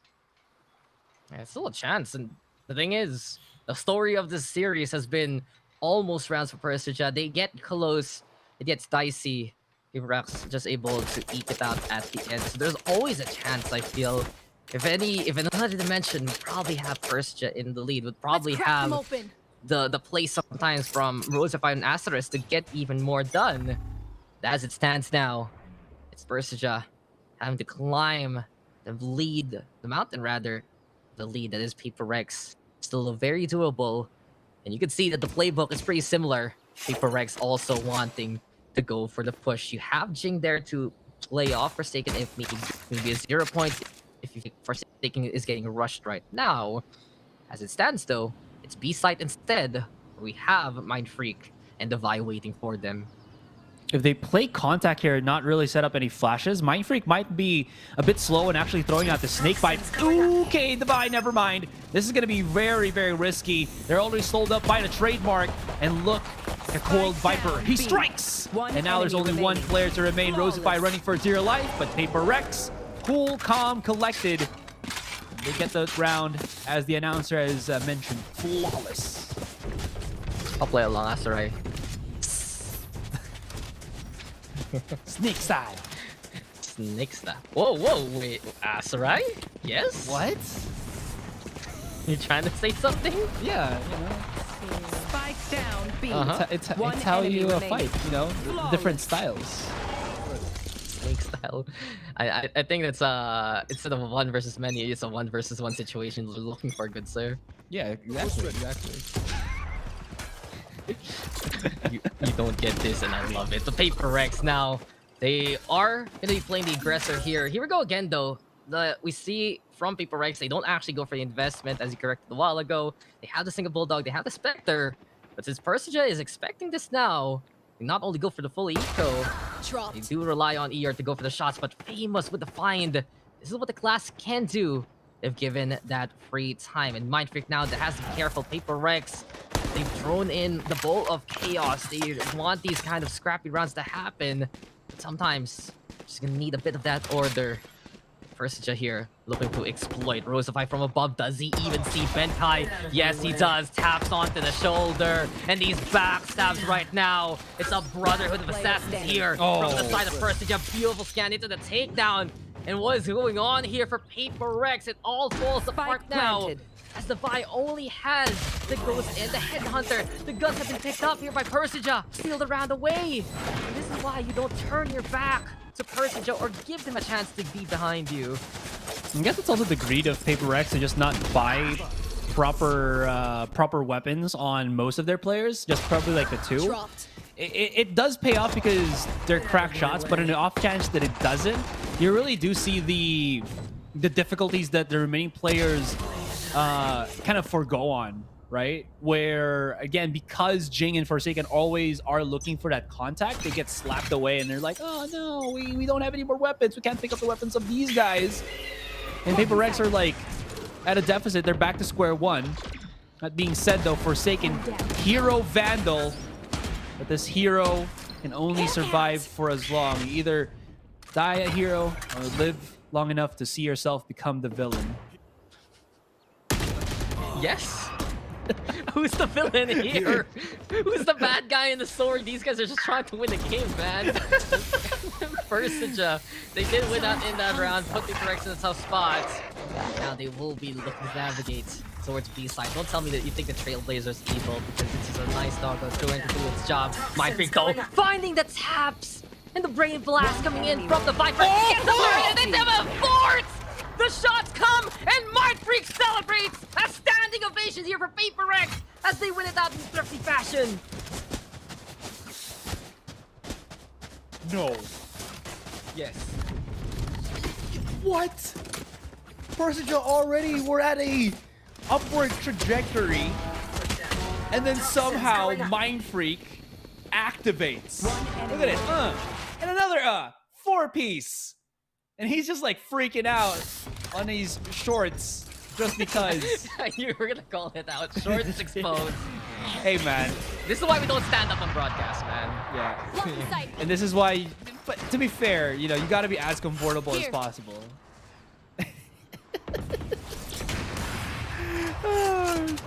So good. Does it again. Okay. How many times are we gonna see the whiff? Eeyore! Okay, are you ready to get it back? Ready to run it back, your ass line? Because Eeyore will show it how it's done to the Persija side. Spike planted. Turn that round upside down. It's the spike planted just because of your opening. Not only that, look at the arsenal for Persija. Not one, but two operators right now in hand. The scrounge so effective and the shots do fly. MiTH this time has the rifle, has all the utility he would love to utilize, especially the toxic screen. These angles are perilous, and this time he's not going to be able to clutch it up for the squad. Flinch still, just so stable on the shots. Here comes Famous now, seeing Benkai. His back turned yet again. Divide now the only one left. And 1v4 has to retreat. Persija though, they just don't miss a beat. If they lose in that kind of matter, they shrug it off, they bite back, they fight back, and they answer back the same way versus Paper Rex. And Paper Rex somehow, some way, just not getting that mid control that they were expecting. Eeyore just actually just ran out through double doors there. We are looking at Flinch's sequence of kills with the operator, but it really was, I feel like, Eeyore the savior of the round. Benkai just not knowing where the rest was, and I don't think the Vi could have done anything other than just to save the weapon once again. And the broken economy here for Paper Rex seemingly might actually be on a tech pause, but yeah, this is gonna be that another back and forth as you mentioned there, Dax. Come on, Astro. Let's be real. This is a highlight game. This is that kind of game where these guys are gonna do incredible things. You're gonna wonder why they're fighting still. You're gonna wonder why they're pushing it, but they will do it. You will like it. You will enjoy it, and you will say, "This is APAC." That's just pretty much it. I think the best we can really notice is just some of the, I'd say, missteps that they do sometimes on the positions they give up, and many a time. We're seeing it here on the Paper Rex fold is Persija is very, I'd say, great at navigation. If you notice, many a time that they know that Paper Rex will want to push them because they do it themselves. So what happens is they're able to circumvent that, figure out which are more of the openings, and especially for the more aggressive pushes towards the site array take, that's where Persija can strike, and that's been one thing that's been keeping them in contention in this half. Well, I love how they can just do that over and over again. Persija really has been a team that is incredibly scrappy, but makes sure that they can try to, just use that to their advantage, which it does. Forsaken, he's actually still pushed through the flash, but he knows to be a bit on the calmer end. Wait, what? How did they spot him? Forsaken, holy moly! Actually spots out too! I thought Benkai would have been starting the downfall here. Forsaken is still Forsaken for a reason. Now, Persija split up with 2 operators, by the way, on attack. Kind of interesting to see that. Yeah, they've had it for the last round. Yeah. You can see if Forsaken actually dropped down to shoot, you would have a bit of a Among Us a moment there, just watching him drop down. But instead, safer plays here from Forsaken. He wants to anticipate perhaps a rotation here towards the cave as he flinches on the way, but flinched down. Was spotted, but Forsaken, a rare whiff. 30 seconds It's left. actually happened now. Someone actually missing their shots. And Persija, they can take advantage of back. He does not miss it. Tap. And the Vi gonna be sleeping with the fishes this time. Spike now being planted. 3v2. With a moment seized here by Persija Esports. Jing now closing the distance. He's got to find at least someone before anything. He will have the help of Mind Freak here, though, who did save his wall. So this is going to force at least Persija to start peeking right in. But that smoke from Mind Freak actually allows Eeyore to hunker down onto the corner here. Mind Freak now himself in the close angle, flinch. The peek. Oh, he doesn't know, but the flash from Jing! He can't really capitalize on it as Eeyore, 25 HP, but able to beat down on the 2 players of Paper Rex. Persija, once again, they do it, and they'll do it even more. 3 more to go before they can equalize against the MYSG team. We're getting some stability here, but just check out this replay. It could have been such a great play for Paper Rex. Just catch out one of these 2 players, but it's a rare whiff as Flinch moves on the round. And this was even better from ER. I don't blame Jing for going for that kind of play. I think it's really smart since MiTH had the judge anyway. You don't need to see where you're going. You just need to know that someone's in front of you and you just keep on shooting, right? But since ER survived there, got that takedown against the auto shotgun and into basically the side time since Paper Rex lined up for it. Persija Esports, you can really feel like in these scrappy situations, they still always have that chance. Neither team will give up until everyone is dead on their side. It's a pretty obvious thing, but it's just because the fact of the matter is you have to watch your backs. And Forsaken now, he's strolled onto the beach. He brought his floaty, he brought his toys, and he's just bringing the frags here for Paper Rex. What is going on in Persija? Now they're the ones with the lapse of judgment. And Famous, he will get the backstab onto Benkai, but they realize the situation. The spike has been left behind, buried in the sands of time. It's now Flinch though. Still going for the shot. Fragment there to zone it out. To give a little bit of leeway for Forsaken to move into the cave. Flinch now. Blazestorm in hand. They're looking on up. Mind Freak is the target. And Mind Freak will not miss that shot. Famous though with the lineup onto 2 more. Gets a 3. Can he get a 4? Yes, he does! And you can say it here. It's just a Famous full of efforts for Famous. 8-10. Fear Esports clutch moment to the sky. The summertime saga flank from Forsaken, man. I thought that this would have been over already for for Persija here, but somehow, some way, Famous threads the needle, gets in the middle of both Paper Rex, or all three Paper Rex players, and catches them off guard. They were looking elsewhere, but where it was not really obvious, but the first thing that you would actually have looked for was just on that midpoint. That being said, Famous, as he mentioned, he's the one that can make this Famous bowl really stand out in this series. Now then, Paper Rex. Oh, Forsaken. You don't win that first contact, someone is there to catch you from the other side, and there's a little bit of a problem right now. Paper Rex will let Forsaken just do what he wants all by his lonesome without that covering fire.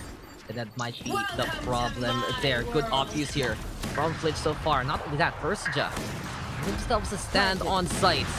Spike now gonna get planted here. Jingo with the push. No fear whatsoever from the robot, but the corrosion will lead to his demise. Now then, MiTH on the board, making it 3v3, but still, Flinch is the one to watch out for here. And with that, his teammates Viper Spit, he now has the sidelines to work with, but Eeyore is his name-o, and Eeyore gets the name of Benkai there. Shot comes, Flinch don't miss it. MiTH now going after Asterisk, but it's an explicitive that he will say, as Asterisk will get that takedown. Davai now the only one left. He has the Appa, teleports in front of the opposition. BSJ sees that one coming. We're one round away here, Aslari. One more round and we're tied up. And Paper X just, they're one off. They're like one action away from winning a round, but Persija rally back or take it as how do you mention this? Take the tempo slower, and it ruins what Paper Rex want to do. Like, they were so aggressive to take the site. They get the plant on the spike, and then Persija just like, we already got what we needed. Just calm down, back off, and we will make this work. And it does every single time. That is crazy to think about him. They've done this, what, it was like 4 to 8? That means that they've done it about 5 rounds now, and it has been working splendidly for them. As you mentioned, only one more before they can equalize. Yeah, and just seeing right now, for their Paper Rex is one making those costly mistakes. If they're gonna be ambitious with the peaks, they better damn sure they can hit those kind of shots, because Persija has proven that they're not the type to miss an opportunity. This is what I've been saying. Like, Persija, they were almost there when Paper Rex was playing in the more high octane and high impact fashion. But since Paper Rex can't capitalize on their opportunities, Persija will just get these picks for free rather than just trades. So this time now, we're going for that A site. Sheriffs again in hand for most of the Paper Rex faithful. Headhunter, of course, for the buy. We do have the null command just in case if they do want to go for the close quarter suppression. But here comes the Animal Kingdom again. The Seekers buy space for Flinch to get the kill on the Forsaken. Dark though broken, as Benkai will get one. The final 14 is there as well, as the shots now coming on through yet again. Head hunting as a whole. Eeyore though from the side one more time. And it's 2v1 as Jing needs a reboot here. It's when those updates happening at the wrong time there as he's on the floor. But Mind Freak, we've seen him do it before towards that B side. Can he do it now in a 1v2? Can isolate the fight perhaps versus Flinch. Not gonna be going for the gun whatsoever. Cool, calm, collected rotation. But no angle as of yet, and Flinch right now with the rifle instead, and picks up his operator. We are going the distance. 10 to 10 as Persija Esports have won the last 5 rounds in a row. Here. Told you, like, Paper Rex, even though they're on the weaker buy, it seems like they were just one off from being able to rally back, and then Persija just like clicks. There's that one interaction that they click, and then Paper Rex are back to just losing the round over and over again. It's crazy to think about it, but yeah, you mentioned it again. 5 straight rounds, and it's all about Persija just persevering.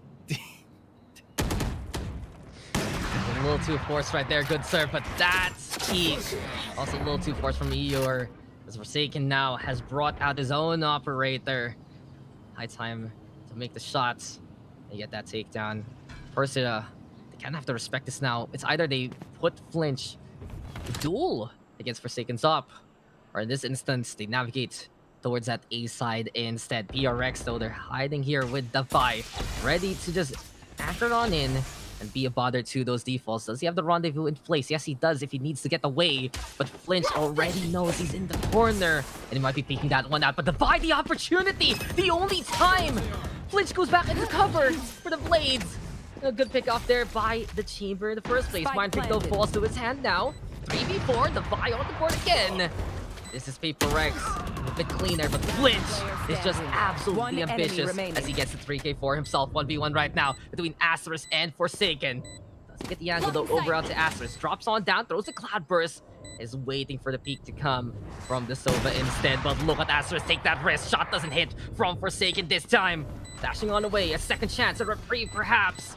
This is now the Vandal in hand. He's rushing in with the rifle, knowing the time is of the essence. Asterisk, though, with a wraparound. They're walking like Egyptians through these pyramids, up rapid stairs and go towards the spike. But here comes Asterisk, who outplays and outmaneuvers Forsaken. It's 11-10. Persija taking the lead away. And you can see some of the shots that Forsaken isn't hitting. It's costing PaperX these rounds. Oh, man, that was really difficult to watch, to be honest, because Forsaken kind of overplayed himself, right? It felt like he kind of made it well too overcomplicated, but he was trying to read where Asterisk was, and Asterisk did play it quite intelligently. That Forsaken was just charging in, making so many footsteps that, you know, all of China knows that you're here, and then he just plays around it so well. Mulan reference, by the way, but yeah. Oh no, Forsaken. It's just crazy to think how Persija has gotten back into it. In a game this high contact, it's really just the accuracy of these shots right now, or in these cases, the outmaneuver of one another. And we've seen it from Benkai a while ago, we see it from Asterisk now, you know, Famous with the backstabs, Mind Freaks with the shots. So many examples here for both sides, proving that this is that kind of series, because Persija can keep up with PaperX. And now the question lies onto PaperX. We gave them that leeway because they were leading for quite a lot of it. But this time now, should they still be going for these ambitious peaks? Because how many times have we seen them get punished anyway by Persija? Will we actually get a stance change here from PaperX instead? Seems like though there's still a bit more of the forefront that Forsaken wants to do in the first place, but at the same time, there's more restraint now from the defense. Viper Spit towards B main in here. Again, Viper Spit's not the one and all, the one and done that allows you to push everybody back from the attackers on that site that you use that ultimate on. But it is good now to dissuade Persija from just charging right in. They've taken a slower pace at this. But if Asterisk can actually find something with his Recon Dart, or maybe Famous opens things up, he has used all of his utilities, so we'll have to wait for a few more before he can have more of those guiding lights. Maybe, just maybe, they can still make things work. 40 seconds on that timer, on that clock.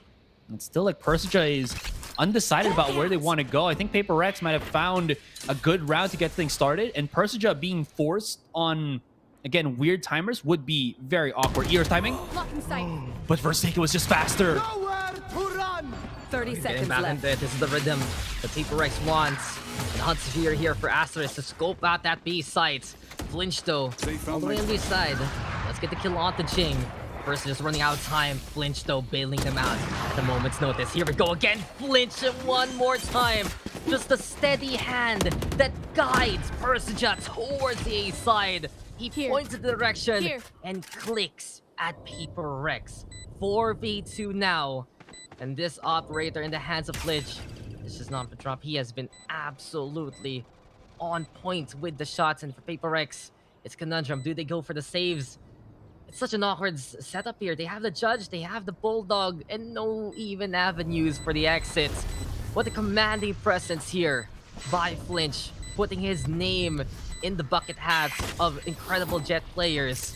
And as we get the flash there, it's just to confirm that no one's watching. Persija now on map points, looking to force out a third map in this series. Oh my gosh. How does that even happen?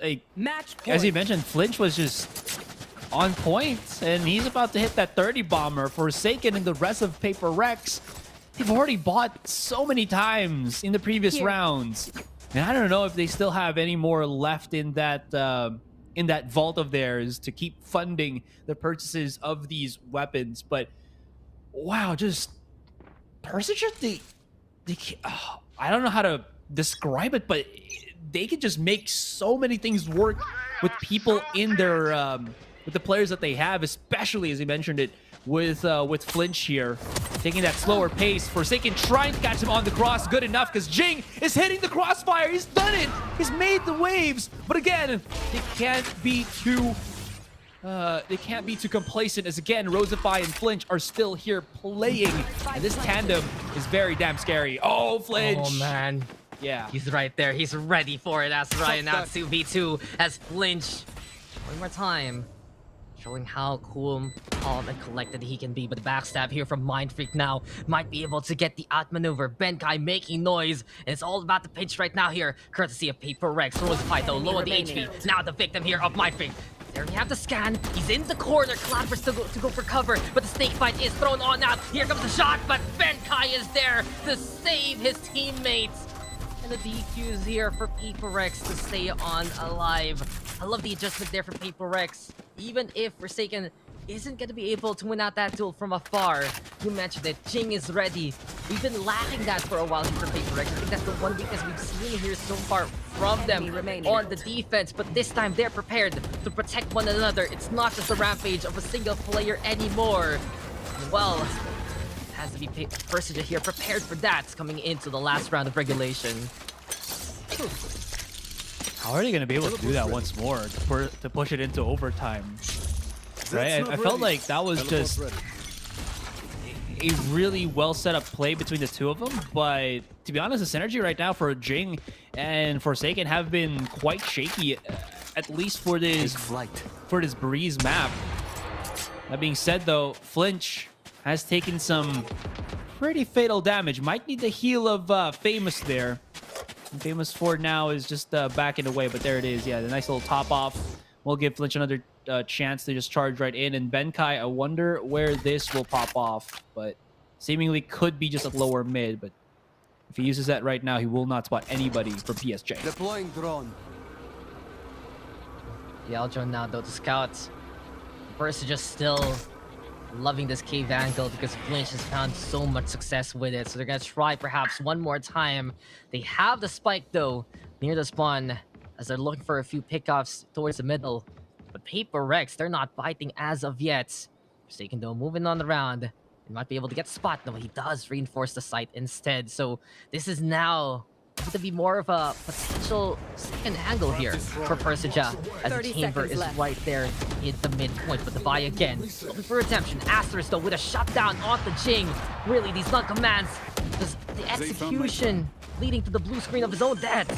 And Paper Rex will be hearing that spike being planted. Now they have to contest with ER, but the Vi still holding on until Flinch shows on up. Spike's planted, Asterisk is there, and Persija, it's coming close here. They're getting through the field. They're seeing the net right in front of them. Blocking sight. They just want to scream it to the heavens is victory. They can get things done. Forsaken though, they go down without the fight.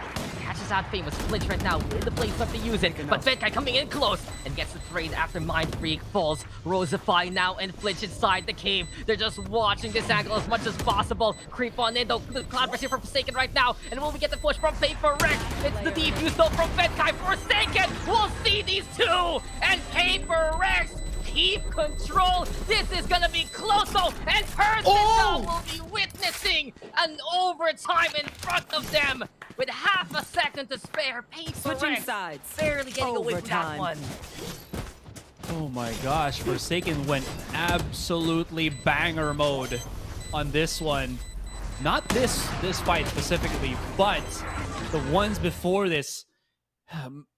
I gotta say though, Devi just missing a lot of the shots. Yes, he did soften up those two players of Persija. That's why you saw Flinch and Rosify down to like 40, 50 HP. That was because Devi was hitting a lot of body shots.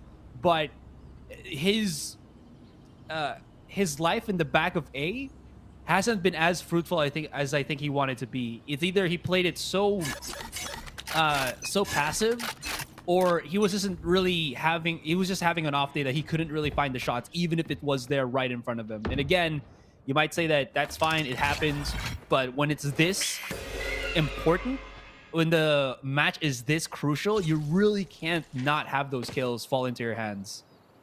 Yeah, this is it now. The goal was in sight. They wanted to go for Deploying drone. instead. Go for the penalties here instead, or in this case now, overtime in Valorant. ERX navigating towards the site, but Famous again. Let's find the pickoff onto one. ER also crouching. The bite has done some damage. PaperX still willing themselves toward the B side. Keep an eye out though. Onto MiTH coming through the tunnel. Be able to get good hatch towards the arches with a nice shot right there to bring the takedown. Backstab now. Finally, I think it's marked. It's 3v3, but the buy so low. Benkai though says bye to one before he falls.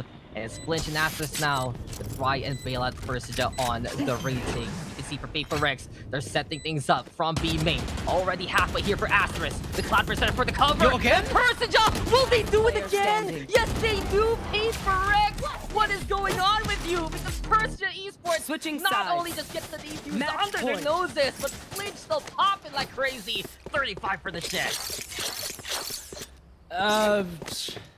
I'm lost for words. Like,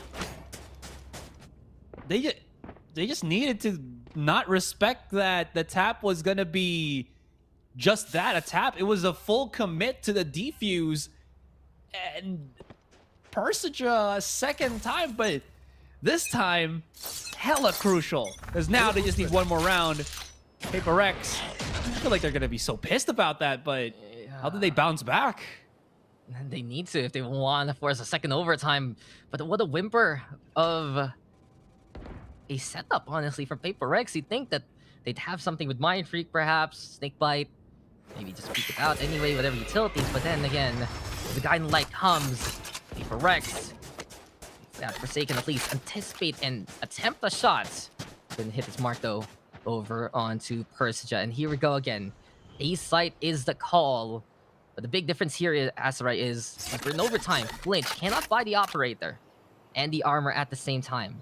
He's gonna go for the rifles. It's Forsaken with the big gamble here instead. And as he waits for anyone to peek on through, Persija through the middle, it is gonna be them watching out for that whole control here. So Famous now, finding the lights, gets on through, doesn't find its marker though. And as PaperX now holds down the forts, Forsaken will get the first frag here. This opening of door for Famous is going to be 30 really seconds strong left. to pinch Devi in. I think he still had the TP to go back onto yellow. And yeah, Benkai is not going to allow that to happen. But no, Devi will have to hold on for just a tad bit longer. Jinx been spotted out already. They still have eyes set here. Good little flash out. Finally, Benkai finds him. But look at this, Flinch is activated. His blades are out, and he's already picked up the 4K. We could be going for the third game already here, Dax, as Mind Freak is the last hope for PaperX to push this further into the overtime. Asterisk, Flinch are both low. Rosify does have the setup here, and again, it's a 3 versus 1. Mind Freak will use a bit of this time to just find his opponents, but it's not really helping that the other Viper has utility to use here. Mind Freak's gonna have to push right in. He's been spotted already, but again, time out of the essence. Gonna have to start dwindling down, maybe halving the HP. Spotted out 2 already, but he's tempering fate. 2 bullets in a dream. 1 pistol. Timing. Oh, we're gonna go to game 3. Yeah, they lose to the spike. They get the kills, but Persija finally get their goal and get the map for this series. An overtime that's ended with spike detonations, with spike conclusions. And a victory there for Persija. What a rally, though, in that second half. And Flinch, magnificent performance there with the operator. We expected this brawl, this beatdown from both sides, and it has not disappointed. But for PaperX, they have to feel the pressure right now. That was a game they were in control of. They saw Persija crawl and claw their way back. And in that overtime, some crucial mistakes overall, costing them a chance to even go further. But you can see here on the stats, Flinch with an incredible game. Almost 40 kills in a single overtime game. this is where you see these Indonesian Jets shine. And I keep telling you guys, if you need some duelists to emulate in the APAC scene, look no further from our 3 ID representatives. Forsaken though with the 26 kills, but it kind of went downhill when PPGL had to play a bit more on, I'd say, the defending side, really, when they had to reel it back just a little bit more, because you would notice that some of the plays, the ambition for PPGL, there wasn't as much confidence there since they were feeling that they were missing these shots, and just because of those kind of situations, the rounds would go in favor of Persija instead. I don't know, man. Flinch just kept doing it over and over again. I wish we saw his POV a lot more, especially in those last few rounds, because he got a sequence that I thought that, again, wouldn't really be possible. And this allows Persija to just get these round wins when they need it the most. And look at that, the setup's just rather nasty. PPGL, they had some good rounds in. I mean, that's why we got into like the first overtime. But you mentioned it already. If you want to emulate somebody, if you want to learn from the best, Indonesia Jets are crazy good, man. And this is a good representation of that. You know, it's a little cheeky. You realize Forsaken is also Indonesia, right? So yeah, the ID Jet identity, it's scary. In all honesty, these guys are absolutely insane with the shots. And overall, we've seen the highlights, we've seen the plays. It's just who could outfrag one another, who could be the more of a star, basically, just winning out those peaks and re-peaks. But the beginning of the end was when Flinch really got that kill. That's when he started heating on up more. He's been holding on to the caves many times. And I really feel like for PPGL, they just didn't have enough to answer that many a time. They always put these players here to try and anticipate the push, but it's not for dealing with the operator. And that's what victimizes them time after time. The Flinch 4K there to basically wrap up the round. Great efforts from Forsaken though, from the likes of MiTH many a time.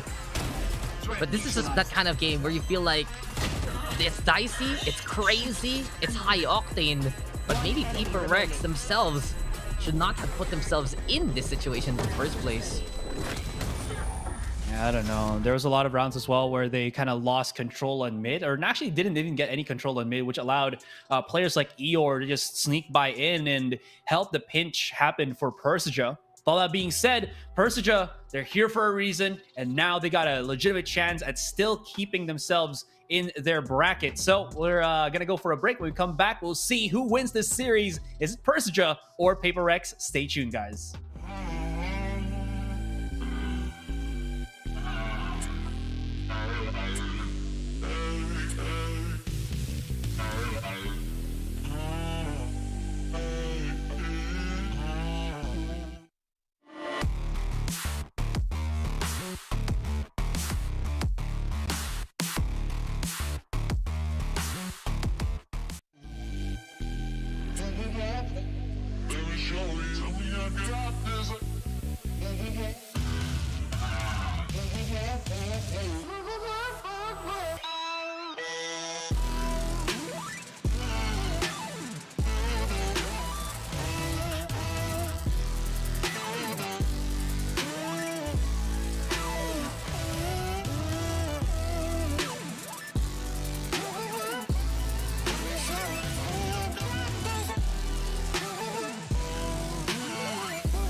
ain't in place.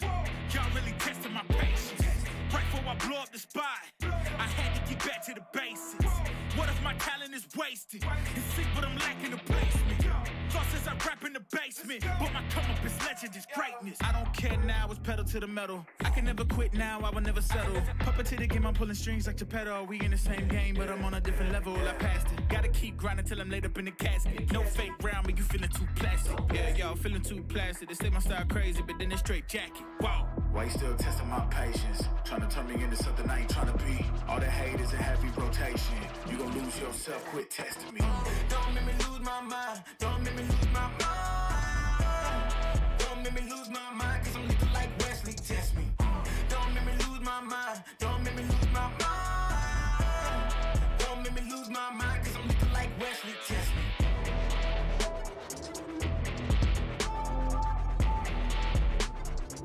Cause I'm looking like Wesley, test me.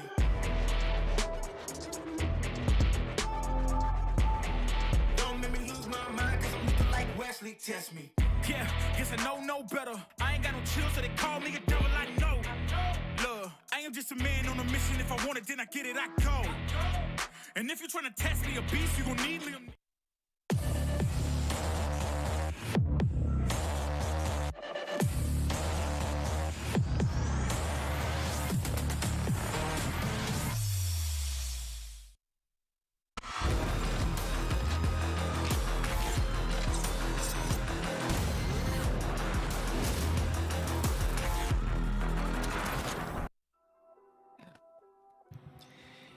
Don't flinch or you'll miss it. Yeah, that's Persija Esports coming back on that second game. I honestly thought that it was going to be Paper Rex to win that with how we saw them play. But Persija, again, dominate Breeze for a reason. And it is Flinch that is the igniter of said reason. The Flinch operator. It just did not miss. It would hit its shots. It would just find the angles. And many a time, Persija looked for a hero there, and he just did not disappoint whatsoever. You gotta give it really to these kind of players in APAC. Just the raw mechanical skill, the absolute decision making. And you were mentioning it about Forsaken a while ago, but you can see it also for someone like Flinch. And it's not even just him doing those kind of efforts. Many times we saw Persija find those opportunities, get those backstabs, and get a bit more map control where Paper Rex wasn't looking. So now, after we've gotten through the openness of Breeze, I'm interested to see what we'll get on Icebox, because even though there are a few more, I'd say, points of cover there on Icebox, it's still those open sight lines. And will we get a shooting gallery of a game yet again?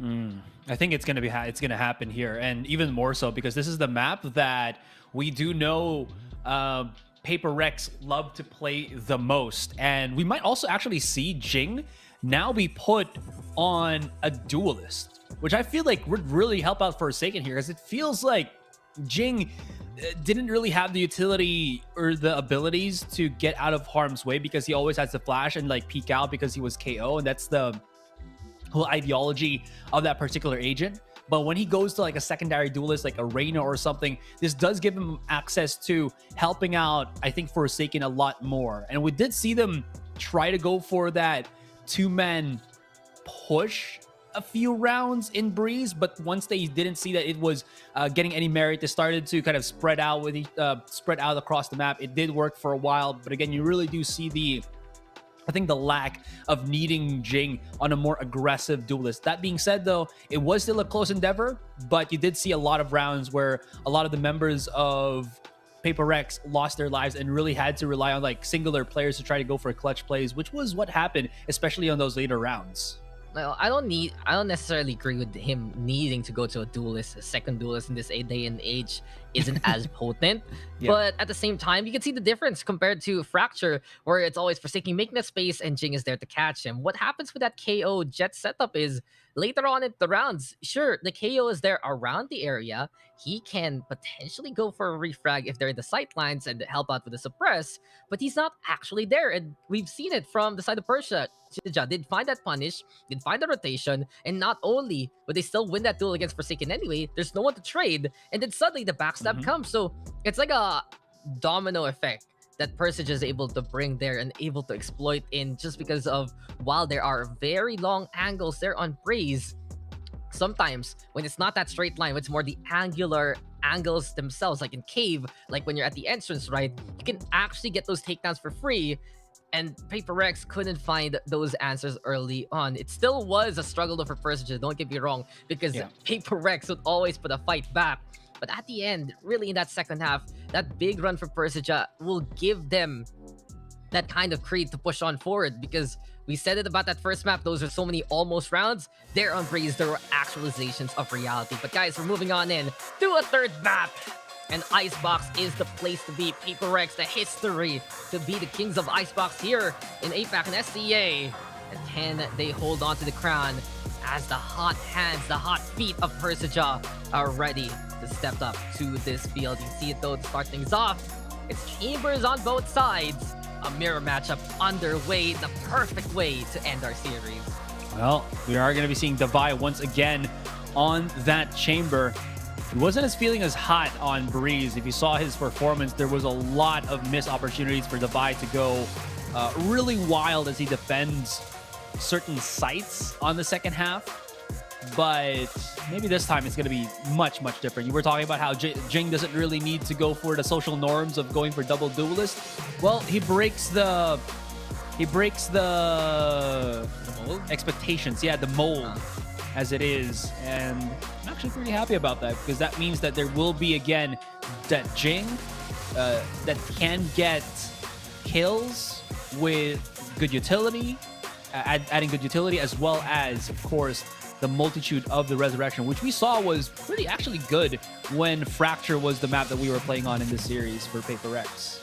Yeah, and it's also a big backup plan if ever. You're going to expect Forsaken to make that time space, dash on in, go for the pushes, and Jing is there for the contact as well to help him out. And if he gets those kills, he can get that res, and then Forsaken can go again and just keep throwing his body to the meat grinder and deal with Persija. But at the same time, it can be the same plan here for Persija, because it's flinch on that jet, asterisk on the stage. But the problem is, it's kind of more, I'd say, proven already here by Paper Rex from how they play off each other, how they run at each other, that might be the game plan in this instance. And we're seeing a lot of similarities in terms of the gameplay here for Persija and Paper Rex, a bit of that emulation here and there.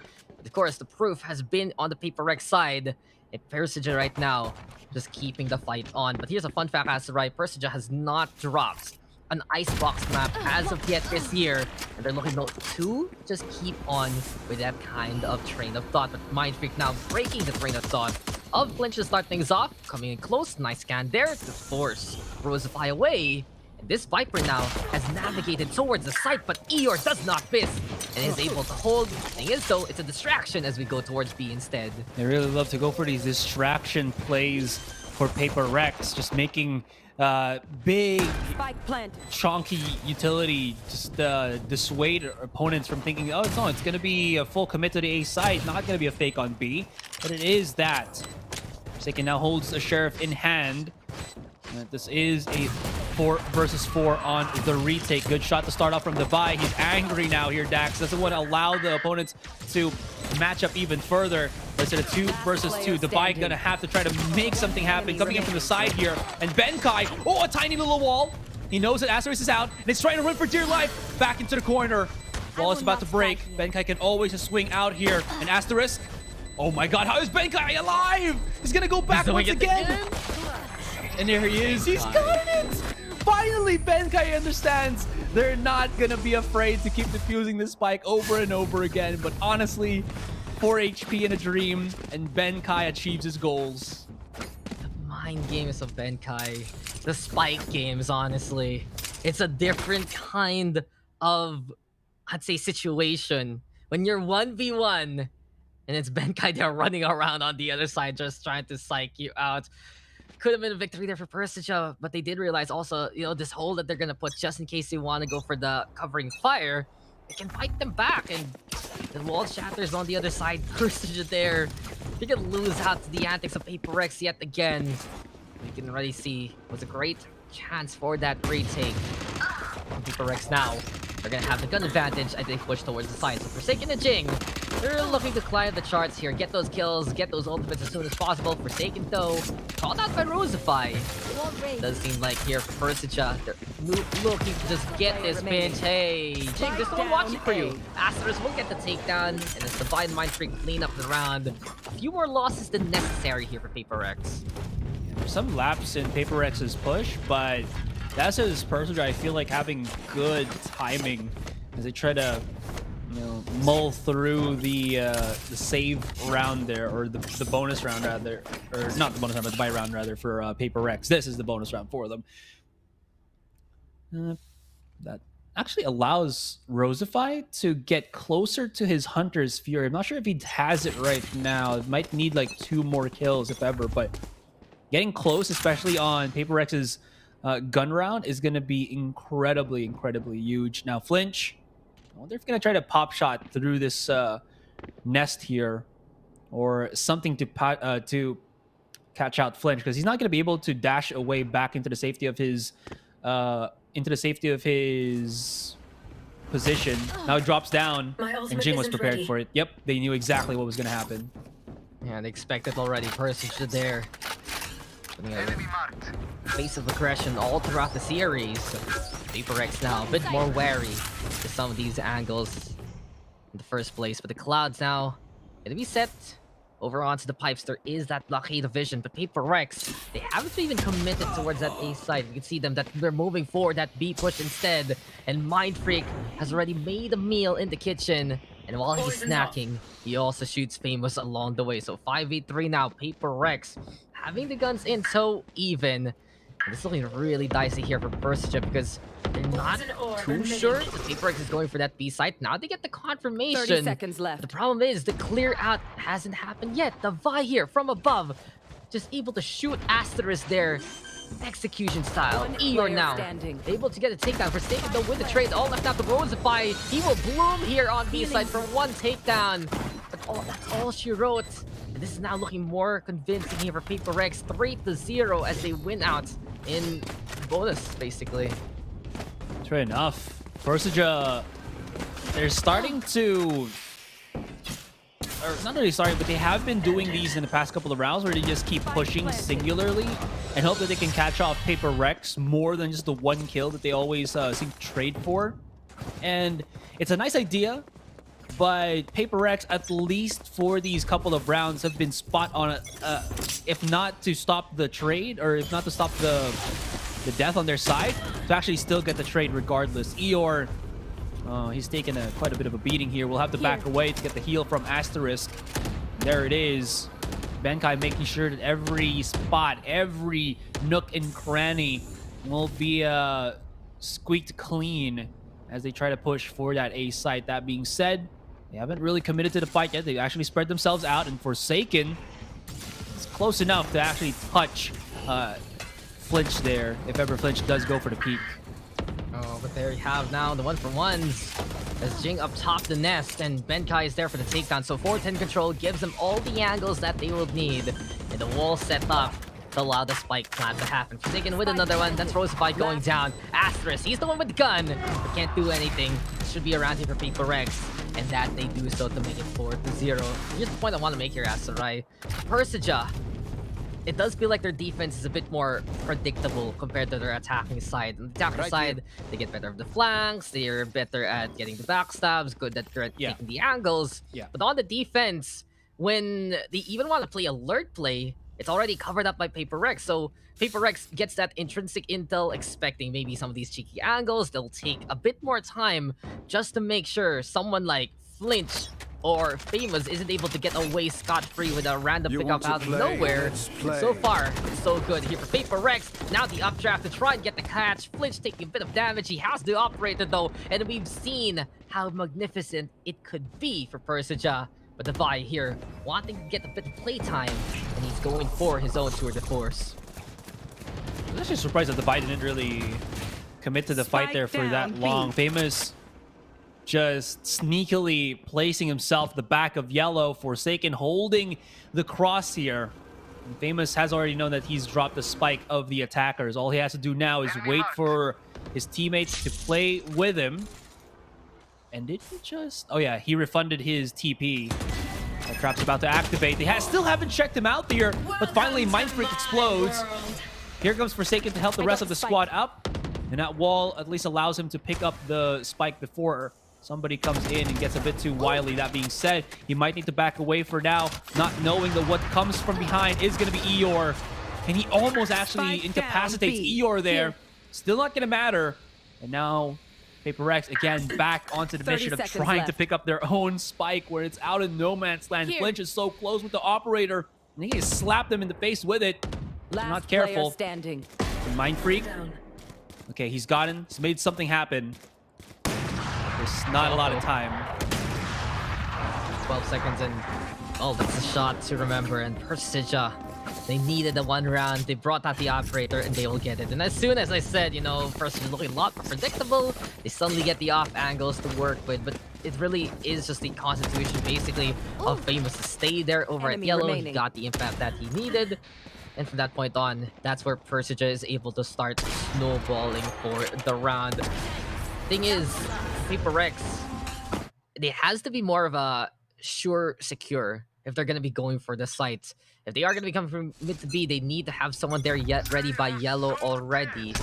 And they need to anticipate that Persija here will be willing to stand there, stay there, and just duel rather than give up that position. The Benkai now, that's a free kill from afar. Eeyore is gone, and the toxic screen that could have helped them out in this A-hold is not going to be able to be used whatsoever. Inactive state as Persija now on top of the nest. Shot though doesn't connect. Seems like Flinch now having some struggles with the angles here on Icebox. And that will be Jing capitalizing on that fact. Famous though on the board. We're the tour de force. Jing up top again on the nest. Now he finds Famous even on the right-hand side. And it really feels like it's just chimes here for Jing. He's like the wind blowing left and right. Finally though, Rosify will nip him in the bud. In a 1v3 situation, this is way too difficult right now for the Sova to get the angle. PaperX, they just set up on the site. And Jing does the dance of death to the opposition. Can Rosify though get anyone else? At least gets rid of Benkai along the way. Recon Dart now, maybe to get the spot, but Forsaken does not miss this one. It's 5-1 as PaperX now trying to get back on the Snowball Express that they want to ride with. Holy guacamole, Dax. That, Jing just does not fear anything at all. Nope. Using the Recon Dart of his teammates to make things happen, and my goodness, he's a one-man wrecking crew. Or in this case, a wrecking ball. And he came in like a wrecking ball. I see you're a fan. Yeah, you know, we got a party in that USA. So, do you like Miley or Hannah better? That's my question. People probably don't know her as Hannah Montana, man. That one is the... Yeah. That's the real OG experience. Yeah. You know, I thought back then it was a legit thing that she would actually go on tour like that. Because, you know, it's her actual dad on the show, right? Yeah. Yeah, it's like, oh, this is for reals. And apparently it's not. I've been bamboozled. And then she changed her music and I was like, completely different kind of person. That's all good. Child stars that had sitcoms that got famous and actually got into the music industry. Oh, that's true. It's like suddenly the wild side comes out. But you know what's pretty wild in here? This series, but now we're getting back to the PaperX control, the imposition that has given them that success all throughout, well, their career here in APAC. And a bit of a problem right now is we kind of called out early on for PaperX, especially Forsaken, missing a few crucial shots that could have given his team the advantage for that Breeze map. And now the shoe is on the other foot. Flinch here. He's taking his second shot, usually is the one to get the connection.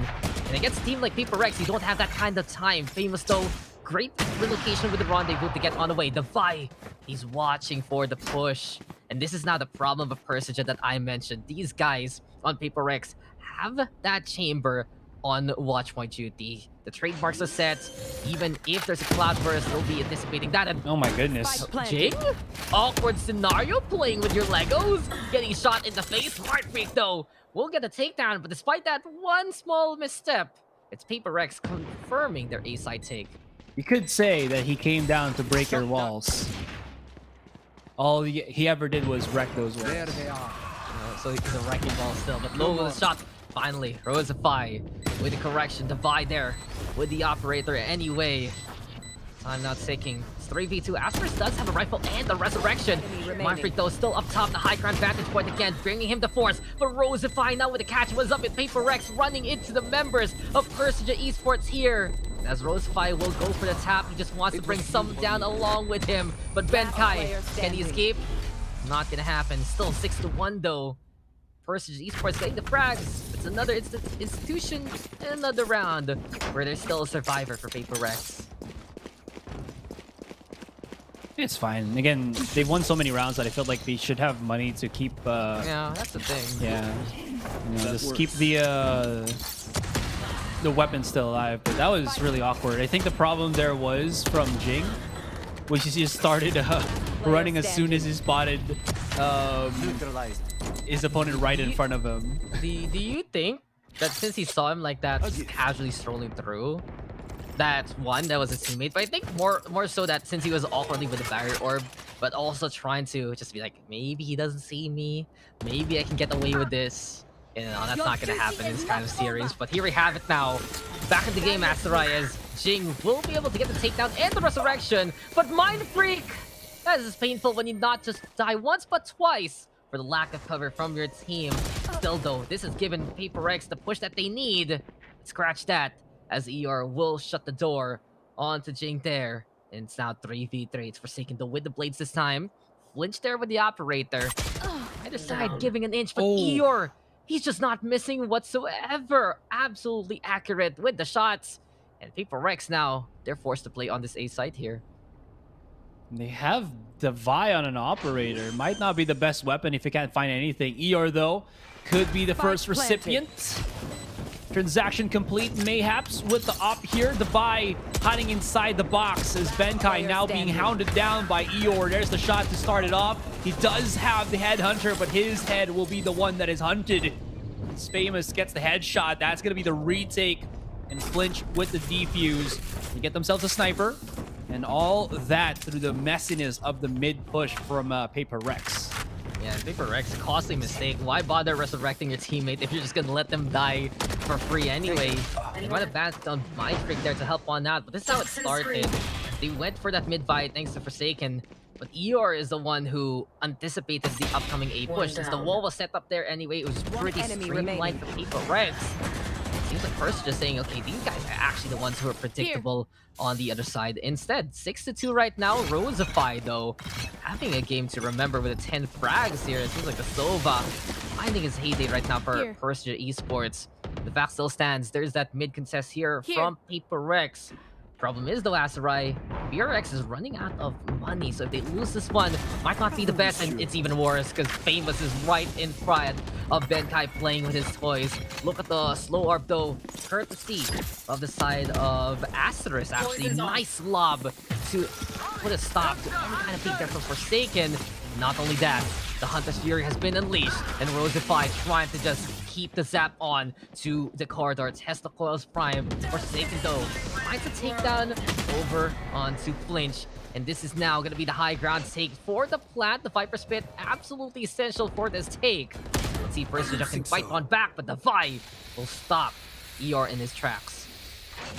Mindfreak is trying for dear life to actually plant the spike in, and because there's just that teeny tiny part of the smoke that is very much exposed to the defenders, that was wishful thinking. Can't get the res anymore, so maybe this can actually help out. Well, it does for a bit of a moment, and Divide comes in for the swing. We're now left with Famous in a one-on-one. 25 seconds here, and he's already been spotted. Oh boy. Spike, though, will have to get picked up by Jing. He needs to find some special space to maybe get into this. Did he spot it? Yeah, he saw him moving towards that crate. Wow. Just a slight pixel eagle eye there for Jing. And the 3K there for Paper Rex to win out that round. Collapse though from Persija. They're the ones this time who had that resurrection rumble issue. Since they were looking for that corpse. 30 seconds. No one had one enemy remaining. You can see Last player stand. Flinch the life, but the Divide just takes him down anyway. And as soon as Jing had an inkling that Famous was right there, he knew he got the tags already, just whipped out the classic, ran in to get the takedown. And it's Paper Rex right now. getting the advantage with that. So apparently Resurrections probably cursed for this game.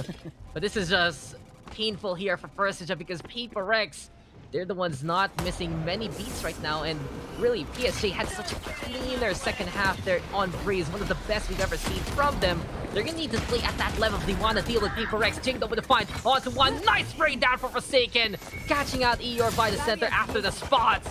And Paper Rex now back to A side we go. Nice cover fire there from Jing as Forsaken wanted to go for that Raptors position even. And it's now 4v2. Not any much of the guns here for the side of Persija, and as I say that, it's Paper Rex already done with the round, Azurai. Paper Rex, they love their icebox, man. And over again, time and time again, this has been the map that has jettisoned them into stardom. We've seen it before a couple of months ago. We'll see it again in this one. And you just can't forget as well about the curse of the resurrection. I don't know what's the curse resurrection. Yeah. This is why you don't play with life, Azurai. This is what happens. Give it and take it. Where do you think that life comes from? Those are like some of the deep stuff when you talk about those resurrection stories. But now we need a resurgence from Persija if they want to fight back. Oh, there's it. Finally getting the kill, but the buy so quick on that shot. And there's the rest this time. It's safer here. Maybe Paper Rex can be able to break that curse. Then again, the wall now set one up. Nice break though from Eeyore.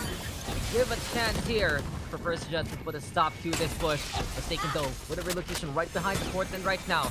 Paper Rex is thinking about it. Will they commit towards that A site? They can still go for the rotate if ever. But they've given the spike over to Benkai instead. He is in the back line just in case he can sneak on away, but Mind Freak now with the infiltration. The Brain Blast yet again. And the force of nature, the snowstorm doesn't matter because Mind Freak is a tornado of his own. Famous finally with the takedown. But in the 4v1 scenario, it's a tour de force bringing the Gucci gang of PRX to another round. Last round in the half. Is it Gucci or Louis Vuitton? The Louis Vuitton of operators. Either. Whatever is expensive, Azurai. It's plated gold. What do you expect? Yeah, sure enough. But gotta say though, I can't believe that Persija here just got hella debated. Like, they were already riling back to the B site, but Paper Rex, all they really had to do was just wait. I guess the reason why they also gave Benkai the spike was because they know that Jing was going to entry frag once again, and he can't really be bothered with just planting the spike, right? So yeah, the smoke though, just to take the baton from you real quick. The Vi with the takedown. Just so many nuances though in that last round. Hello? Persija, did you just let Paper Rex in?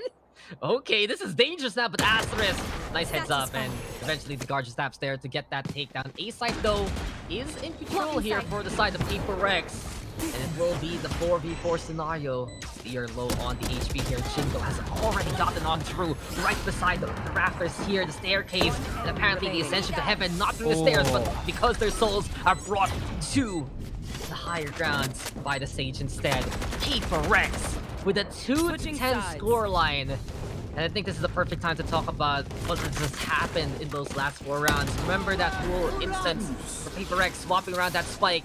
They can't back on Jing to play that entry, but also because they were waiting for Mind Freak to get the infiltration. And it really feels like here for the side of Paper Rex, they're sure of what they want to do, but at the same time, they still have these exit strategies and these positions to get the hell out of dodge if need be. But what we're seeing for Persija instead, they're rooted in these positions, they're stuck in their ways, and suddenly Paper Rex, not just in the front, but also from side to side, they get the angles. You see those rafters hold from Persija.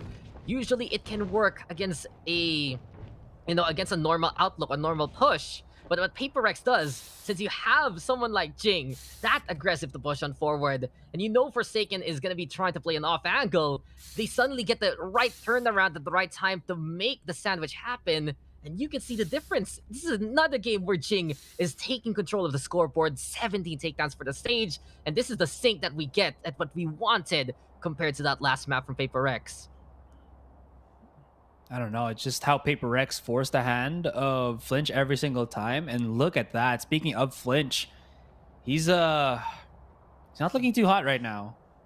It's 2 to He used 11. all his powers. Yeah, he used all his powers last game. That was it. That was the run. He needs a second window if Persija wants to get back into it. Because as we noticed, right, a while ago there on Breeze, perfect angle on Caves, single shot, single kill. This time it takes him like a second shot just to re-peek and get those takedowns, and Paper Rex is not giving him that kind of opportunity this time. Gotta give it again to Jing. It's like, oh, we got trades, but then after every couple of rounds, Jing would just have his res, and they're like, good trade, but not really. He's the one who broke the curse, man. He's the one who broke the curse. He was the chosen one. He was the one gifted by God's hands, basically. You know that anime. This is for you one. You know that anime with the bread, and the guy who makes it has hot hands. So he makes Yakitake really good Japan. bread. Yeah, that one. There you go. This is MYSG's finest bread, basically, for Paper Rex, and they're looking to get this bread and get this round as we get now into the second half. Pistol, nice shots though from the buy. Tap and tag into the headshot there for the takedown. Amid the beat though from Persija. The wall in the way, but the thing is, the rope is there to lift Jing up, and you can see that it just adds one more to the score. No but way. In the face of Famous, that is just disrespect there, good serve. 8 for Rex now, 11-2, utter confidence, and they're 2 away from moving to next week. Jing is the hopping assassin. Just, he's basically Mario or Ezio Auditore. You gotta hop on opponents to hop on, you know, the AIs, the NPCs to eliminate them, execute them. Instead of a Goomba stomp, it's a Jing stomp. Yeah, there you go. Look at that. Yeah, he lands in front of him. And that actually messed up Famous's aim a lot, since he was trying to catch him while the descent was happening.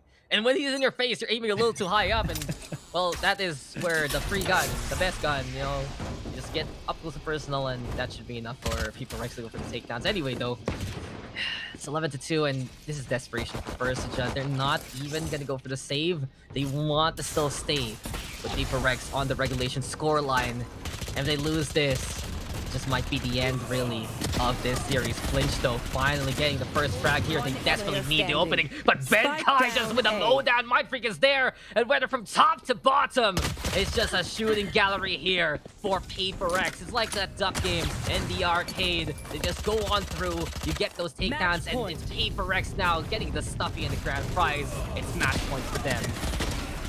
We need just that one more. It's already been called out. The speed at which Persija just wanted to take the side, not enough. They gotta go for the breaknecks, the light speed, infinity and beyond and all that. But yeah, it's not looking too hot at all.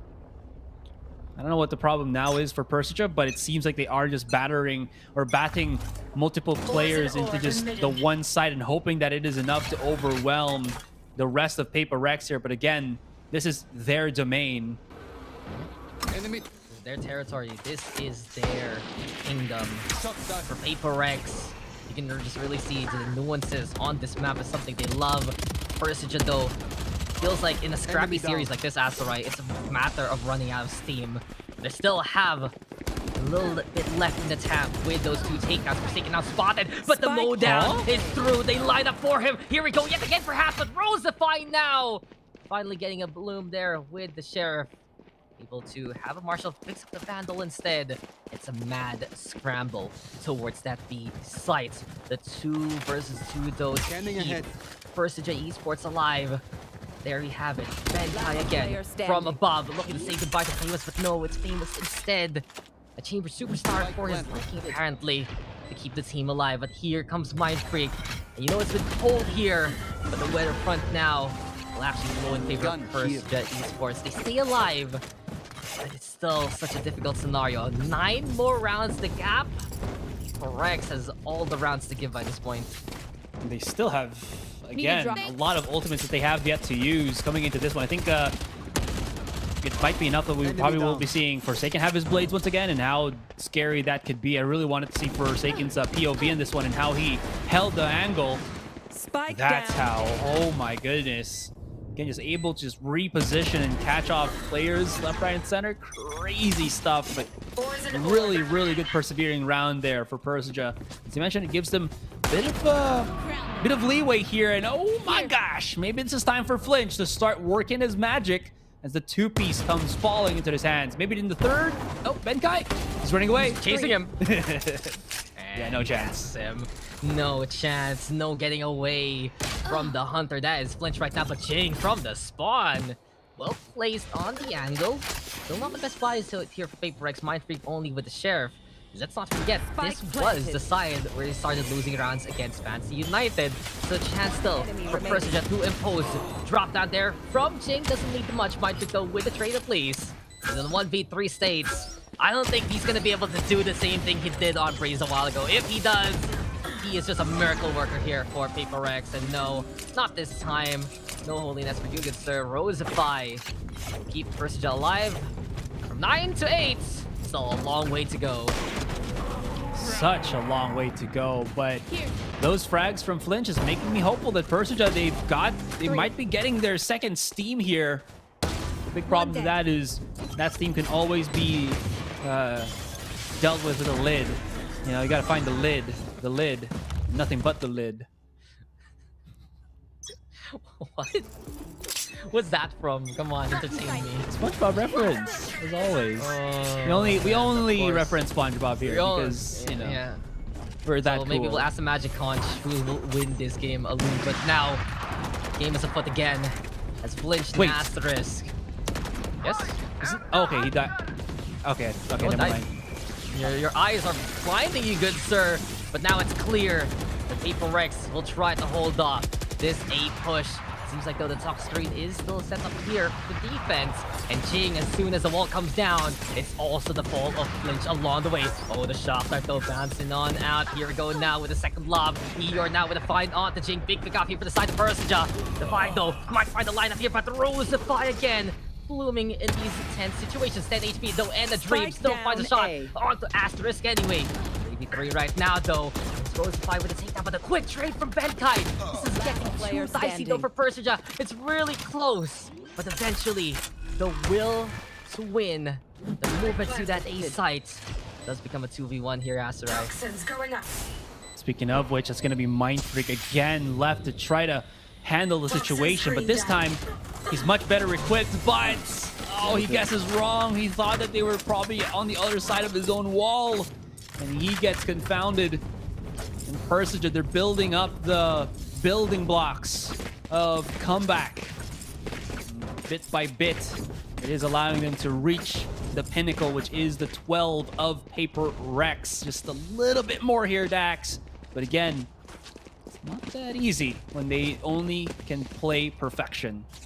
Yeah, and I love the fact that that was such a quick heads up by Persija. As soon as they realized that Viper Wall was going down from the side of PaperX, they peeked it.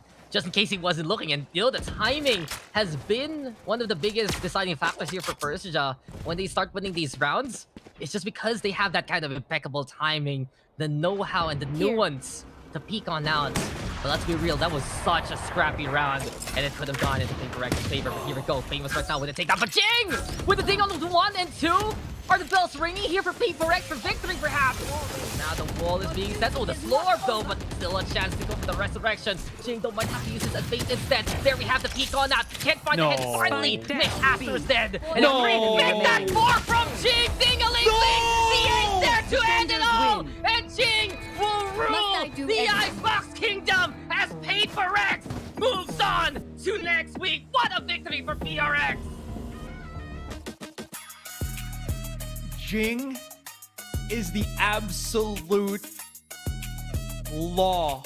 He's the Lord of Icebox, the Ice King, and fear his Blizzardy embrace. Oh my gosh, he just welcomed into the B site with flurries of Sheriff bullets, and for some reason, Persija were just got that shock and awe.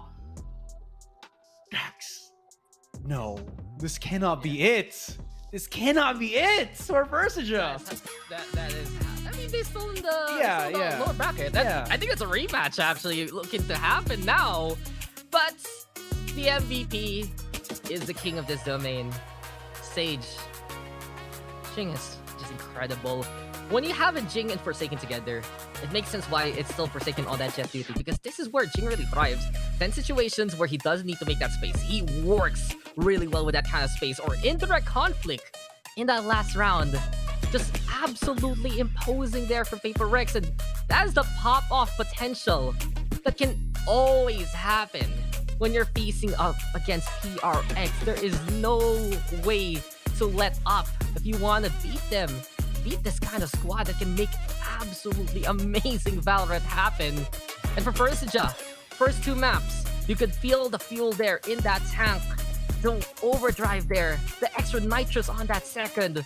But here in the third, just a little bit sloppier on the peaks, on the shots, and you could feel more and more. That's where Paper Rex was able to bring that endurance, that experience, and win it out in the scrap fest that we've seen today. What a series though, what a battle. And to honestly no surprise, that is how this series ended. What is up with PRX endings on Icebox against Fancy United? That defuse? Now, just the 8 clutch with the East Coast with the Sheriff. What is going on with PRX? Why are they giving us these moments? Told you, man. Paper Rex, they're the undisputed lords of the Icebox map. I don't know, MYSG, it's the same with the Philippines. We're in Southeast Asia. It's not a cold place, but they love the icy tundras. They love the chill that this map brings to the table. And my gosh, Paper Rex, people, when you go against this team, ban Icebox. If you think you're good, they're better. Just don't ever. It's just too much, man. Holy heck. Oh. Asteroid PSA right there, but you can check out the highlights, and there are many a time Paper Rex able to impose, and usually when this happens, Persija should be able to get the trades of parity, but it was on the lesser side. Moments there, sure, courtesy of the likes of Flinch, the likes of Rosify, but it just was few and far between, especially from the hot hands of the Jet, and you can just witness this. The 1 and 2, and because, honestly, Paper Rex peeked out there from the other side of Green, it bought Jing time to reset himself after getting the tag, and eventually the shots kept on coming. Crowns were there. PRX, everything just lined up to perfection. What a way to win though. Unbelievable. And this is Paper Rex. That's it. This is just Paper Rex. Well, Papersaurus Rex roaring into the knockouts as the second qualified team. With that, we're going to go for a break, let the panel do what panel does best, and then set us up for the last series of the day. Me and Dax here will just go on and take a breather. When we do, it's that next series, guys, for you. You're testing your luck. If you think you make it out, then you're sadly mistaken. Careful what you putting your stake in, cause I ain't got no patience and no limitations. You trying to figure me out, and I know I don't make sense, but no one's there when you call like you're trapped in the Matrix. You need to take a break from it. I think you should take 6. Cause yes, I hold a thorn.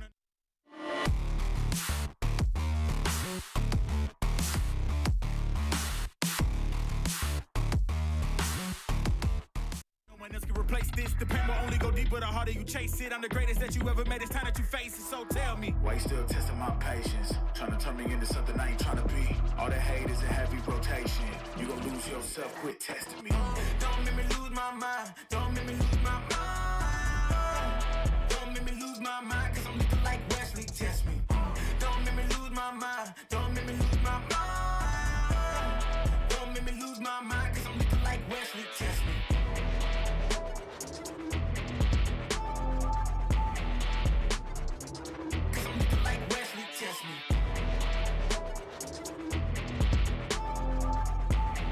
Don't make me lose my mind, cause I'm looking like Wesley. Test me.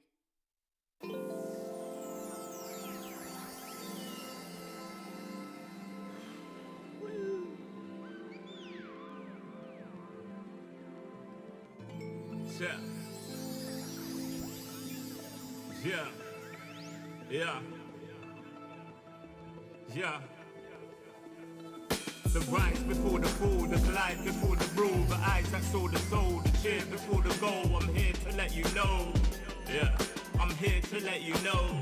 Yeah, I sky gaze over my taste. Like Peter, this is my space. I'm spacey. I'm crazy over break beats. Space gazing in my safe haven. I make statements that embrace waking.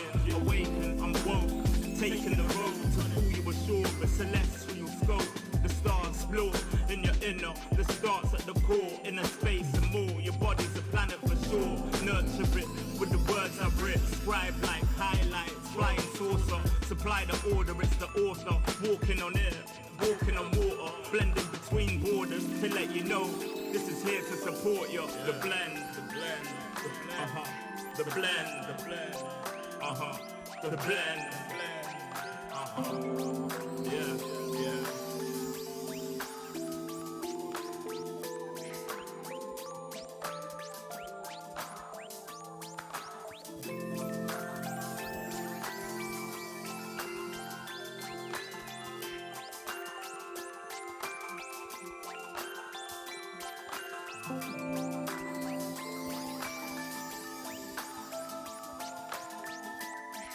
Yeah. Yeah. Yeah. Second verse after the first. Take control with words, roll reverse, the rebirth of verb from inside out, outside in. We control the hurt frequency. The heart of the world beats in me. It beats on beat as we breathe deep. Oxygen from trees feed. Gift in our gift. This right here, proof we exist. Mind state is gravity, the way it uplifts. Across seas swift, water quench thirst. There's a shift.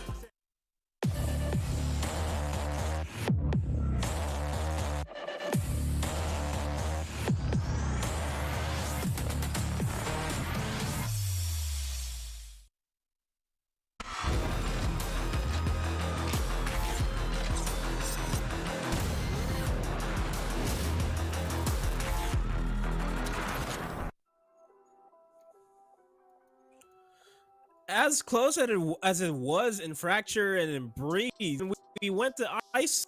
It was relatively a one for Paper X as they get that 2-1 victory. I'm Nomad, alongside of me it is Black and Blue and Raph. In that game, Raph definitely was something was a little statement there for Paper X. I absolutely agree with you. Icebox, I checked, it was 2-0, and then I look up from my phone, it's 2-10. I just don't understand what's going on. Paper X really turning up the heat, and it started with a Fracture. But again, let's get into that, right? Let's get this into a map by map basis. They did look somewhat rough on Fracture with the Neon pick. It did bear fruit, but at times it looked like that idea still needed a little bit of time to bake for that perfect strat souffle. Of course, courtesy of Chef, Forsaken, and Jing. The set plays, though, honestly, as simple as it was with the fast lane and the barrier orb, plus the scattered map control of the rest of PRX, it really did give them enough space to go wild. Well, maybe the destination was the same, but the journey definitely wasn't. We were kind of expecting Persija to win their opening map pick here on Fracture, because that's a map that we do know they have, some reason for them to pick on Fracture versus Paper X, but they don't really go that way. It did come down to it really, really close near the end of that Fracture map, 13-10. One more would have been at the final round of regulation, but I mean, they still did a very amicable job considering that this is Paper X who did beat Bleed on this map as well. And composition-wise, they brought something different. Go on over to Breeze, and that's where Persija come back super, super hard. It was looking like a Paper X match for the entirety of that first half, but second half, after the opening pistol, then, Persija, they just go on like a 7-round run just to come back, or Paper X eventually just close it out. So this is a really good map for Paper X, and for Persija to keep it that close and even win it was a big monumental win for them, I think. Oh yeah, especially considering how, once again, recent they are as a team, right? Strong firepower was once again the prior modicum of success, but we did see that more cerebral aspect of PRX when it's deemed necessary. But as the rounds went on Breeze, did kind of lose a little bit of diligence. Persija made great emphasis on capitalizing on that.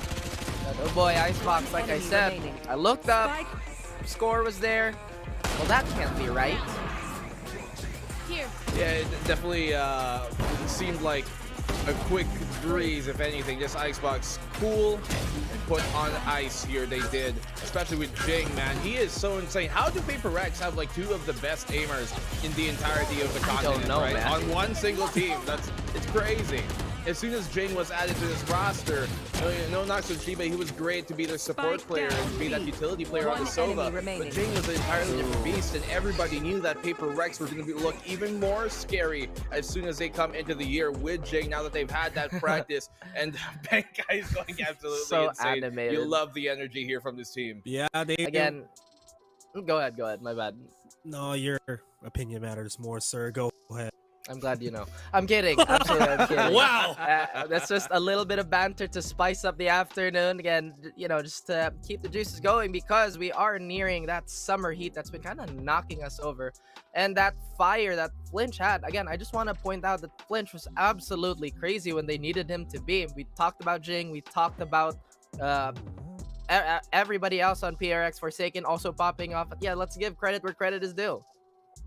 Yeah, definitely. And all the more reason for Paper Rex to be elated with that victory, because they are the second team to qualify into the knockout stage that's going to be happening next week. And what a wonderful way to end it with that ace from Jing, and that eco ace for all that matters. They're definitely going to be feeling that up until the knockouts. And Persija Esports, they're going to be dropping down into the lower bracket and will be facing off once again against Bonkers, and that's definitely a rematch that we to look into as the days progress here in the group stages.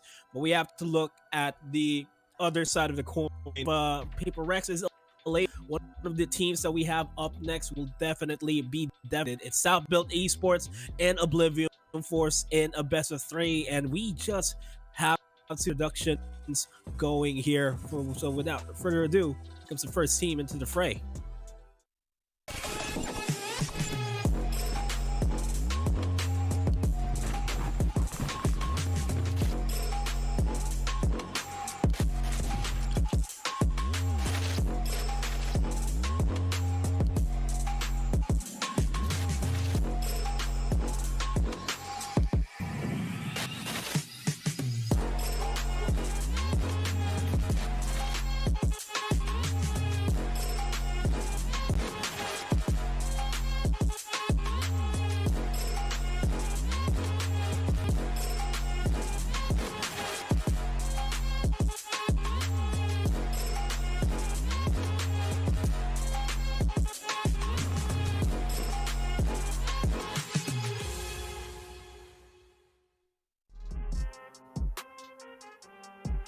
Hong Kong and Taiwan's last hope for their region to get into the Masters and make a name for themselves. We got Chime, Furious Mao, Hypathor, Nomad.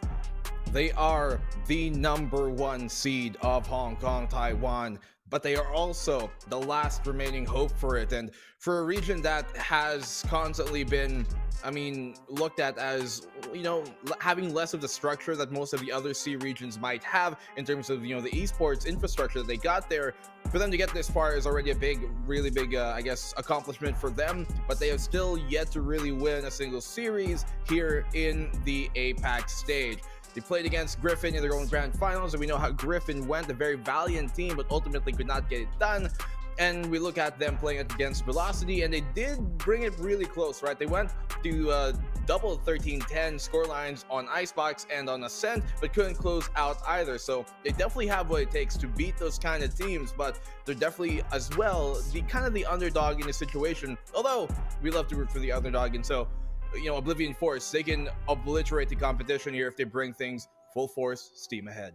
Oh yeah, and we talk about how South Built is a pretty slow starter. If they can manage to somewhat close that gate before, the boys over at South Built pry that open, then we're gonna have a real problem here. We've seen a lot of our players, and Oblivion Force is no exception. They're ready to play. They are honestly ready to go, especially with the pressure that the lower bracket brings. Yeah, speaking of the pressure of the lower bracket, South Built Esports, their team's been in the lower bracket for the qualifiers in the Philippines, and they made it into being the top seed that we have for the Philippines. And this is a shot in proving themselves in the national stage, and they are definitely built for the esports. Without further ado, here comes South Built Esports.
Ooh. Oh, well, again, guys, these are names where you should be familiar with if you are from, from PH. And we have dubbed them many names. The Kings of the Underworld is one. Another thing that I frequently ask myself watching them in the group stage is, what are you doing? Again, there's just so many tendencies on South Build that kind of make me scratch my head sometimes. But when push comes to shove, these boys, we've been looking at them since a lot of us, since we used to compete or aspiring pros. These were the names that would come up, like, oh, I want to be like these players. But now they are the last great hope of the Philippines. So there is quite a bit riding going into this series. We know how tactically sound they are. But as we mentioned, they are a bit of a diesel engine. They do take quite a bit to start up. And when they get those older bones starting moving, that is when they get better. The longer the series goes, the better this team does get. And basically the way these guys like to play a lot of times, or the way they come across, is they're the type of folk who would probably call the waiter over before they even look at the menu, right? So basically what I'm getting at here is they work best under pressure. They work best under pressure, and that seems to be the case. They always kind of struggle whenever maybe the stakes are lower, but when the stakes get rolling, once we get high up in the heat, they seem to turn up just with it and even surpass the what is expected of them. And so for the team here coming from the Philippines, there's definitely lots of expectation, especially when people saw what Secret did last year. People are looking at this team and be like, okay, what you guys got? Oh, exactly, and it kind of brings back that question. I kind of want to go back to your points when they went off against Full Sense, where you guys mentioned that for South Build Esports, you gotta poke them a little bit before they wake up. They got poked really hard by Full Sense, got knocked down into the lower bracket. As we go into the head there, it's gonna be Q versus Papi Chulo, again, the brains of the operations here. Do you guys think that South Build is properly poked now, so to speak, and that they're fully awake in this lower bracket run, especially for Papi Chulo to lead this squad against Oblivion Force? I do think so. I do think that they're, finally woken up here. They know the stakes are high. They know anything barring from like a top 5 finish is a disappointment for them, especially even though it's their first outing, and they are really going to have to step up their game and play the way that everybody knows that they can. But can they actually deliver? We're gonna have to find out for ourselves. I do believe it to be the case. I mean, they damn should be awake. It's lower bracket. You're done. If you lose, you're done. And absolutely, both these players are very, very aware of that. Papi Cholo, we know that he's an absolute insane clutcher. Seems like Ascent was one of his feeding grounds. Q as well, who's been an absolute fire starter in the sample size that we've seen him play. But once again, guys, we do see different effects when we talk about that pressure, right? Some players crumble, some players thrive. Again, that is really up to both South Built and Oblivion Force to pick which one they want to tread on, which path they want to tread on. But yeah, for the side of Oblivion Force now, they got Q. That's gonna be wanting to wake up the things here for the most part. And if we're looking at HK and TW as a region that's kind of relatively not just there yet, slightly developed, but is getting there. Do you guys think that Oblivion Force, as the only representatives that we have right now for Hong Kong and Taiwan region, Black and Blue, do you think that they will be able to get a map of South Build Esports, or better yet, will they be able to get the entire series away from esports? Oh man, I mean, we were thinking of, more importantly, how the Vetoes will go, because we do know there are holes in South Build's game, especially when it comes to their map pool. There are maps they struggle with, and we know they almost automatically always ban Fracture, and that's something that OF can start playing to their hand. And the fact that South Build has so many VODs out there means they can also do that research beforehand. If they were able to really make the adjustments, though, within such a short time frame that they're given, which is a day or two at most, that remains to be seen. But I do think Oblivion Force definitely has what it takes to take a map away from South Build, especially when Raph talked about it, and we've all kind of mentioned it in the past, that South Build do start off slow, and so that map number 1 is the win condition, I think, for OF to take. It's kind of like that pet rock Patrick had that won the race. You look away, how did South Built get there? You know, that's how it is. But again, this Veto, let's let it cook for a little bit. Fracture is a no-brainer ban, honestly. It's one of those default bans that we've come to expect from most of our region. Oblivion Force, they do take away Bind, which has been a pretty flexible map for South Built. We've seen them play that at different speeds, employing that breach, even double controller maybe. But once again, SBE, they've always had a bit of a rough patch when it comes to that first map. Hopefully that's something they can rectify, because Oblivion Force, despite coming in from a region that is yet to flourish, they're still absolutely dangerous. We've seen their mechanical prowess, and much like a lot of our teams here, they have that high baseline for at least on a mechanical standpoint. So once again, the volatility is still very much present. We do get an Icebox as a first pick though, interestingly enough. Ooh, Icebox. It is one of those maps that can be quite hit or miss, but when they hit, they definitely knock it out of the park here for South Built. You know, Paper Rex, one of the best teams that we know playing on Icebox in the world. South Built were able to beat them on Icebox and only in that one map when they played in a different community tournament at the end of last year. So they definitely have shown to have prowess in Icebox, but they also have lost against teams that maybe you wouldn't expect them to lose against on Icebox as well. So could be that big kind of contrast and shakeup between that. But we're looking over to Ascent, which has also been kind of more of the same. When they hit on Ascent, they knocked it out of the park, but when they drop, they really go down low, Ref. I mean, for all you weebs out there, South Built is kind of like Hatsumi-sen from Kengan Ashura, Kengan Omega. Very high baseline, very tenured, but you'll just never know what you're gonna get. I mean, I guess that's it's very specific. Very it's like specific. I see why specific. you and Asarai are friends and you've known each other for a while. You two get along. But He's I a think bigger more wave, importantly, when you look at the pick here on Ascent for the side of Oblivion Force, it is one of their better pick maps. And it is a map that they have, you know, played against Velocity Gaming, gotten very close. They beat Griffin on it. And so that is something at least we can look forward to. But Breeze being banned here by South Built, which I can hear the coming from Raph. I think I know what he's about to say. South Built once again continues to surprise everybody who's been closely following them for a good amount of time.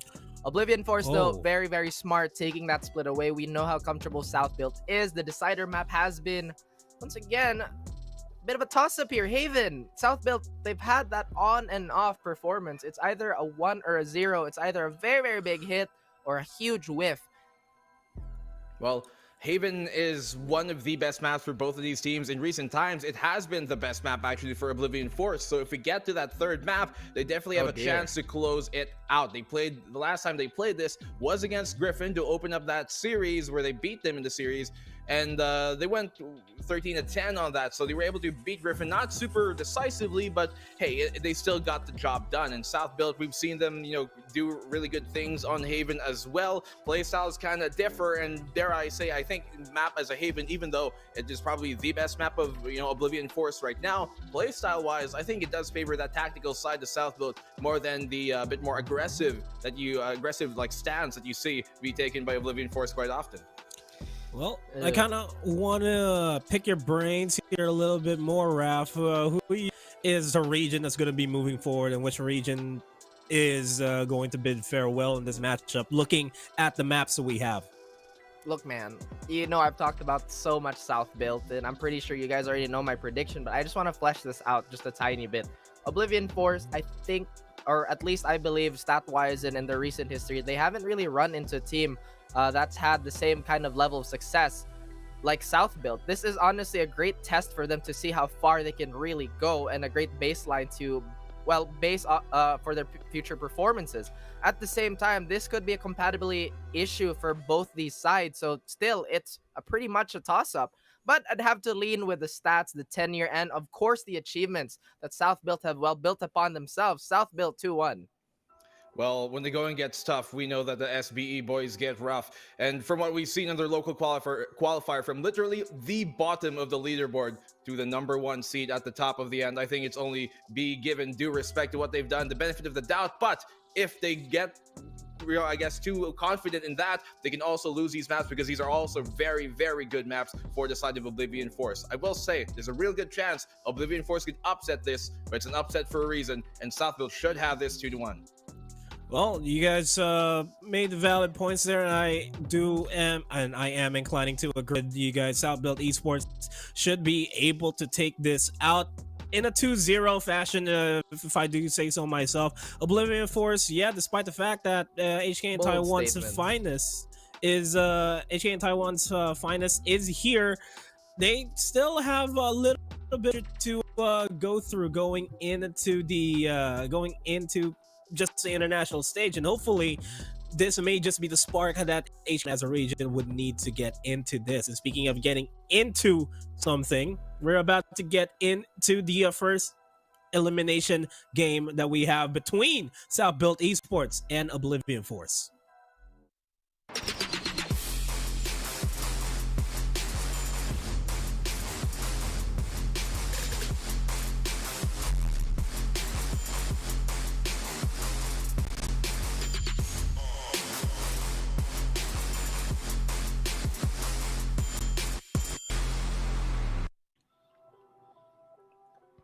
We're here at it once again, ladies and gentlemen. Southfield Esports and Oblivion Force.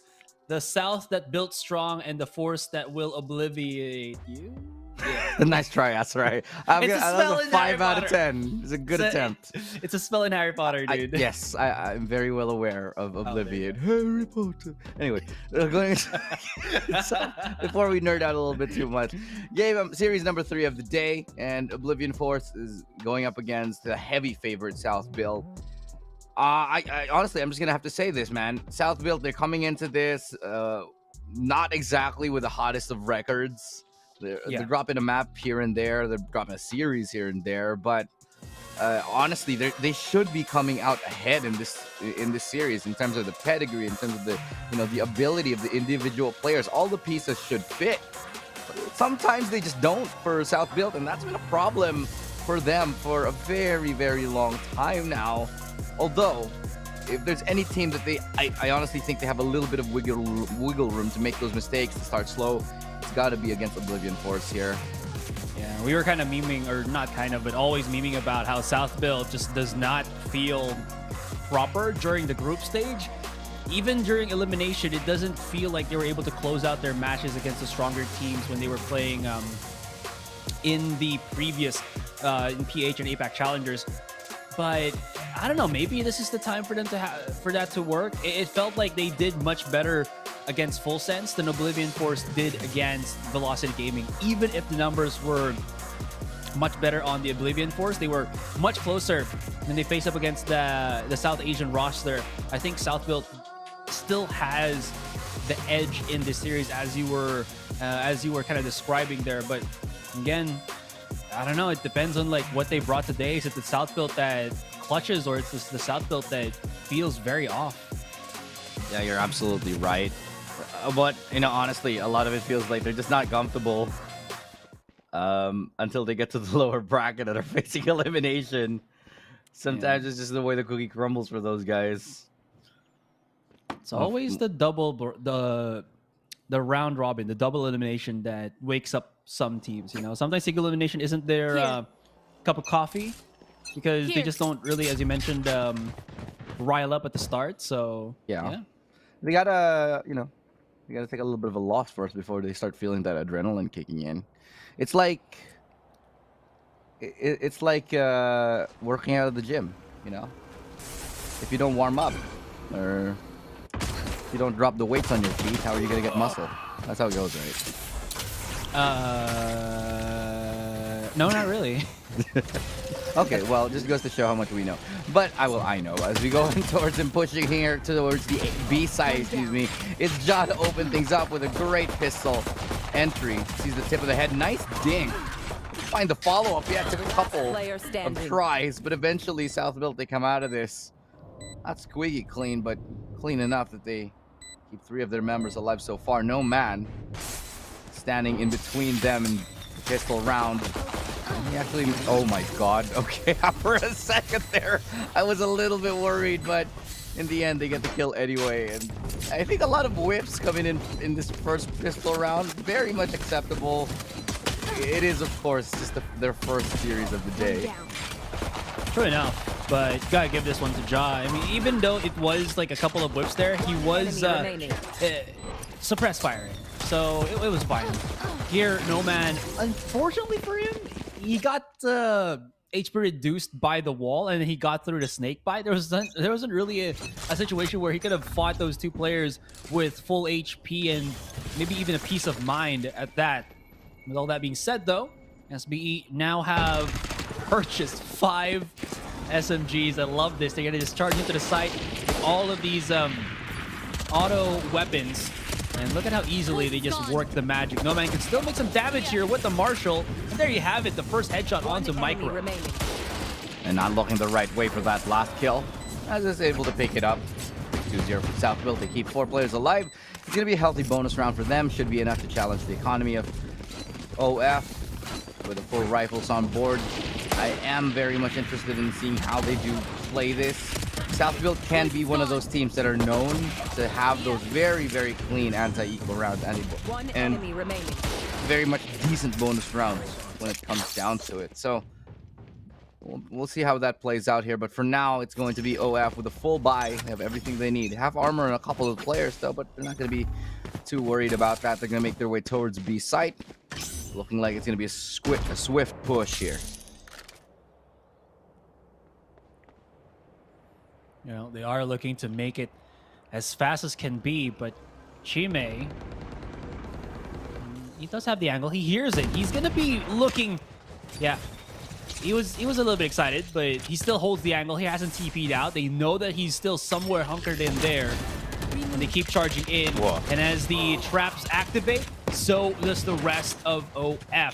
That being said, though, only good for the one, and this will allow Southville Esports to be able to plant down that spike, especially when Flippy is still here with the wall. All Hypathor does drop Flippy. No chance for the wall to be up, and that's a spike drop. But adds this with a quick double kill. Brings everything back. Tries to push a little bit more for his team. Can't do it. Pro and Micro, they have weaponry. Pro gets one with a Vandal. Now 2v1. Kiyu, they have a chance. A very, very good chance of stealing this round away. Micro, he does get spotted off, so that's quite a bit of information given to Kiyu now. They could be on the rotate towards spawn. 30 seconds left. 30 seconds left. They will have to decide very, very soon. They're trying to take this a little bit slower, but with that spike being a little bit farther from the site, they're going to have to be quite decisive. I imagine they're going to walk a little bit longer up until they get towards Boiler and then start just running their way towards the site. In fact, they will. Question is, will Kiyu catch off the spike? No, he won't. He just rounds the bend. Right at the nick of time, the spike will go get planted. That was timing for Kiyu as well. Pro has the perfect angle to actually get a punish here. There's the kill. He's not going to know about this. And all Pro has to do is wait just a teeny tiny bit. But I think Kiyu has understood where Pro was. He hasn't tapped the spike yet, and Kiyu can use this time. 40 seconds on that timer before he really has to start checking things right now. But wait. Okay, there we go. I was wondering if Pro actually spotted him. Kiyu was just about to get in front of that smoke of his and start defusing. I was like, he's got to tap it. He's not going to force him out. It is planted for him. There's just absolutely no way, no reason to peek without getting the tap on the spike. Patience from the Southville roster paying off. Enemy remaining. I'm sure Kiyu gets that kill, but it's the bonus round win for the side of Southville, showing their prowess. Gonna go into another round. They still haven't taken a single round here. OF. Now I really have to watch my words in this particular series, especially with the name of Oblivion Force. Yeah, you might. I feel you. I feel you. Yeah, might accidentally say the the other acronym. OF. Yeah. Oh, he knows. But he doesn't know how well you can just go wild, ballistic with the Sheriff. We've seen him do it before, and he'll do it again. I mean, he picked up the Vandal on the third one, but it's totally fine because now they're dealing so much damage. Flippy now has to make something happen here. He has to defend his teammate coming in from the flank right now. Great wall. Thankfully, the wall is there to stop him, and the rest of the attackers is running right in, but Kiyu Oh my goodness. What a shot. What a series of shots. I'd sub to that. That's insane. No. On his Twitch stream. On his Twitch Okay, stream. okay. Give him some bits. Yeah. Exactly. Yeah, okay. Okay, well, oh, damn. Okay, Ja getting picked off right there. Brain to a 2v2. It's still low HP on No Man.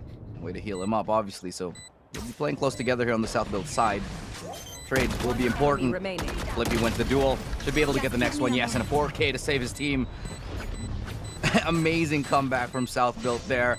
Could have been scrappy, but Kyu definitely shaking them up a little bit, forcing South build to respect them a little bit more in that play. Oh, gosh. So satisfying to watch.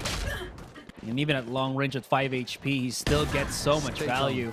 That being said, though, thankfully, Flippy here, not only did he get the spike, get the revive, he actually gets half of his charges back up because of all the sequence of all of the heat that has happened in that last round. No Man. Okay, one more peek from Ja here. Whoops the beat. He does have his teammate Chime to hold in once again. He's already forced out, but they might not know there's one more surprise onto Yellow here, and that's one. Micro trying to go for the pinch, but gets pinched himself as Furious Meow comes in on through Orange. This doesn't give any big options for SBE, and they might need to go rotate all the way back. The big problem is you can see already that Aziz is about to hit the corner, but Kyu is there waiting for the engage. Patience once more. Kyu sees the barrel of the gun. Easiest kill of his life there. Not too much to worry about. No trade available. That's the lurk dealt with. Now towards mid, they want to attempt. Hypathor will push the envelope. He gets closer. Wants to get another one. Perfect tap. Lovely double from Hypathor here. South build is whittled down to one player. That's Pro, the in-game leader. He gets one. Will he expect another player coming close? Yeah, he will, but he won't win the duel anyway. It's gonna be still 4-1. OF finally pick up their first round. They do. All through just, you know, baiting and switching and holding the angles. It works quite well for them. And SBE losing that pinch from Micro was such a big blow. They, I think compared to other teams, they really do rely on smokes more so than not. It really is something that I think SBE are so used to. I'm not sure if it's because of their CSGO roots or something, but I think a lot of the rounds that we've seen them play before, they really haven't really transitioned anything if they don't have that certain utility up and running for them. And specifically in Icebox, it just allows them also to, well, do this as they start charging in onto mid. Good ping. Actually spots out Hypathor. They're going to be securing mid control fairly handily. They're going to leave as this over there. Micro denying the aggression from No Man. A little bit unwarranted at this point in the tournament. They wanted to do it because they lost mid, I think. Now, they're not going to... They might have an idea. Oh no, Kyo with the re-aggression. Catches off Pro. The refrag, it's there for Ja. Now A side a little bit more open as the wall comes through. Great adjustment. Ja yet again with another double as is cutting off the rotation with that lurk. Safely and securely takes this round. This should be an economic reset here for OF.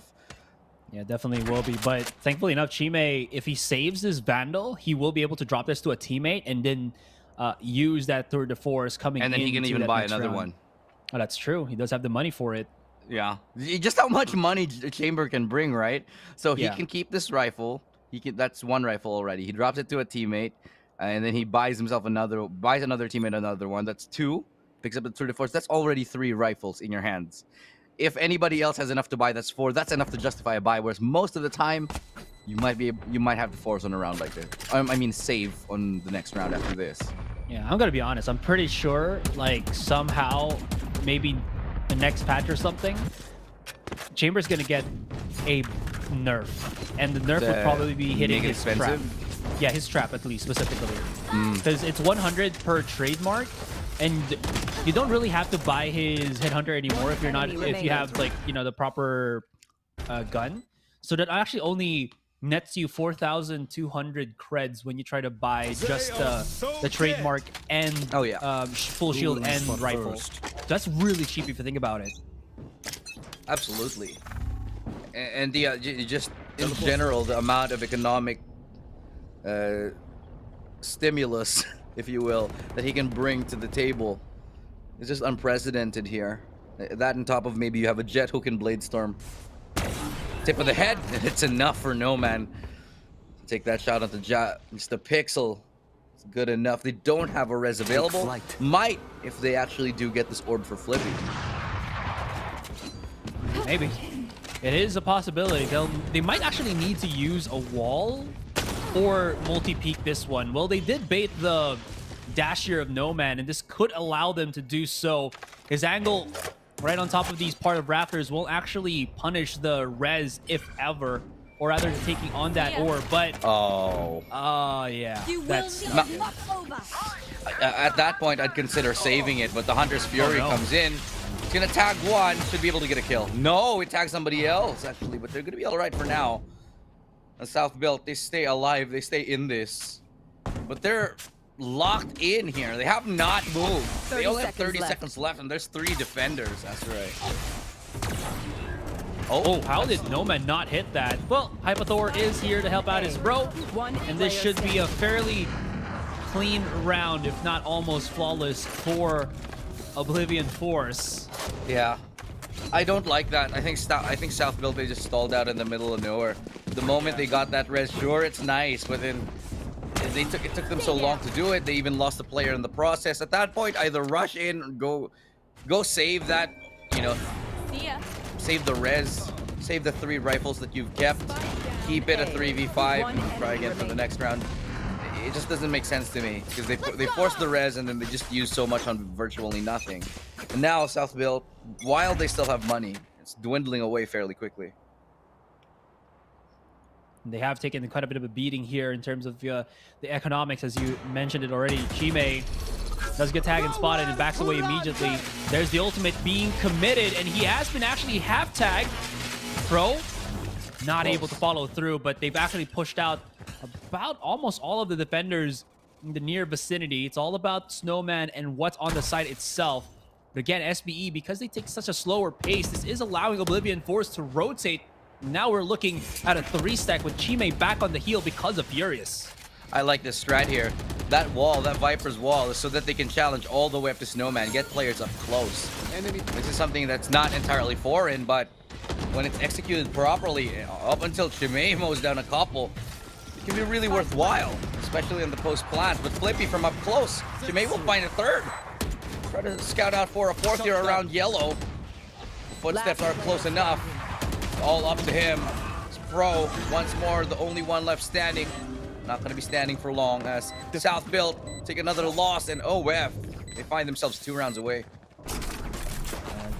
Again, this slower style that Southfield is doing without any form of punish, I think they're just afraid of maybe the operator for No Man. That's why they're relying too much on this drone.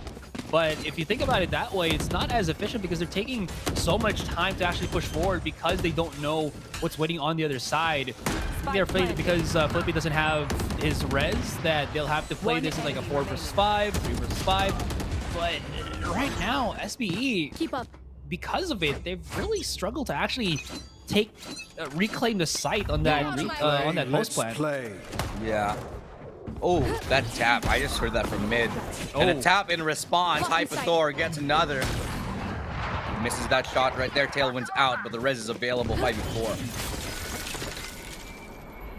Well, it's been knocked back enough that the first kill onto Hypathor is just going to get shrugged back because of the resurrection.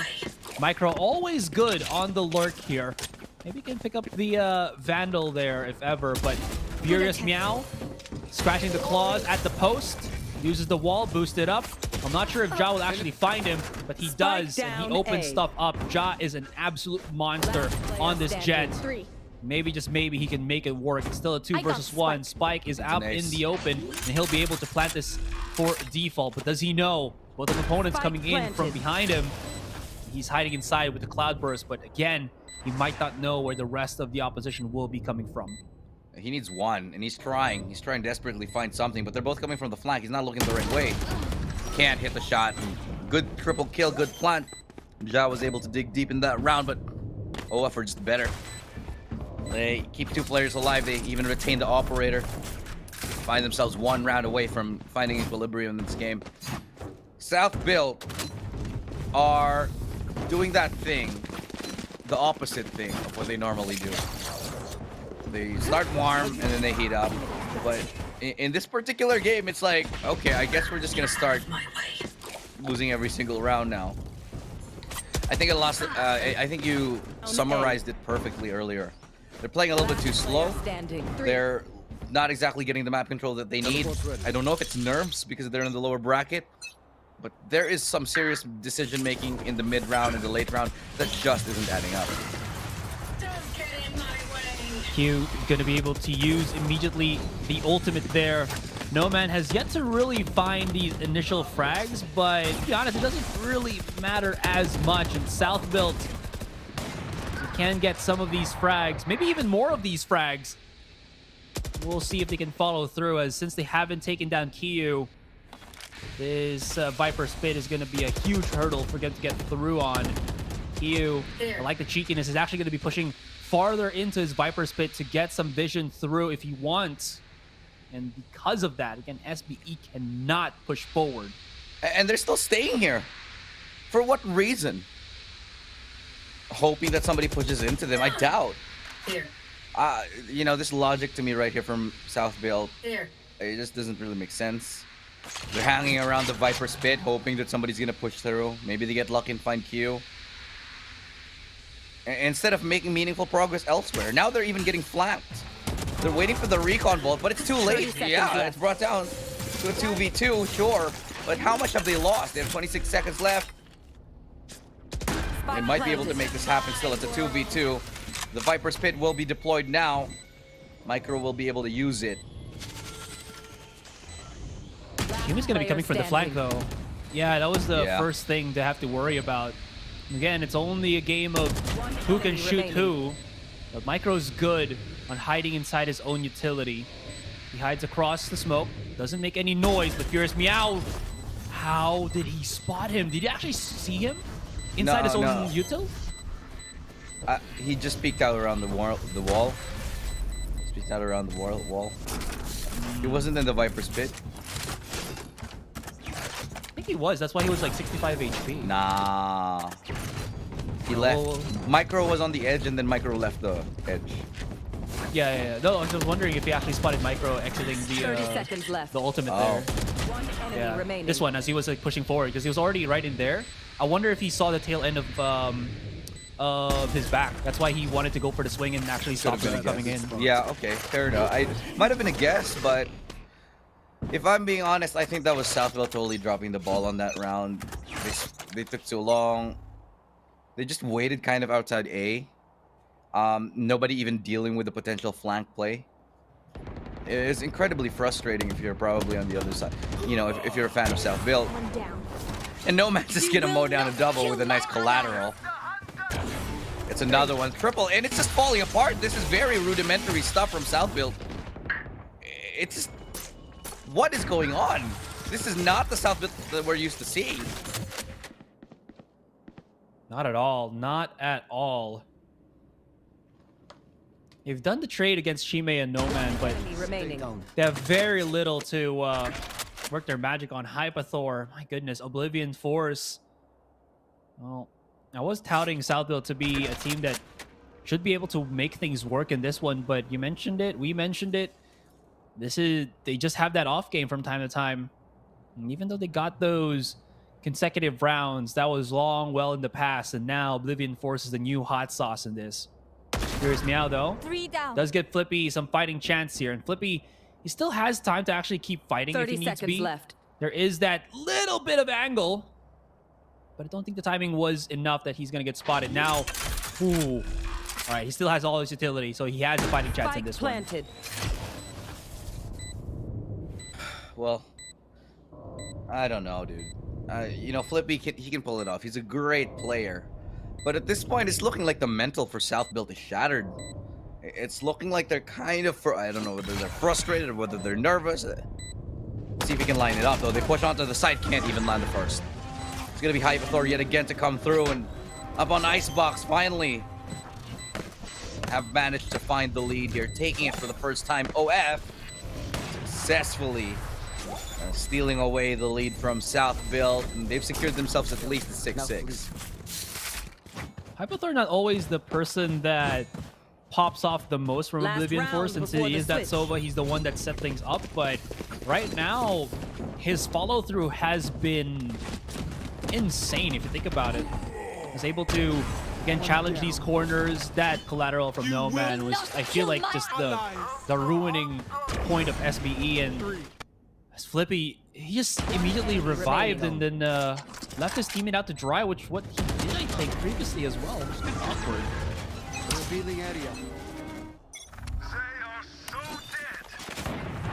A lot. Okay, and Nomad, he's just allowed to get these pickoffs again and again and again, and now that Chime has one, I just don't know what South Built are doing at this point. They found my trap. Yeah, and they're gonna get swung on again. With that turn of force, having the extra slow really screws up that you want to go for the push, unless maybe you have a Jet that's still alive that can dash right in through and try to punish, but that's not going to work out. Flippy might have actually been spotted by the drone here. Oh, just at the very, very last moments of that drone, he saw a twinkle in his eyes, and that was Flippy at the end of his demise. Making a lot of noise here on Kitchen as well. And whether he can cook us up a storm, well, never mind. His dish is cold, and we're left with Micro. Might not even be able to escape here, but at least he luckily does get the takedown of Chime without taking any damage whatsoever.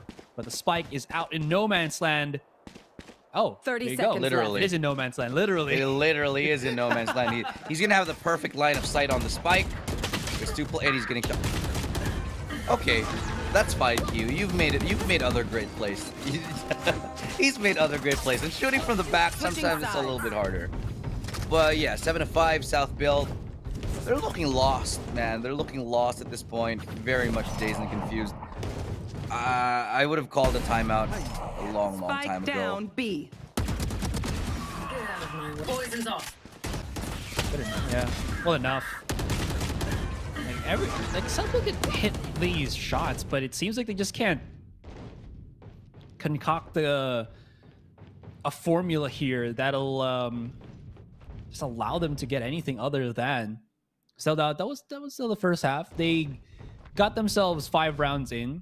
It's not the worst thing that could have happened for them, and since we do flip the switch, since they are going to be the ones defending now here, Elu, this could be a South Built bringing it back, maybe? It's not going to be difficult anymore to find locations here. Just defend? Yeah, maybe. But, you know, the way I'm seeing it, Asarai, just... I don't see an out. I don't see an out for South Build. Because they're not playing... they're not losing because of certain conditions. They're not losing because there's not enough heals, or they're making bad mid-round calls, which they are also. There's just a multitude of reasons why. They're not losing because of anything that looks fixable. I think in this map, Southfield look like they're just playing bad. And I hate to say it, obviously I'm from the Philippines too, so you can call me biased all you want. But, you know, we got to face the facts here. This is just not clean play from South Build. This 90 seconds on this halftime, this is exactly what they need if they want to get back into the map, if they want to sort of rethink, get back into the mental. Hopefully, they'll be able to shake things up a little bit more as the second half comes in. And on the defensive side, you know, you get to play a little bit more reactively. You get to play a little bit more passively. That might just fall into what South Build want to do. Well, if ever South Built was a DC character, they probably would be Two-Face. Sometimes they flip the coin, and that's not what they are. And sometimes they show what they truly are here for the match. That's a good start from Ja. He's actually taken the hit, but he's given the damage back as No Man is severely low, with Chime also dropping down. You can see already as well that Q is holding on spawn I love this. The cut of noise for Oblivion Force, but feels like it's much cleaner here because they don't really overstack. Are using good map control to give it an option. Thankfully enough, though, Southfield have yet to actually really over push itself. But with Micro holding the top side here, we'll see how this unravels. 7-5 somehow. It doesn't feel like it, but Southfield, they've actually managed to make it into a respectable scoreline. Revealing area. Recon dart will come through. Doesn't really get a tag though. We'll give a little bit of information that there are a couple players holding close towards yellow. Left. With 30 seconds left, they will have to commit now. How will Southfield hold? They will keep Micro onto the side here. Aldrone will try to clear him out. He goes down rather quickly though, however. As the time ticks away and the spike and the wall goes up, the spike does get planted actually, but a nice tap from Aziz. He gets a double for a triple. Unable to find it for now. It's leaving us into a 2v3. No more utility for Hypathor as well as Furious, but are gonna have to be proactive with the contacts. Aziz almost with a good shot. Now it's all down to Hypathor. All eyes are on him. Does he have a wall? Flippy has a wall. Yes, he does. And Micro comes out. Jumping Kangaroo. That's the style we want to see. SBE again. Solid pistol on the half here. Jumping Kangaroo. Why does it sound like a like an attack? Like in a game. You know what I mean? Falcon Punch. Did you know that Falcon Punch is a real thing? One less. Like Falcons actually punch. Spike Really? planted. Yeah. Like the Falcon, like the bird Falcon. The bird Falcon. Yeah. I need to like, Google this right now. So the reason why they do it is because sometimes I think their beaks are not big enough, and so that they have to use their whole body to punch down. Okay, I need to like check this real quick. It's like a 40-second video. I'm gonna check this. I'm gonna check this right now. I'm so sorry, guys. I need to see this. No, trust me, they do punch. There is a Falcon Punch in real life. It's based on reality. But while that's happening, and Asteroid will confirm. Yeah, right. See, I told you they punch things. Okay, I was kind of dumb for thinking that they punch like they make a fist or something, but they like glide really fast and use their hard part of the wing to actually slap like a target or a victim or a prey. That's actually really cool. Huh. Yeah, the more you know. More you know. I was kind of skeptical when I heard about it too, but you know, the world sometimes truth is stranger than fiction after all. Then we go to the just like this game. Very much a strange reality that we're living in. Pro is able to get one. Classics overwhelm him. Pistols are now overwhelming South Build. Aziz getting one close, able to identify two players and take them down from the OF side. Oblivion Force, now they've gotten the spike down pretty much all they wanted to achieve in the first place, but with that, Jab gets onto the side. Oh, the wall breaks! And it's unfortunate timing for Chimay. Still manages to get 3 kills, so either way, a little bit of a win-win for both teams there. And again, try to come in like a wrecking ball. Try to break your walls, you know? But all he did was wreck me, so... Perfect. Look at that, there it is. Flippy was the one who was wrecking. So, it's not actually just the wing, it's their foot. They ball their feet up. The Peregrine Falcon. The Peregrine Falcon will dive at 230 miles per hour and kill its prey on impact with a balled foot. It's a Falcon Punch. Is the Peregrine Falcon the one in Stuart Little too? I'm not sure. Yeah. Shoutouts to my little fans out there. What up? We might sing this. I think if Stuart Little and Remy from Ratatouille were ever in a fight, yeah, I think Remy would win because he's a rat. He's a rat, and he's bigger. He's bigger. He's bigger. Anyway, Aziz has got a couple of kills there. And this is the buy round for OF, by the way. So this is pretty serious because I really want to lose that many players. No man. Get a catch off onto one. Able to reposition around Snowman. Pro almost biting the dust there. Micro and Flippy just prove that they've got the moves. And Hapathor has been spotted by the dart. The swing out from Aziz and the denial of Oblivion Force. Well, you know, I think Oblivion Force, they got to change it a little bit. They got to become the Wild Force. What about the Fire Force? Can. You know, fire safety is a big thing here in the Philippines because it hot and our sockets go even hotter. Kapoof. Because we have a lot of fire. I don't know if I'm supposed to be happy about that, Asher. It's not really something to be happy about. No, it's really not. It's really not. I was making a joke, but that joke was just to kind of insinuate more attention. Because it runs really hot in the Philippines. Like we hit like even 40 at our highest. Yeah, we do get 40 some and days. all of our appliances just overheat. It's crazy.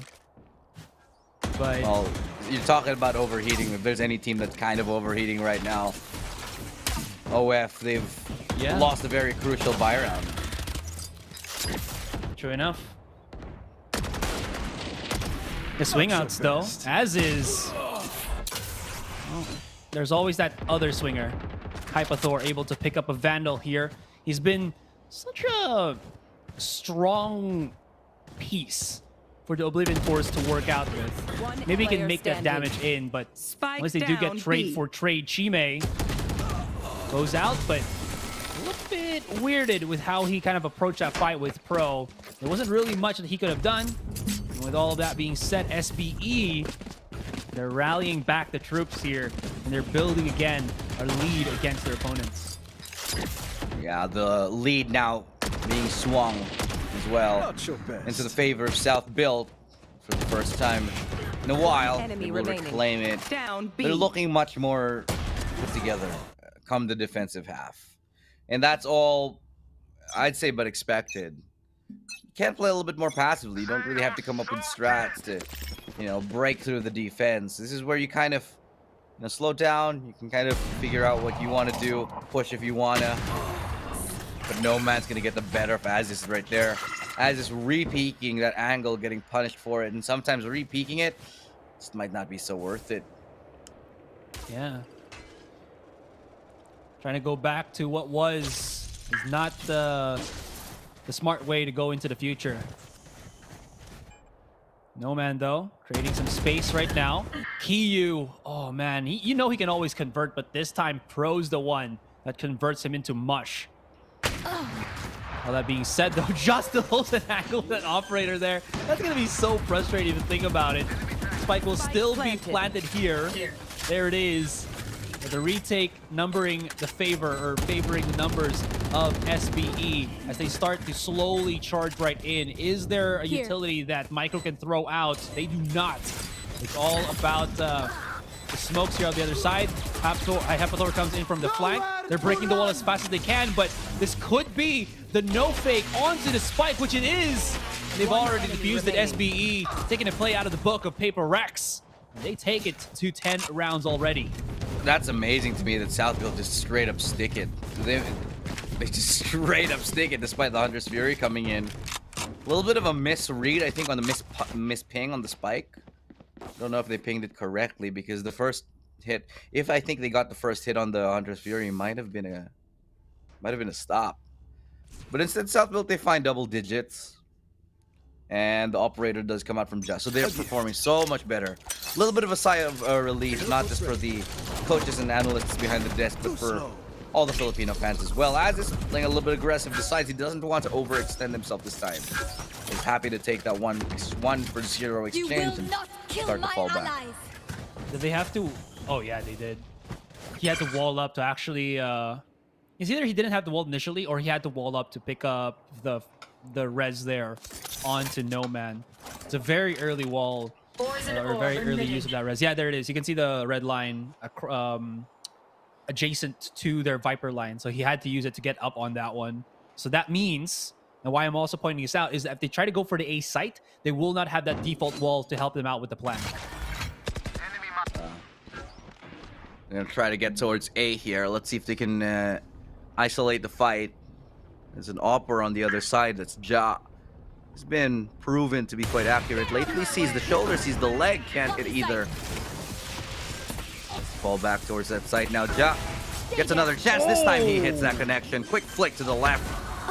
It's another kill for him, but No Man has got something to say about that. Nice head tappy tap.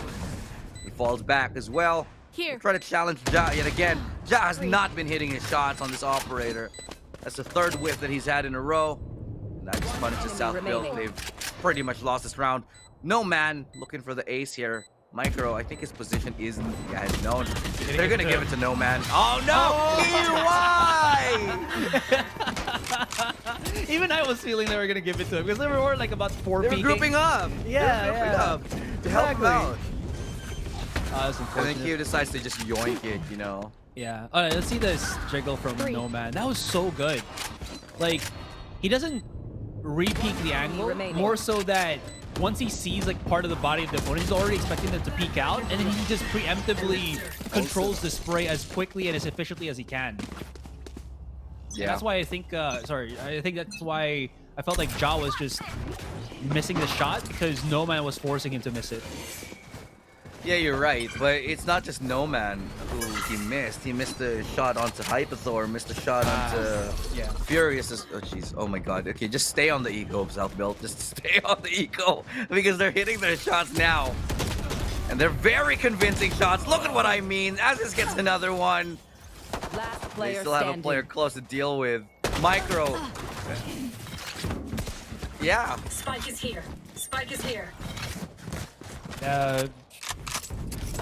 I have no words.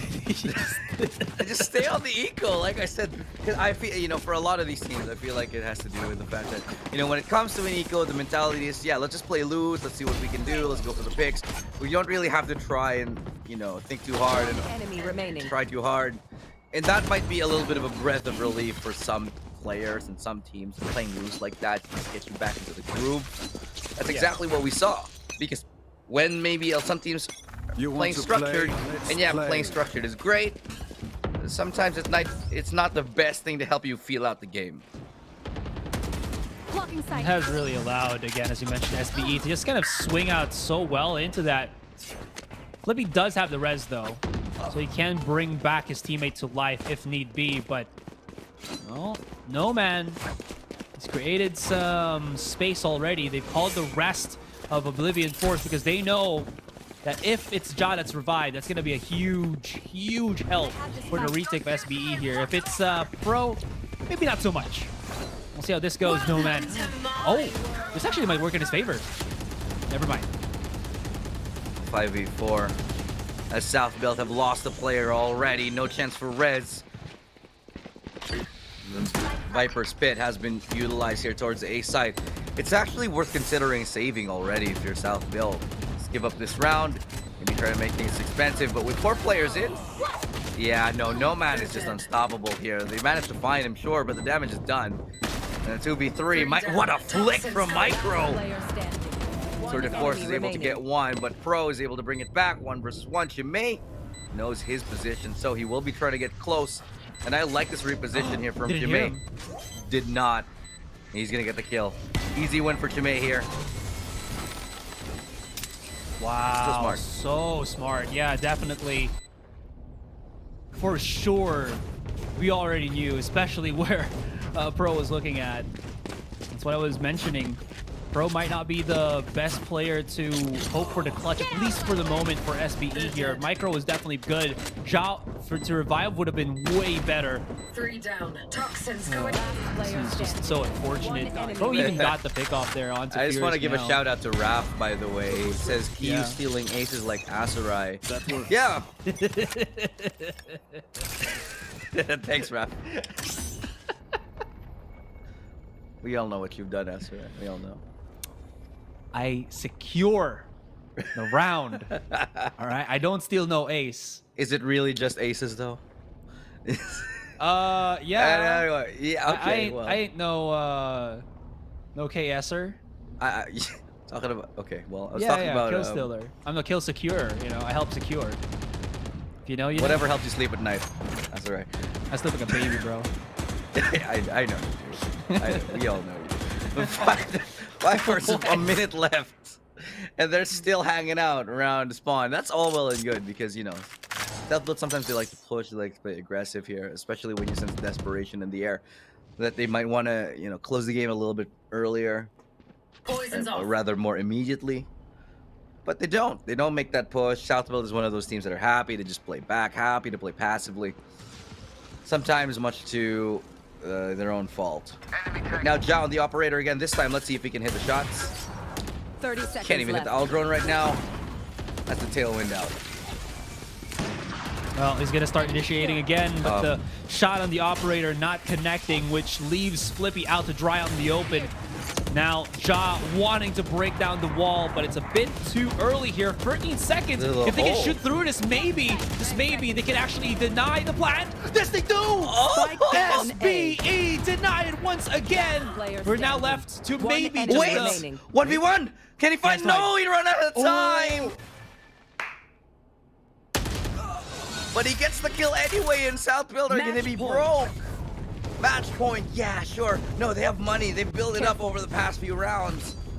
That wasn't the cleanest of wins. I do think OF panicked a little bit there. Oblivion Force, they should have had the plan. But instead, they were afraid of that little hole in the wall. I think they botched the wall, so they couldn't really plant through it. Yeah. Spike down A. That's why they had to break it as soon as, but because they didn't have that enough time, it was obvious that they were just like panicking and hoping that no, use this cloudburst. But rather than actually help them, the cloudburst made it so much easier for Southfield just to shoot through the smoke, and they were guaranteed to get one, but in this case 3 in that encounter. That's the crucial mistake. That's the Achilles heel that could very well lead SBE into victory. It's now a 3v5 Rez coming in. Micro finding another. Still a 3v5 Rez or no. That one mistake was huge, Asura. I think that's the difference between winning the match and losing it. We're going to break down the segment here. They do not have any more smokes. It's all about the dry contacts. And this gives so much leeway for SBE. Hyperthor's down. We get the first game done and dusted here, Ilu. Yeah, what a great run here. And well played from Southfield as they once more keep their tournament life on. It was not a very clean win at the very beginning. It was not very clean at all up until the very last. Yeah. When the team that did decide to break, the team that crumbled apart, wasn't Southfield. It was OF, Oblivion Force. They started to feel the heat. They started to feel the pressure. That one tiny mistake on the placement of the wall, I feel like really just cost them the first map, and I think they really needed it. Let's take a look at the statistics right now as we get into it. Well, let's see. All of the nice little numbers out in the open for us. Not really anything explosive by every member of SBE. It was more of them as a whole group that really led to. But for Oblivion Force, no man. My gosh, 23 kills, 1.5 KDA, 316 combat score. He has just been the spear, the sword that stabs through the organs of SBE. But yeah, he's done the damage. He's made it happen. So maybe he can make it work on the second game coming in just a bit. I just want to point out, man, just Southfield is like two different, you said it earlier, Two-Face. They're like two different teams on the same map. How do you go from stalling out outside of A in the Viper's pit and just dying, and then just dying one by one to the operator in the very next round, the steamrolling in the very last two or three rounds of the half? It's just a stark contrast for Southfield. They have, man, somebody check these guys for multiple personality disorder, because I swear to God, they are so different. You know, it's completely different facets of the game. Or maybe they're also, if you want to go Marvel, they're the Green Goblin. Just like Norman. I gotta take over. I really like Norman. I'm just gonna say that because there might have been people who haven't seen it yet. I just gonna leave it there. But even in like the original Spider-Man with Tobey Maguire, he was still a fantastic. Oh, he was. He's so good. And you know, I love nobody else can beat J. Jonah Jameson. Nobody else. So there's only one actor in 3 different movies. Yeah, because nobody else can do it like him. Yeah. And I don't know if anybody could like ever steal his look too. Like he's even more iconic than Tom Holland, Andrew Garfield, and Tobey Maguire all put together. Absolutely. Anyways. Well, yeah, I was just saying anyways. Just like anyway, J.K. Simmons is the best. Anyway, going back to the game now. We got I don't know, man. It was see, this is what I was talking about. You look at these replays, and it's Southville. Like, what the hell? And then they turn up out of nowhere. They suddenly, hey guys, I think we're gonna lose. And then they're good again. They activate. These guys watch a little too much anime, if you ask me. It's always that back and forth. But that being said, though, you know, we kind of sing the praises and the woes of SBE, but gotta say for Oblivion Force again, Hypathor at the very start was pivotal to stopping that 5-0 lead that SBE were able to mount up, right? And then we saw No Man start coming into his own as well. But we'll see. Oblivion Force, they still have one game more if they can try to prove themselves. If ever, obviously, SBE will still be in the tournament. Anyways, we're going to go on a break. When we come back, we'll see how this elimination match continues. So don't go anywhere, guys. Feel like shit to find other lands, the motherland, sun is land. With the words I'm writing, I'm fertilizing the earth to rising, realizing global warming and the sea is rising. Pollution, the planet needs metabolizing.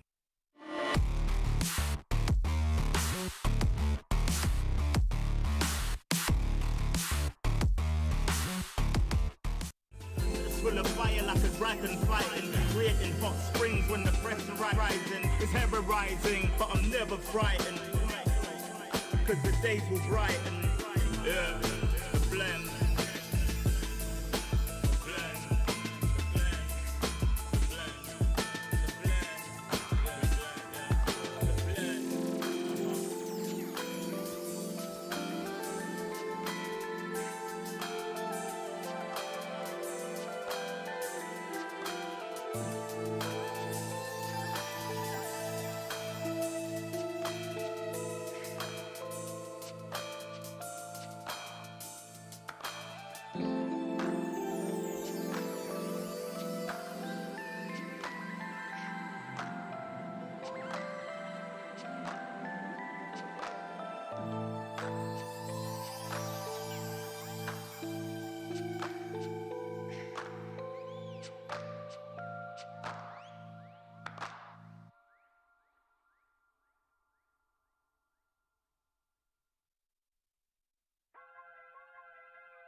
Everywhere I go, the people really wanna know who I is and who I be. They stop and stare when they see me.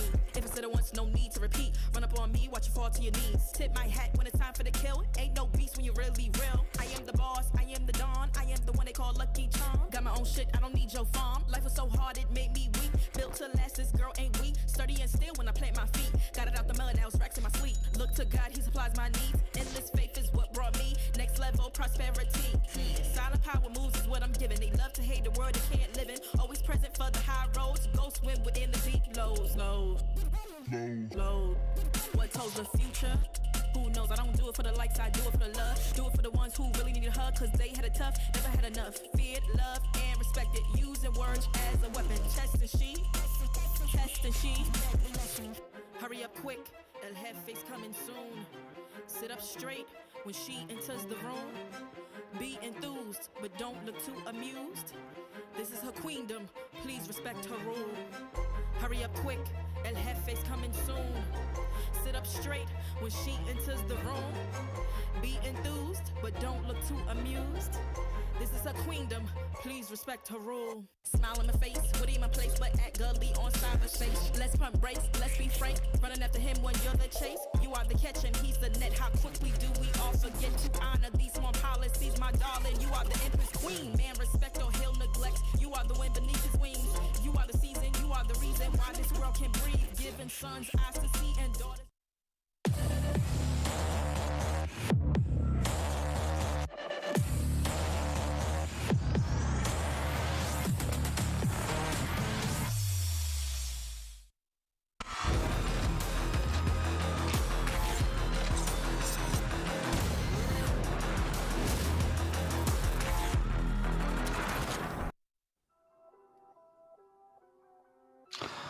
Well, there you have it. South Built, they secure themselves game number 1. And they will move on to game number 2 with the lead.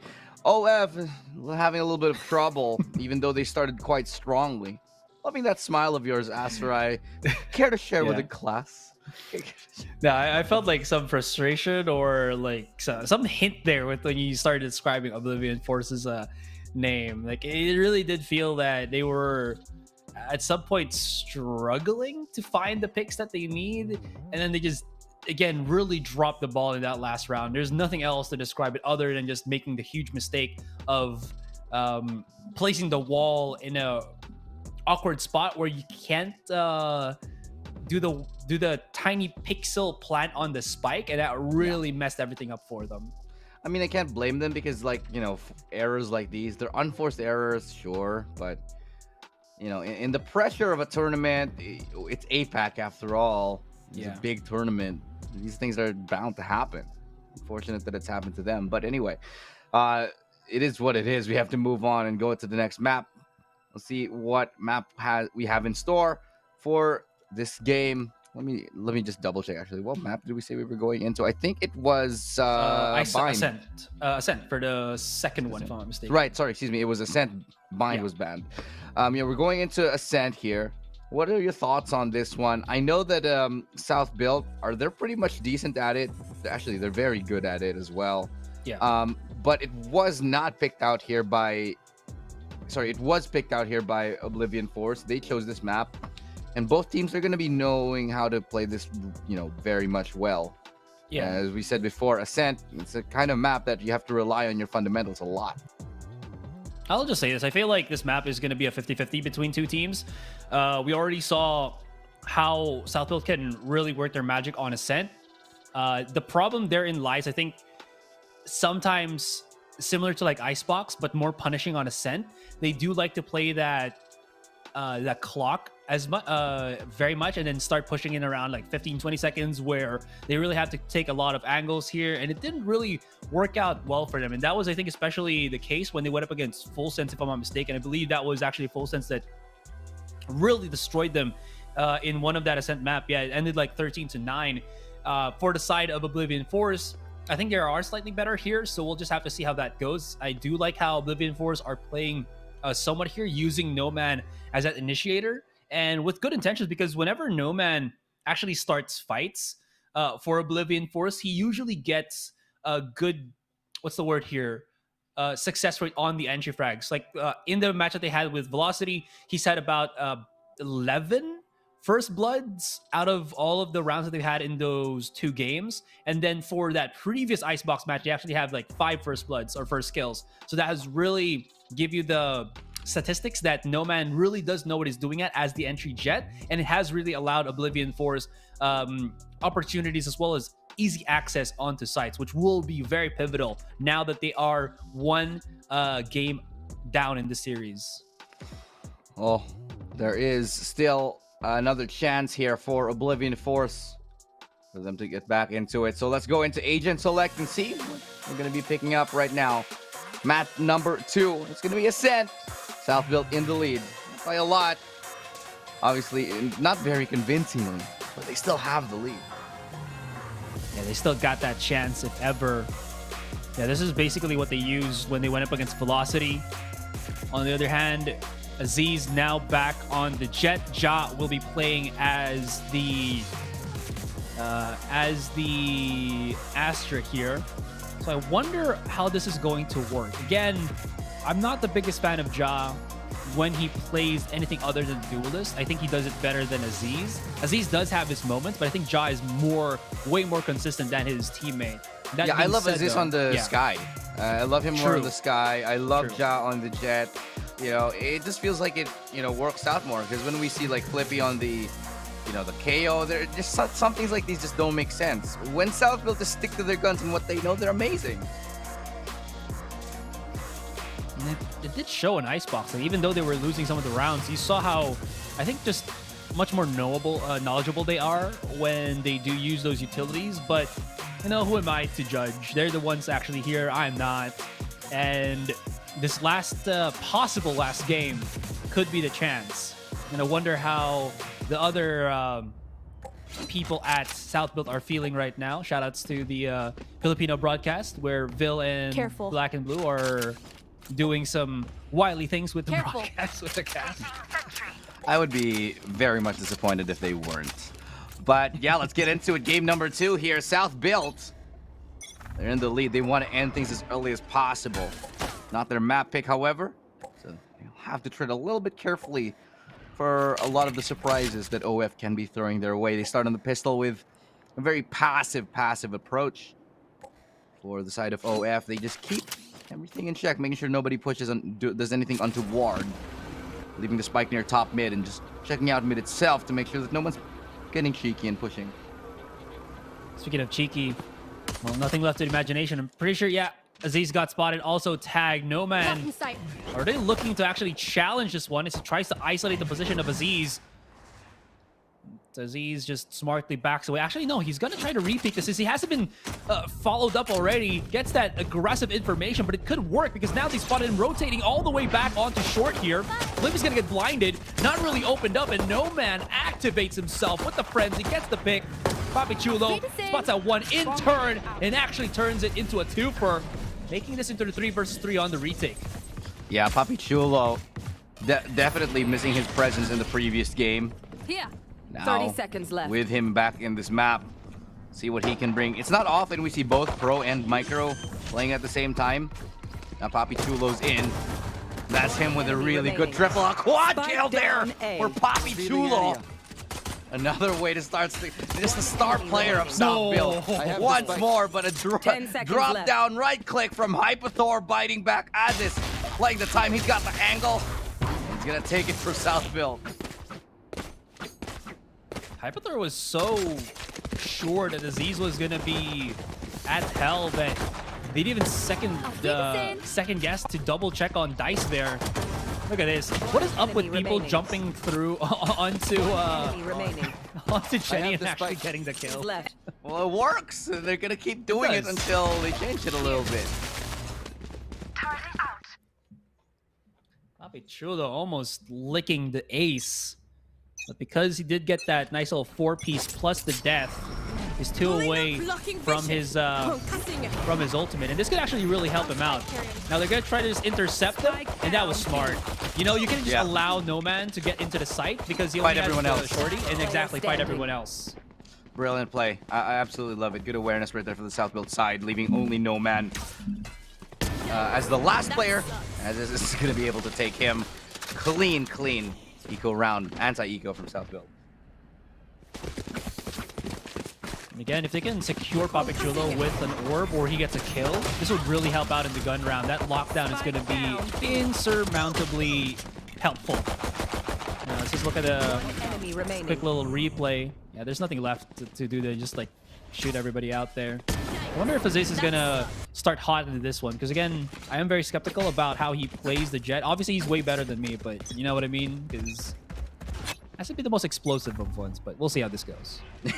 Yes, absolutely. There's a gun round now for OF. Okay, I'm a little bit surprised nobody broke that for Aziz, but... Oh, well, it's because Jot was putting up stars. Yeah. He was putting up stars. It was an astral form. Can't do anything when you're in astral form, can you? Yeah. The stars in the sky will never be the same because of the nerf. Wow. Poetry. Beautiful. Picasso, I love it. No Man. Finding Aziz there. 4v5, they do have that entry. They do have a path onto the side, but they're going to be slowing down. They know they don't need to take too many risks here, but Kyu, he's going to get snuffed out by Flippy up onto that short angle, so it's going to be forcing a full rotation for the OF side. Did he blend it so well with the smoke that Kyu just didn't realize it? I think he did. He just blended really well with the smoke. The colors just work? I don't know. Anyways, Papi Chulo not gonna get hit by the blade, so all the utilities will be used. Let's see if he can pop shots through the smoke here and get a kill. Not gonna happen at all. And this is going to be that 4 versus 4 on the retake. Couple of tags here and there, but nothing really too detrimental for Oblivion Force and SBE. They're gonna have to play this on the retake with one player, Hypathor, actually still lurking somewhere on B main. Ooh, good shot from Flippy. No charges ever going out. Flippy's already gotten his team a little bit of an advantage. He still have to make up for the weaponry disadvantage here, but Hypathor able to lock down B main, and he's just gonna fall farther and farther back. Force them to chase him, force him to find him while he's throwing out that utility. Bro, they have to deal with him. Well done from Pro and Bobby Chulo individually. Now they try to get onto site. Double kill for Furious Mouth. The rest of the members have to push in, and it's Furious Mouth with a nice triple kill. 21 HP, and it's enough for him to take the round. Oh my gosh, the last kill just look a little bit snappy. That was very, very lovely. He's down to like 21 HP. Thought the Furious Mouth was about to get knocked off his block there, but he was the one blocking off, or knocking off blocks. Look at this one. That is so lovely. And then the last kill, he just doubled down his position. And Bro kind of second guessed himself. You already saw him, but panicking already because of the spike about to explode. And here we go, Oblivion Force. Fierce Mouth was the one that actually top fragged in a sense, so. All right, 12. No man's just gone from the equation right now. South built. They're going to be having to work their way. Sorry, I mean OF. They're gonna have to work their way towards any of the sites with a very, very sizable disadvantage. No entry, no hard entry to get into the site. And, very little, or very less. Not very less. A lesser amount of weaponry behind it. It's getting late in the day. Words are starting to get harder. Well, that's not the only thing getting harder right now. It's this match. Oh, okay. With the Oblivion Force. God. So what were you thinking I was gonna say? Yeah, sure. Okay. The game, it definitely is. Because again, this is elimination. What were you thinking? Right. It's basically hard. It's basically a legendary mode or hardcore mode on. This is the hardest setting of the game right now. It's Furious Mouth. Meow. What? How many times will he be able to get kill after kill after kill? Now, Pro dispatches of Shimei. Flippy finds another one. Furious Mouth yet again. And Furious Mouth very much less like a kitten and more like a lion roaring instead of a meow. 12 seconds left. They have to commit. Kyu can't get him up. He's gonna have to take the fight, but he can't. It's gonna be Poppy Chulo to win the round yet again. And Poppy Chulo's presence here for Southfield, a breath of fresh air on Ascent. It feels like if SBE have Poppy Chulo as the king of Ascent, Oblivion Force have their own king in the form of Furious Mal. Somehow, some way, these guys just know what they have to do in this particular map, and all the angles, all the timings so well in their favor.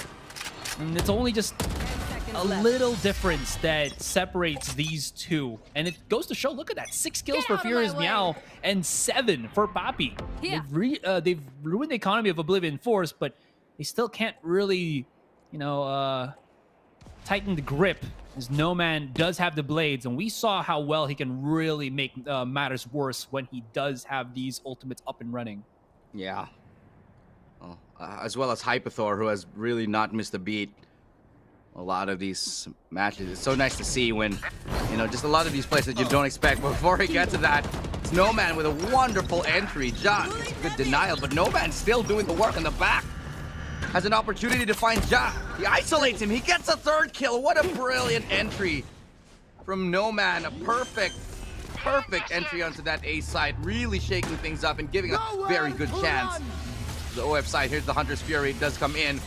The lockdown is destroyed. Oh, No Man gets underneath just at the right time. Misses the right click. But he's done enough. He's done a lot. Has he done enough to win the round? They know where at least 2 are already. I'm not sure about Hypathor.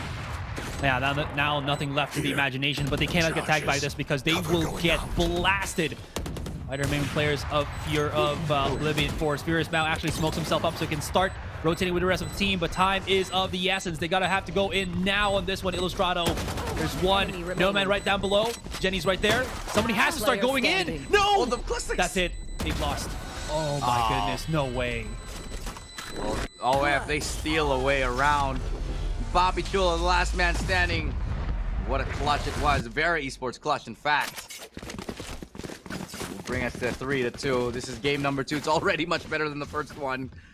Certainly delivering the excitement that we were hoping to see of a match of this caliber. Wow. Just... I'm so surprised that that's actually how it happened. It felt like SBE just took forever to start jumping right in. I wonder what utility they were hoping to still have. It was only Aziz and Papichulo to kind of clutch and do things, and there's not really much that they have to wait on at that fact. I don't know. That was just kind of curious for the most part. Yeah. But you have to move away from that right now. Hindsight will be 2020. Coming up onto these next rounds, Hong Kong, Taiwan region. Not necessarily the most well-established of the Valorant regions thus far. Will want to make their mark by taking out one of the region's top. One of the Philippines' last remaining team. As Pro is able to find Nomad, it's a very good kill. I'm just surprised that they committed that on an eco round. Still, able to find them an advantage, no matter how small it is for now.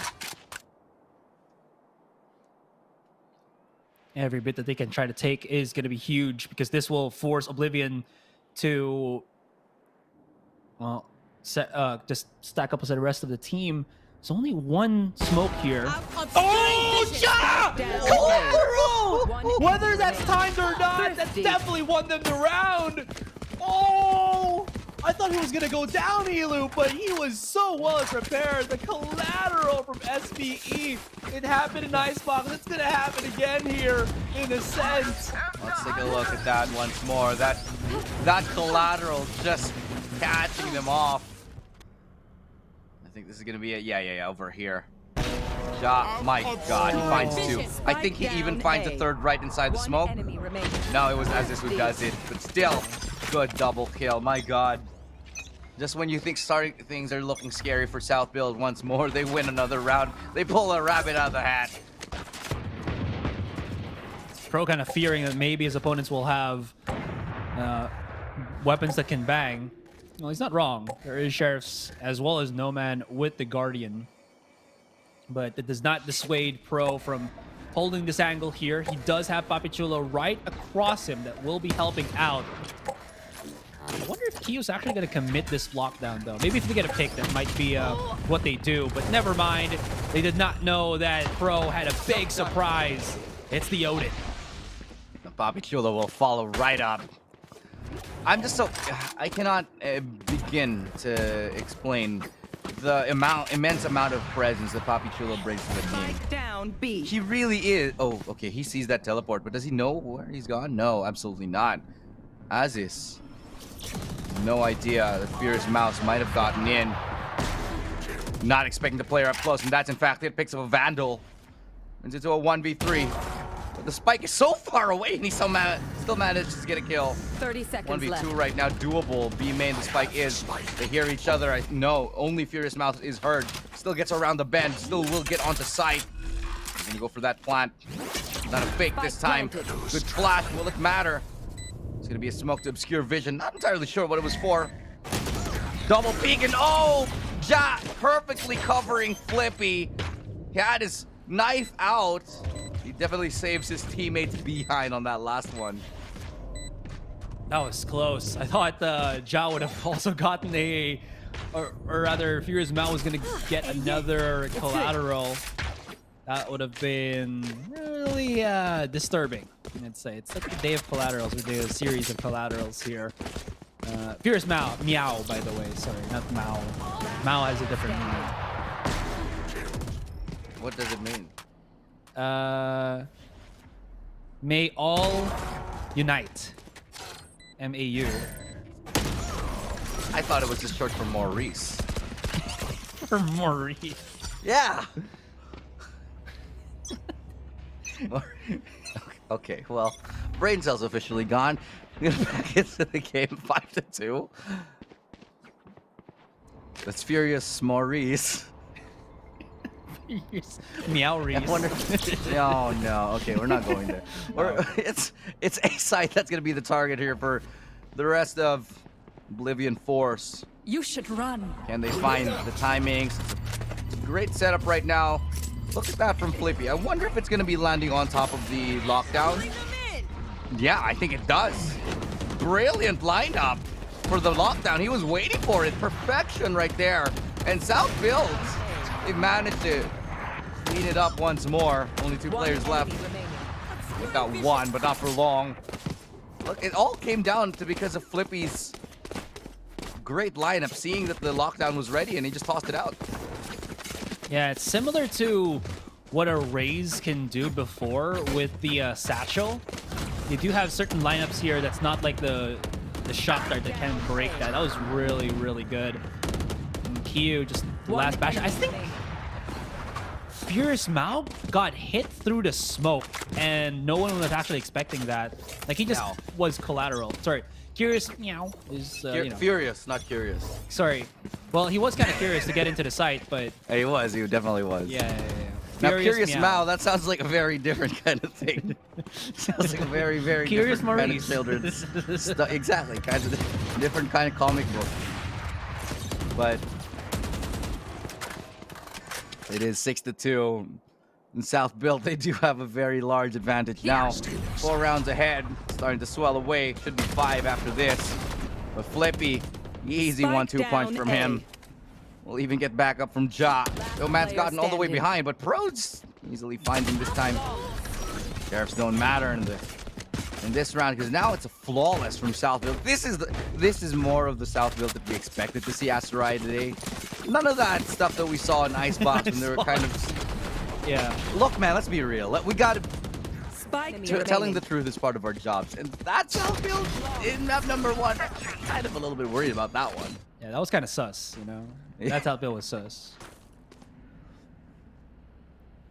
That being said, though, Oblivion Force, this is the first time I'm casting this team, and gotta say, specifically with Furious Meow, I've been really surprised as well as excited as to how he just utilizes his Omen. And again, he's actually gotten in. Nobody's expecting this, and he is the entry fragging Omen for Oblivion Force. No! I was singing his praise for a reason, and this is absolutely why. He will fall down to Ja, though, but he's done the damage as the rest of the Oblivion Force team comes out to swing. And SBE, they can't hear the TP. Well done from Furious Meow. He is just a stunner right now, man. He is just really living up to his name. Changed it up to Furious Roar. After this. One enemy remaining.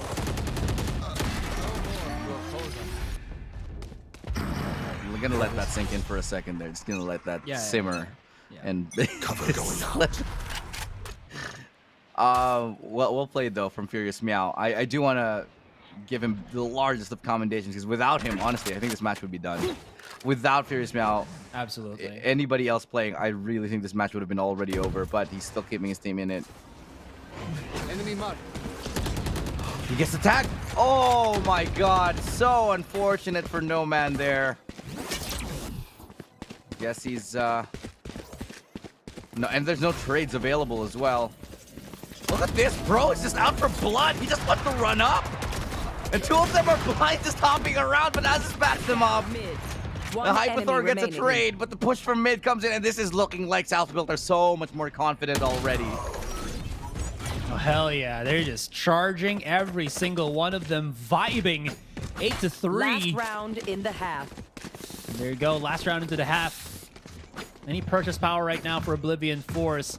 Man, that's got to be a piss, like a pissing moment there for No Man. Like, he was just tagged, getting that slow control on mid. It's like, and he got shot by the operator through the smoke. You know, exactly. I can describe it in words, but I feel like those set of sounds is what is what describes it best. Yes. Yes. Hi. And we go into no charges we left. go into another sussy round here. What is this? This game is broadcast with you, Asarai. It's just I think we've already reached our peak form.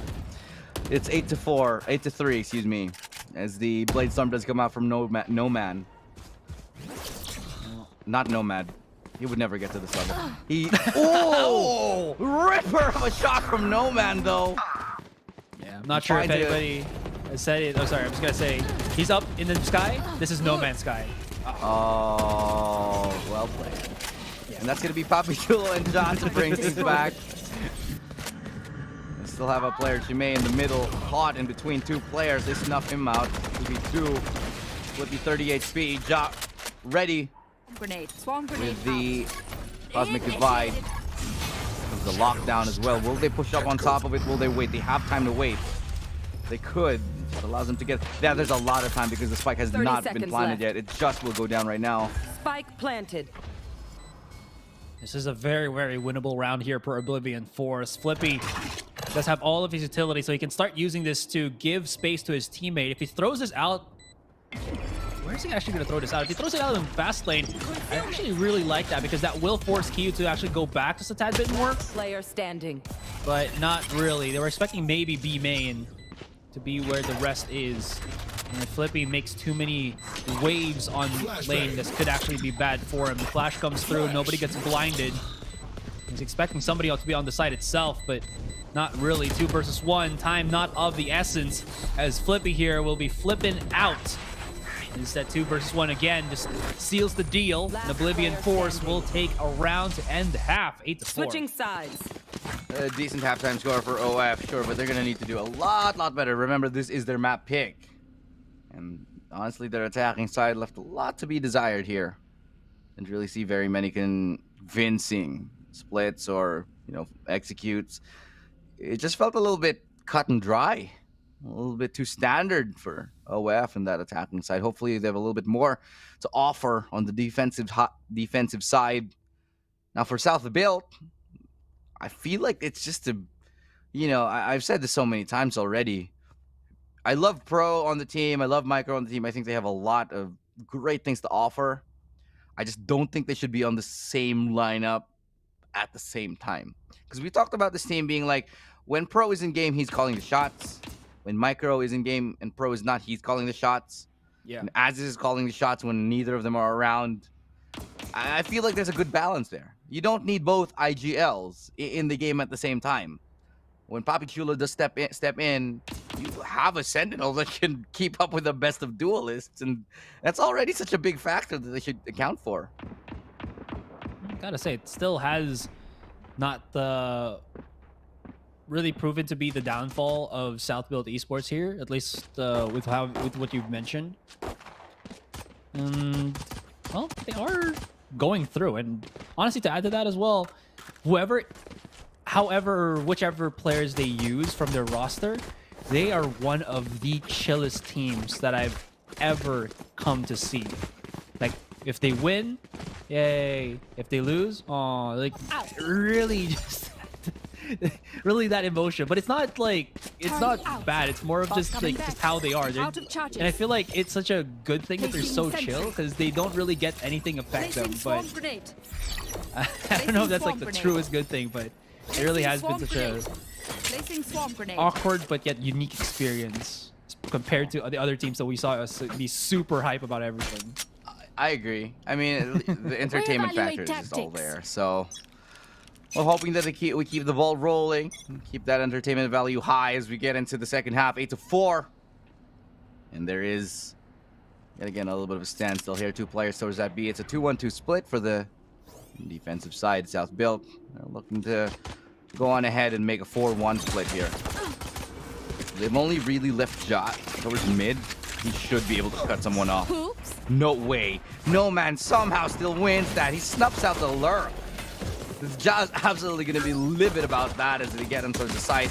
Aziz, they know that he likes to do this, so they're already watching for it. Great paranoia. Nobody to back him up. They have to peek. Flippy gets no man. And now they're going to try to pinch on towards Spawn here. And Aziz is actually surviving. He's won the duels with Q and Furious Meow.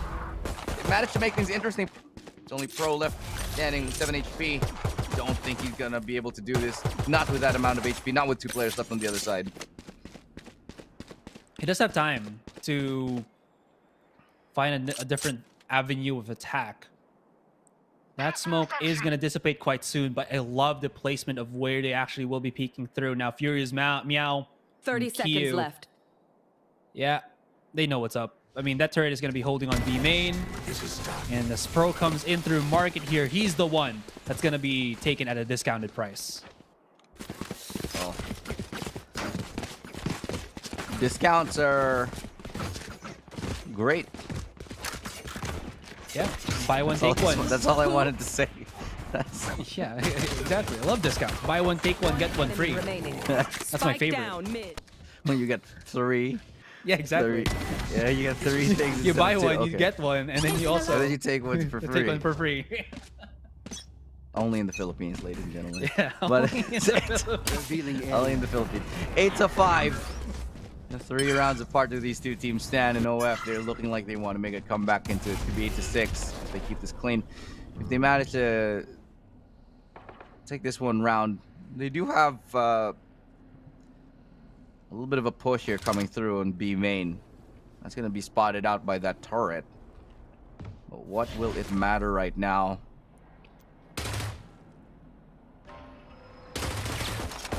Now, as you can see on his camera, he's starting to let the rest of his team know that they need to start working magic. And Chime has already gotten one through the smoke there. As is, I wonder if this peek of his will actually vet any truth and just start charging right in. Enemy remaining. He's gotten about 1. That's about it. Papichulo's stuck on Hell here. And this Hell will be his undoing. Another kill is actually still pretty good. And the spike to boot, not a bad round for SBE overall. South Belt, they're going to be holding on as still it's 2 maps, excuse me, 2 maps, 2 rounds away. Pretty much getting that spike down was the winning condition in that round. They didn't expect to win it, but even just getting that spike, that extra 300 spread, I mean, the difference between getting a full buy and not, especially on this early on in the half. Let's see what they bring to the table. As we take a look at the scoreboard one more time, Chime, Hypathor, and No Man still sitting at single digits. But Furious Meow is doing well enough, and Q, that it's keeping them just level, barely with SBE. Whatever they can take, they will take. That's like, as you mentioned, like, it's just 2 rounds. It's not the end of the world just yet. Furious Meow, he's really a lover of these inside smoke angles. Not even off angles, just inside smoke angles. He plays this so well, to be honest, and that's like the strength of... What? Hello? Through smoke? Okay. One more in B main, though. Ja gonna be on the contact, and that's gonna be a big blow. Gonna reduce the numbers to 3. And not having Ja again reduces the ability of a good post plant here for SBE. But again, they still do have Bro on the extra alert. This will be helpful. If he can swing and find Furious Meow, he will be able to help out on that mid control. Oh, good tap, but it's gonna be Chime who swings out wide. Can he get the kills? No, Aziz will be able to take him from behind. One enemy remaining. Okay, Aziz with a nice triple kill. No Man with a Vandal dashing on up, only to be dropped. Fairly straightforward here for the South Build squad as they get the 9-6. 3 rounds away. 14 assists on Chimadu. I just want to point that out. Yeah, it's been crazy. He's really not getting the kills, but when you have 14 assists, you have more assists than your entire team combined. Yeah, he's doing his part. Yeah, those plays have been really good though, to help things out as they start pushing in. But that's the one I reacted to. That headshot on the flying No Man, just absolutely disgusting. Recalling my bot. SBE 9-6. They're gonna see if this reverse nice Alarm bot. will be turning into that 10-6. The peek out from No Man is gonna be huge here, but Ja was prepared. You thought this one-way smoke is gonna stop him? No, man, it will not. So a little bit of time for a reset on the information. You should run. South Belt, they want to keep... Nope, I was going to say they want to keep him guessing, but they just want to deploy the lockdown a little bit longer. Knife comes out, doesn't really tag anyone. But they actually managed to find the A main players. Trying to spray through. It's Pro who actually comes out on top. Jimmy couldn't get out. No flash, no nothing. He responds with one. The spike does drop. What does it matter at this point? The lockdown is good. You got 10 seconds to get in, get out. Double shock dart. Should find the kill. Yes. They gotta get out. They gotta book it, man. With 35 seconds left, they make it into A main. It's a 3v2. Off the back of the utility, it's possible this happens. Swing it out on top of that. Oh, great timing for Pro as he finds a triple. I think I was still fine. I think Ja was just hard-headed to just keep planting the spike before the second shock dart came in. And he was like, yeah, you guys got this. I'll just plant it for us. And then if I die, it's fine because it's still a 3 versus 2. That double swing out, even though it was really good shock dart, as you mentioned, it still doesn't really change the fact that because they don't have Furious Meow anymore, this A main to A heaven interaction is still going to be just a long-range duel fight, right? Where both teams will be looking at certain locations. But the thing is, A main, for the defenders, they have to look like A main left, A main right. For SBE, they just have to look at one position. Oh, what the hell? No, man, where do you even get that? How is he even allowed to get that close? He's found another 3 kills. Looking for 4. Oh, cannot get the 4th, but still the backup emerges. Hypathor will swing out from B main and claim another kill. And on this eco round, South Build are looking rock. As the Owl drone to get a little bit more information, but Q can't hit the shot, gives up his position. And Pro, he is basically tuck tail and run wherever he can, any space he can manage to find. But OF, they should be able to have access to any rifle that they want right now. I'm not the biggest fan of Pro actually just giving up the control, the access to all of those rifles. I mean, he was tagged by the recon dart, but I feel like he can still fight for that anyways. Well, he has the Hunter's Fury. Maybe he just wants to play passive for it, but no. He's going to be playing all the way to spawn. Yeah, and time is still like very much doable for OF here. Oh, okay, that one, maybe. Now he can Hunter's Fury play. Now he can play for Hunter's Fury. After that Owl drone, he can just wait this out. Can he spot the tag? He does. He gets the tag. He just got to fall back. Hunter's Fury, will he use it? No, he just waits. Look at this. They get it to half. It's going to be enough to force him off for now. Waiting for the second tap. Decides to cancel it. Recon out, and I think he's gonna get the defuse. He's gonna get it, and outplayed. Hypathor even finds the kill through the floorboard, and it's a thrifty win. Outplayed, outmaneuvered by Hypathor. Hypathor just knew what was going in the head of Pro there, and I can't believe that Pro actually fought or went for the longer distance just because he was afraid of actually being chased down by Hypathor. If maybe he was just one wall nearer, he could have gotten there in time, but he respected the Hypathor, might have actually gotten for the push, but never really actually wanted to start scanning where Hypathor was at. Oh, man. Oh, man. Oh, okay, none of those blades hit. That's fine, that's fine. You guys just share it. Let's see if we can hit it, though. Nope, never mind. It's going to be a nice adjustment from Hypathor to get a double. It's going to be Ja and Papi Chulo still alive 2v3, but the spike is out in... I don't know about this play here from South Build. It was kind of headlong for me. Little bit haphazard. They dropped the spike. The only 2 players left standing are so far back. Can't get those trades in. I don't know. I feel like Oblivion Force got this in the bag already. Not at least game, this but round. the round, yeah. Yeah, the round. Obviously not the game. It could go either way.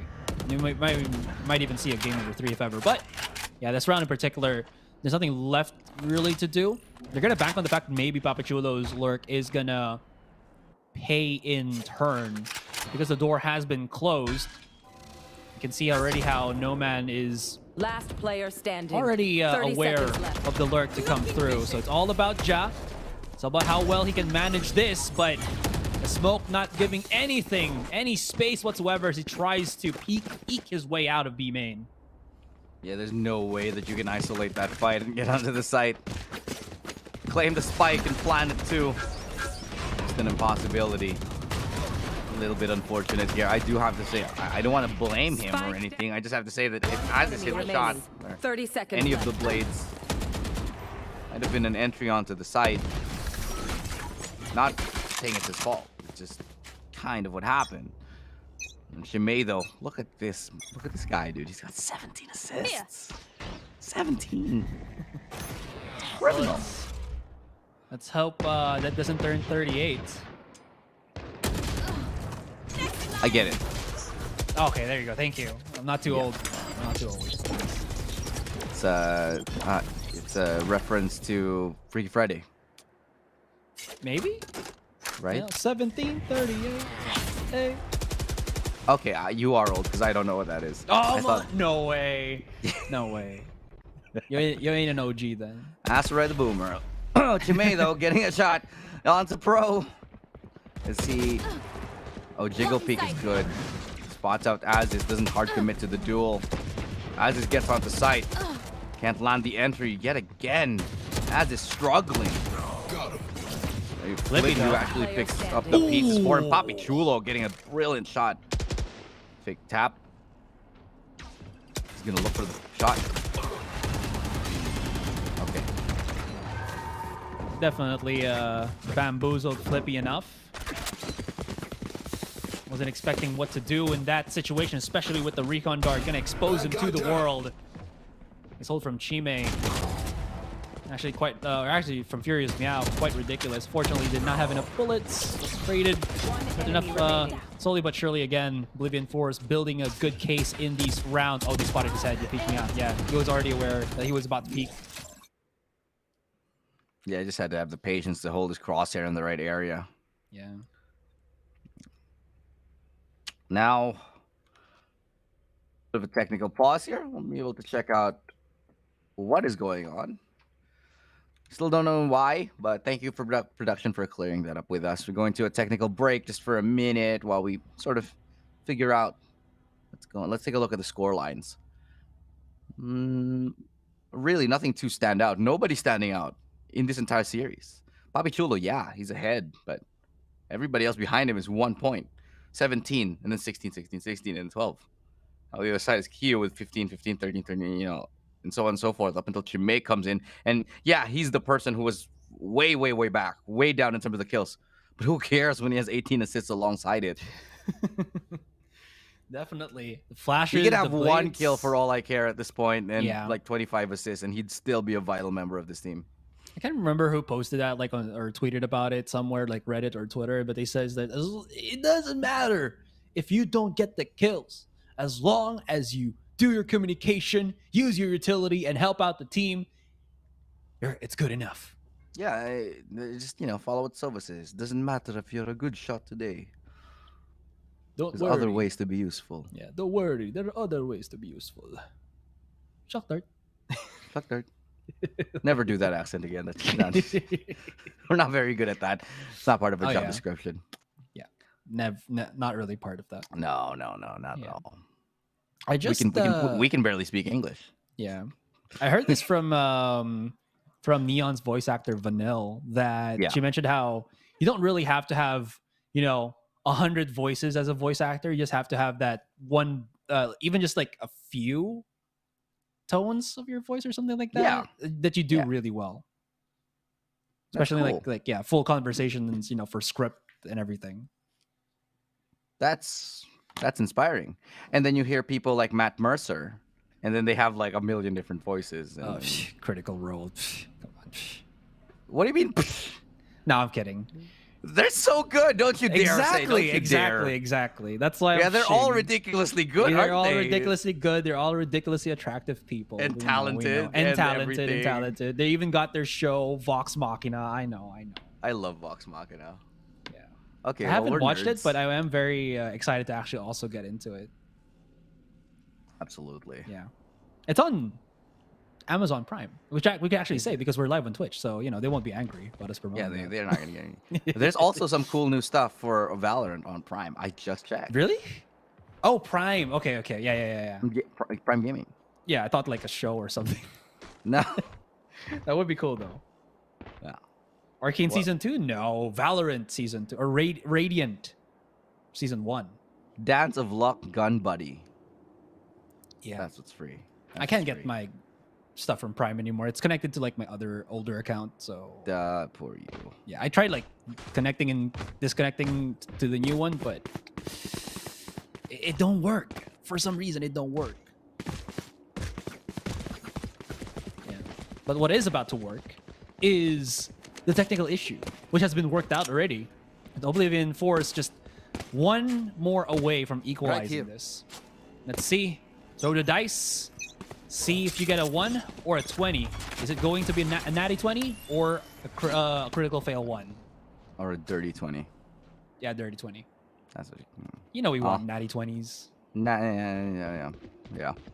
Well, going to the game, 10-9, certainly much closer than we imagined it would get, especially at this point in the stage. There's already, this is a fake, 100% true and tested. It's gonna be a fake without a doubt. Look at how the map is structured. Spike outside B. Utility falsely divided, falsely brought. Actually, I love this strat. Look at that. It's a good way to fake A because it's forcing out the B player to push. Look at that. They got them. They've fallen for it. Hook, line, and sinker. But still, Hypathor could be huge. No, they wait for it. No, they go instead of A. It's a double fake. It's a double fake and it works. Look at this strat from Southfield. And they got Papi Chula pushing all the way up the spawn.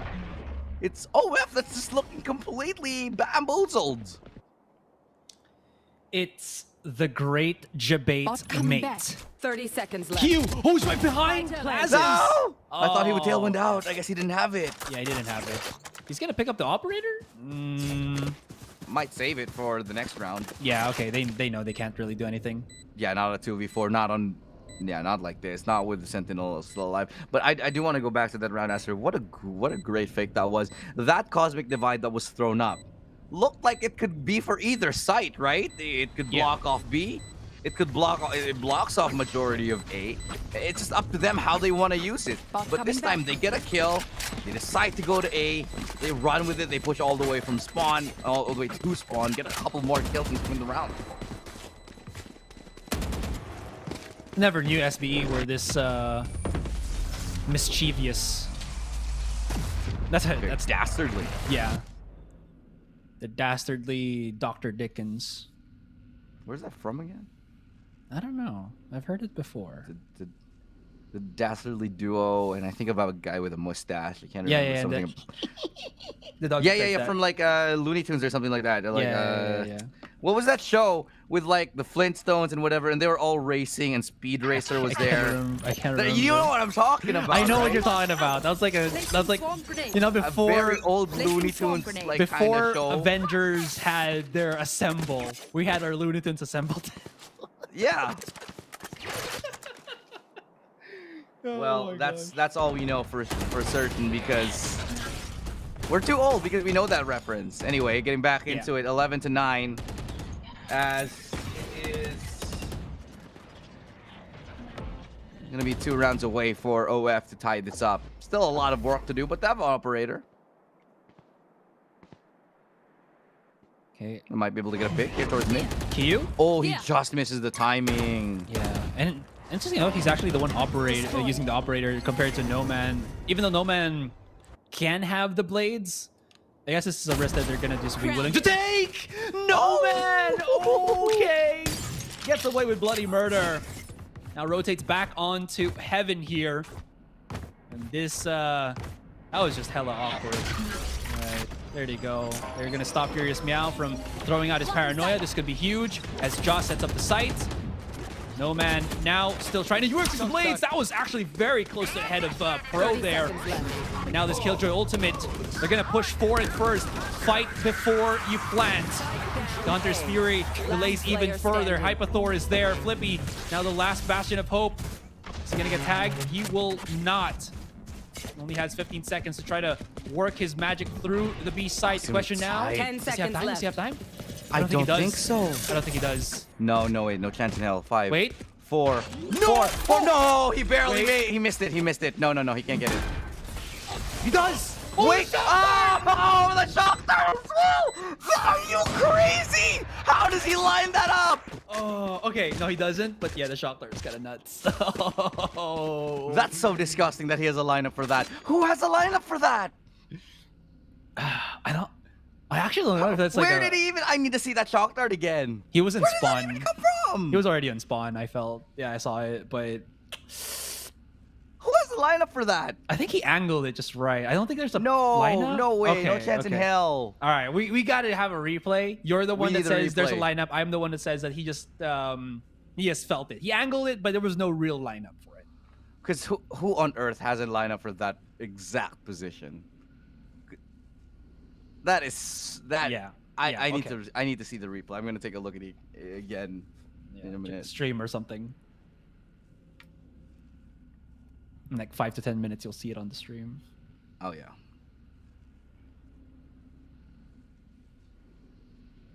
While the timeout is undergoing, Bolivian Force did win that last round, but they know it's not going to be a easy road to push this into the game number 3. SBE still have a lot of things that they can use here, but No Man now starting to build up a rapport in terms of the kills.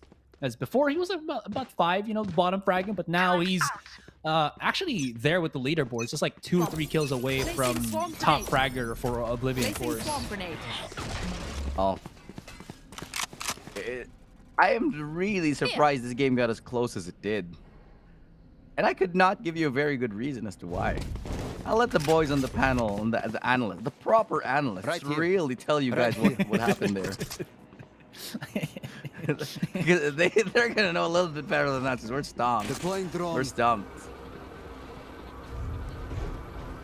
If they give us a lot of analysis, is it analysis? Analysis? Analysis? That's even better. It's analysis and CSI, and you get the soundtrack, Money, money, money, money. Oh, that's okay, I was thinking about the original one. Okay. Wait, I like the original one better, just saying. Isn't it that one? Yeah, it's that one. Yeah. I don't know. Yeah, Anyway, let's see if they can make their money here towards that A site. Get that planted down. 300 extra creds after all, and even potentially win the round. Curious Meow. Still no not identified. way. Oh, as this sniffs him out. I don't know if he got pinged or that was a lucky guess. He gets 3 with Spectre, and it's just the Spectre, and SMT could win them this. And No Man is forced to scramble to get back in. Now his position is given. Pro Halt stood still. As he could have gotten taken down by stray bullet. Now we'll be pushing in towards this. Everybody watching an angle apiece. Jiggle peek sees the shoulder. What? Who the hell was he looking at? But still, I think he was assuming that Pro got it, but Pro was jiggle peeking. Yeah. That's why. Pro is jiggle peeking behind generator, and then up on above you got somebody watching it. No so way, at least the Meow trade was there. just lost his nerve. Oh, he sees the barrel of the gun. Yeah, exactly. He lost his nerve and started backing away because he was a little bit afraid of what happened if the cloud burst actually dissipated. So he started like backing away, but as is his timing, and his gun actually showed up, but if he didn't move. Yeah, if he didn't, that would have been actually, I think, him an advantage to get the kill onto Aziz. I agree. Because Aziz would have had to push out of the smoke. Yep, exactly. Or yeah, it wouldn't have been looking at the right way. Anyway, all hindsight and all 2020 in hindsight. So No Man yet again flashes a little bit off center, but paranoia is good. They're really gonna try for this aggression here. OF, they're looking rather desperate. Gonna open things up. No Man really wanting to stop this drone from getting any more value whatsoever. Papachulo now has ultimate Furious. Meow here from the shadows is well prepared to be used, and you know how well he can use this. He can go for the flank, and it has caught many a times the South-built roster. That being said, this is the last hope right now for Oblivion Force. Are they the last team that we have from Hong Kong, Taiwan? Or do we still do have... Oh! Get out of my way. You should run. Yeah, that's a no-no. That's... Yeah. Yeah. Could be much done here. I think it's pretty much GG as it cleans it up. It's Jimei left. He's done a lot of amazing assists, but attackers win. Maybe 5 frags is too much for him for now. It's congratulations to South Built. They're going to be eliminating the Hong Kong Taiwan representative and sending them home, sending them packing. And they will be continuing their run in this tournament. South Built, they have proved that they have got the moxie and the tenacity to stay in, even though things are getting very, very difficult. I know they're old, but they're not from the 1980s, Elu. Whoa, I wouldn't say old. They're like esports old, but not like old. They're not like geriatrics. I mean, we're just kidding. We know these guys. They're very cool people. Yeah. But let's take a look at the stats and maybe the age ranges as we get into the very last portion of the day. We're gonna get beaten up by the whole SBE Oh roster. yeah. One day we're just gonna wake up and then Ja and Pro are just gonna be like, "What you say about me?" Back gonna in my day. it. That's just how it is. Okay. Wait a minute. All right. Excuse me. I'm still laughing. All right. Oblivion Force, those last couple of rounds, again, indicative of what Furious Meow was doing.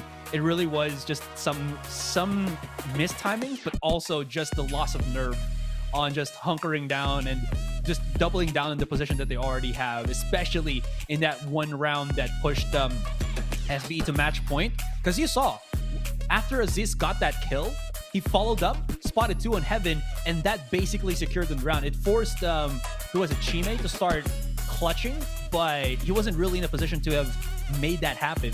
Coming to the next round, just the off timing, the double kill coming out from Flippy, and you already knew that SBE were just breaking down the walls and we're already looking at the finish line. Let's take a look at the highlights now. There were quite a few. A lot of really, really interesting games that we saw here. Sorry, rounds.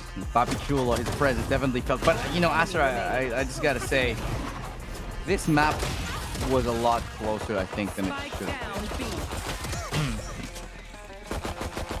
I actually go the other way. I think this actually works because of some key players, especially from the Oblivion Force. Like we kind of talking about SBE because we come from the same region. We cast them the most, and this is like one of the few times we'll ever be able to cast Oblivion Force here. But I think they've done a really good job, especially Furious Meow, in just breaking some of the strats and maybe even just the way that SBE play. So that's just my take on it. I agree. I think I'm 100% with you on that one. It's just, I think a lot of this is growing pains in the region. You know, we talk about Asia Pacific, and yeah, there is a lot of great improvement. Yeah. But sometimes it's 2 steps forward, 1 step back. Some of these rounds and some of these games. But overall, I think this improvement in general has just been phenomenal. You know, a couple of years ago, never would have thought that in the global setting we'd have APAC teams competing. And here we are. Okay, it was for Bass. He jumped into it. Okay, there you go. There we go. Okay, he jumped into it. All right, thank you, production. Thanks, production. One enemy. Great one. All right. Good pickup. That was so awkward too. Get out of my way. You I should. think they were expecting him to be at A long cubby or A main cubby, but their 50-50 turned into an absolute nightmare. Unfortunate. With all of that being said, South Built Esports keep the dream alive. This elimination match has yet to eliminate them. Oblivion Force will go home. Well, they still are home, but you know what it means. APAC Challengers has done for the day. We still have more coming tomorrow. And of course, the panel have still yet a lot to say about this one. Don't go anywhere, guys. We'll be back in a flash. Dreams to believe anything less than the best for you is high treason, queen. Hurry up quick, El Jefe's coming soon. Sit up straight when she enters the room. Be enthused, but don't look too amused.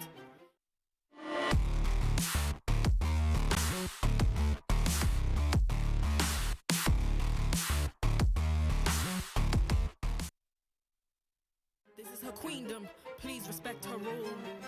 Hurry up quick, El Jefe's coming soon. Sit up straight when she enters the room. Be enthused, but don't look too amused. This is a queendom.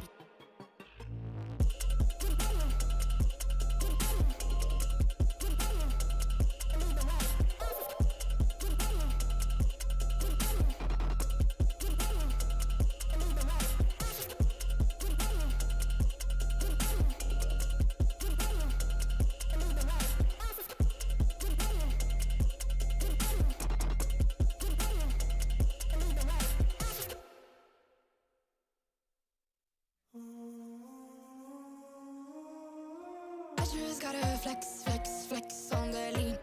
I just wanna rap, rap, rap to the beat. I just wanna back, cause I'm mean. I just gotta go back, I'm a freak.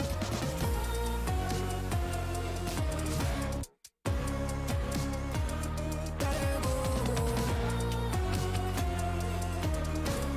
I just wanna rap to the beat. Move of emotion, they drunk at their problems. They always on road and they stunt. She knows cause she is the same. She's trying to stop playing games. Move of emotion, they drunk at their problems. They always on road and they stunt.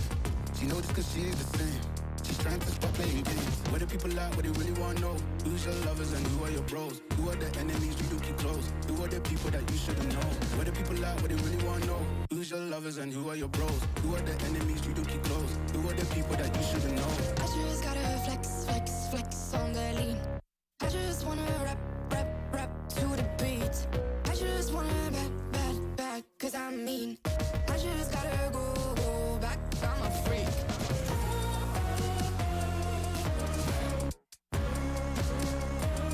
Gotta go. I just wanna rap to the beat. The chains, my vest, my watch, my belt, my cheese, my house, my sneakers, my blouse.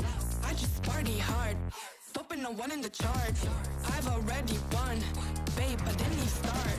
Flexing on ya, flexing on me. Flexing on ya, flexing on me. I just gotta go where I wanna hold on.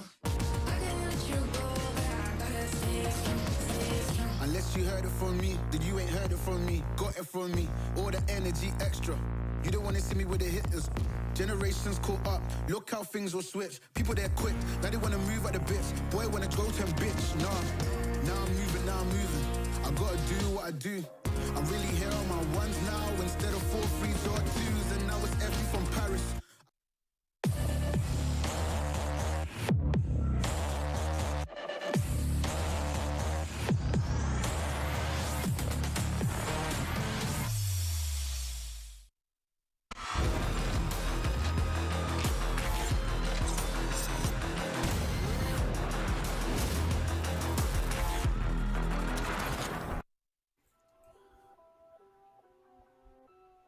It's a 2-0, but it's a close 2-0. And with that being said, Hong Kong and Taiwan will bid farewell for their run here in the Asia Pacific Challengers. Welcome back to the panel. I'm Nomad with Black and Blue and Raf. South Built Esports.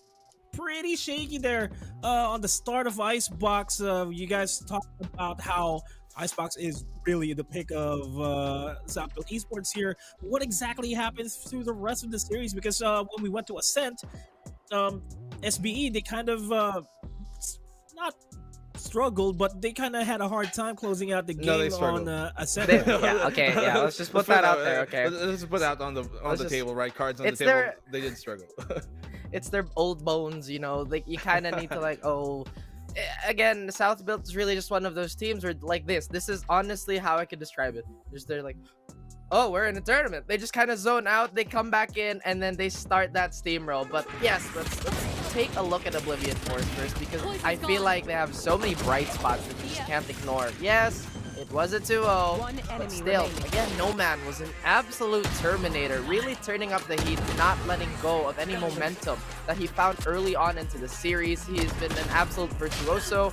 Shimei's spot on support provides the perfect synergy for this type of aggression. Hypathor, Furious Mouse, and Q contributing with clutches in bunches. Aside from many things, and like I said, Nomad, the man of the hour with that collateral plus another freebie just on the screen. Oh yeah, Nomad was an absolute menace here on Icebox. He almost had an ace at one moment, and if not for that's this an game, Aserai moment. they really would have been that close guarded. But we go on over to Ascent, and we're looking at things here. You know, Southwood, they start really strong, a lot better. I mean, Papi Chulo, first round of the series, he gets a 4K, almost an ace even, and it was looking really good for them on their defensive side, ending at 8-4. But you go over to that second half, and that's really where I guess the weaknesses of South Built starting slow can be seen, because their attacking side has faltered many a time. Yeah, and South Built, they have the wonderful ability to recover, but it seems that there's a little bit of an over-reliance on that. I feel like if they shed that layer, it would only bring boons. Their pistols honestly adds to the confusion, because honestly, South Built, we've seen the cleanest ecos, anti-ecos from them, which again begs the question, what is going on? Playing against South Built is kind of like playing against the 2014 Spurs, actually, especially considering they have a myriad of configurations that are more likely than not, they lead to success, right? The game slows down to the point where you kind of feel like you're in a bit of a doldrum. But once that torrential assault begins again, well, South Built Storm, it's a little too much to handle. Well, yeah, this kind of begs to ask the question, though, with South Build's past performances here in their group specifically, where they did lose 2-0 to Full Sense. They won 2-0 against Oblivion Force, barely making it to Game 3 because of how they struggled here. Now they're waiting for their opponent. See, they're going to be Full Sense again or Velocity Gaming. How well do you think these guys are going to be faring up against whoever drops down to the lower bracket? I'll start with you, Black and Blue. I mean, I think most of us are predicting Velocity be sent down to the lower bracket. I think there's a very small chance, unless they really show everybody up that they can beat Full Sense, to send them down to the lower bracket. If it's Full Sense, I think it's going to be a better matchup this time, at least for South Built, to try and play them again. They're usually good when it comes to the rematches, as we saw during their own local qualifier, but it's still going to be much more difficult, I believe, than facing Velocity. But Velocity is still a really good team, and there's a reason why they're in the upper bracket, not Oblivion Force. Oh yeah, I mean, there's just so many things we want to talk about. I feel like a little bit of time is needed for my brain to process what's about to happen, because I'm a little hung up and, you know, a little happy the way things turn out. Once again, Oblivion Force showing the world that they have such a high potential for that region. Just so excited for this game to age and for everybody to really mature in the scene.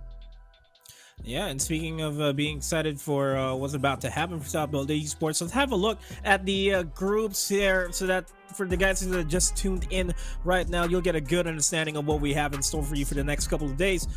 Boom Esports versus MiTH in Thailand happened earlier on. They got a 2-0 victory off of that, and they qualify for a knockouts. Down at the lower bracket, it's MiTH in Thailand and Cerberus Esports once again. The rematch from the first opening match that we have here in the Asia Pacific Challengers group stages. Now, moving on over towards the next group that we have, it's Group B. Paper Rex went up against Persija Esports earlier on today. 2-1 scoreline. Paper Rex secured their slot into the knockouts. And once again, just like what happened in Group A, in Group B, it's another rematch. Bonkers and Persija Esports, where Bonkers is looking like they are finally adjusted to the Southeast Asian playstyle, and Persija Esports, they want that revenge against Paper Rex, and they will want to go in to the knockouts. Moving on over to the next group, we have Group C. We have yet to see this matchup unfold. It's Xerxia Esports versus Bleed Esports X10. Yeah, the former X10. They're already familiar in the Thailand scene, but Bleed Esports, they're kind of adjusting here with their Swedish imports, namely Pith and a Maxi. They got a 2-1 victory against Naus, and still a question mark here if Bleed Esports can keep up against Xerxia. At the bottom half there, Onyx G's waiting for whoever is going to get knocked down from the upper bracket. And the final group that we have for the entirety of the group stages here at the Asia Pacific Challengers, it's Group D, Full Sense and Velocity Gaming. We have yet to see that happen. We have already discussed the possibilities here if whoever goes up against South Built Esports and the lower bracket, and we will definitely see all of that happen in the next coming days. But what's more important here is our schedules for tomorrow. We need to get this out of the way and talk about the matches that we have in store for you guys. Definitely, we'll be seeing the upper bracket matchup a little bit more, and I kind of want to talk about this a little bit more. We got Bonkers versus Persija Esports, Xerxia versus Bleed Esports, and lastly, it's Velocity versus a Full Sense. Raph, what are your thoughts on the matchup here? What should we look forward to for tomorrow? Truth be told, I'm still hung up on our series, but again, I would love to see Bonkers take on Persija with that maybe slightly more refined approach because of the days they've spent scrimming and studying VODs, but I feel like this Xerxia Bleed one is going to be incredibly interesting. Full Sense versus Velocity. Once again, a clash of styles that we have to all pay attention to. Well, there's nothing I can add more to that because I think Raph hit it right on the money. Surge versus Bleed, that is kind of like the matchup we're looking forward to, I guess, in terms of like, if there was a main event, it would probably be that, because you got two teams who are arguably in the top 6 of this entire tournament, and so they can really go the distance, and I'm expecting a really good matchup when it comes to that. Velocity and Full Sense as well is a very important match for the Group D stage, and when you look at Bonk and, well, Persija, there definitely is a favorite in that, but Bonk are like if anything, the fan favorites when it comes to just their personality and how much entertainment value they really bring to this, and just how cool they are seeming to be as a team.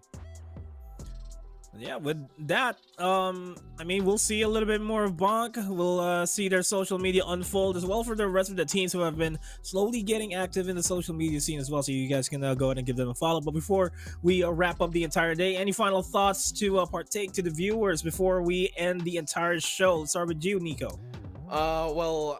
Just if you guys are watching the Filipino broadcast, at the very least, you know some hijinks have happened over there, in support of that final game. But well, what did happen happened, and what was set here today is set in stone. Finally, we have our first round of lower bracket matches completed. We're going to the second round in a few days, but we got some matches on the upper bracket to play out as well, and see how that will go, because the matches tomorrow, while they might not be elimination matches per se, they are going to basically define how the rest of this group stage are going to continue. I'm still hung up.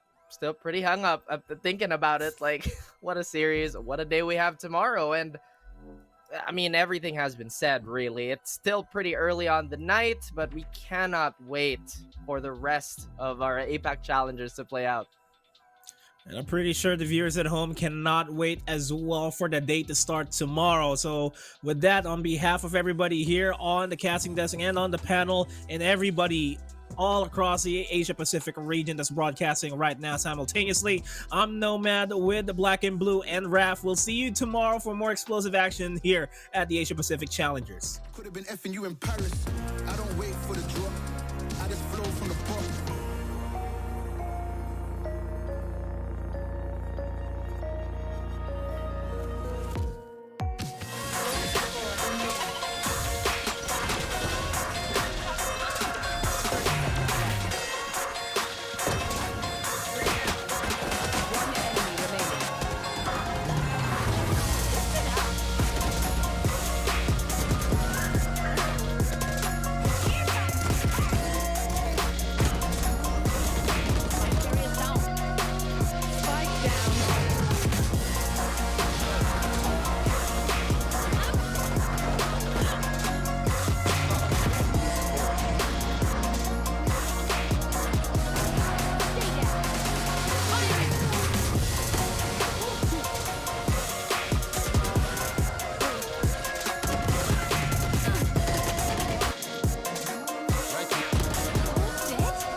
on me, all the energy extra.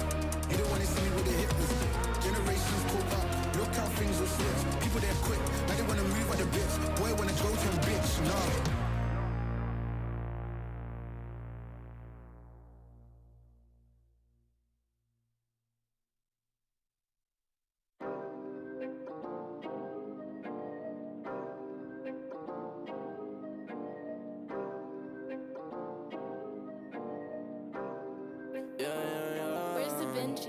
Working a 9 to 5, I had to go and feed the guys. Nobody did it right, I had to show them how to grind. I had to beat the odds, this is the life I live for God. Taking a step at a time, we going up, we headed to Mars. Taking them chances, making decisions, you know I'm never gonna lie. Till you let go, I'm copying all them, who you gonna be inside. I cannot fake it, I gotta face it, I gotta do the time. You gotta wait, mate, for a great pay, make sure you're doing your job. Gotta deal with the patience, 200 every occasion. Going to different locations, how they got when I need some direction. Me and Vinci go up every session. Cook it up, yeah, you know it's no pressure. Yeah, you know how we do it, we all in. We can slow up and you never catch us. Working a 9 to 5, I had to go and feed the guys. Nobody did it right, I had to show them how to grind. I had to beat the odds, this is the life I live for God. Taking a step at a time, we going up, we headed to Mars. You know my slimes, they came from the bottom to top. Taking the finest, they tryna find us. Boy, I know you with the ops. We not the same, no, you can't compare me. I don't belong in the box. Don't try to play me, no, I'm not friendly. This is everything I got. Ain't no playing around this.